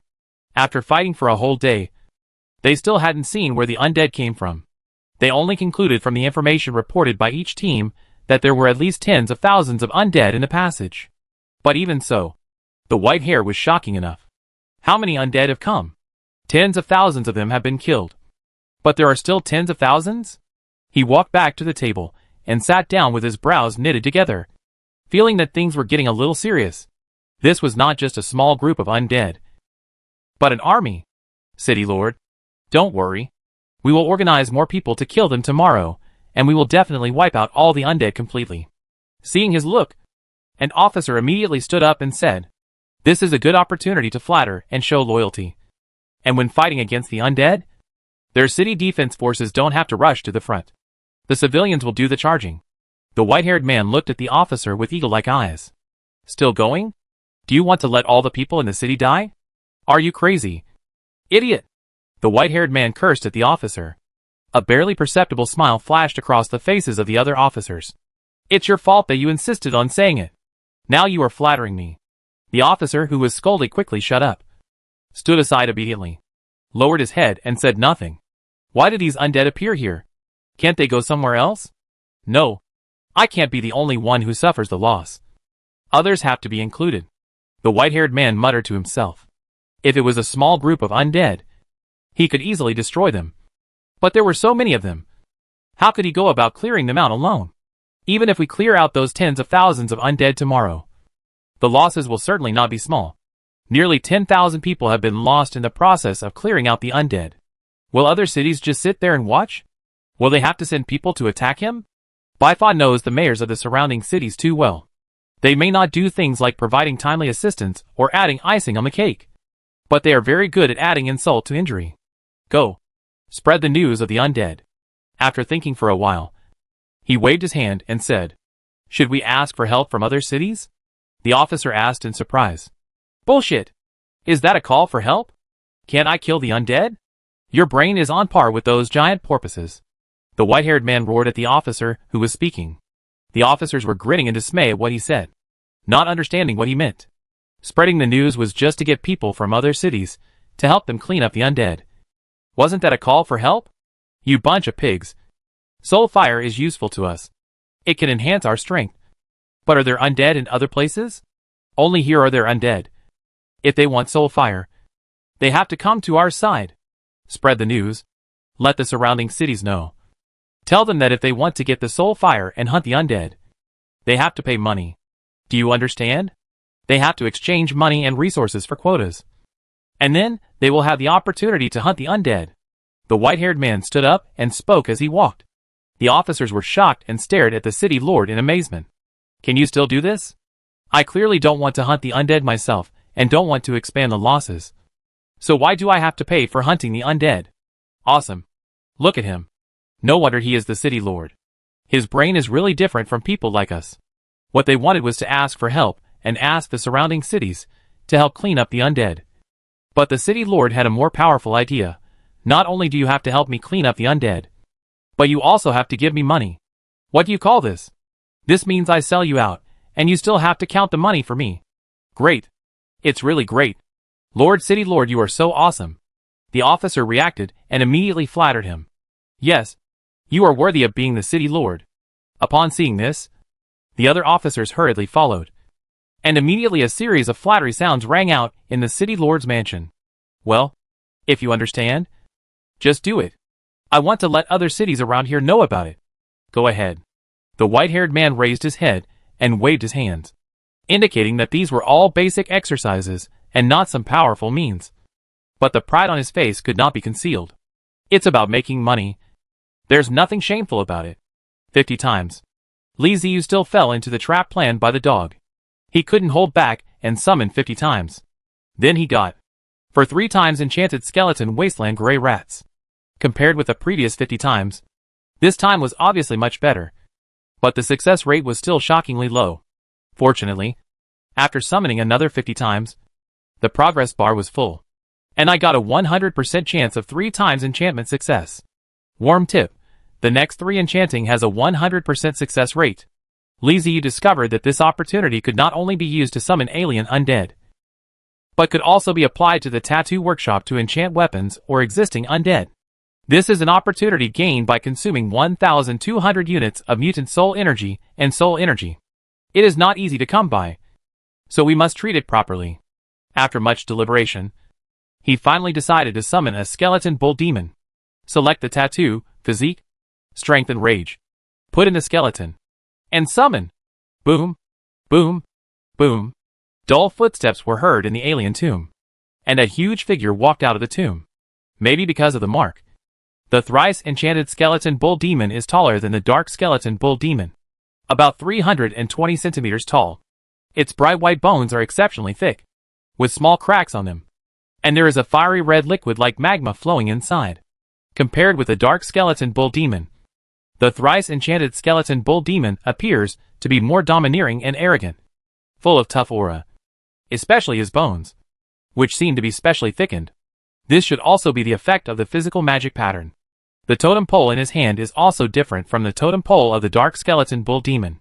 The totem pole of the dark skeleton bull demon is entangled in dark energy, exuding the breath of death and ominousness. But now the totem pole in the hand of this skeleton bull demon seems like a volcano that may erupt at any time, exuding a strong and violent breath, with white smoke constantly rising from it. Seeing this skeleton bull demon, Li Ziyu's eyes lit up. It was worth all the resources he had spent. It looked really powerful.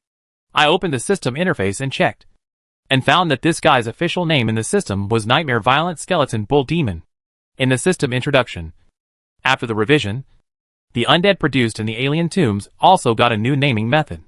Those that are enchanted once are called elites, with the prefix of the enchantment. Those that are enchanted twice are called elites. And those that are enchanted thrice are called nightmares. If there were more nightmare levels like this, then I would have nothing to fear. Li Ziyu looked at the nightmare level skeleton bull demon with satisfaction, but sighed in his heart. In order to create such a nightmare level bull demon, the consumption was too great. In addition to the 1,200 units of mutated soul energy and soul energy consumed before, the price of summoning this thrice enchanted bull demon was as high as 420 units of mutated soul energy and 350 soul energy.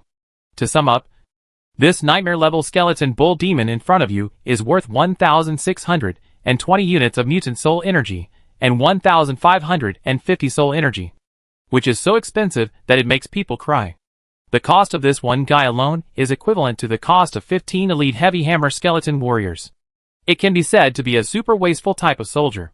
If you build more than a few, you will go bankrupt. It looks really fierce, but I don't know if its actual combat power is as fierce as it appears. A flash of inspiration suddenly occurred to my mind. Could it be that this bull demon, which had been possessed 3 times, had any hidden abilities? According to the nature of the system, it might have hidden some key information. If I don't ask, it won't tell me honestly. Just like the skeleton warriors had leadership abilities before. Nightmare, Violent Skeleton Bull Demon. Introduction. After 3 enchantments, the skeleton bull demon has a more resistant skeleton, stronger strength, and can go berserk. Due to the existence of the physical magic energy mark, he can retain his sanity during the berserk process. But be careful not to go berserk for too long. Otherwise he may still lose his sanity. Judging from the introduction, the nightmare level bull demon is much stronger than the normal bull demon, especially in that it can retain sanity even when going berserk, which is very important. But is that all? Li Ziyu narrowed his eyes. Every failure makes one wiser. It never hurts to ask more questions. After asking this question, he actually got something out of it. Just as he guessed. This damn system and this damn planner were from the same family. They were both extremely bad and had hidden some of the key information. Li Ziyu had experimented before and found that the skeleton warriors were unable to control the alien undead, as they were simply disobedient. However, the alien undead that had been enchanted multiple times had a suppressive effect on the alien undead that had been enchanted less times, and could make them obey orders. In other words, the skeleton bull demon in front of him can control alien undead spirits below the nightmare level. He is not only a warrior, but also a general who can fight and command. As a result, Li Ziyu began to think about it. Come on. Let's get started. 200 dark skeleton wasteland wolves. 200 violent skeleton giant boars. 500 plague skeleton wasteland gray rats. Li Ziyu chose to summon large numbers of demonized beasts, and easily formed a team of skeleton beasts. Next is the physical skeleton bull demon. Let's start with 20 of them. Use them as meat shields. And see the effect. Then, there are the strength skeleton hill trolls. 5 of them. This guy is not an orc troll. The hill troll's size and bones are taller and thicker than the demonized Tauren. He should be able to withstand more power, and can be used as a warrior perfectly. Next are the violent skeleton ogres. There are 5 of them. I don't know if it's because the ogres are not very intelligent, but the soul energy they require is lower than that of other soldiers. Moreover, in the system introduction, it is specifically pointed out that this guy is an idiot and stupid, since he is not smart to begin with. It doesn't matter whether he is rational or not. It is just right to enchant the violent magic energy mark. Next is the dark skeleton gnolls. 50 of them. The dark magic mark will increase their strength and physique, which is more balanced, compared with big guys like bull demons, trolls, and ogres. Gnolls are weak to begin with, so their combat effectiveness needs to be improved. Well, let's build this mini first. Put them down, and test their combat effectiveness. There are a total of 900 skeleton beasts, plus 81 alien skeleton undead with different enchantments and races. It is almost a team of 1,000 people. The harvest this time was too great, with too many different kinds of patterns obtained. Li Ziyu was not sure how effective the patterns would be, so he could only conduct some experiments first. When the alien undead came out of the tomb, Li Ziyu assigned them all to the nightmare skeleton bull demon, asked him to control them, and gave him a separate order, asking him to protect himself very well. Other alien undead could die, but the nightmare skeleton bull demon could not die. No other reason. It's too expensive. If this were to fail, Li Ziyu would be heartbroken. After everything was ready, a team of 1,000 alien undead entered the underground. Li Ziyu thought about it, and arranged an army of skeleton undead, asking them to wait on the platform and go down to help if anything happened underground. Judging from the loss of more than 20,000 skeleton undead, the demonized creatures below are not simple either. Their combat power is quite strong, and there are quite a few of them. Who knows how many demonized creatures are left in the city? If they rush out all at once, it is hard to say whether the 200,000 skeleton undead underground can withstand them. If 200,000 undead gathered together, Li Ziyu would not be worried. But they were scattered, which gave the opponent the opportunity to defeat them one by one. So he still needed to be cautious. Chapter 150 Battle of the Passage. Have you heard the news from Comilon University? What's the news? Tell me quickly. I'm only telling you one person. Don't go out and tell anyone. It is said that traces of the dead were found over there. Undead? Ha! Are you kidding me? That's a legendary race. It doesn't exist at all. It's okay if you don't believe me. Anyway, I'm going to Comilon University, and I'm going to get the soul fire. The news of the appearance of undead in the passage quickly spread to the 3 underground cities of Kumia, Cometsburg, and Comstown around Comilon. Thanks to White-Haired Plan. And more demonized creatures knew the news. Most of the demonized creatures were in disbelief or hesitant. But there were always some who wanted to become stronger, and decided to go to Comilon without hesitation. They not only wanted to see the undead with their own eyes, but also to hunt them. It was said that the soul fire of the undead was of great benefit to demonized creatures like them.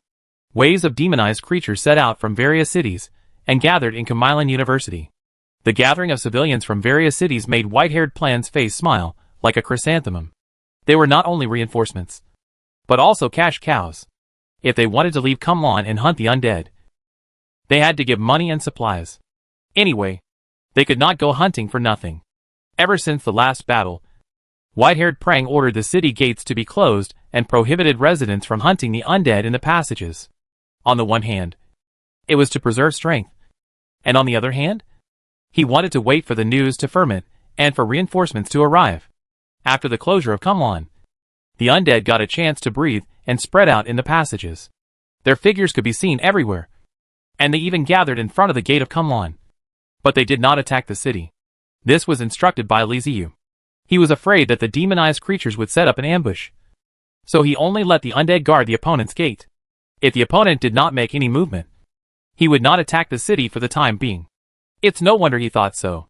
In the previous battle, the opponent was very fierce and chased the undead. However, after that battle, The demonized creatures disappeared and never came out again. He didn't believe that there was nothing wrong. It was not like the opponent couldn't beat him. Since the opponent doesn't attack first, he won't attack either. There are still many demonized beasts in the passage anyway. He will collect the corpses of the beasts first to increase the number of alien undead. As long as he has enough undead, you can have any conspiracy you want. At worst, I'll just run away. The real enemy now is not the demonized creatures, but the Cancer Coalition. Li Ziyu has not forgotten the purpose of his visit to the dungeon. Directly in front of Kamilan University is a large open square, covering an area as large as several football fields. The ground is paved with square bricks and stone slabs that have been hardened by magic. There are 3 passages leading to the square, all of which are occupied by skeleton undead. Li Ziyu has deployed more than 50,000 skeleton undead in these 3 passages.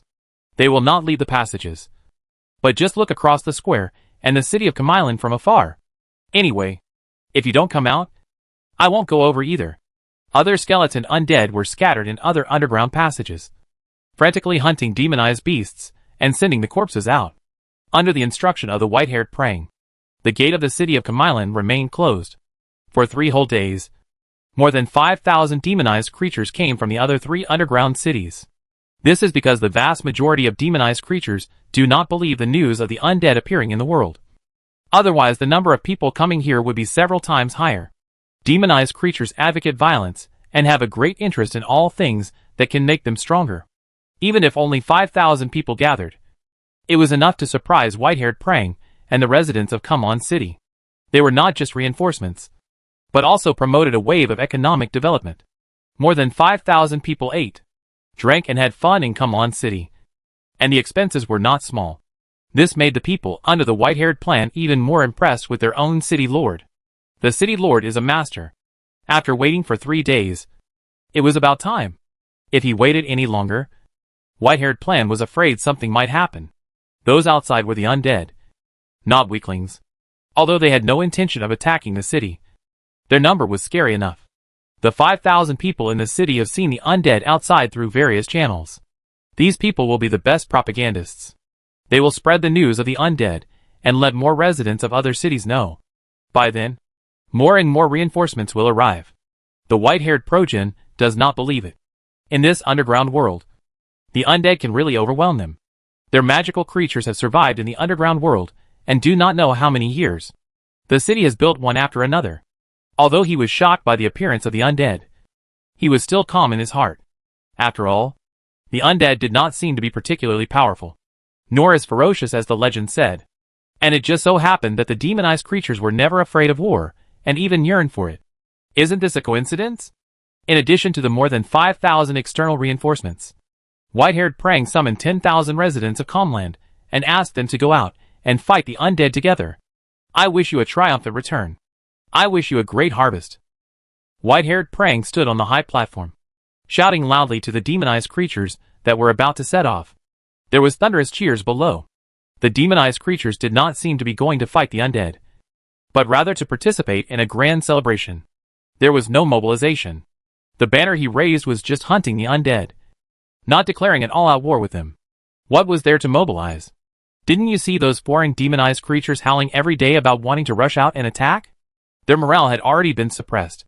Open the gates. Following the voice of the white-haired praying, the gate of Kamilan City, which had been closed for 3 days, slowly opened. The demonized creatures, which had been suffocating for a long time, howled, swarmed out of the city, each looking for a passage and rushing towards the skeleton undead. At the moment the city gate opened, the dead silent undead souls, like dry bones, raised their heads one after another, with balls of soul fire burning, looking at the demonized creatures rushing towards them, ready for battle. One by one, the low-level skeleton warriors raised the bone knives in their hands, pointed them at the demonized creatures, opened their mouths, and let out silent roars. Call. An invisible diffusion wave swept out like a wave, causing the charging demonized creatures to pause slightly, then return to normal in an instant, and charge again with weapons raised high. Their large numbers offset the deterrent effect of the undead's roar. The undead didn't really expect that roaring could defeat the enemy. In battle, they still had to rely on knives. They faced the enemy fearlessly. The demonized creatures charged extremely fiercely, and killed their way into the pile of undead. In an instant, shouts of killing shook the sky. Broken bones flew everywhere, and people and horses fell to the ground. In the main building of the dark dead castle, Li Ziyu, who had just fallen asleep, opened his eyes. On the surrounding walls, clusters of soul fire suddenly lit up, illuminating the main building like lights. Lord City Lord? Meng and I rubbed her eyes, sat up, looked in the direction of Li Ziyu, and called out blankly. Li Ziyu did not speak, but just sat quietly. Messages sent by the undead through the soul network flashed through his mind. A war had begun in the front. This was something he had specifically instructed. If a war broke out with the demonized creatures, battle reports had to be sent over immediately so that he could keep track of battlefield developments at all times. Although the undead do not have a system and cannot remind him through the system like Zhang Peng and Lu Xingxing, they have a soul network and can also quickly send messages to his mind. As soon as the war started in the front, Li Ziyu had already received the latest battle report. Wow! They are so ferocious. More than 10,000 demonized creatures appeared at once. Not only are there a large number, but also high quality. This must have been carefully prepared. Although the skeleton undead occupied 3 passages of the Kamilan Square and deployed a total of 50,000 troops, they were still no match for the demonized creatures. After just one contact, more than 2,000 undead were killed or injured, and their number was increasing rapidly. If this continues, these 50,000 skeleton undead will not be able to hold out for long before they are wiped out. Fortunately, there are more than just 50,000 skeleton undead in the passage. Strengthen the front line with all your strength and wait for reinforcements. Li Ziyu contacted 2 high-level skeleton undead through the soul network and gave orders. After receiving the order, the high-level skeleton undead passed the order layer by layer and informed all the skeleton undead in the passage. The skeleton undead that were originally hunting the demonized beasts stopped their actions. Even if they were about to kill the demonized beasts, they gave up without hesitation, turned around silently, and rushed to the front line. This is the undead clan, with infinitely high loyalty. They have no doubt or hesitation about Li Ziyu's words, and they carry them out resolutely without making any compromises. From the tiny passages, skeletons of the undead walked out. They gathered together like streams melting into a river, forming a legion to support the front line. In the hibernation, after Li Ziyu outside the cave gave orders to the senior skeleton warrior, he immediately issued instructions to the system. With a rumbling sound, the skeleton building rose from the platform. The minotaurs turned their heads one after another. They realized that something was wrong. Otherwise, the city lord would not have allowed the building to rise during the day. The adult minotaurs picked up the totem poles and gathered together with a fierce look, while the women called out to their children, asking them to go home and hide quickly. Zhang Peng and Lu Xingxing were also awakened. They came out of their own fortress, looked at the main building of the undead fortress, greeted their men, and hurried over. Boss, what happened? Lu Xingxing asked in a hurry while putting his clothes on his body. The war has just started. Li Ziyu turned his head and grinned. Zhang Peng, who also came, raised his eyebrows when he heard this. The boss looked happy even after the war started. It seemed that it was not a bad thing. It was not a big problem, and it was all under control. Li Ziyu just replied and ignored the 2 of them. He wanted to deploy his troops. This was a rare opportunity. There were over 10,000 demonized creatures. If they could be defeated, it would be a huge boost. The first to set off was the skeleton undead legion, with 100,000 going down first, and another 100,000 outside waiting to enter. After deploying the undead legion, Li Ziyu dispatched 1,000 elite heavy hammer skeleton warriors and 1,000 skeleton short archers to go down for reinforcement. He did not send out longbowmen as the space underground was limited and the longbowmen could not exert their strongest combat power, so it would be a bit useless to send them down. In fact, the elite heavy hammer skeleton warriors were also a bit useless. Fortunately, there was a lot of space on the front square, which allowed them to display their skills. After thinking about it, Li Ziyu summoned 500 dark skeleton wasteland wolves and 500 violent giant porpoises, and sent them to the cave again to search for the nightmare bull demon. Front. The magic creatures have been mad. They found that these skeletons in front of them were not strong, and they couldn't help but be able to break it casually. As long as they broke their skull, they could not be resurrected, and they could get soul fire. This soul fire is a good thing. In the body, it feels like that the magic is accelerating the operation. The enhanced feeling can be easily appreciated, and it is just like a wonderful medicine. Such a fast enhancement opportunity is too rare. The lack of underground world supplies. Often good things that can enhance strength are controlled in the hands of those magical creatures with rights. And these civilians cannot get it. Now, as long as they kill the undead, they can get strengthened. How can they resist? Although they may be killed in return. Wealth and honor are sought in danger. If they don't fight for their fate, are they still waiting for God to make them stronger? On the other hand, they seem to be stinky and hard stones. Even if you attack again, there is no one of the undead retreating. And there are 3 channels. This makes the magical creature happy. They are really afraid of the undead running. The underground channels are in full swing. They can be pursued to work hard. Don't run. Isn't it just right? It is convenient to kill. The undead suffered heavy losses in their desperate fight. This time they were not using the kite-flying tactic, but were fighting head-on against the opponent's attacks. The skeleton undead were low-level undead and had no advantage against groups of demonized creatures. The casualty ratio was almost 10 to 1 or even 20 to 1. Even though the proportion of casualties is extremely high, the undead still do not forget to drag the other party's corpses. The undeads were very persistent. However, it was not an opponent. The magical creatures entered the passage hard. The dangle of the film was cut and gradually pushed inward. Ha ha ha. What a joy. Great. Kill. Come. Cut me. Who else? The passage was filled with the extremely arrogant laughter and shouting of the demonized creatures. The demonic energy on them became more and more condensed. The demonized creatures that were constantly fighting with the undead in front had fallen into madness. They had red eyes and did not care about anything. They were covered in blood, but they still charged forward. Click, click, click.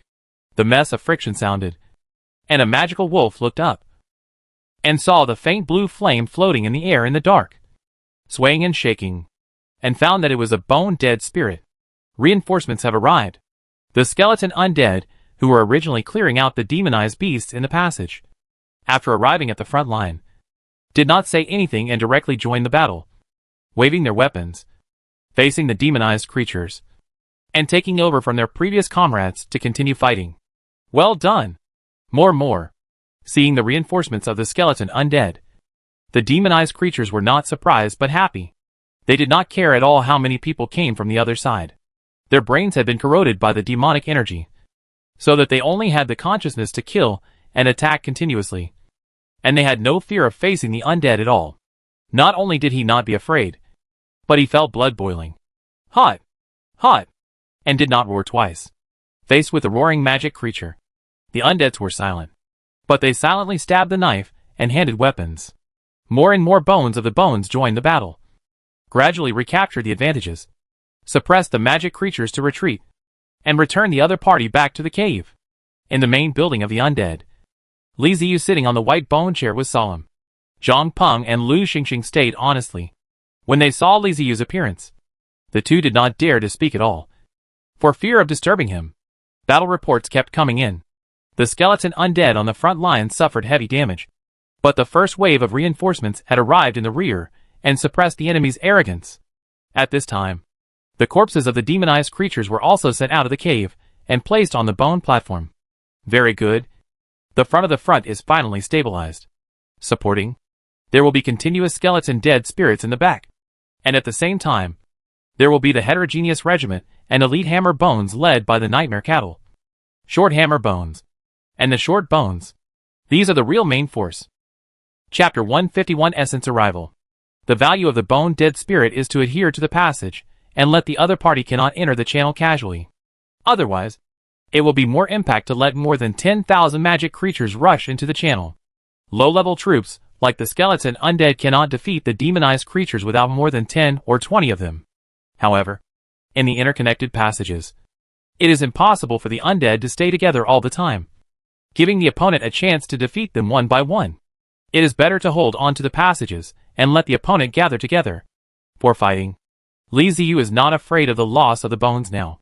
If there are enough magic biological corpses, even if you lose the bones of the 2 or 3 legions, you don't care.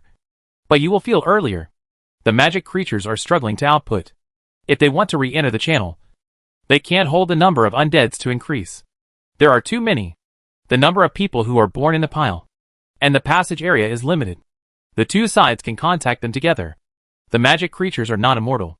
The undead rely on the number of people, push the direction of the opposite direction, and change their lives. More than dozens of skeleton undead. Change the other party. Push the other party to the passage. Get out of my way. The hills who were blocked at the rear roared.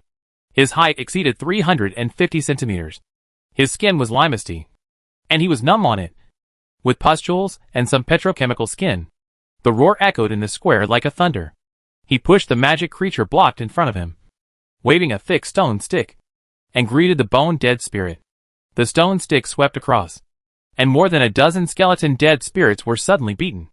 There were several unlucky ones. The skulls were directly smashed. The soul was scattered, and the hills were absorbed by the hills. It feels great.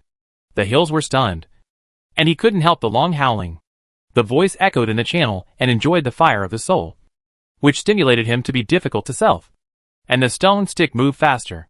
To the undead, the tall and powerful hill trolls are like chariots. Their weapons have little damage to the hill trolls, and can only scratch their skin. On the other hand, the hill trolls can destroy them with one swing of their weapons without any effort. Seeing this, the magical creature behind him immediately had an idea. Followed behind the hills, and his nose sucked hard. Most of the soul fire will be absorbed by the hills. But there are always no absorption. Such a great atmosphere kills the undead. Those who have not been absorbed are less. The hills do not care about the companion at all. And they were boring to the inside. He found that the more he rushed to the inside, the more the number of undead was, the more densely stood.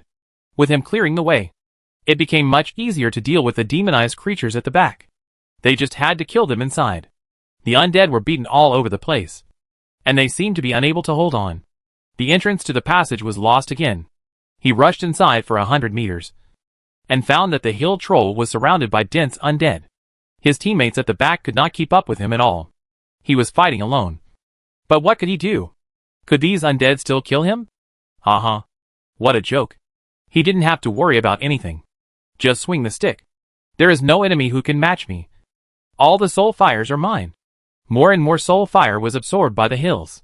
He felt that his strength was continuously enhanced. As follows. He could reach the critical point soon. This is what the horrible undead in the legend is. Clearly my kiss little cute. Who dares to say that the undead is not good in the future? I first killed him. The hills are so rising in their hearts. But there is no vague in my hand. Smashing more undead and absorbing the soul fire. Such a domineering destroying the bones of the bones. The hills are full of popularity. But his behavior was also seen by the undead. As the hill troll was killing, he looked up and discovered that there was chaos behind the undead. And it seemed that something was coming forward from behind the undead. Could it be that we have people in the rear as well? The hill troll was puzzled. But his hand speeded up. If there were his own people, then he would have met an opponent. Although there were still many undead who would be willing to share the good things. He wished he could absorb all the soul fire himself. In addition to the blue flames in the darkness, there is a faint red light. It is these red light that impacts the undead. The clever undead will let the road open in advance, and the silly one will be hit directly. Speed fast. The pupils of the hills trembled. It was not a red light, but dozens of hundreds. But do they stop absorbing the soul fire? Just like this, they can indeed kill a lot of undead. But the soul fire is wasted. What is the use? Isn't this stupid? Just as the hills were puzzled, those red light finally broke through the dead group and came to him. This is, before waiting for the hills to speak. Those red figures not only did not slow down after seeing him, but accelerated, and they hit him one by one.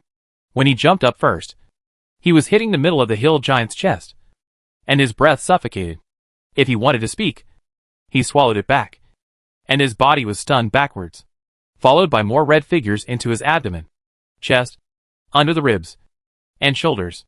Just to see the hills of the red figure, I felt like I was smashed on my body with a hammer. Another red figure leaped with all his might, and crashed into him between the chest and abdomen, knocking away the breath he was holding, and at the same time knocking his huge body off the ground and landing heavily on the ground. The magical creatures who followed the bones and the dead spirit were stunned. They did not expect that they had come to this way. Then the hills that Zhang Quang couldn't have a lifetime were knocked to the ground instantly. Ah, damn! The monster of the hills took a breath and immediately made a roar. The thick arms supported the body and slowly got up. As soon as he raised his head, he had a huge figure before meeting. Bull, cowhead skeleton. Before waiting for the hills to understand, I saw a black giant in front of me getting bigger and bigger. Bang! The totem pole hit the hill troll's face hard, smashing his nose inward and causing blood to splatter. Under this heavy attack, the hill troll fell backwards and fell heavily to the ground. The bull demon knocked down the hill giant, carrying a totem pole, and slowly walked towards the demonized creature that was still fighting with the undead in front. Behind him, skeleton hill trolls carrying huge bone clubs appeared. They walked up to the unconscious hill troll, raised the bone clubs high, and brought them down heavily. Bang, bang, bang. With a dull sound, the hill troll's internal organs were smashed, and it died tragically on the spot. The bones of the mounds of the hills ignored the corpses on the ground. Their task was to kill the magical creatures who were fighting against the undead and carried the corpse. Naturally, what were the weak bones, and undead did not need to worry about them. One by one, the dark skeleton wasteland wolves, with black shadows trailing behind them, passed the physical bull demons and skeleton hill trolls at an extremely fast speed and rushed towards the demonized creatures first. Behind them were the violent skeleton giant porpoises that launched another charge. The dark skeleton wasteland wolves still knew to avoid the skeleton undead that could barely be called companions. But the skeleton giant fang pigs that had entered berserk mode didn't have so many thoughts at all. They would just knock away anything that stood in their way, no matter if it was an undead or a demonized creature. Don't look at the number of heterogeneous undeads in the bones. But they are fierce, and they are not in a hurry to fight the magical creature fighting with the bones. They did not expect that there was such a reckless existence among the skeletons in the slow and attacking power. Caught off guard, many demonized creatures were hit head-on by the giant skeleton porpoise and fell to the ground. Fortunately, the giant skeleton porpoise did not stop. After knocking them down, it continued to charge forward in a hurry, with no intention of stopping to finish them off. The demonized creatures tried to get up while cursing, but just as they propped themselves up, they felt something was wrong around them. Turning their heads around, they saw several skeleton wolves surrounding them. When they saw him stand up, they opened their jaws, their fangs bared. Mad, the dark skeleton bone wasteland wolf, a group of 10 groups, like crazy on the magical creature, fell to the ground. Skeleton beast? Reinforcements of the undead. When the demonized creature saw the battle situation ahead, they immediately perked up and prepared to deal with the newly emerged undead. But that was not the end. With the sound of heavy footsteps, one skeleton bull demon after another appeared in front of him. The tall stature, thick bones, and heavy totem poles all gave them a great sense of oppression. It is the undead that is completely different from the weak chickens before. Even without a fight, all the demonized creatures could see that these new undead were not on the same level as the previous ones. Judging from their size and appearance, they were not easy to deal with. Although they looked difficult to deal with, the demonized creatures did not back down. The skeleton undead gave them confidence, and they firmly believed that they could deal with these newly emerged undead. Since it is difficult to deal with, then there should be more soul fire, and it should be more useful. Right? Demonized creature. Fearless. Charge. Just pause for a second. They held their weapons, and shouted and killed again. The skeleton bull demon may not be a match for those bull demons with special abilities in other aspects, but in defense, they are outstanding. The bones all over the body have been specially hardened, and bones like the skull, shoulder blades, forearm bones, thigh bones, and sternum have different degrees of hyperplasia, making them more defensive, relying on a hard bone and a large totem column. The physical skeletal bone cow and magic are not afraid of the attack of the magic creature. Even if the bone dandruffs are beaten, they can still resist the enemy's attack. The bones of the skeleton hills in the back rushed to the teammates with their bone sticks. Rushed to the teammates, and opened the stick to sweep and smashed it. Repeated the scene of the giant of the hills before the skeleton's dead spirit. Under the blessing of the power magic. The power on the stick is more terrifying than the normally hills. Remote. We need to cover. Where is the archer? Magic. Release magic facing the bullhead skull. While fighting, the magic creature shouted. so that the companions who were responsible for remote attacks supported themselves behind. Arrows and various magic spells were thrown from behind. The demonized creatures did not rely solely on close combat. They also had their own ranged troops, just like the various races in the outside world. However, these demonized creatures had never undergone formal training, and had not formed a unified army. Both arrows and magic were sparse. The Nightmare Skeleton Bull Demon was supervising the battle in the rear. Seeing the enemy's ranged troops attacking the Bull Demons and Hill Trolls indiscriminately, he raised his finger and pointed, giving orders to the skeleton beasts in the Soul Network. There is a Nightmare Bone Beast sitting behind the town, and the bones and beasts have clear goals. Since they let them deal with those behind, then deal with it and fight everyone. The Skeleton Wasteland Wolf abandoned the enemy in front and rushed to the rear, while the Skeleton Giant Boar Pig accelerated its charge. The archers, magicians, shamans, and other professions among the demonized creatures were a little panicked when they saw that the skeleton beasts had actually passed their companions in front of them. They didn't want to have a head-on conflict with these guys, so they didn't bother to shoot arrows or cast magic. They turned around and ran, wanting to keep some distance and deal with the beast skeletons first. The ranged troops ran away, and the pressure ahead suddenly increased. Some demonized creatures that were still fighting with the alien undead changed their minds and retreated immediately. It was not the time for them to lose their minds. Under the rushing of the heterogeneous undead, the position was recaptured again. The magic creature threw a lot of companions and corpses, hurriedly retreated, exited the passage, and returned to the square. The situation was similar in the other two channels, when the elite heavy hammer skeleton warriors and skeleton short archers were not around. The demonized creatures were rampant and killed indiscriminately. But when these two types of soldiers joined the battle, the scene suddenly changed. The shape of the skeleton shortbowman is not much different from that of the skeleton undead. It is really difficult for the demonized creatures to find them hiding in the pile of undead. In their eyes, these are all skeletons that look basically the same, and their weapons are also a mess. Most of them are holding bone knives and bone shields, and the remaining undead have all kinds of weapons in their hands. It's normal to see a few more undead with bows and arrows at this time. The problem lies in this normality. Skeleton shortbowmen are not ordinary skeleton undead. They are real undead combat sequences. Although they cannot compete with skeleton longbowmen in range and accuracy, they can far surpass skeleton longbowmen in attack speed. This is like the difference between a sniper and a sniper. One is far and accurate. From the summoning to the present, when the skeleton short archers are rare when they are on the battlefield, they are sent this time, and they are also very excited. At the beginning, they are still shot with one arrow and arrow, and sometimes they are biased, which seems a bit rusty. Fortunately, there is a bones in front of them. They are hidden in the undead pile. The magical creatures cannot catch them. As the arrows are shot more and more, the skeleton short arches are continuously improved. The rate of fire is getting faster, and the angle of the archery is becoming more and more tricky. Each skeleton shortbow holds 3 rapid-fire arrows in its hands, which can be released continuously at high speed, because they have no flesh and blood. There is no need to consider whether the muscles and bones can withstand it. When shooting arrows, it is like a crossbow, without stopping for a moment. And sometimes even 3 arrows can be released in a row. Their attack range was closer, but more flexible. Arrows shot out accurately from various gaps. The gaps between the undead, and even the gaps on the undead's bodies, all became holes for their shooting, making them impossible to defend against.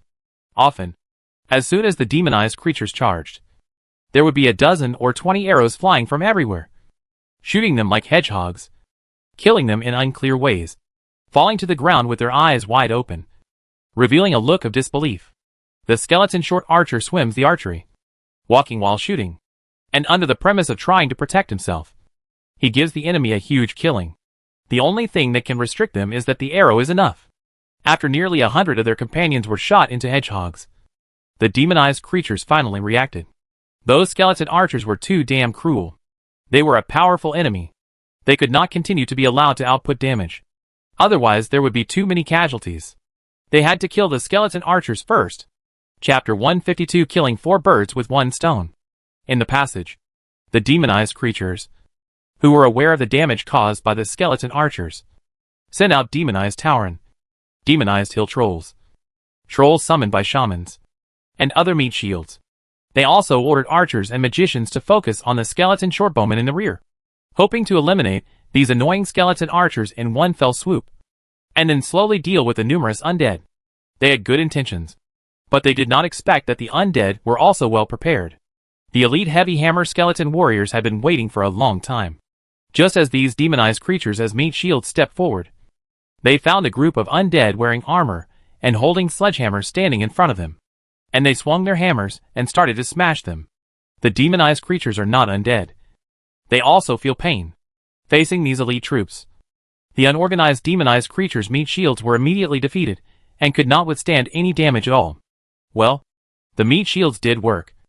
At least they succeeded in attracting hatred. Not only did the elite heavy hammer skeleton warriors target them, but even the skeleton shortbowmen also targeted them. It was because they blocked their sight and were big in size. Since they could not shoot other demonized creatures, they could only shoot the meat shields, and it was difficult for the ADC to find an output position. The meat shield that the demonized creatures relied on has completely become a large target. Rapid-fire arrows are shot at them as if they are free. The damage caused by a single arrow to the meat shield of the demonized creature is limited. But what about dozens or hundreds of arrows? In addition to arrows, there are heavy sledgehammers. The casualties of the meat shield continued to increase. The magic creatures in the rear saw the situation. Where can I stay? I can run around, and they can fight, but they can go up. But they have not reached the battlefield. Run. Go back first. The magical creatures in the 3 channels ran out, and they're gathered together, looking at the channel with anger. Click, click, click. The messy friction sounded, and the bones rushed out of the passage like a tide. They were lined up in front of the passage and densely packed. In the dead spirit, some large heads were extremely eye-catching. It was the elite heavy hammer skeleton warrior. The bones of the bone. The bones of the hills. The skeleton food and so on. The demonized creatures looked around and were surprised to find that their numbers had been greatly reduced without them noticing. From more than 15,000 companions at the beginning of the battle to less than 10,000 now. More than 5,000 companions had lost their lives in the passage. The previous undead was weak and small, and they could still fight unscrupulously. But now, there are also strong arms on the undead, which makes the magic creatures extremely vigilant. When fighting, they will lose their reason under the stimulation of demonic energy. But in non-combat situations, they know how to think and weigh the pros and cons. Most of the demonized creatures that came to fight the undead were of civilian origin. They were not specially trained warriors, nor were they city guards, nor were they members of the underground army. They did not have such a firm will. And when they found that their companions had suffered heavy damage, they had already begun to retreat. Some demonized creatures that had gotten a bargain and absorbed a lot of soul fire had already started thinking that since they had already gotten the benefits, there was no need to continue. The right thing to do was to run away as soon as possible. It was not worth it to lose their lives here. They came to Camelland and fighting the undead. But they were not to fight for Camelland to help deal with the undead. They came to get benefits. After all, they came out to hunt the spirit, and they also paid the money and paid the resources. There was no need to throw the net worth and threw it away. The undead did not know the idea of magical creatures. They only knew that the city owner said that killing these magical creatures and bringing their bodies back. The senior bone dead spirit looked at the magical creature that was waiting, raised the bone knife in his hand, pointed at them far away, and issued an offensive order. The command was issued layer by layer, and the bones of the bones received instructions, immediately launched an attack, rushing to the magical creature with weapons. Escape. Retreat. Retreat. Similar to werewolf and giant demon. Such magic creatures, when the undead launched an offense, immediately drummed up, ignored the companions around, and ran to Camelland City. They didn't want to fight, and they accepted it. The fight has been hit, and the soul fire has also absorbed a lot. Let's talk about it first. When someone escaped, the demonized creatures immediately suffered a rout. A large number of them turned around and left, throwing those who had not reacted and were standing in the front to the undead, buying themselves more time. The magic creature does not pay attention to the righteousness. In the face of life and death, it is definitely a deadly friend who is not poor. The wisdom of the low-level bones and dead spirits is not high. When I saw enemies in front of me, they did not go to chase those magical creatures that escaped. They rushed up and surrounded the magical creatures left. The Bone Wasteland Wolf. The Bone Giant Dolphin. Short Archer. Mixed in the Bone Dead Spirit. Launched an attack on the enemy in the square. In an instant, there were shouts of cursing, cries of killing, and wailing, and the fighting began again. But this time the demonized creatures were completely at a disadvantage. Thousands of magic creatures escaped and came to the gate of Comland. Before they waited for them to call the door, the gate of the city had already opened. The white-haired Progen had been paying attention to the battle. Seeing that the magic creatures exited from the channel, they saw a large number of undead swarming out. It was impossible to close the door and rejected all the magic creatures. It was too irrational. Once he did this, not only did his city lose a large number of people, but other cities would find him to say, and even launched a big attack on Comland. It would be better to bring the escaped demonized creatures back into the city. Let them spread the word about the undead. Attract more manpower. And consume the undead in waves. This is obviously more cost-effective. Not only can the undead, which is a big threat, be eliminated, but the population of other dungeons can also be reduced. At the same time, more resources can be obtained, and the strength of Kamiling can be preserved. This is killing 4 birds with 1 stone. As for the unlucky guys who stayed in the square and were surrounded by the undead, that was not something White-Haired Plan had to consider. This was their fate, and what did it have to do with him? So many people ran back, but you didn't. I also went to pick you up. Isn't that your own problem? Because the undead did not chase the magic creature that retreated. The escaped people successfully returned to Comland. After everyone entered the city, the white hare immediately ordered the closure of the city gate. The battle on the outside square did not last too long. The unlucky eggs stayed were destroyed by the undeads. Even the corpses were dragged away. The white hare and a group of magical creatures watching the lively creatures were reflected in the crisis of the other party. Alas, it's good. It seems that the undead likes the corpse. We like the soul fire of the undead. And the undead like our corpses. This time, everyone is happy. This war that is a great joy is the real war. Sure enough, I still know how to war the white hare. At the end of the battle on the square, the undeads took the corpse, looked at Kumelin, who closed the door in front of them, and silently returned to the channel. It is still the 50,000 skeleton dead spirit in the passage, as a defensive force to prevent the other party from rushing out. Other bones of dead spirits are scattered into various channels, and continue to search for magic beasts for hunting. The alien undead did not leave. They also stayed in the passage, while the elite heavy hammer skeleton warriors and skeleton short archers followed the team transporting the corpses, left the passage and returned to the Undead Fortress. Undead Fortress. Main building. Liziu stood up, stretched out a lazy waist. His bone goblet was straight, and the battle was over. This time the battle was much faster than the last time. Less than half a day, but more gains than last time. Boss, how about underground? Zhang Peng saw Liziu getting up and asked immediately. It's good. It's not a little harvest. Liziu grinned, showing white teeth. The loss of skeleton undead this time exceeded that of the last time, and the harvest was also greater than the last time. Of course, if he had not sent more reinforcements in time, it would probably not be a matter of neither harvest nor gain. What made him most happy was the skeleton shortbowmen, who were much stronger than he had imagined. Originally, according to his speculation, the short archer should be gathered together, arranged, and use dense and fast arrow rain to give the enemy a huge blow. But this battle gave him a new idea. In addition to gathering saturated attacks and incorporating it into the bone-dead spiritual piles, sneaking the killing enemy is actually good, and even if the other party is not prepared, it can even cause greater casualties. The number of shortbowmen he had was not large, only about 1,000 in total. Compared with the tens of thousands of skeleton undead, the number of shortbowmen was even negligible. Even if 1,000 short archers gathered together and fired at the same time, the effect they could produce would probably not be satisfactory. It would be better to disperse them into the crowd and let them attack freely, as they did this time. However, which specific plan is better can only be known after being verified on the battlefield. It is impossible to come to a definite answer based on just 1 or 2 battles. With the increase in the types of troops, Liziu also has more fighting methods to choose from, which will make his fighting stronger. Standing at the window and looking out, the undead was moving the body out. Liziu hit Harchin, and he didn't sleep for a long time. The battle in the channel began. He was always paying attention to the battle. Boss. Lu Xingxing wanted to say something, but was interrupted by Li Ziyu's wave of hand. If you have anything to say, wait until I wake up. I'm sleepy. You guys can go out. Li Ziyu yawned again, and waved to Zhang Peng and Lu Xingxing.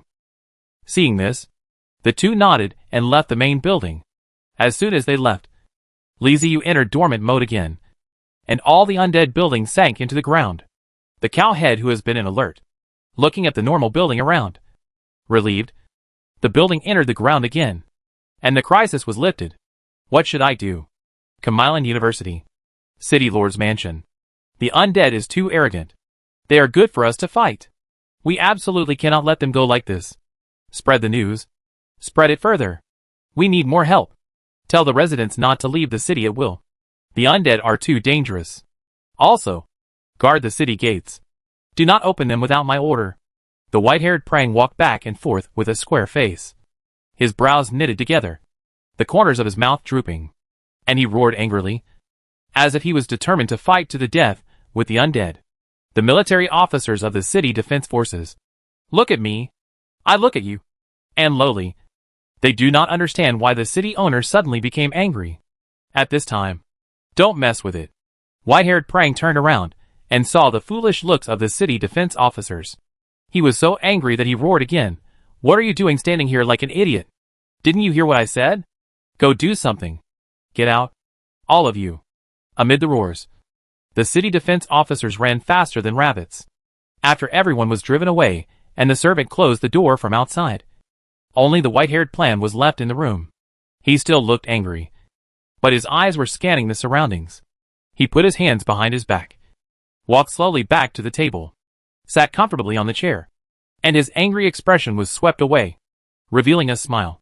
Ha ha ha. Ha ha ha. Ha ha ha ha. His laughter is getting louder in height, and he cannot be happy. Great. I'm going to post it myself. The undead is really Fu Xing. Whether you can take a step further depends on the undead. This time, more than 5,000 demonized creatures from other cities came to Kumlan, which greatly stimulated the economy of Kumlan. Those civilians lived better, and were naturally grateful to him as the city lord. He also specially asked people to inquire about it, and the civilians of Kumlan had a surge in favorability towards him. That's great. The underground world is different from the ground world. The magic creatures living in the underground world are good and advocate the so-called freedom. It is not to say that you are the owner of the city. Those magical creatures will listen to you, but you give them benefits, and they will listen to you. What will be the fate of the city lord if he fails to get the support of the common people? He will not fall, but lose his life. In the history of the dungeon, there are many examples of people being overthrown by civilians, and eventually losing their lives because of failing to handle relations with civilians well. If you want to gain power in the underground world, you must have enough strength and enough manpower. If you want to attack other cities, it is important to have soldiers. If you rely on the city defense forces, the number of soldiers is definitely not enough. You have to rely on the grassroots civilians. How to gain the support of civilians has always been something that every dungeon lord needs to consider. Obviously, he did the right thing this time, at least gaining the support of the common people of Kamilan. Of course, he couldn't act jubilant in front of outsiders. After all, thousands of people had just died. If he was jubilant, it would be like adding fuel to the fire. In the eyes of those lowly civilians, it would be a sign of a villain's success. He had to stand up for justice and let people know that he, as the city lord, was close to the people, so as to gain more support. Well, even if you want to laugh, you have to hold it back. There are people from other dungeons. After learning about his anger, they will not be able to improve their favorability. This is equivalent to buried nails in other dungeons. No matter what the fight against the undead, he will not lose. Who is behind the undead? Can you make an appointment and chat? This is a good business, and everyone can cooperate to become bigger and stronger. The white-haired Prang was pondering in his mind. But up to now, he found that the undead who came here were not very intelligent, and he did not see their high-level leaders. They were basically all warriors. Even if he wanted to talk to them, he had no idea where to start. On the side of the undead, you can only take a step at a step. What you want to contact the undead cannot be let others know. You can only hide it in your heart. Well, It is better to ponder more about how to trick other people in the dungeon to hunt. The message must not only be spread, but also spread as far as possible. With as many people as possible coming, the city lord really cares about the people. Look at the casualties caused by the undead this time. He is so angry. Yeah. Which city owner can be so good to our city owner? Support the city lord. The fact that white-haired Plan had lost his temper was not concealed at all, and was soon spread by the city defense officers, which further raised the opinion of him among the residents of Come On. In the case of Intention, the news of the undead was quickly spread. Chapter 153 Sudden Attack. The sun sets, leaving behind a fiery cloud. The undead fortress has lifted the dormant mode and restored it into a building. Thinking of the gains from the underground world this time, Li Ziyu did not sleep too long as usual, and ended the dormant mode early, and got up to work. The corpses of the demonized creatures had long been transported out by the undead, and piled on the bone platform, forming a small hill that emitted a strong smell of blood and decay. Li Ziyu looked at the statistics and found that this time, they harvested more than 7,000 corpses of demonized creatures. Among them, there were nearly 2,000 large demonized creatures such as the demonized Tauren, demonized hill trolls, and demonized ogres that he was most looking forward to. Most of them were killed while leaving the rear while escaping. Large demonized creatures fight fiercely, with thick skin and great strength. They are both meat shields and warriors. However, they are at a disadvantage when running away. Their large size makes them easy targets, and their speed is slow. Other demonized creatures can run back, but they can only stay behind to serve as cannon fodder. Li Ziyu was already quite satisfied with such a harvest. After converting them all into undead, his own combat effectiveness would be enhanced again. He had spent so much soul energy before, but only managed to produce 3,000 elite heavy hammer skeleton warriors. System: decompose all magic creatures. Decompose demonic minotaur +1. Obtain demonic skeleton *2 units. Mutated soul energy *60 units. Dark magic mark fragment *1 piece. Decompire the magic giant dolphin *1. Get the magic bones *2 unit. The mutant soul energy *10 units. The violent magic energy pattern residual film *1 piece. The decomposition information kept popping up, and Li Ziyu had a big smile on her face. Whenever there is such a harvest, people always feel very good. It was quite boring just waiting for decomposition. Last time, Li Ziyu experimented with enchantment 3 times, but the success rate was so low that it made him collapse. He enchanted more than 100 wasteland gray rats, but only a few were successful. This made him very distressed, and he even forgot to test the success rate of the next 2 enchantments. I'm in a good mood today, so I'm going to experiment with the success rate of 2 enchantments. I hope the success rate can be higher, so that I can have double happiness. Let's use the wasteland gray rat for the experiment. There are a lot of these things, so you don't feel bad about using them. What's more important is that the consumption is small. It only takes 2 units of mutated soul energy and soul energy to summon a skeleton wasteland gray rat. Even if you perform 2 enchantments, it only requires 6 units of mutated soul energy and soul energy. With a previous experience as a lesson, Li Ziyu did not plan to summon them one by one. He directly summoned 10 at a time. He chose Plague as the first mark and Constitution as the second mark, and then began to summon. 7 were successful. Li Ziyu's eyes lit up. Sure enough, the success rate of enchanting twice was much higher than that of enchanting 3 times. However, he didn't know the specific success rate. This damn system always liked to hide some key information. It only said that there was a failure rate, but didn't tell people what the failure rate was. He tried to summon 20 skeleton wasteland gray rats again, and succeeded every time, with a success rate basically above 50%. Even if 50% of the 2 enchanting success rates are enough to make Li Ziyu happy, the improvement of success rate means that the undead that was not very useful in the wasteland gray mouse can also come in handy. This time when he came to the dungeon of demonized creatures, he gained a lot. Not only did he gain many alien undead species, but he also obtained a large number of runes, which further increased the power of his undead. After gathering 100 twice enchanted skeleton wasteland gray rats, Li Ziyu stopped, seeing that the decomposition was not yet over. He returned to the main building and sat on the large bone chair to review the battle. He didn't know much about demonized creatures, or rather, not many people in the undead forces knew much about them. The person who knew the most about demonized creatures was Tastuling. who knew about them from the records in his bloodline. But unfortunately, they were also very limited. Li Ziyu always felt that the demonized creatures in the dungeon were weird, as if he had overlooked something. But he couldn't remember what it was. The magic creature's attack on the undead should be premeditated and organized. And it is not as scattered as the magic beast. Then it means that as long as the undead is still there, they may always launch an attack. And they can use the bones to exchange the bones of the magic creature, thereby expanding a heterogeneous undead legion. In fact, up to now, there are not too many corpses of demonized creatures. But there are already tens of thousands of corpses of demonized beasts. They are the result of the skeleton undead sweeping through the passage during this period of time. It's worth it to come here just for these demonized beasts. While thinking randomly, the system finally decomposed all the corpses of the demonized creatures. Li Ziyu checked the existing resources and summoned 80 more bull demons, expanding the number of meat shields to 100, and replenishing the number of hill trolls and ogres to 50.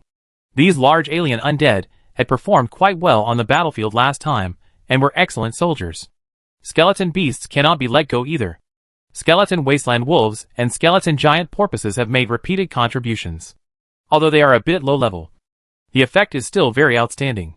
They are much stronger than skeleton undead and are very unique. In order to make it happen, Li Ziyu directly increased the number of skeleton wasteland wolves and skeleton giant porpoises to 2,000, making the skeleton beasts truly deterrent. Although the combat power of a single beast is limited, if a beast tide is formed, the combat power will increase sharply. Li Ziyu has never seen a beast tide of demonized beasts, but he plans to see a beast tide of skeleton beasts. The wasteland wolf and giant porpoise are the lowest level of demonized beasts. After being transformed into alien undead, they can have such an effect. Other skeleton beasts are also worth looking forward to. Li Ziyu has a large number of demonized beast skeletons in his hands, including the demonized wasteland wolves, demonized giant porpoises, demonized wasteland gray rats, demonized treehorn antelopes, and other low-level demonized beasts, which account for more than half of the beast skeletons in his hands. But there are indeed other demonized beast skeletons. For example, the saber-toothed savanna lion, the cheetah, the sharp-clawed explosive bear, etc., are all real strong ones, and are the top predators among the demonized beasts. Li Ziyu did not have many skeletons of these powerful demonized beasts. After all, they were top predators, and there were not many of them. Even if the undead tried hard to hunt them, they still could not hunt too many. However, there were still several thousand of them. Am I too ungrateful? Li Ziyu touched his chin. When did thousands of skeletons seem too few? He remembered that he used to be very excited when he could get a dozen or so skeletons. It's expanded. He rubbed his face and reflected on himself in his heart. After opening the system and sorting out the demonized beast skeletons, Li Ziyu decided to make a batch to test the effect and expand the skeleton beast army at the same time. What to summon first? Well, it's the claw explosive bear. You are bigger, so you go first. After fighting with the gnolls, Li Ziyu began to prefer large undead, mainly because they looked majestic and full of power. No matter what their real strength was, at least they were intimidating. The sharp claws burst into bear. The beasts on the wasteland are generally above 250 centimeters, up to 350 centimeters in the longest, with a height of 150 centimeters, thick hair, and silver gray. There is a circle of fire-red manes on the neck, for the claws burst into bear.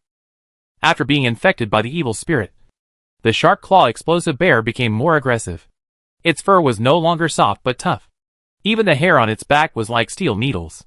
Its defense was greatly increased. At the same time, its bones were also strengthened and became harder. It can be said that the demonic claw explosive bear is an existence that is no less powerful than the Warcraft. Decomposed demonic claw explosion bear *1. Obtain demonic skeleton *3 units. Mutated soul energy *30 units. Claw explosion bear skin *1 piece. Claws *10 pieces. Teeth *2 pieces. Violent magic energy mark fragment *1 piece. After looking through the system information, Li Ziyu raised his eyebrows. The magic energy patterns decomposed by the shark claw explosive bear were only of violence and strength, with no other types of magic energy patterns. This guy was indeed a reckless type, which was just as he wanted. A reckless man is good, because he has strong fighting ability. Skeleton Beast Sharp Claw Explosive Bear. Introduction. A beast-shaped skeleton undead. Compared to those weak guys, it better represents the word beast. Those bear claws are no joke. It is recommended to pair them with violent magic patterns to make them more powerful. But be careful. These guys are not easy to control. Requirements: Demonized Skeleton * 3 units. Skeleton * 1 unit. Mutated Soul Energy * 30 units. Soul Energy * 40 units. Claw Explosive Bear Skin * 1 piece. Yeah! It's quite special. With quite a few requirements, including bones and bear skins. The skeleton beast summoned before didn't need these resources. Maybe there will be a surprise, since the system told him to pair it with the Raging Magic Mark. Li Ziyu obeyed and directly chose to enchant the Raging Magic Mark. He listened to the system. In this regard, the system was still very reliable, and he did not suffer any loss. Enchanting once means a 100% success rate. Li Ziyu doesn't need to worry about failure, and can just click to summon. It didn't take long for the violent skeleton claw explosive bear to walk out of the alien tomb. This guy really looked different. He didn't look like other skeleton beasts, but more like a monster. From the outside, it looked like a starving sharp claw bear, with its skin tightly attached to its bones, which increased its defense capabilities. In its empty eye sockets, a faint blue soul fire was burning, and the soul fire was mixed with red that jumped from time to time, revealing its abnormality, a kind of madness. Then, there are the bear claws on its front limbs, which are huge, and the color of the claws is actually blood red, with wisps of blood-colored aura entwined on them. Oh wow! It looks very fierce. Li Ziyu summoned the sharp claw explosive bear that he had just summoned into the main building, intending to study it. Hearing the call, Sharp Claw Explosive Bear immediately came running over with a grunt, looking silly, and entered the main building without any precautions, and came in front of Li Ziyu. Li Ziyu stood up and looked at the Sharp Claw Explosive Bear in front of him. Well, it looked very undead, which was pretty good. When Li Ziyu was observing the Sharp Claw Bear, it tilted its head slightly, as if it was also observing the human in front of it. Wow, you're still looking at me. That's interesting. Li Ziyu raised his eyebrows and walked towards the Sharp Claw Explosive Bear, intending to study it up close. But just as he approached, the Sharp Claw Explosive Bear suddenly opened its mouth and let out a soul-shaking roar. Li Ziyu's body trembled violently. As the Lord of the Undead, he was very immune to the roar of souls. He came to his senses in an instant, only to find that the Sharp Claw Explosive Bear in front of him had stood up and slapped him with its bare paws. Damn it. It's over. He never expected that the undead he summoned would actually attack him. This is unscientific. The loyalty of the undead is infinity. And the Sharp Claw Explosive Bear is also an undead summoned by the system. So how could it possibly attack me? Facing the bear paw, Li Ziyu's mind was full of wild thoughts. The skeletons of the undead on the surrounding walls had already emerged, wanting to rescue the city lord. But their speed was really a bit slow.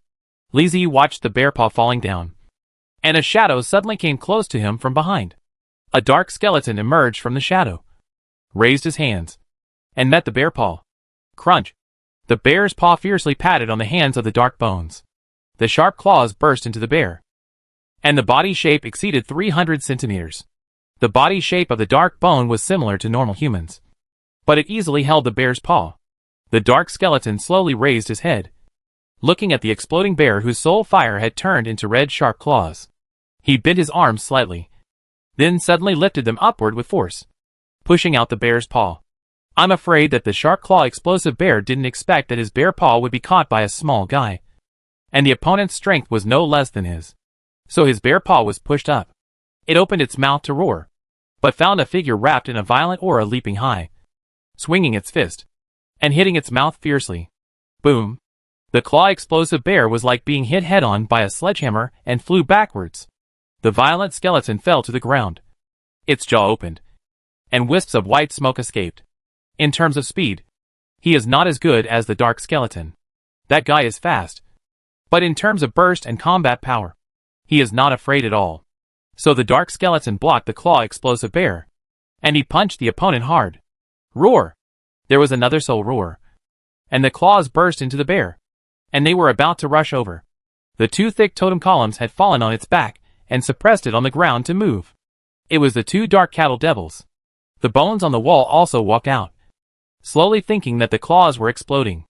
For what you dare to hurt the city owner, no matter what you are, or a creature or an undead, they will be destroyed. The suppressed shark claw explosive bear was still struggling unwillingly, trying to get rid of the two dark bull demons. But there was a huge gap in strength. After struggling for a while, he was still firmly suppressed. On the bone of the bones, a strong breath broke out, and the violent charm flowed around him. He walked towards the sharp claws. Strangely, as he moved forward, the surrounding bone-dead spirit stopped, and he seemed to be close to him. The dark skeleton tilted its head, looked at Li Ziyu, then looked at the violent skeleton, but finally did not move, just staring at the clawed explosive bear. The bone of the bone, the background of the bone, made a soul roar at the sharp claw bear. The roar almost formed a wave of waves. The two dark bull demons seemed to understand something. They silently moved the totem pole away, stepped back a few steps, and stood on both sides. Without the bull demon's suppression, the shark claw explosive bear felt that he was okay again. He got up and roared as well. It's just that its soul roar, compared with the roar of the soul roar of the violent bones, is simply pediatric. The violent skeleton had no intention of accommodating this guy, so he swung his fist and hit him directly. Compared to the crazy, who can be crazy than him? He is famous for his violent. The beasts not only dare to attack the city owner, but also dare to yell in front of him. Who gave him such a big courage?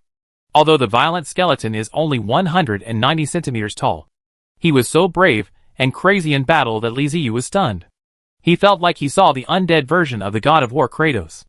Since summoning the violent bones, it has been hiding like the dark bone. This is the first time that I saw the violent bone fighting, which made Li Ziyu wide eyes. Chapter 154 Alien Secrets. Hack. What's going on? Lu Xingxing was stunned by the scene in front of him as soon as he walked into the main building and couldn't help but shout. The violent skeleton caught the sharp claws and burst into a hammer. No matter the opponent's palm, it was completely a posture of I just output. Defense and me. The bigger the violent charm of the body, the stronger. The sharp claws burst back. The clawed explosive bear wanted to fight back, but every time he fought back, he was met with even more brutal attacks. The violent skeleton just let go and fought back. If the opponent hit him with a claw, he would break the opponent's arm. If the opponent stabbed him with the needle hairs on his back, he would hammer a hole in the opponent's sternum and pull out the opponent's ribs. Although there was no pain, the claw explosion bear couldn't stand being hit so crazily. The red color in the soul fire kept flashing, and it was actually hit so hard that it flinched. It subconsciously stepped back, but the violent skeleton did not let go of its plan. It flew up directly, kicked on the claws that burst into the bear's legs. Clicked. His legs were broken. His claws burst into the ground, fell to the ground. The violent skull immediately rode on his claws, pointed his fist, and madly hammered. Bang, bang, bang. Lying down, so ruthless. Hey, there is no death like this. Lu Xingxing looked straight with his neck. His face was unbearable, but his eyes flashed the light of the gossip party to eat melon. Li Ziyu's eyes were Lu Xingxing, and turned his eyes. This boy learned badly. He is kind. Why do you like to eat melon so much now? He did not stop the violent skeleton, and was very angry. I really realized that for the first time. The undead that just summoned would be back. If it wasn't for the dark bones and the violent bones, I might have to be reborn once, and it would almost become a laughingstock. The system said that these guys are not easy to control. Is this difficult to control? Is this not to give you the opportunity to control it? The bigger the violent skeleton got, the angrier it got, as if he was not the one hitting others, but others hitting him. The soul fire in his skull had turned into a raging flame that continuously spewed out of his mouth, and a few sparks popped out of his nostrils from time to time. The status of this good seems a bit wrong. The sharp claws were dead, and Li Ziyu didn't care, but the violent bones should not have any problems. Stop it! Li Ziyu screamed towards the violent bones.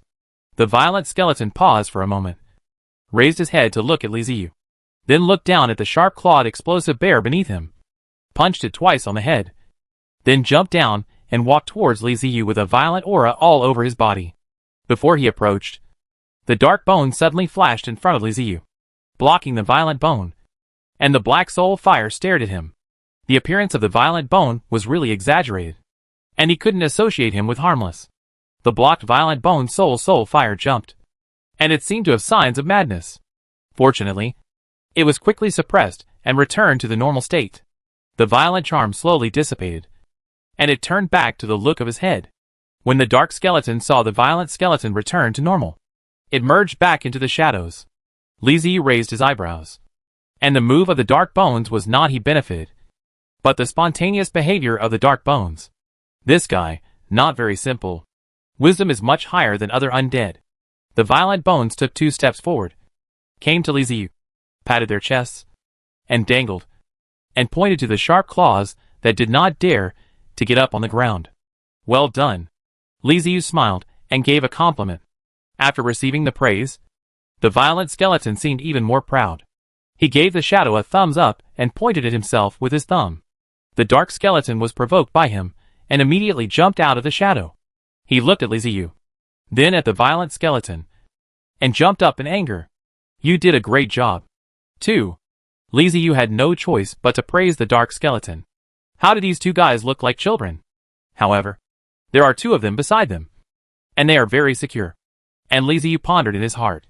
After this incident, the dark bones and the violent bones successfully reversed their image in Li Ziyu's mind. Li Ziyu originally thought that they were just 2 troubles, especially in the system introduction, that the dark bones were very dangerous. So he never thought of using 2 bones and a snow-hiding attitude. But today's claw-exploding bear incident made him realize that these 2 skeleton undeads were equally loyal. At least they had no ill will towards him, which was much better than the crazy claw-exploding bear. Li Ziyu ignored the 2 skeletons, who seemed very happy because of the praise, and looked at the claw-explosive bear with a gloomy look in his eyes. As an undead, not only does not obey your order, but even wants to attack yourself. This is a bit big. If the undead in the future is like this, then you will fart. Li Ziyu clicked on the system page and checked the loyalty of the sharp claw explosive bear. It was very strange that it showed infinity. If this guy's loyalty was very low and reached the level of rebellion, Li Ziyu would feel better. But it was infinite. Then why did it attack himself? Was there something wrong with the system? Regardless of whether it has anything to do with the system, he doesn't intend to keep this sharp claw explosive bear. He doesn't want to have a time bomb next to him. If it happens again, the dark skeleton may not be able to save him in time. Li Ziyu glanced at the cattle demons not far away. 2 cattle devils immediately led the gods, picked up the totem pillar, and walked towards the sharp claws lying on the ground, intending to deal with it. What Li Ziyu didn't expect was that the violent bone suddenly moved. Her body jumped, blocked in front of the cattle demon, and looked at them with her heads. The cattle demon moved, then continued to step forward, and at the same time raised the totem pillar. The violent skeletons did have some suppression on them, but Li Ziyu's orders were obviously higher than those of the violent skeletons. Even if he was blocking them, Nyoemo would still complete the task resolutely. If the other party forcibly blocked them, they would attack without hesitation. Besters and violent skeletons are from the pearls, and they belong to the heterogeneous undead. They are in a soul network. They can communicate with each other. But the Nyomo's choice. Li Ziyu's command is higher than everything. But it is to be smashed. But it can slow down some speed. As for what to do with the violent skeleton, it depends on himself. If the violent bone fails to let Li Ziyu take back the command before smashing the totem pillar, seeing the bone of violent skeletons, he realized that he couldn't stop the 2 cattle devils and turned his head to look at Li Ziyu. Whether it is the soul network of normal undead or the soul network of alien undead, it makes no difference to Li Ziyu. He can receive it normally and communicate without any problems. So he received the information from the violent skeleton. Forgive it. The information from the violent bone was simple and straightforward, which was simply pleasure. It was the first time that Li Ziyu received a soul message from the violent skeleton. Ever since this guy was summoned, he had been acting like a reckless man. He even had a fight with a dark skeleton when he was just born. He would express any emotions directly, and had never received any soul message from him. It turned out that he would also pass the soul, and thought it was a dumb. Li Ziyu became interested and raised his hand to stop the 2 bull demons. He looked at the violent skeleton and said, "Give me a reason why I should forgive an undead who dared to attack me. This is a very serious issue. One of the advantages of the undead is their absolute loyalty. They will never betray Liziu. But now, this advantage has been broken. The claw explosive bear attacked Liziu and almost killed him. This kind of thing cannot be allowed. I can control them. The violent skeleton paused slightly, as if thinking, and then a new message came. Can violent skeletons control alien undead spirits? Liziu's expression changed. He didn't know whether the dark skeleton also had this ability. It might be that the dog system hid the key information again. Thinking of this, he didn't say anything, but decisively clicked on the system page and began looking for clues. You don't know until you see it. After seeing it, you will be so angry that your teeth are itching. This damn system really concealed important information. And it's not just a little bit. It directly hid information that can almost change the situation. He was asking for information about the violent skeletons and the dark skeletons. But after the system gave him that information, he discovered more useful things. He dug deeper along the lines of this information. And the more he dug, the more frightened Liziu became. Good guy. How many things this is hidden for me? Dog system.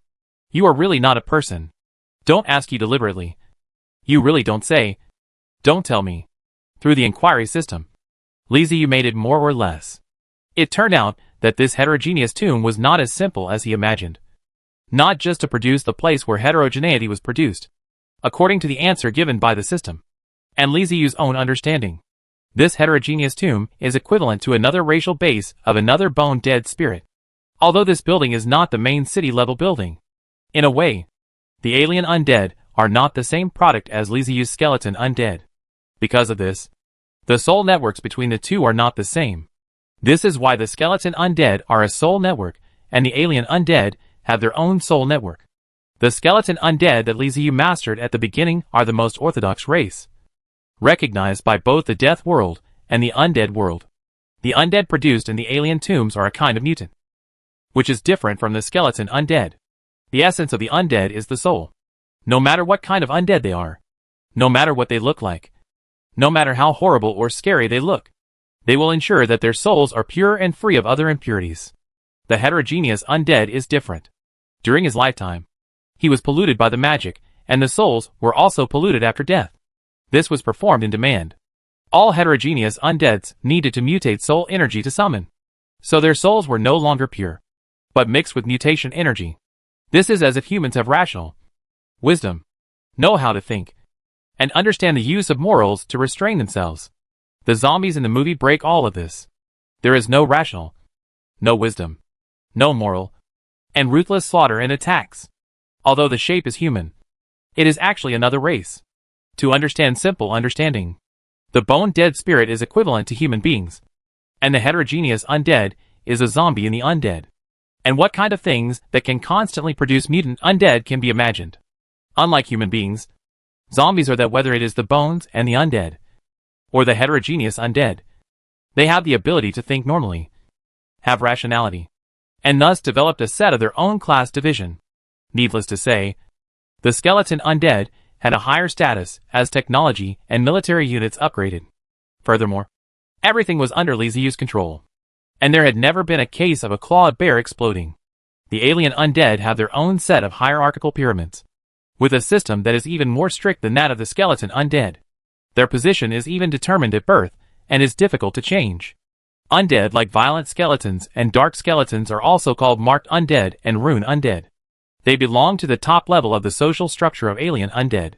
It is not an exaggeration to say that they are the royal family. Their characteristics are that the energy in their bodies is extremely pure, and the type of their marks is single. Their advantages are extremely obvious, and their disadvantages are equally obvious. This purely improving the tattooed undead can continuously improve itself, so as to obtain the strength of the shoulder, and even surpass the high bones. Of course, there are also multi-attribute tattoos. Liziu can also call, that is, the number of enchantment times. What he can create now is the 3 enchanted stamps. But he has no summoning. Otherwise he will lose blood. There is also a set of its own structure in the stale undead. From the perspective of the combat effectiveness just summoned, the bones of a variety of tattoos are obviously better than the bones of a single texture. However, because of a variety of patterns, these bones are very difficult to improve their strength. Therefore, in the tattoo bones, there is also a separate level system. The more tattoos on the body, The lower the status, the less type of tattoo, and the higher the status. Under the stale undead, it is a human-like heterogeneous undead, their internal class, which is very different from the tattooed undead. Regardless of the race, the heterogeneous undead with a single attribute is the top layer and has the opportunity to improve.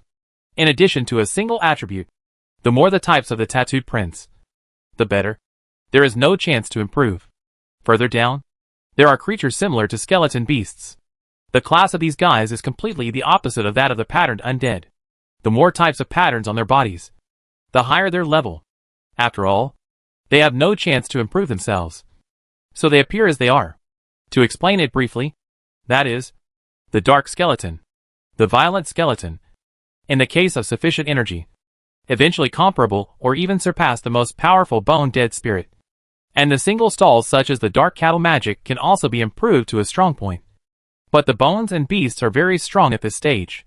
In the later stage, it is basically equivalent to cannon fodder. In addition to the introduction of the heterogeneous undead and the class, Liziu also found some secrets about pattern. The original pattern also has a level division. For example, the dark pattern seal is high level pattern, violent pattern, and plague pattern is not as good as dark pattern. Tattoos. The grade of the tattoo determines how powerful the tattooed undead will be in the later stages, and how fast it will improve. There is also some information about alien undead in the system. The information indicates that alien undead are different from normal skeleton undead, especially the tattooed undead. Their thinking is more active. According to Liziu's own understanding, skeleton undead are basically stupid, while alien undead are smart people who are good at thinking. After reading these introductions, Liziu took a deep breath and thought about the dog system for 108 times in his heart. If you don't look at this, it is difficult to understand the introduction of the undead of the system of the dark skeleton and the violent skeleton bone before. And it also explains why the dark skeleton is dangerous. And at the same time, it will not care whether there is a friendly army around. I understand. Chapter 155 seems to be a child. Liziu took a deep breath and called up the description of the dark skeleton from the system. Dark skeleton. Introduction. Very dangerous undead. Be careful when using them. Dark skeletons don't care whether they are friendly or not. As they absorb more dark energy, they will become more powerful. They are monsters that can evolve. Requirements: demonic skeleton * 1 unit. Mutated soul energy * 30 units. Soul energy * 500 units. After reading it carefully, his heart was transparent. At first, he was thinking about why this undead needed so much soul energy. And now he understands everything. Until now, all the skeleton undead units in Liziu need such high soul energy. Such a large amount of soul energy means that his growth rate and intelligence level cannot be compared with those stupid skeleton undead. As the royal family in the heterogeneous undead, the violent bones and the dark bones are inherently controlled, and the ability to control the lower undead. Not to mention the bone beasts. Even if they are cows, they can suppress it and let those guys obedient. It looks small and no different from a normal skeleton undead, but it is actually a guy pretending to be a pig to eat the tiger. Liziu looked at the dark skeleton silently. This guy has been by his side for quite some time. He hid very deeply and was not exposed at all. The dark skeleton, who was originally watching the fun, was visibly stunned when he saw Liziu suddenly looking at him. Then he seemed to read something in Liziu's eyes, and immediately pretended to be confused, scratching his bald skull, looking very stupid. Liziu narrowed his eyes and said in a bad tone, "Great. That's amazing. You really acted like a high-level alien undead. I underestimated you before. Dark skeleton. Rage skeleton? Keep pretending. I want to see how long you can keep pretending," Liziu said unhappily, as he looked at the shocked expression of the dark skeleton. The soul fire in the eyes of the dark skeleton slowly moved, floating aside, as if people were embarrassed when they were embarrassed. They didn't dare to face it, and their eyes avoided. "Boss, what happened?" Lu Xingxing and Zhang Peng looked at it blankly. They didn't know what happened. When they came, they saw a weird dead spirit fighting with a bone and beast. "TSK. What happened?" "Haha. You may not believe it when I tell you, but this guy is not simple. Not an ordinary undead. He is very smart and has been hiding beside me. In fact, his intelligence is probably not lower than ours. Li Ziyu pointed at the dark undead, and said to Lu Xingxing and Zhang Peng. The two couldn't help but look at the dark undead. Is the wisdom of this guy so high? I can't see it. Except for the colors of the bones and soul fire. There are some skills. It seems that it is not particularly different from other bones.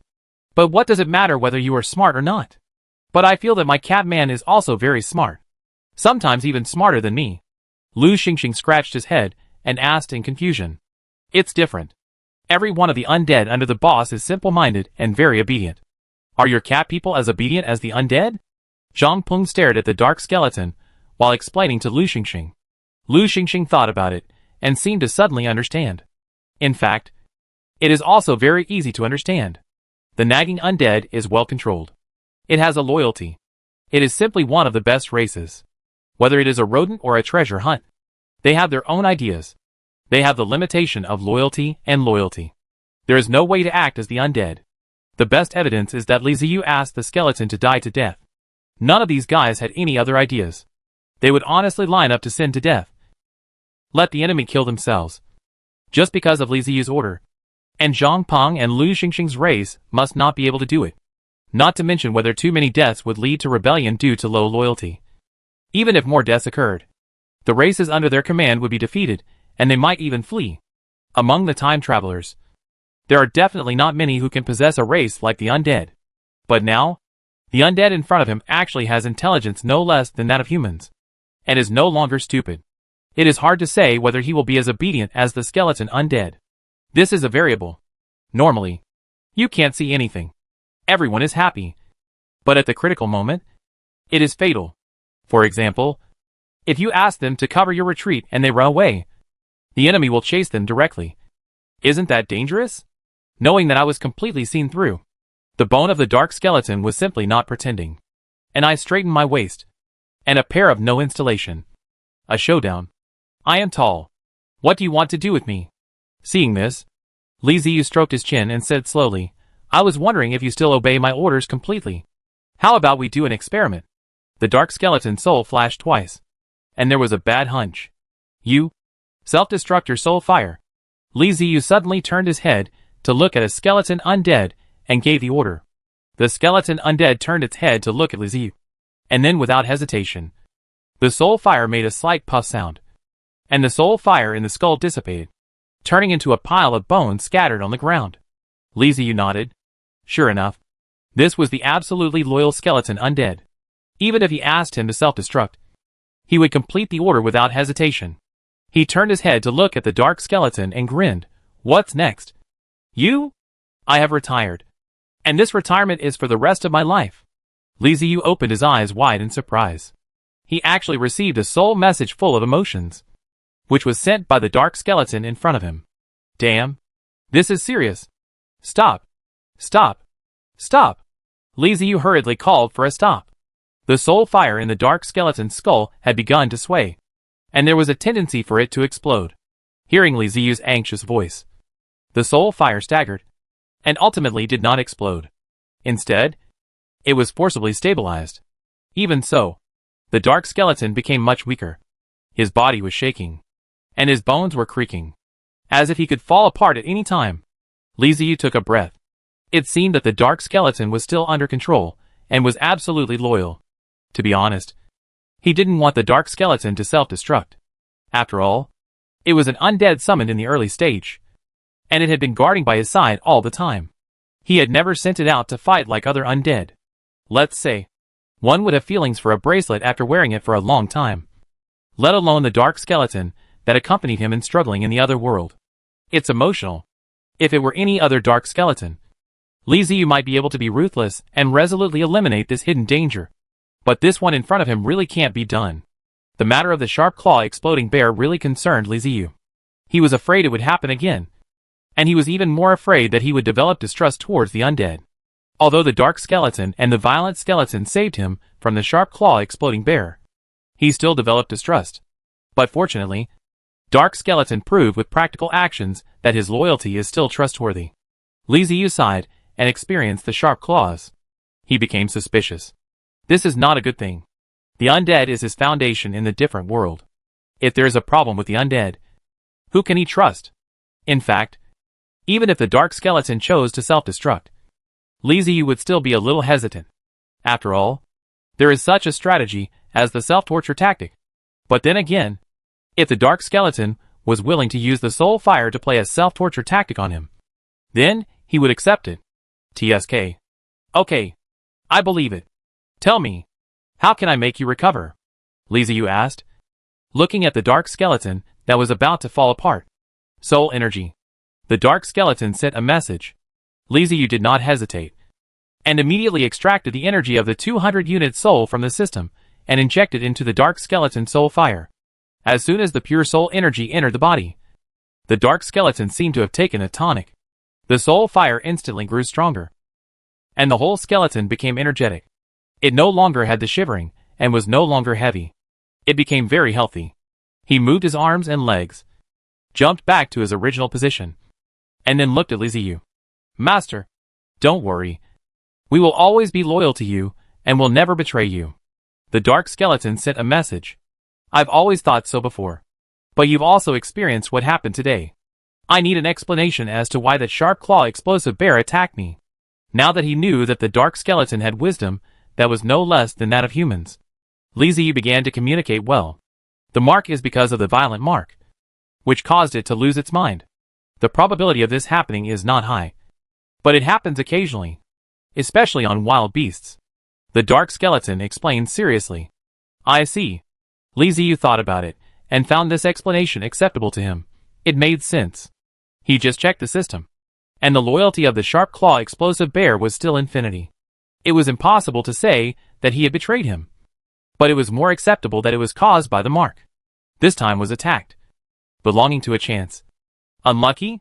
I've dealt with so many giant porpoise skeletons before, and I've used the violent mark on all of them, and there haven't been any problems. It seems that the only explanation is that I'm just unlucky. So, you can control the sharp claws, and the degree of wisdom is also very high. Right? Li Ziyu asked at the violent bone. Violent skeleton? In the first half, he could understand what he said. What does the second sentence mean? No. He is really. The dark skeleton glanced at the bone of the violent skeleton and passed the news to Li Ziyu. I don't know how to do it. I am afraid that because of a soul network, the violent bone actually received the news, and it was immediately angry. The violent charm of the whole body skyrocketed, and a soul roar rushed to the dark bone. You kick my head, and I tear your ribs. 2 alien undead royals fought in front of the 3 city lords. Li Ziyu, Zhang Peng and Lu Xingxing. Okay. It's okay. Hold your hand. Li Ziyu covered his forehead, and couldn't help yelling. The 2 alien undead royals stopped immediately. The violent skeleton held several ribs in his hand, and the dark skeleton held the skull of the violent skeleton in his hand. Be normal, and stop making trouble. Li Ziyu yelled angrily. Although his head was in someone else's hands, the violent skeleton didn't care at all. After hearing what Li Ziyu said, he threw the ribs away. He didn't want to return the bones to the guy who scolded him.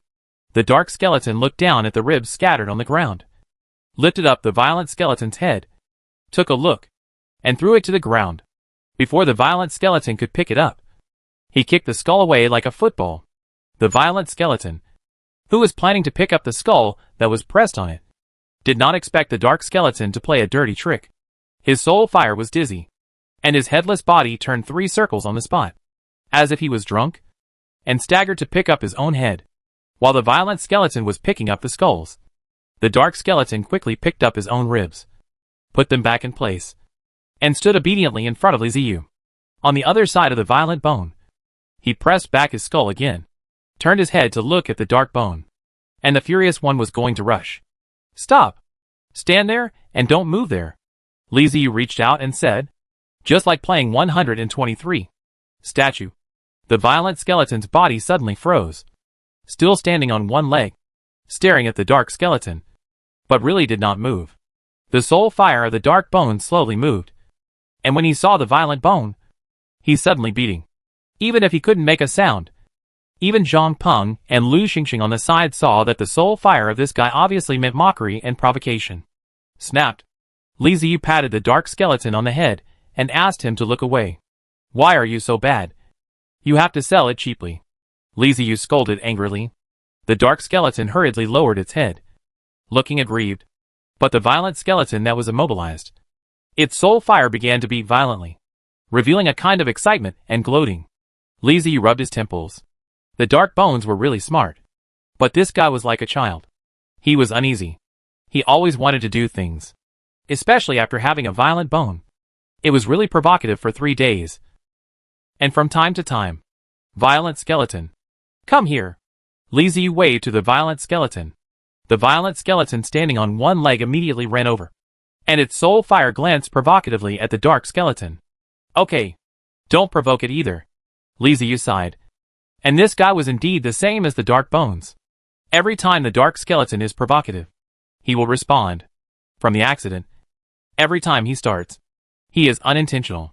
Zhang Peng and Lu Xingxing also looked at it, with a little bit of being able to bear. This is the two undead.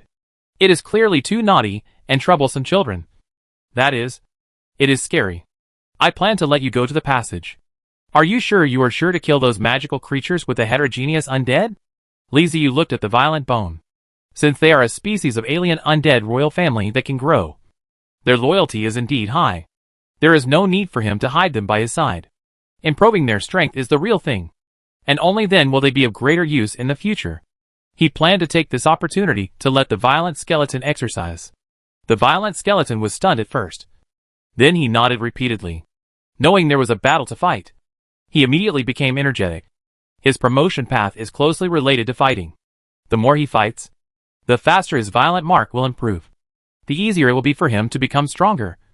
And the more he fights, the stronger he will become. He had been eager to fight. But he didn't dare to move unless Li Ziyu gave the order. Master, let me go! The violent skeleton is not only stupid, but also foolish. Most importantly, he is easy to lose control. The dark skeleton was anxious. He was also eager to fight. Besides, he was an old senior.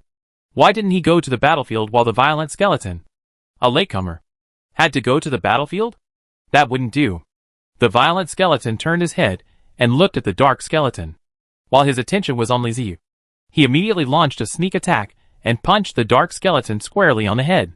So, the two alien undead royal families started fighting again. The dark skeleton said that the violent skeleton is prone to getting out of control? What about him? He seems to be looking for trouble even when there is nothing to do. Isn't it easy for him to lose control?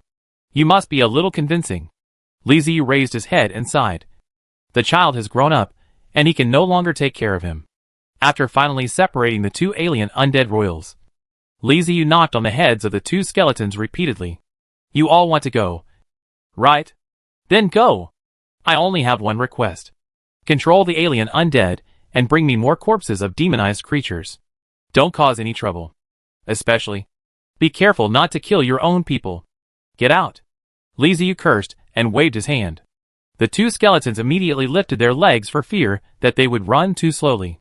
Chapter 156, Allowed to leave the city. The underground world is in chaos. The news of the undead once again spread from the city of Kumlan. This time, not only were people from Kumlan talking about it, but people from other underground cities also came forward to tell their stories. Now the news spread farther and farther. The demonized creatures in the 3 cities of Kami, Kometsburg, and Kumstan, who were skeptical, finally believed it. They met the residents, who had returned from Kumlan University, and listened to their personal experiences. This cannot be fake. If it were fake, they would not have been able to portray the undead so realistically. Especially those undead that have never appeared in legends. In legends, undead is just a word. Even demonized creatures do not have a specific impression of the undead. They only know that the undead includes skeletons and ghosts. And they are all called undead. When the residents who went to Kamalanta returned, they told others that the undead were really skeletons. Skeletons that could move and chop people. But most of them were in human form. In addition to the large number of human-shaped undead, there were also beast-shaped ones, and other strange ones. It was too specific. And everyone said so. It was impossible that they had discussed it beforehand. There were thousands of people. How could they have discussed it beforehand? As a result, more and more people began to believe that the dead appeared in the city of Kamailan. After believing in the fact of the undead, some of them started to think about another thing. That is, the legend that soul fire would make them powerful. They tried to get some information from people who had seen the undead, wanting to know whether soul fire really worked. I didn't want to tell the news to those demonized creatures who came back from the city of Kamailan. Of course, it's better for them to know about something as powerful as their own. But I couldn't resist their enthusiasm. They offered to drink as much wine as they wanted, eat as much food as they wanted, and even sent females to my house. I couldn't hold it in anymore. There are always those who can't keep their mouths shut. Maybe he said something inappropriate after drinking, or was asked by a female at the bedside. In short, the benefits of soul fire to demonized creatures were finally revealed. Those who came back have indeed become stronger. Soul fire can make demonized creatures stronger. This news made the demonized creatures crazier than the undead. Faced with the opportunity to become stronger, the demonized creatures left the cities where they originally lived and rushed to Kamailan from all directions. When thousands of demonized creatures gathered from various cities, the white-haired plan's face was crooked with smile. Welcome. Warm welcome. These are the god of wealth. And they are the foundation for him to go further and control more cities. The residents in the big city of Kamailan were also smiling. In just a few days, the prices had increased several times. There was no other way. There were too many people coming and not enough resources. If you wanted to eat, you had to spend more money. If you wanted to drink, fine. I don't want money. I want resources. In the eyes of white-haired praying, everything was moving in a good direction. His only worry was whether there were enough undead. If there were not enough demonized creatures to kill them, it would be troublesome. After the demonized creatures gathered, the public security problem of Kamailan University was also placed in front of white-haired plan. These guys were restless and there were fights, petty thefts and even murders every day. The cases were increasing rapidly. In the eyes of the demonized creatures, their roots are not in Kamailan. After killing the undead and strengthening themselves, they will definitely leave Kamailan. Here, they are just guests. In this case, it doesn't matter what they do. Right? Then I will just keep causing trouble. Anyway, as long as I am unhappy, I will cause trouble. What can you do to me? You can arrest me. But I have companions and fellow villagers. In addition to companions and fellow villagers, I also have a dungeon behind me. If you really make me angry, I will go back and complain. And our two cities will go to war. This is a bit confusing. White-haired plan hopes to develop his own power instead of going to war with other dungeons. If a war breaks out, all his efforts will be wasted. But he can't just ignore it. The city is in chaos. Lord City Lord, we can't go on like this. There are more than 100 cases a day now. And theft is the smallest case. In the past 2 days alone, dozens of murders have occurred. The civilians are very dissatisfied. The city defense officer reported to the white-haired plan with a bitter face. He had no choice. Those guys from other cities were simply undisciplined. In order to deal with the undead, white-haired prang ordered the city gates to be open wide. Anyone could enter Kamailan as long as they paid. This was not the case in the past. They had to at least interrogate those who entered the city. Anyone could enter Kamailan without permission, which has led to many criminals and other dungeons quietly sneaking into Kamailan. Many cases and troublemakers are caused by these criminals, who are very difficult to deal with. In addition, there are residents and nobles from other cities in the city, and they are also difficult to manage. Yes, we have to think of a solution. We can't go on like this. We don't have enough manpower. An officer of the city defense army nearby added. This is the request of your city lord. We, the city defense army, are just executing orders. If you don't come up with a good solution, then we will give up. The white-haired plan frowned when he heard this. He knew that the city was in chaos these past 2 days, but he didn't expect it to be so chaotic that even the city defense army was helpless. He looked at the city defense officers around him, hoping that they could give him some useful advice instead of relying entirely on himself to make decisions. City Lord, why don't we let them out? An officer of the city defense army thought for a long time and asked tentatively, where are you going to take them? White-haired prang looked at the officer and motioned for him to continue. Let them go looking for the undead. Since they don't want to stay in the city, let them go to prevent them from causing trouble in the city. They are here to deal with the undead anyway. The officer quickly stated his thoughts.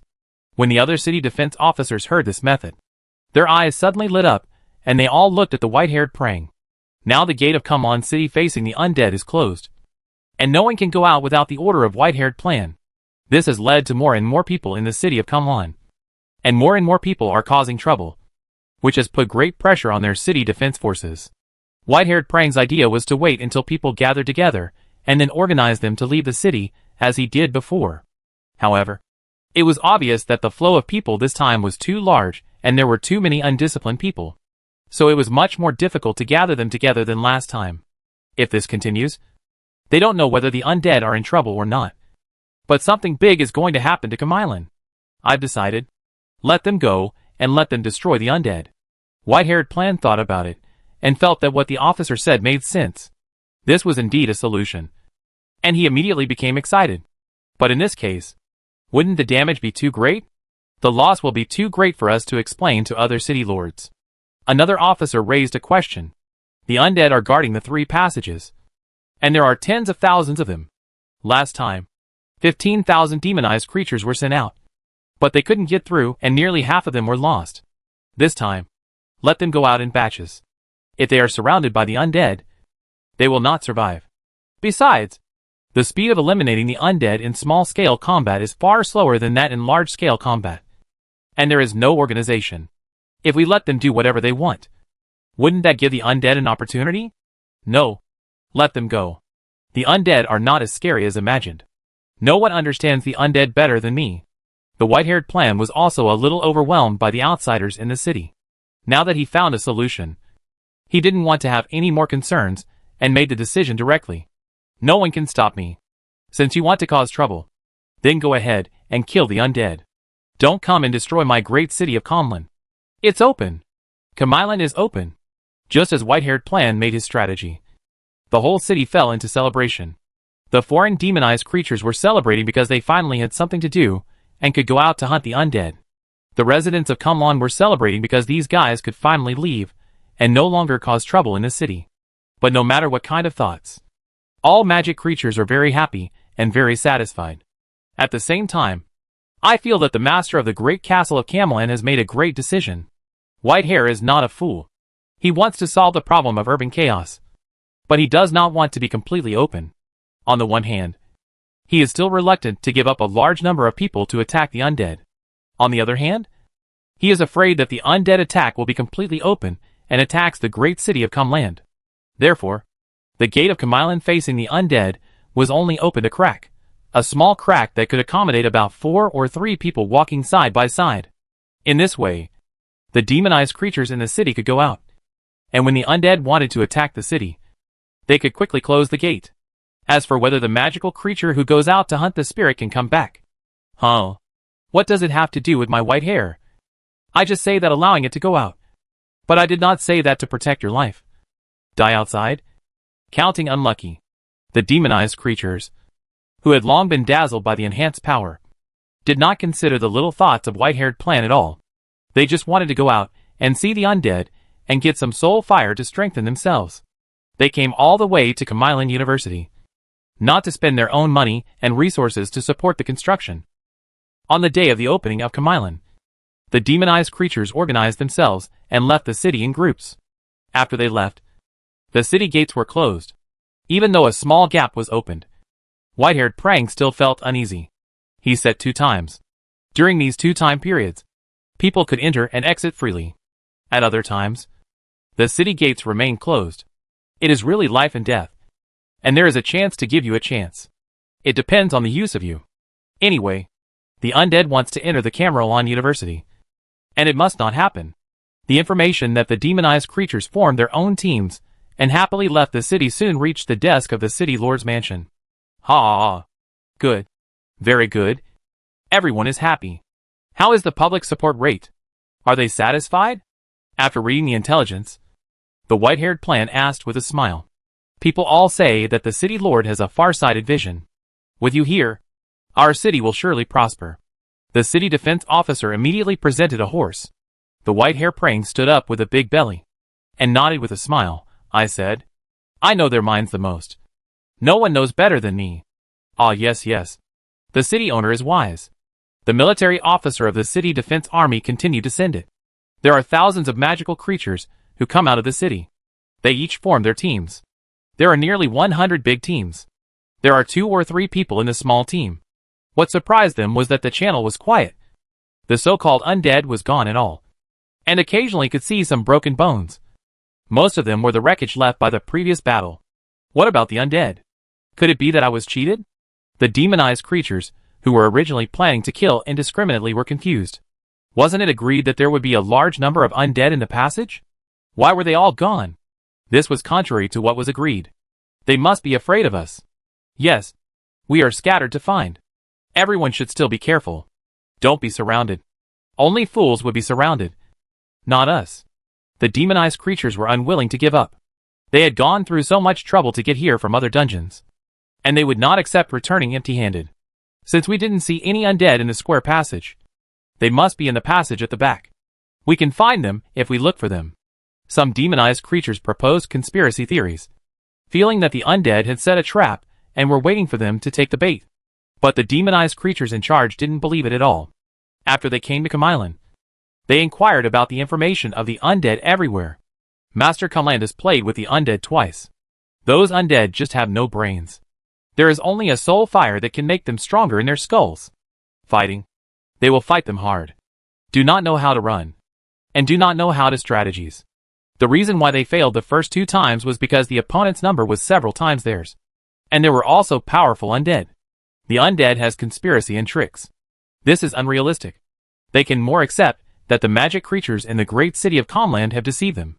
Thousands of demonized creatures dispersed and merged into the underground passages, looking for traces of the undead. They felt that this was a better approach, as not only could they gain soul fire to strengthen themselves, they could also experience the joy of hunting, killing 2 birds with 1 stone. They regarded this action as entertainment. A team of 10 demonized creatures walked in the passage. Among the team were Tauren, trolls, and gnolls. They came from various races and were put together temporarily. At the same time, they were very confident in their own strength and had no intention of hiding it at all. The jackal's ears twitched, and he said to several teammates, "Did you hear any noise?" Upon hearing this, several demonized creatures immediately became alert and listened around. They actually heard a sound. It was the roar of a demonized beast. There was a battle ahead. Undead. Several people's eyes suddenly lit up. They looked at each other and immediately ran towards the place where the sound came from. When we got there, we saw that it was the undead fighting with the demonized beasts. More than a dozen undead were surrounding a giant porpoise and attacking it continuously. The 10 demonized creatures did not rush forward, but observed carefully. It was the first time they saw the undead. Although they were confident that the undead were no match for them, they did not rush forward casually, intending to get to know them better. The undead seemed to have discovered them and attacked the giant dolphin by himself. These guys are so stupid. We didn't find it here when we were standing here. Yeah. Their attack power is really low. It was just a giant porpoise. It took a dozen undead so long to fight. Ha! I laughed at me. The undead was really a skeleton. They were too fragile. Okay, let's do it. Several demonized creatures laughed and then suddenly moved, rushing towards the undead that was attacking the giant porpoise. And the expressions on their faces became ferocious in an instant. The troll raised a javelin and threw it with force. The Tauren carried a thick stone stick, and the gnoll brandished a knife, but none of them noticed that in the darkness, several balls of soul fire suddenly lit up. The demonized creatures focused their attention on the skeleton undead, just as the skeleton undead focused their attention on the giant porpoise. The difference was that the skeleton undead had already discovered their life breath, but they really did not notice the skeleton beast hiding in the dark and restraining its soul fire. The dark skeleton bone wasteland wolf rushed out of the shadow silently, and the speed was extremely fast. With a thunderbolt, he attacked the unsatisfactory magic creature. Chapter 157, Changes in the Channel. What? The demonized gnolls, who were rushing in the front, only saw a few black shadows before they were pounced on and screamed. The trolls and ratmen who were following behind were not in a good situation either. The 3 of them rushed the fastest and were taken care of by the skeleton wasteland wolves, and they were the first to attack. 3 Magicization wants to struggle, but there are more than 20 of them around their bone wasteland wolves. The struggle is completely futile. The magical creature behind it rushed slowly, but saved them, and had time to prepare to deal with the bone wasteland wolf. The slowest one fell behind. The demonized minotaur, who was originally very anxious, was shocked when he saw this and turned around and ran away. He had no intention of helping his companions. They were just a temporary team anyway, so he didn't feel bad about selling them off. Instead, he felt that if these guys could buy him time to escape, it would be a good use of their resources. Just after turning around, there were no 2 steps, and I saw a few more red highlights in the passage, and they were quickly approaching him. What? The demonized Minotaur was a little confused, but he didn't stop walking because there was a skeleton wolf following behind him. And if he didn't run, he would be caught up. He had no doubt that the bright spots in front were the undead. After all, he learned from the information in the city of Kamailan that the soul fire of the undead was blue. The bright spots in front were red, so they were definitely not the undead. Perhaps they were people who came out to hunt like him, and the bright spots might very well be their torches or something like that. But what he didn't expect was that they were really undead.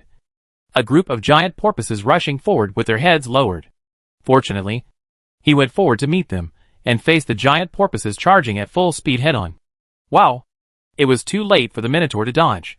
Although he tried his best to swing the stone stick in his hand, and knock the giant fanged pig in front of him away. The giant fanged pigs behind him hit him hard. 5 or 6 of them in a row, knocking him flying and falling to the ground.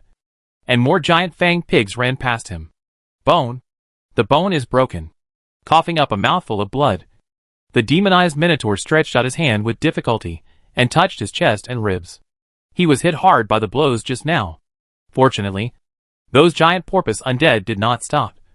Otherwise he would have died by now. He could tell that his sternum and ribs were injured to varying degrees. Especially his ribs, several of which must have been broken. Now it was extremely painful to move at all. The magic cow head slowly moved his body, barely leaned on the wall of the stone, and took a few breaths. But he kept coughing because of his pain. Light in front of him, and he looked up blankly, and saw a human skeleton standing in front of him. Staring at him. The demonized Minotaur was shocked to see that the undead was staring at him in a daze. He slowly moved his arms, grabbed the stone stick that fell on the ground, and held it tightly. He felt much more at ease, and with a fierce light flashing in his eyes, he swung the stone stick hard, intending to kill the undead in front of him. In his current state, he was already injured and had difficulty moving. There were also skeleton wasteland wolves and skeleton giant porpoises behind him. It would be difficult to escape from those guys.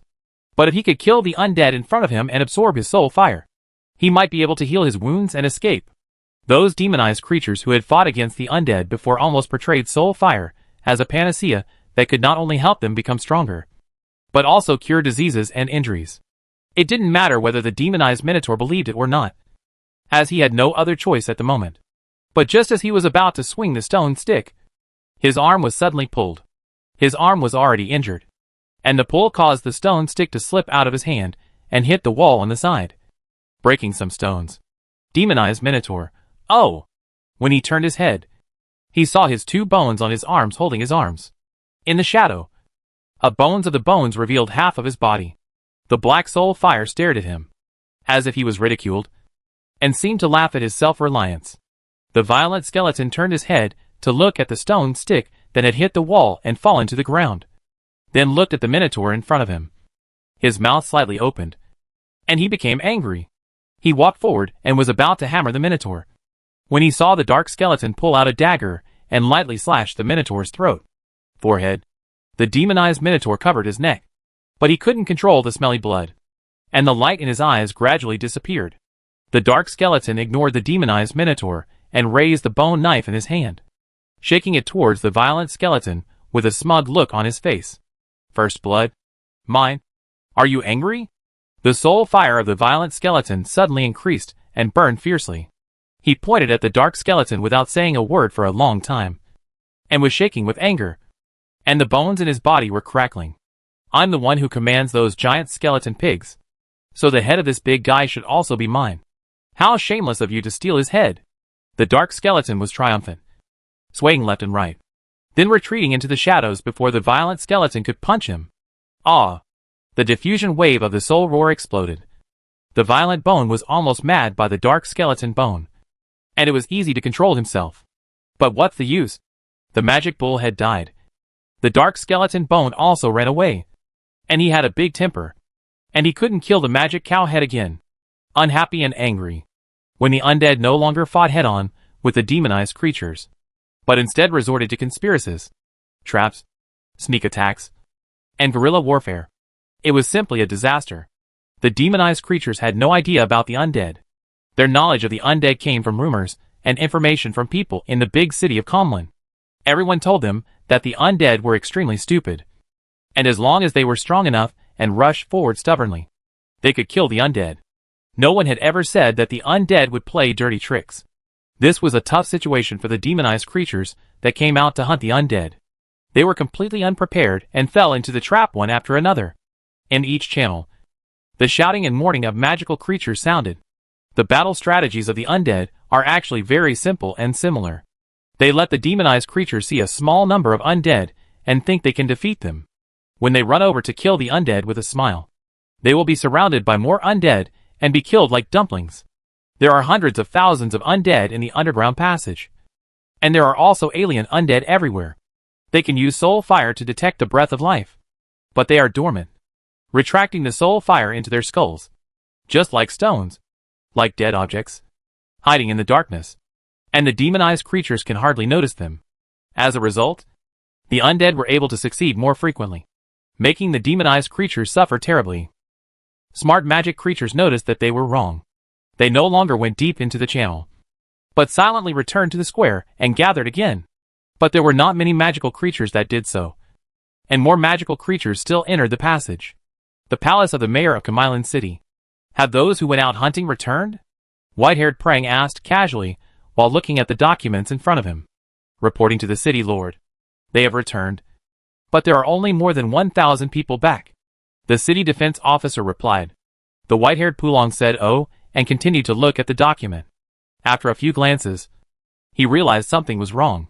He raised his head, and his eyebrows were wrinkled into a shape.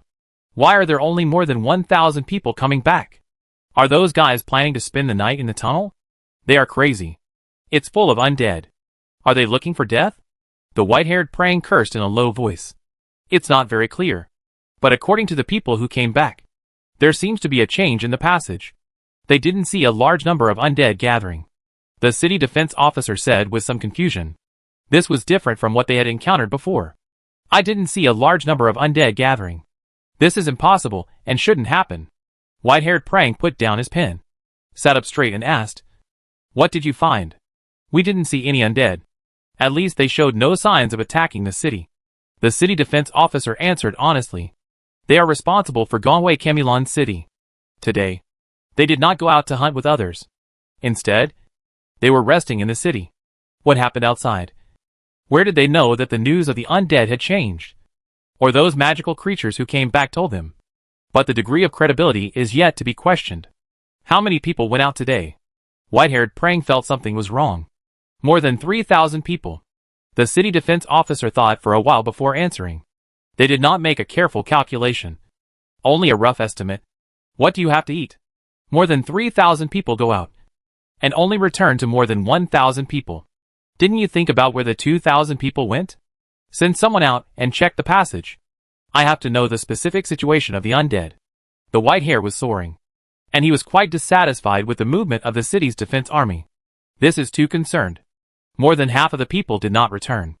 The officer of the city defense army immediately should be that he turned around and sent the city defense army to the channel to explore the situation. The news of the change in the situation in the passage quickly spread to the entire city of Camilon. People knew about it, but they didn't care. Instead, they laughed and didn't take it to heart at all. It's not like they haven't fought against the undead before. They know very well what the undead's fighting power is like. If something changes, it will change. Those undead's brains aren't working well, so they probably retreated to other passages to hunt demonized beasts. This is a good thing. At least Camilon is no longer in danger. As for the demonized creatures who went out and never came back, they didn't care. Demonized creatures are selfish by nature. They would not consider the life and death of others. What is real is that they live well themselves. It doesn't matter whether others live or die, as long as they don't disturb me. Not to mention treating irrelevant people. They basically have this attitude even towards their own children. Blood ties are very weak in their eyes. Unless the child can bring them enough benefits, they will treat the child as their dearest baby. If there are no big enough benefits, They don't bother to care about the child's life or death. The city defense army set off to investigate the situation, but waited and waited. The city defense army sent out did not return. Instead, there were 100 injured magical creatures. The white-haired prun's heart was increasingly uneasy, and he made people call in front of the magical creatures, who came back later. Tell me what happened to you. The white-haired prang didn't bother to talk nonsense and asked directly. You lied to me. Those undead are too cunning. Do you want us to send us to death? A magical wolfman roared. He was bandaged. The wound was still bleeding, and his arm was cut off, which looked quite miserable, seeing that someone was taking the lead. The other demonized creatures also started clamoring for white-haired prang to compensate them. In their eyes, this is deceived. The situation of the undead is completely different from what they know. It is because of the difference that it leads to the current tragedy. These are the pots of Camelan and the main palace of the city. Me? What have I lied to you about? Don't slander me. The white-haired prang pointed at himself and shouted in a voice even angrier than theirs. Those undead are not fools at all. And they didn't gather together. They tricked us into the passage, and we fell into an ambush. The demonized werewolf was a little confused by the appearance of the white-haired plan. But then he reacted and roared again. Ha ha ha. Impossible. The undead is not so clever. No one knows the undead better than me. The white-haired progen didn't believe the words of the wolfman at all. He was disdainful. This guy must be because he could not beat the undead. If he did not get the benefits. I wanted to stab himself. I could not make you succeed. White-haired prang's words aroused the dissatisfaction of the demonized creatures, and they started shouting again. They had all encountered an ambush by the undead, and their team was basically wiped out, with only a few people escaping. When 1 or 2 people said this, white-haired Pulong didn't believe it. But when more than 100 people said so, and they all had different injuries on their bodies, white-haired Pulong couldn't help but believe it. Where are the city defense troops? Haven't they come back yet? Asked the white-haired plan, looking at the officer beside him. No news. They didn't return to the city. The officer shook his head. The officers also felt something was wrong at this time. Under normal circumstances, there would be news at this time. The order they issued was to explore the passage, according to the nature of those city defense troops. As long as they found any traces of the undead, they would send back a message. But now, not only did the city defense troops not come back, there was not even any news. This meant that there might be a problem in the passage. Okay, I get it. You guys go down. Don't panic and don't believe the rumors. The undead are not that smart. White-haired plan thought for a while, waved to everyone, and asked them to go out. The demonized creatures are still dissatisfied. But what's the use? They are just civilians. After everyone left, white-haired prang fell into deep thought. What the hell are these undead doing? Why are they different from before? He was now basically certain that the city defense troops would not be able to return, as they had probably died in the passage. And what those demonized creatures who had escaped said was most likely true. So, those undead who have no brains at all are now playing strategies with us. Could it be that the undead really want to occupy the passage and prevent our people from ever entering it? White-haired Pulong had a sense of crisis and kept thinking about how he could gain greater benefits from this matter. Crisis has always been accompanied by opportunities, and as long as it is handled properly, it may not be a bad thing. But now the information is not enough. He needs more information. Well, you have to let people go in the past. As for whether anyone will go to the channel to hunt the hunter, Whitehair does not worry at all. He knows these greedy magic creatures, and those guys will never let go of such a good opportunity. Even if they know that there are ambush, these guys will go. In the channel, the undead are still busy with their own things. Their layout today is the result of discussions between the Dark Skeleton and the high-level Skeleton Undead. The Dark Skeleton is not an undead who likes to fight head-on. He prefers to use conspiracies and tricks. He likes the helplessness and despair of his enemies before their death. A head-on fight is something only a reckless man like the violent skeleton would do. It has no skills and would result in considerable losses. The Dark Skeleton is quite disdainful of it. Thanks to his strategy, which was simple and practical, they were able to easily hunt down many demonized creatures. I think the master must be very happy. If the enemy does not invade the passage on a large scale, the Dark Skeleton will not think about starting a large-scale war with the enemy. I will just plot against you. If you are unhappy, Just send people over. If there are enough people, we will start a large-scale war and let the violent skeleton, the reckless man, go to fight. Hee hee. Perfect. The dark skeleton was quite satisfied with his actions. Chapter 158 Physical Skeleton. The demonized creatures entered the passage one after another, so killing them was naturally different from a large-scale group battle. But the accumulation of small amounts made a large one, so the losses were small, which was more suitable than a large-scale group battle. In addition to harvesting the corpses of demonized creatures, the dark skeletons also want to use this opportunity to grow. Most of their pattern skeletons grow through battle, and the growth conditions are also different. Dark skeletons can absorb dark energy, whether it is shadow or darkness, which can promote their growth. The demonic energy of demonized creatures is also a kind of dark energy, which is the power of dark skeletons. Violent skeletons are a type of combat skeletons that can absorb violent energy on the battlefield. This type of energy is very common on the battlefield and is equivalent to the energy generated by the emotions of humans or humanoid creatures. Each type of skeleton with a pattern has a unique energy system, which is slightly different from each other. But without exception, the battlefield is like a big cafeteria to them, which can promote their evolution. The corpses of the demonized creatures were sent out of the underground cave one by one. Li Ziyu looked at the prompts in the system and found that the undead did not suffer much loss, so he was very satisfied. It seems that releasing the dark skeletons and violent skeletons is the right choice. But such skeletons cannot be summoned too many times. He is still worried that these guys are not as easy to control as the skeleton undead. But since the effect of the tattooed skeleton is so good, should we try to summon other tattooed skeletons as well? This idea is obviously very attractive. Each pattern corresponds to a pattern skeleton. He has only summoned the dark skeleton and the violent skeleton now. He has not summoned the other pattern skeletons yet. After sorting them out, he now has 6 kinds of seals in his hand, namely darkness, rage, plague, strength, physique, and speed. Summon one of each of the other 4, and see what they look like. Now that darkness and rage were no longer around, Li Ziyu decided to be cautious and summon those that didn't sound that powerful first, such as the physical skeleton. Physical skeleton. Introduction. He is a meat shield with high HP and defense. The more attacks he suffers, the faster he grows. Requirements: Demonic Skeleton * 1 unit. Mutated Soul Energy * 30 units. Soul Energy * 500 units. The introduction was quite standard and simple, but it made Li Ziyu's eyes light up. This one was good. This one was good. This one only knew how to defend. So there shouldn't be a situation like the claw exploding bear. Let's summon it out first and see. Li Ziyu immediately chose to summon in the system, and soon an undead walked out of the alien tomb. He couldn't wait to call the physical skeleton to his front. But the moment he saw the physical skeleton, Li Ziyu was stunned. This skeleton undead? The physical skeleton that Li Ziyu imagined should be a big guy with thick and hard bones, which gives a sense of security at first glance. Although not necessarily tall, it should at least appear solid.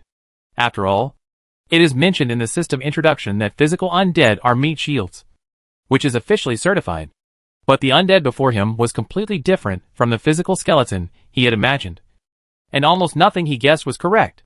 He is about 170 centimeters tall, with normal human skeletons, almost identical in appearance to the skeleton undead. The differences can be seen in the details. His soul fire is not pure dark blue, but slightly yellowish. His bones are whiter and smoother than those of ordinary skeleton undead. He also has shields on both arms. That's it? Is this a meat shield? Is this the physical skeleton? Li Ziyu? He felt that the physical skeleton might not be able to withstand a punch from the violent skeleton. From the appearance, it seemed that it was not resistant to punches at all. It's a bit funny to call a skeleton like this a meat shield. Could it be that there was an error in the system and I summoned a fake physical skeleton? Li Ziyu sat on the big bone chair and tilted his head to look at the physical skeleton carefully. No matter how he looked at it, he felt that he was just a guy similar to the skeleton undead. He did not have the agility of the dark skeleton and the violent skeleton. Instead, he was just as stupid as an ordinary skeleton undead. He smacked his lips, called over 2 skeleton spirits, pointed at the physical skeleton, and said, "Beat him. We will know whether it can really serve as a meat shield after testing it." The 2 skeleton undeads walked obediently towards the physical skeleton. They did not use any weapons, but simply swung their fists and smashed them hard. The physical undead didn't dodge and just stood there and took the beating. He was hammered more than 10 times by the skeleton undead, and with a loud crash, he turned into bones all over the ground. Li Ziyu covered his face. He really couldn't help being beaten. They were just skeleton undead. Only 2 of them. They fell apart after a few hits. Could they be used as meat shields? He waved his hand to let the skeleton undead disperse. As soon as 2 of the skeleton undead retreated, the physical skeletons were reassembled and stood back in the original place. Li Ziyu touched his chin and suddenly felt that the physical skeleton seemed a little different. But it was hard to say what was different. He frowned slightly and let the 2 skeleton undeads come forward again to continue attacking the physical skeleton. While he stared at it, this time he saw clearly that every time the skeleton undead swung its fist at the physical skeleton, a faint ochre light would spread on the physical skeleton. Just now, the 2 skeleton undeads took only a dozen hits to break the physical skeleton into pieces. This time, it took dozens of hits to break him into pieces again. Oh! This growth rate is indeed very fast. Li Ziyu raised his eyebrows. He probably understood that this was a patterned skeleton that was very weak in the early stage, but would grow rapidly later. This was quite interesting. But he didn't know what he would look like when he grew up. After the physical skeleton recovered, Li Ziyu let the skeleton undead continue attacking. This time, the physical skeleton persisted for more than 100 times before falling down. After standing up for the 4th time, the skeleton undead's attack seemed to have no effect. After hitting for more than 200 times, the skeleton did not move at all, and the khaki glow on its body became fainter and fainter until it disappeared. Is this ineffective? Well, it seems we have to up the ante. Li Ziyu summoned 2 more skeleton undeads to continue attacking the physical skeletons. Under the attack of the 4 skeleton undeads, the khaki light on the physical skeleton reappeared and kept flashing. But the 4 skeleton undeads still couldn't beat him apart. Li Ziyu just watched curiously. Every once in a while, 2 more skeleton undeads were added. In the end, there were 8 skeleton undeads surrounding the physical skeleton, attacking him continuously. But he stood there obediently, as if nothing had happened. He didn't resist or move, and let them do whatever they wanted. Only after the ochre-colored light disappeared again, and the 8 skeleton undead had no effect on the physical skeleton, did Li Ziyu wave his hand and let the skeleton undead disperse. After being continuously beaten by 8 skeleton undead, the physical skeleton had some changes. Li Ziyu let a skeleton undead fight beside him. By comparison, the physical skeleton's height had increased a little, and now it was about 175 centimeters. At the same time, his bones were also thicker than the skeleton undead and looked harder. Increased bone density? The changes in the physical skeleton aroused Li Ziyu's interest. He planned to continue the experiment. The attacks of the 8 skeleton undead could no longer promote his evolution, and the number of skeleton undead could not be increased because the range was limited. The 8 undead had surrounded him, and no matter how many more undead were added, they could not hit him. It is necessary to attack more powerful attacks. Said Bone Warriors. Skeleton warriors are stronger than skeleton undeads, and may be able to play some role. The process was similar to before, except that under the attack of the skeleton warriors, the physical skeleton remained stable, and was not broken up. It easily resisted the attacks of the skeleton warriors, and gradually evolved. When the skeleton warriors' attacks became ineffective, the physical skeleton had grown to 180 centimeters in height, and its bones had become much thicker. Interesting. Very interesting. Li Ziyu's nature has come up. The skeleton undead and skeleton warriors are of no use. Let the skeleton beast appear next, and the skeleton wasteland wolf will go first. The reason why he didn't let the violent giant Fong pig go first was because he was still a little worried. The shark claw explosive bear was a violent rune, and he was afraid that the giant Fong pig would not be careful and break the physical skeleton, which would not be good. But what he didn't expect was that the steppe wolves didn't dare to attack the physical skeletons, as if there was something about the physical skeletons that made them afraid. In the end, it was Li Ziyu's orders that took effect, causing the skeleton wolves to launch an attack. The attacks of skeleton wasteland wolves are different from those of skeleton undeads. They do not attack by impact, but by biting. They continuously bite the bones of physical skeletons. The ochre-colored light continued to spread beneath their teeth until it disappeared. Li Ziyu asked the wasteland wolf to step back and looked at the physical skeleton in surprise. This growth was different from the previous one. He did not grow taller, but his bones became thicker and harder. Oh wow! Can he adapt to various different attacks? Different types of attacks will promote his evolution in all aspects. Wow! This is even more interesting. Li Ziyu became addicted to the game, and he wanted to see to what extent his physical skeleton could evolve. After the steppe wolf came the giant fang porpoise. With the previous evolutions, the defense of the skeleton had been strengthened. The attack of the giant fang porpoise was similar to that of the skeleton undead, and the giant fang porpoise did not have the indecision of the steppe wolf. Li Ziyu gave the order and immediately accelerated and crashed into it. This time the physical skeleton did not stand there in silence, but raised his arms and raised his shield towards the giant porpoise, blocking its attack. Under the charge of the giant porpoise, the physical skeleton grew again, and his height reached 190 centimeters. At the same time, the shields on his arms also became much larger. Originally, it was a shield that was broken into two semicircular pieces, and when put together, it was about the same size as a small bone shield. Now when the shields on his arms were folded together, it became an oval shield that could cover his upper body. After experiencing a series of attacks, the physical skeleton finally looked like it should be. But it was still not enough. Li Ziyu sent archers into the field, with shortbowmen and longbowmen taking turns shooting, while the physical skeleton held up shields to defend. The skeleton archers are a serious combat sequence, and their arrows are quite powerful. When the physical skeletons first started to defend, it was a bit difficult. Under the rapid continuous shooting of the short archers, the bone fragments of his shield flew everywhere, and it was almost scrapped. But the amazing thing is that not only do the physical skeletons have the ability to self-repair, but the bone shield also has this ability to repair itself. Even though the shield was full of dents and cracks from being shot by the skeleton shortbowman, it recovered to its original state after a few minutes, and became even thicker. Li Ziyu took a look and found that the thickness of the repaired shield was about 1 finger. Li Ziyu ordered to continue shooting. After the physical skeleton became immune to the shooting of 2 shortbowmen and 2 longbowmen, it had completely changed. The thickness of the shield is almost 15 centimeters, and his bones have changed even more. His clavicle has thickened and turned into a pure bone sheet, fused with the cervical vertebrae. His sternum has thickened and turned into a bone plate. The radius and ulna of his forearm have fused and become thicker than the humerus of his upper arm, as if he was wearing a bone arm guard.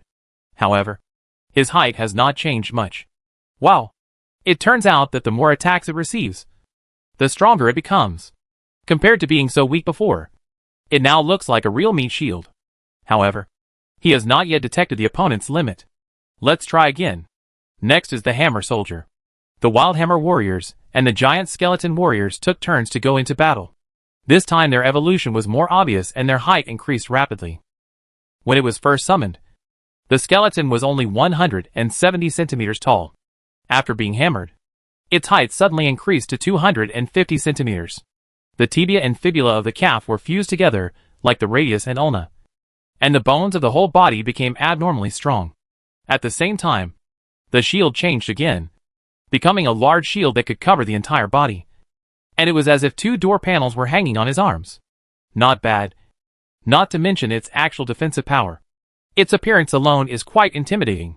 Having such an undead guarding me would make me feel much more at ease. The effect of wild hammer warriors and giant skeleton warriors on improving the physical skeleton has also been reduced. The only types of soldiers under Li Ziyu that have not been tried are bull demons and elite heavy hammers. Come on! Try it! Li Ziyu summoned the bull demon and asked him to attack the physical skeleton. The bull demon was even taller than the physical skeleton, not to mention the totem pole in his hand. So he directly rammed it with the totem pole. Because Li Ziyu was watching him, the stupid Neo-Mo used all his strength to hit him. Seeing that the bull demon was coming with ill intentions, the skeleton immediately put his shields together, held them straight in front of him, supported them with his arms, stretched his legs into a lunge, put his feet on the ground, and held the sign tightly. Bang! The totem pole hit the bone shield with a dull bang, mixed with a click sound. Li Ziyu was startled and looked towards the shield. He saw that there was an extra tree on the shield that was standing on the ground and held in front of the physical skeleton. The bull demon's power was too great, and the shield cracked with just one blow. Seeing that he failed to break the shield, the skeleton bull demon became a little angry. He grasped the totem pole with both arms, pulled it back, and pushed it forward, using inertia to make the totem pole hit the shield faster and harder. Stop! Li Ziyu wanted to call a halt, but was a step too late. The totem pole had already hit the shield hard. Bang! There was another dull explosion. This time, the shield was not so lucky. It was shattered into several pieces under the impact of the totem pole. The physical skeleton hiding behind it could not escape either. It was instantly sent flying and hit the wall of bones. The bones scattered on the ground, and the skull was bounced off and rolled to Li Ziyu's feet. Li Ziyu covered his face and looked down at the skull of the physical skeleton. The soul fire with a slightly ochre-colored glow was looking at him steadily, as if it had been knocked unconscious and had not yet reacted. The skeleton bull demon seemed quite excited. Li Ziyu waved his hand and asked the skeleton bull demon to retreat. The skeleton's physical condition was restored, but the shield was broken. He looked at his empty arms, then looked at the broken shield on the ground. He walked over silently and picked out 2 large pieces. What is this for? It's broken into pieces like this, and you still want to put it back together? Li Ziyu's eyes were filled with curiosity. And then he saw the physical skeleton standing in place with 2 shield fragments in his hands. The soul fire in the skull suddenly burned fiercely, and the 2 fragments in his hands, like magnets, attracted the other fragments and stuck together. Is this okay? Li Ziyu's eyes widened. More surprised than the first time, he saw the undead fall apart and then put together again. Chapter 159 Strength and Speed. Li Ziyu could fully understand that the skeleton undead could recover. It was normal, but it was a bit unbelievable that the broken weapons could be pieced back together and gradually restored to their original state. It seemed that because it was broken, the shield recovered slower than the physical skeleton. When the shield was completely restored, it changed its appearance. It was no longer a flat plate, but an arc-shaped protrusion that looked like a ladybug's SHL. The surface was covered with a layer of khaki halo. Is this an increase in defense? As for the physical skeleton, this guy had also changed. His calf bones and thigh bones had become several times thicker, and his palms had also become larger. This might be because his shield had just been broken and he had been knocked away, making him think that he was not standing firmly enough and his hand holding the shield was not steady enough. Again, Li Ziyu could see from the soul fire of the physical skeleton that the person was eager to try, as if he was addicted to being beaten. Fine. Just go ahead. The one being beaten didn't say anything. So what could he, a spectator, do? At the order, Neo came over again with the totem pole in his hand. Without saying a word, he aimed at the physical skeleton and directly hit it with the totem pole. Bang! There was a flash of light on the shield, and it actually blocked the attack. Under the huge force, the skeleton slid back 2 steps, but still stood firmly. Bang! With the second heavy blow, a stream of khaki light burst out. Tiny cracks appeared on the shield, and the skeleton's body slid back again. Bang! The bull demon did not stop. He gathered his strength and attacked again. There was a continuous crackling sound. A tree appeared on the shield, and the skeleton and the shield were knocked away. This is much better than the last time. Last time a tree was planted in 1 hit, but this time the bull demon had to hit it 3 times before he could barely knock out a tree. After the physical skeleton hit the wall, it did not shatter into pieces, but there were some cracks on the bones. These problems are not big. Whether it is the tree on the shield or the cracks on the body, it can be repaired soon. The speed of evolution was too fast. In just a short period of time, the physical skeleton grew from an ordinary skeleton undead into an undead that could withstand the attacks of the bull demon. They are worthy of being the royal family among the alien undead. Li Ziyu waved his hand. The cattle demons put away the totem pillars, stood aside, checked their shields, looked at the ground, and walked back to the original position. The system introduction about the dark skeleton suddenly emerged in his mind. It clearly warned Li Ziyu that the dark skeleton was very dangerous. Now he understood what the system meant. The physical skeleton is only a lower-level pattern skeleton, and its growth rate is already so terrifying. Then, if the dark skeleton, which is a higher-level pattern skeleton, is allowed to grow freely, how astonishing will its growth rate be? And how terrifying will its combat power be? The only thing that comforted him was that these guys were not enemies, and were all under his control. If we could create an army of tattooed skeletons. This idea was just a flash, and Li Ziyu was left behind by Li Ziyu. The tattoo bones were very strong. But these guys were not so easy to control. Their wisdom was much higher than the normal bones. Think about the dark skeleton. If it wasn't for Li Ziyu to check the system information, he would not know how smart the guy was. And he had been hiding silently with himself. Even if the body skeleton is as good as the normal bones, it is not the case in fact. Li Ziyu felt that the Constitution's bone had increased to the present state, and he didn't want to continue to consume time. He planned to summon other pattern bones. And the second summoned pattern bone was the power bone. Strength and physique are exactly opposite. One seems to be for output, and the other seems to be for defense. The physical skeleton grows rapidly by being constantly hit. Li Ziyu really wants to know how the strength skeleton evolves. Strength skeleton. Introduction. It is mainly based on pure power output, and the emphasis is on one force defeating 10 skills, and using force to break all methods. No matter how many methods you use, I will break them with my own force. Requirements: Demonic Skeleton * 1 unit. Mutated Soul Energy * 30 units. Soul Energy * 500 units. This brief introduction is a bit interesting. It just made a feeling of ancient heroes. It is very domineering. But it is very simple. Simple and good. Li Ziyu likes simple and practical. Summon the power skeleton. The powerful skeleton that walked out of the alien tomb soon stood in front of Li Ziyu. The power of the newborn bones is similar to that of the skeletal bone. He is about 170 centimeters. His physique is similar to the bone dead spirit. His soul fire is also not pure and blue, with orange light and a hammer in his hand. That's right. It is a hammer. The hammer is made of bones as a whole. The hammer handle is 30 centimeters long. The hammer head is a slightly smaller ball than the fist. With the physical skeleton in front of him, Li Ziyu did not dare to underestimate this guy. He finally understood that each and every pattern skeleton was not simple. Now it depends on how the strength skeleton grows. The system introduction did not explain how he grew. So Li Ziyu could only ask the power skeleton himself. The answer turned out to be exercise. What the L is exercise? Do I have to do push-ups, sit-ups, and parallel bars? Li Ziyu wants to ask if the strength of the bones is playing himself. The strength of the bones found that his master state was wrong, and his eyes were faintly dangerous. After thinking about it, he felt that his information was not clearly transmitted. He looked around with his head. Li Ziyu did not stop him, and just watched his performance quietly. Then he saw the power skeleton come to the bone table, grab the hammer with both hands, and smash it down. The hammer smashed on the desktop, making a harsh friction. And the table fart was not there. But the hammer was shocked. Are you sure you are not playing me? The strength of the bones turned back, picked up the hammer and smashed. And once again. And from time to time, there was a touch of orange halo spread from time to time. Just like when the physical bone was attacked. Li Ziyu also understood that using a hammer to hit something was the so-called training of the power skeleton. With repeated hitting, his strength would continue to increase. In the first few times, the hammer will be shocked because of the excessive strength. As the number of knocks becomes more, the power of the hammer is constantly becoming larger. But it is firmly held by the strength bones.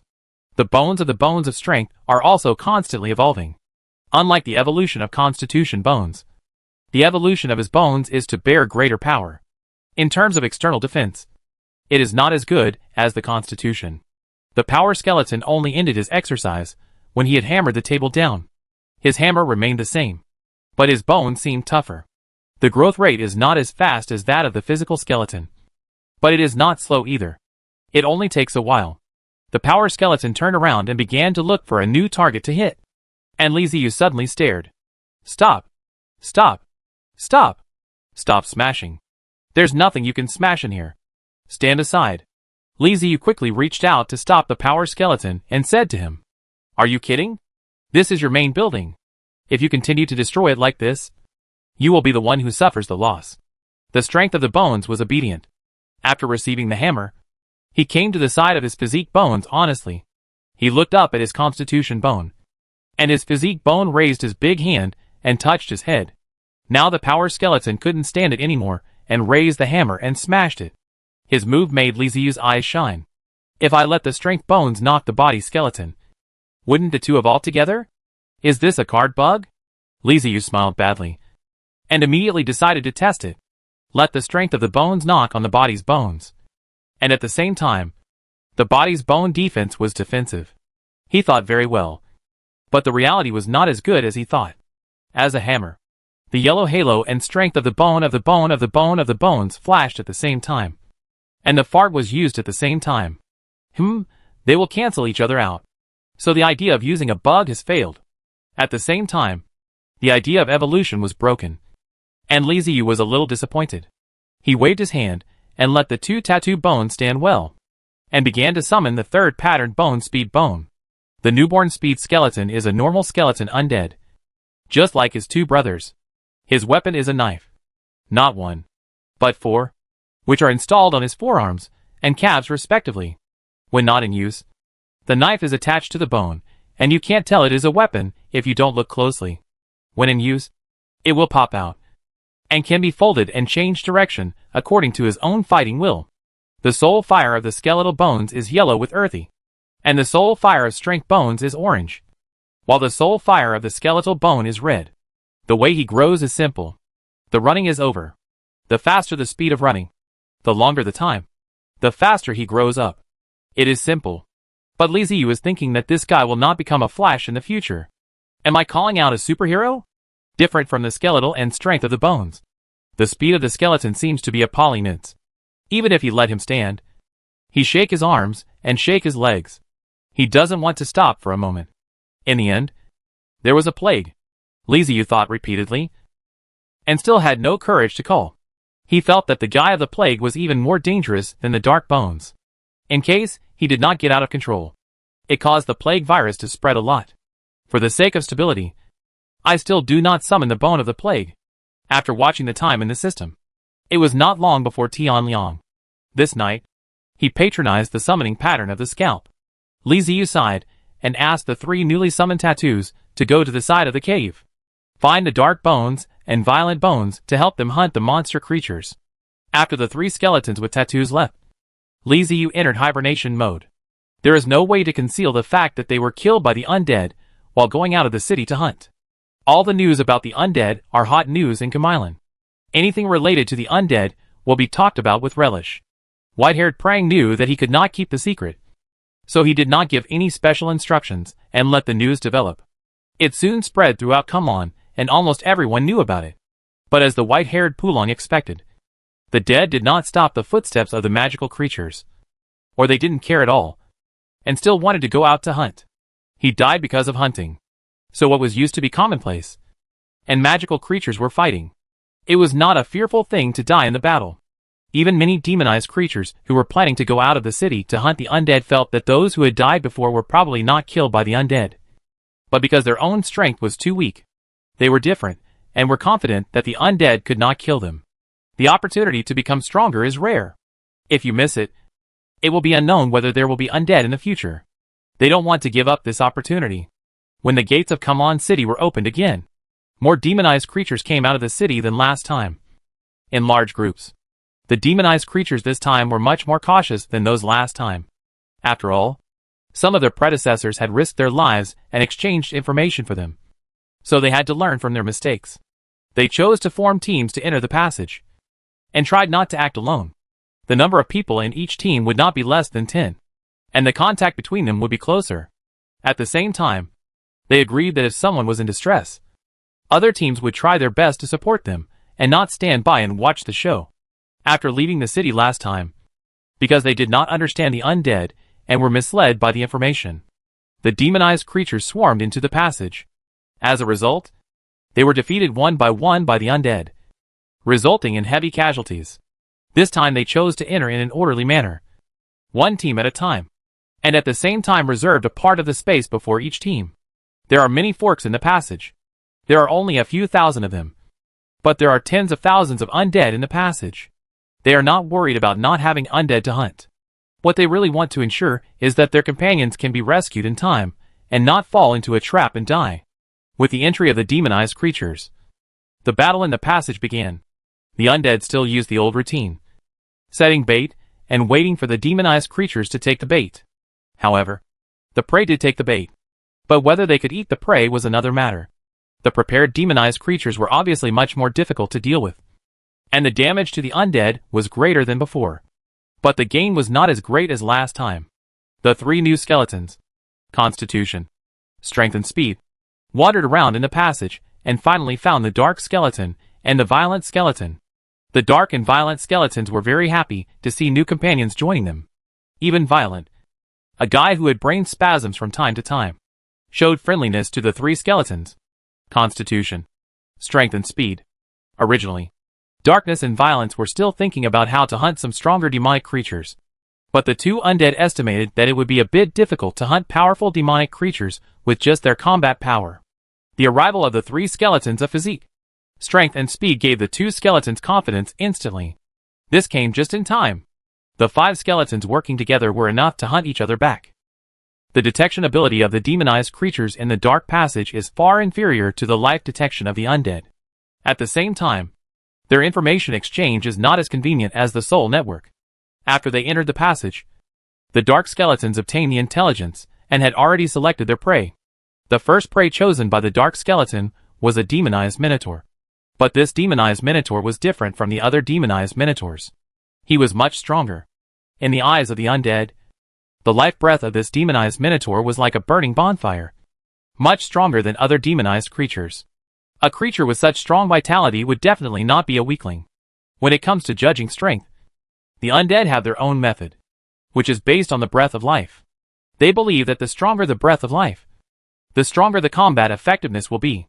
Although this is not completely accurate, it is 80% certain. After determining the target, the dark skeleton began to assign tasks. The other undead had already done the first round of intelligence reconnaissance, while he himself had to do the second round of intelligence reconnaissance to confirm the opponent's identity again. The physical skeleton would be the main defender. The violent skeleton would be the output. The strength skeleton would be the secondary output. The speed skeleton would be the main assassin. And he himself would serve as the deputy assassin. Among the skeletons present, the dark skeleton has the highest status. The other skeletons had no objection and accepted the tasks assigned by him. Chapter 160. Battle against the Bullhead. Several skeletons with tattoos discussed it and immediately started to act. The dark skeletons blended into the shadows and moved in the direction that had been explored long ago. In the underground cave, the skill of incorporating shadow is very easy to use. The undead was concealed. After the shadow was integrated, it was even more hidden. And the cave lacked light, and the shadow was everywhere, which facilitated the dark skeleton. The demonized minotaur had just fought a battle with the undead and killed a group of skeleton undead who wanted to ambush him. There were broken bones scattered around him, including more than 20 skeleton undead and a dozen skeleton beasts.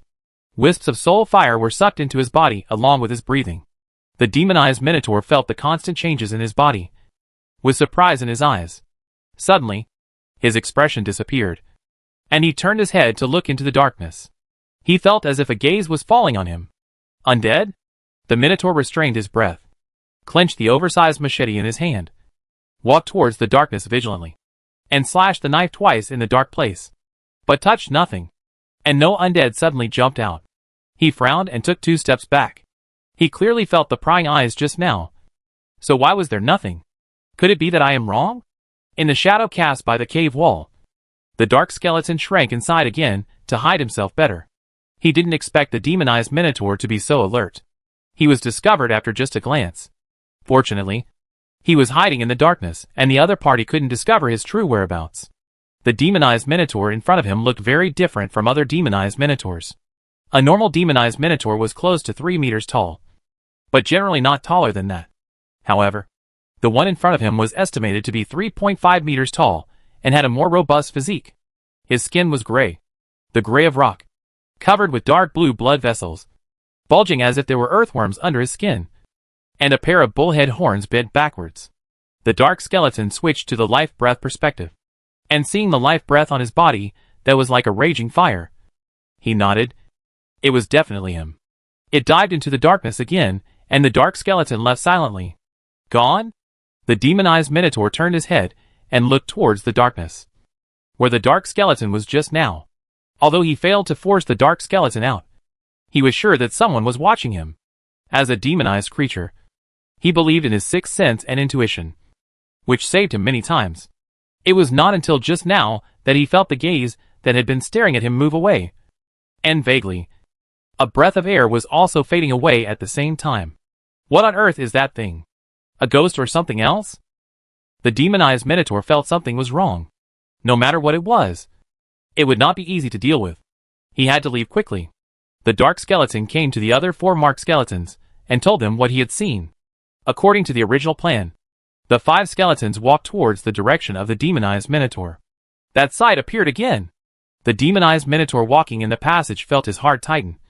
He stopped and looked around vigilantly. This time it was no longer a simple observation. He sensed murderous intent. Was the other party planning to attack? Click. A slight noise came from the darkness ahead, and the demonized Minotaur's ears twitched. They were undead. 4 of them.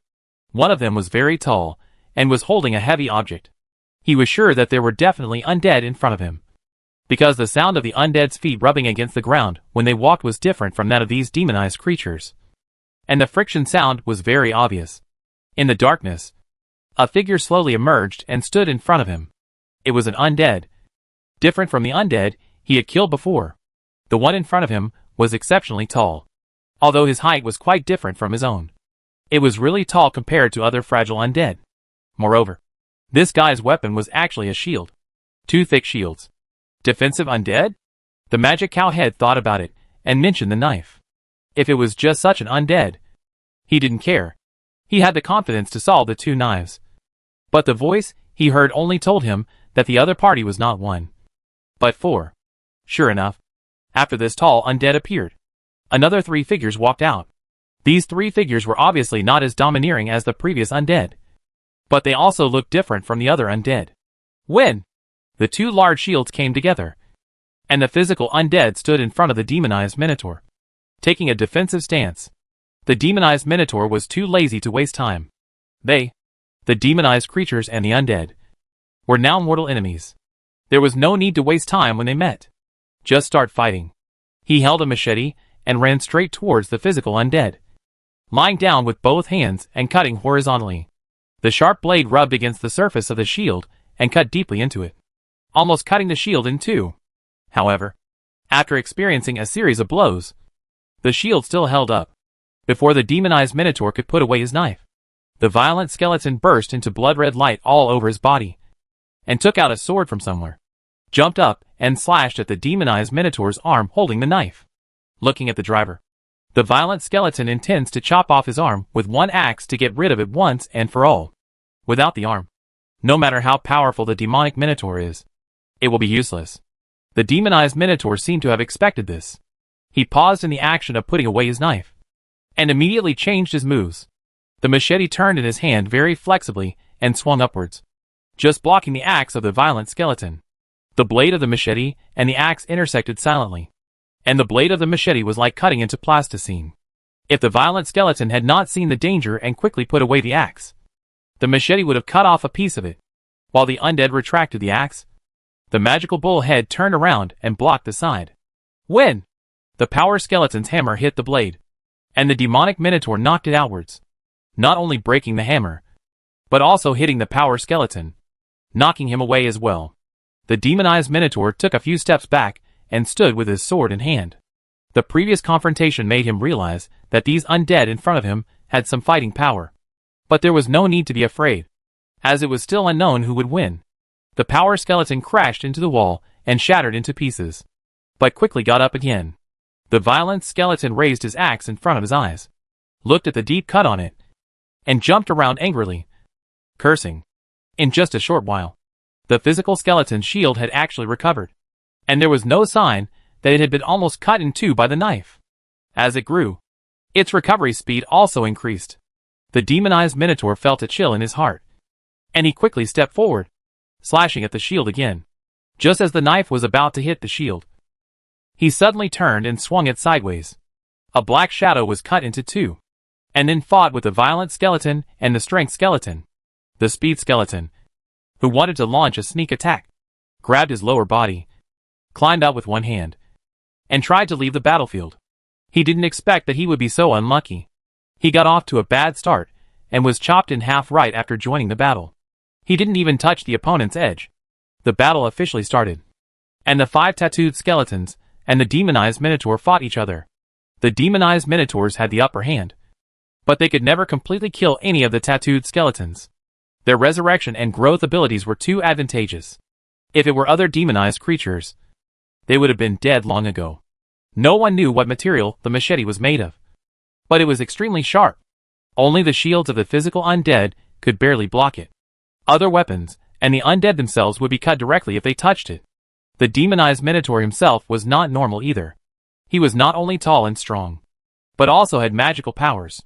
He could manipulate rocks to form armor defense on the surface of his body, or manipulate rocks to form giant fists to hit the undead.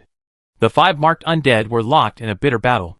Their weapons could not cause effective damage to the demonized minotaur wearing rock armor. Moreover, they had to be careful with the opponent's machete, fearing that his head would be chopped in half by accident, and they would never be able to be resurrected.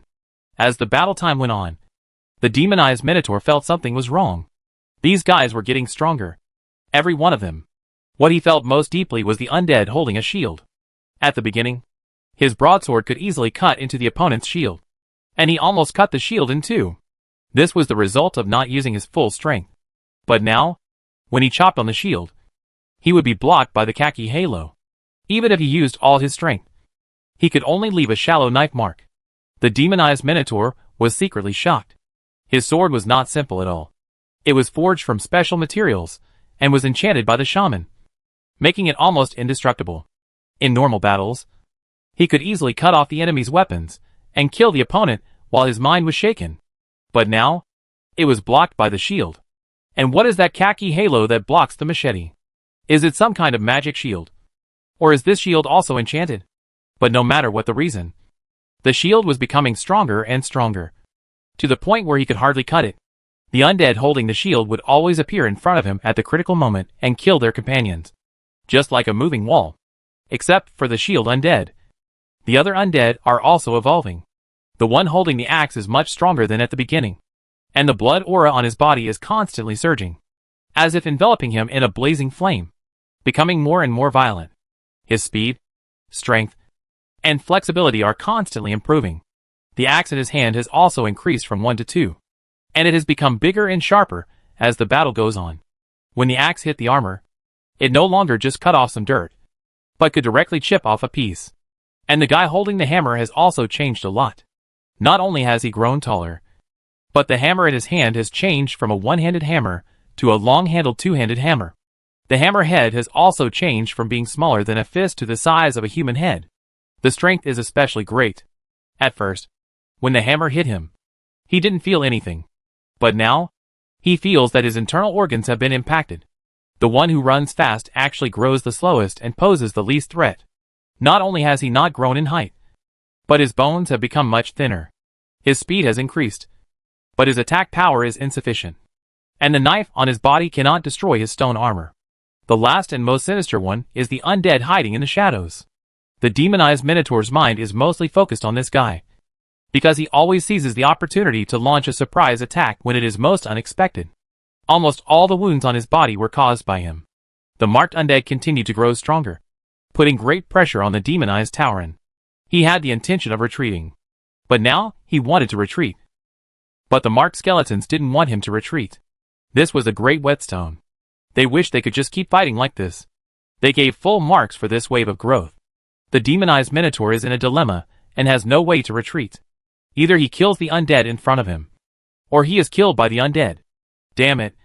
If I had known there were such difficult creatures among the undead, I should have formed a team. He already felt regretful, so he could only choose to summon his companions. He swung the sword hard to force back the violent skeleton and the power skeleton. The demonized minotaur took the damage from the speed skeleton, took out the whistle and blew it hard. This whistle is made of the bones of demonized beasts. The sound is extremely sharp and can be heard far away in the underground passage. While blowing the whistle, he continued to fight the tattooed skeleton. After blowing the horn 4 or 5 times, an echo was finally heard in the passage, and a team of demonized creatures came to support. The team that came over was a team of 10 people, led by a demonized minotaur. Danita? How could it be you? Did you blow the whistle? The demonized minotaur who came to support was surprised when he saw the demonized minotaur who had just forced back the undead and retreated in front of him. Huh? Banir. Be careful. These guys are not normal. Seeing that they were familiar people, Danita, who had fought with the marked undead for a long time and was very tired, said panting, Benir, this is the strong man you mentioned? He can't even deal with 4 undead? A ratman and the 10-man team looked at the tattooed skeletons gathered in front of him, and couldn't help but sneered. He was extremely disdainful in his heart. Benial had boasted in front of them more than once about how powerful Danita was. In Benial's words, Danita was almost deified. As if the god of war had descended to earth. He would kill anyone who stood in his way. And no one could match him. And then, he was stopped by 5 skeletons, and was even forced to blow a whistle for help. Well, strictly speaking, what Benial said is not wrong. After all, the undead are not considered human. Right? But this doesn't stop the ratman from despising Danita. Danita turned his head to look at the ratman, and saw that it was a ratman that was not even as tall as his legs. He snorted coldly. Even the weakest undead here can kill you instantly. Stop bragging. Don't I know enough about the undead? I've killed several. Just wait and see. I'll kill one more for you to see. The ratman was provoked by Danita and suddenly got a little excited. He held the scimitar on his waist with both hands, squatted down, and rushed forward suddenly, running quickly towards the tattooed undead. Don't. Ah! Benial knew that Danita would not tell lies, since he said that the undead in front of him was not simple. Then the undead in front of him must be very dangerous. He wanted to stop the complacent ratman, but he was a step too slow after all. The ratman was fast, but the undead on the opposite side was even faster. He saw a white figure passing by the ratman, and the ratman immediately let out a scream. Then the figure turned back and took the ratman's head away.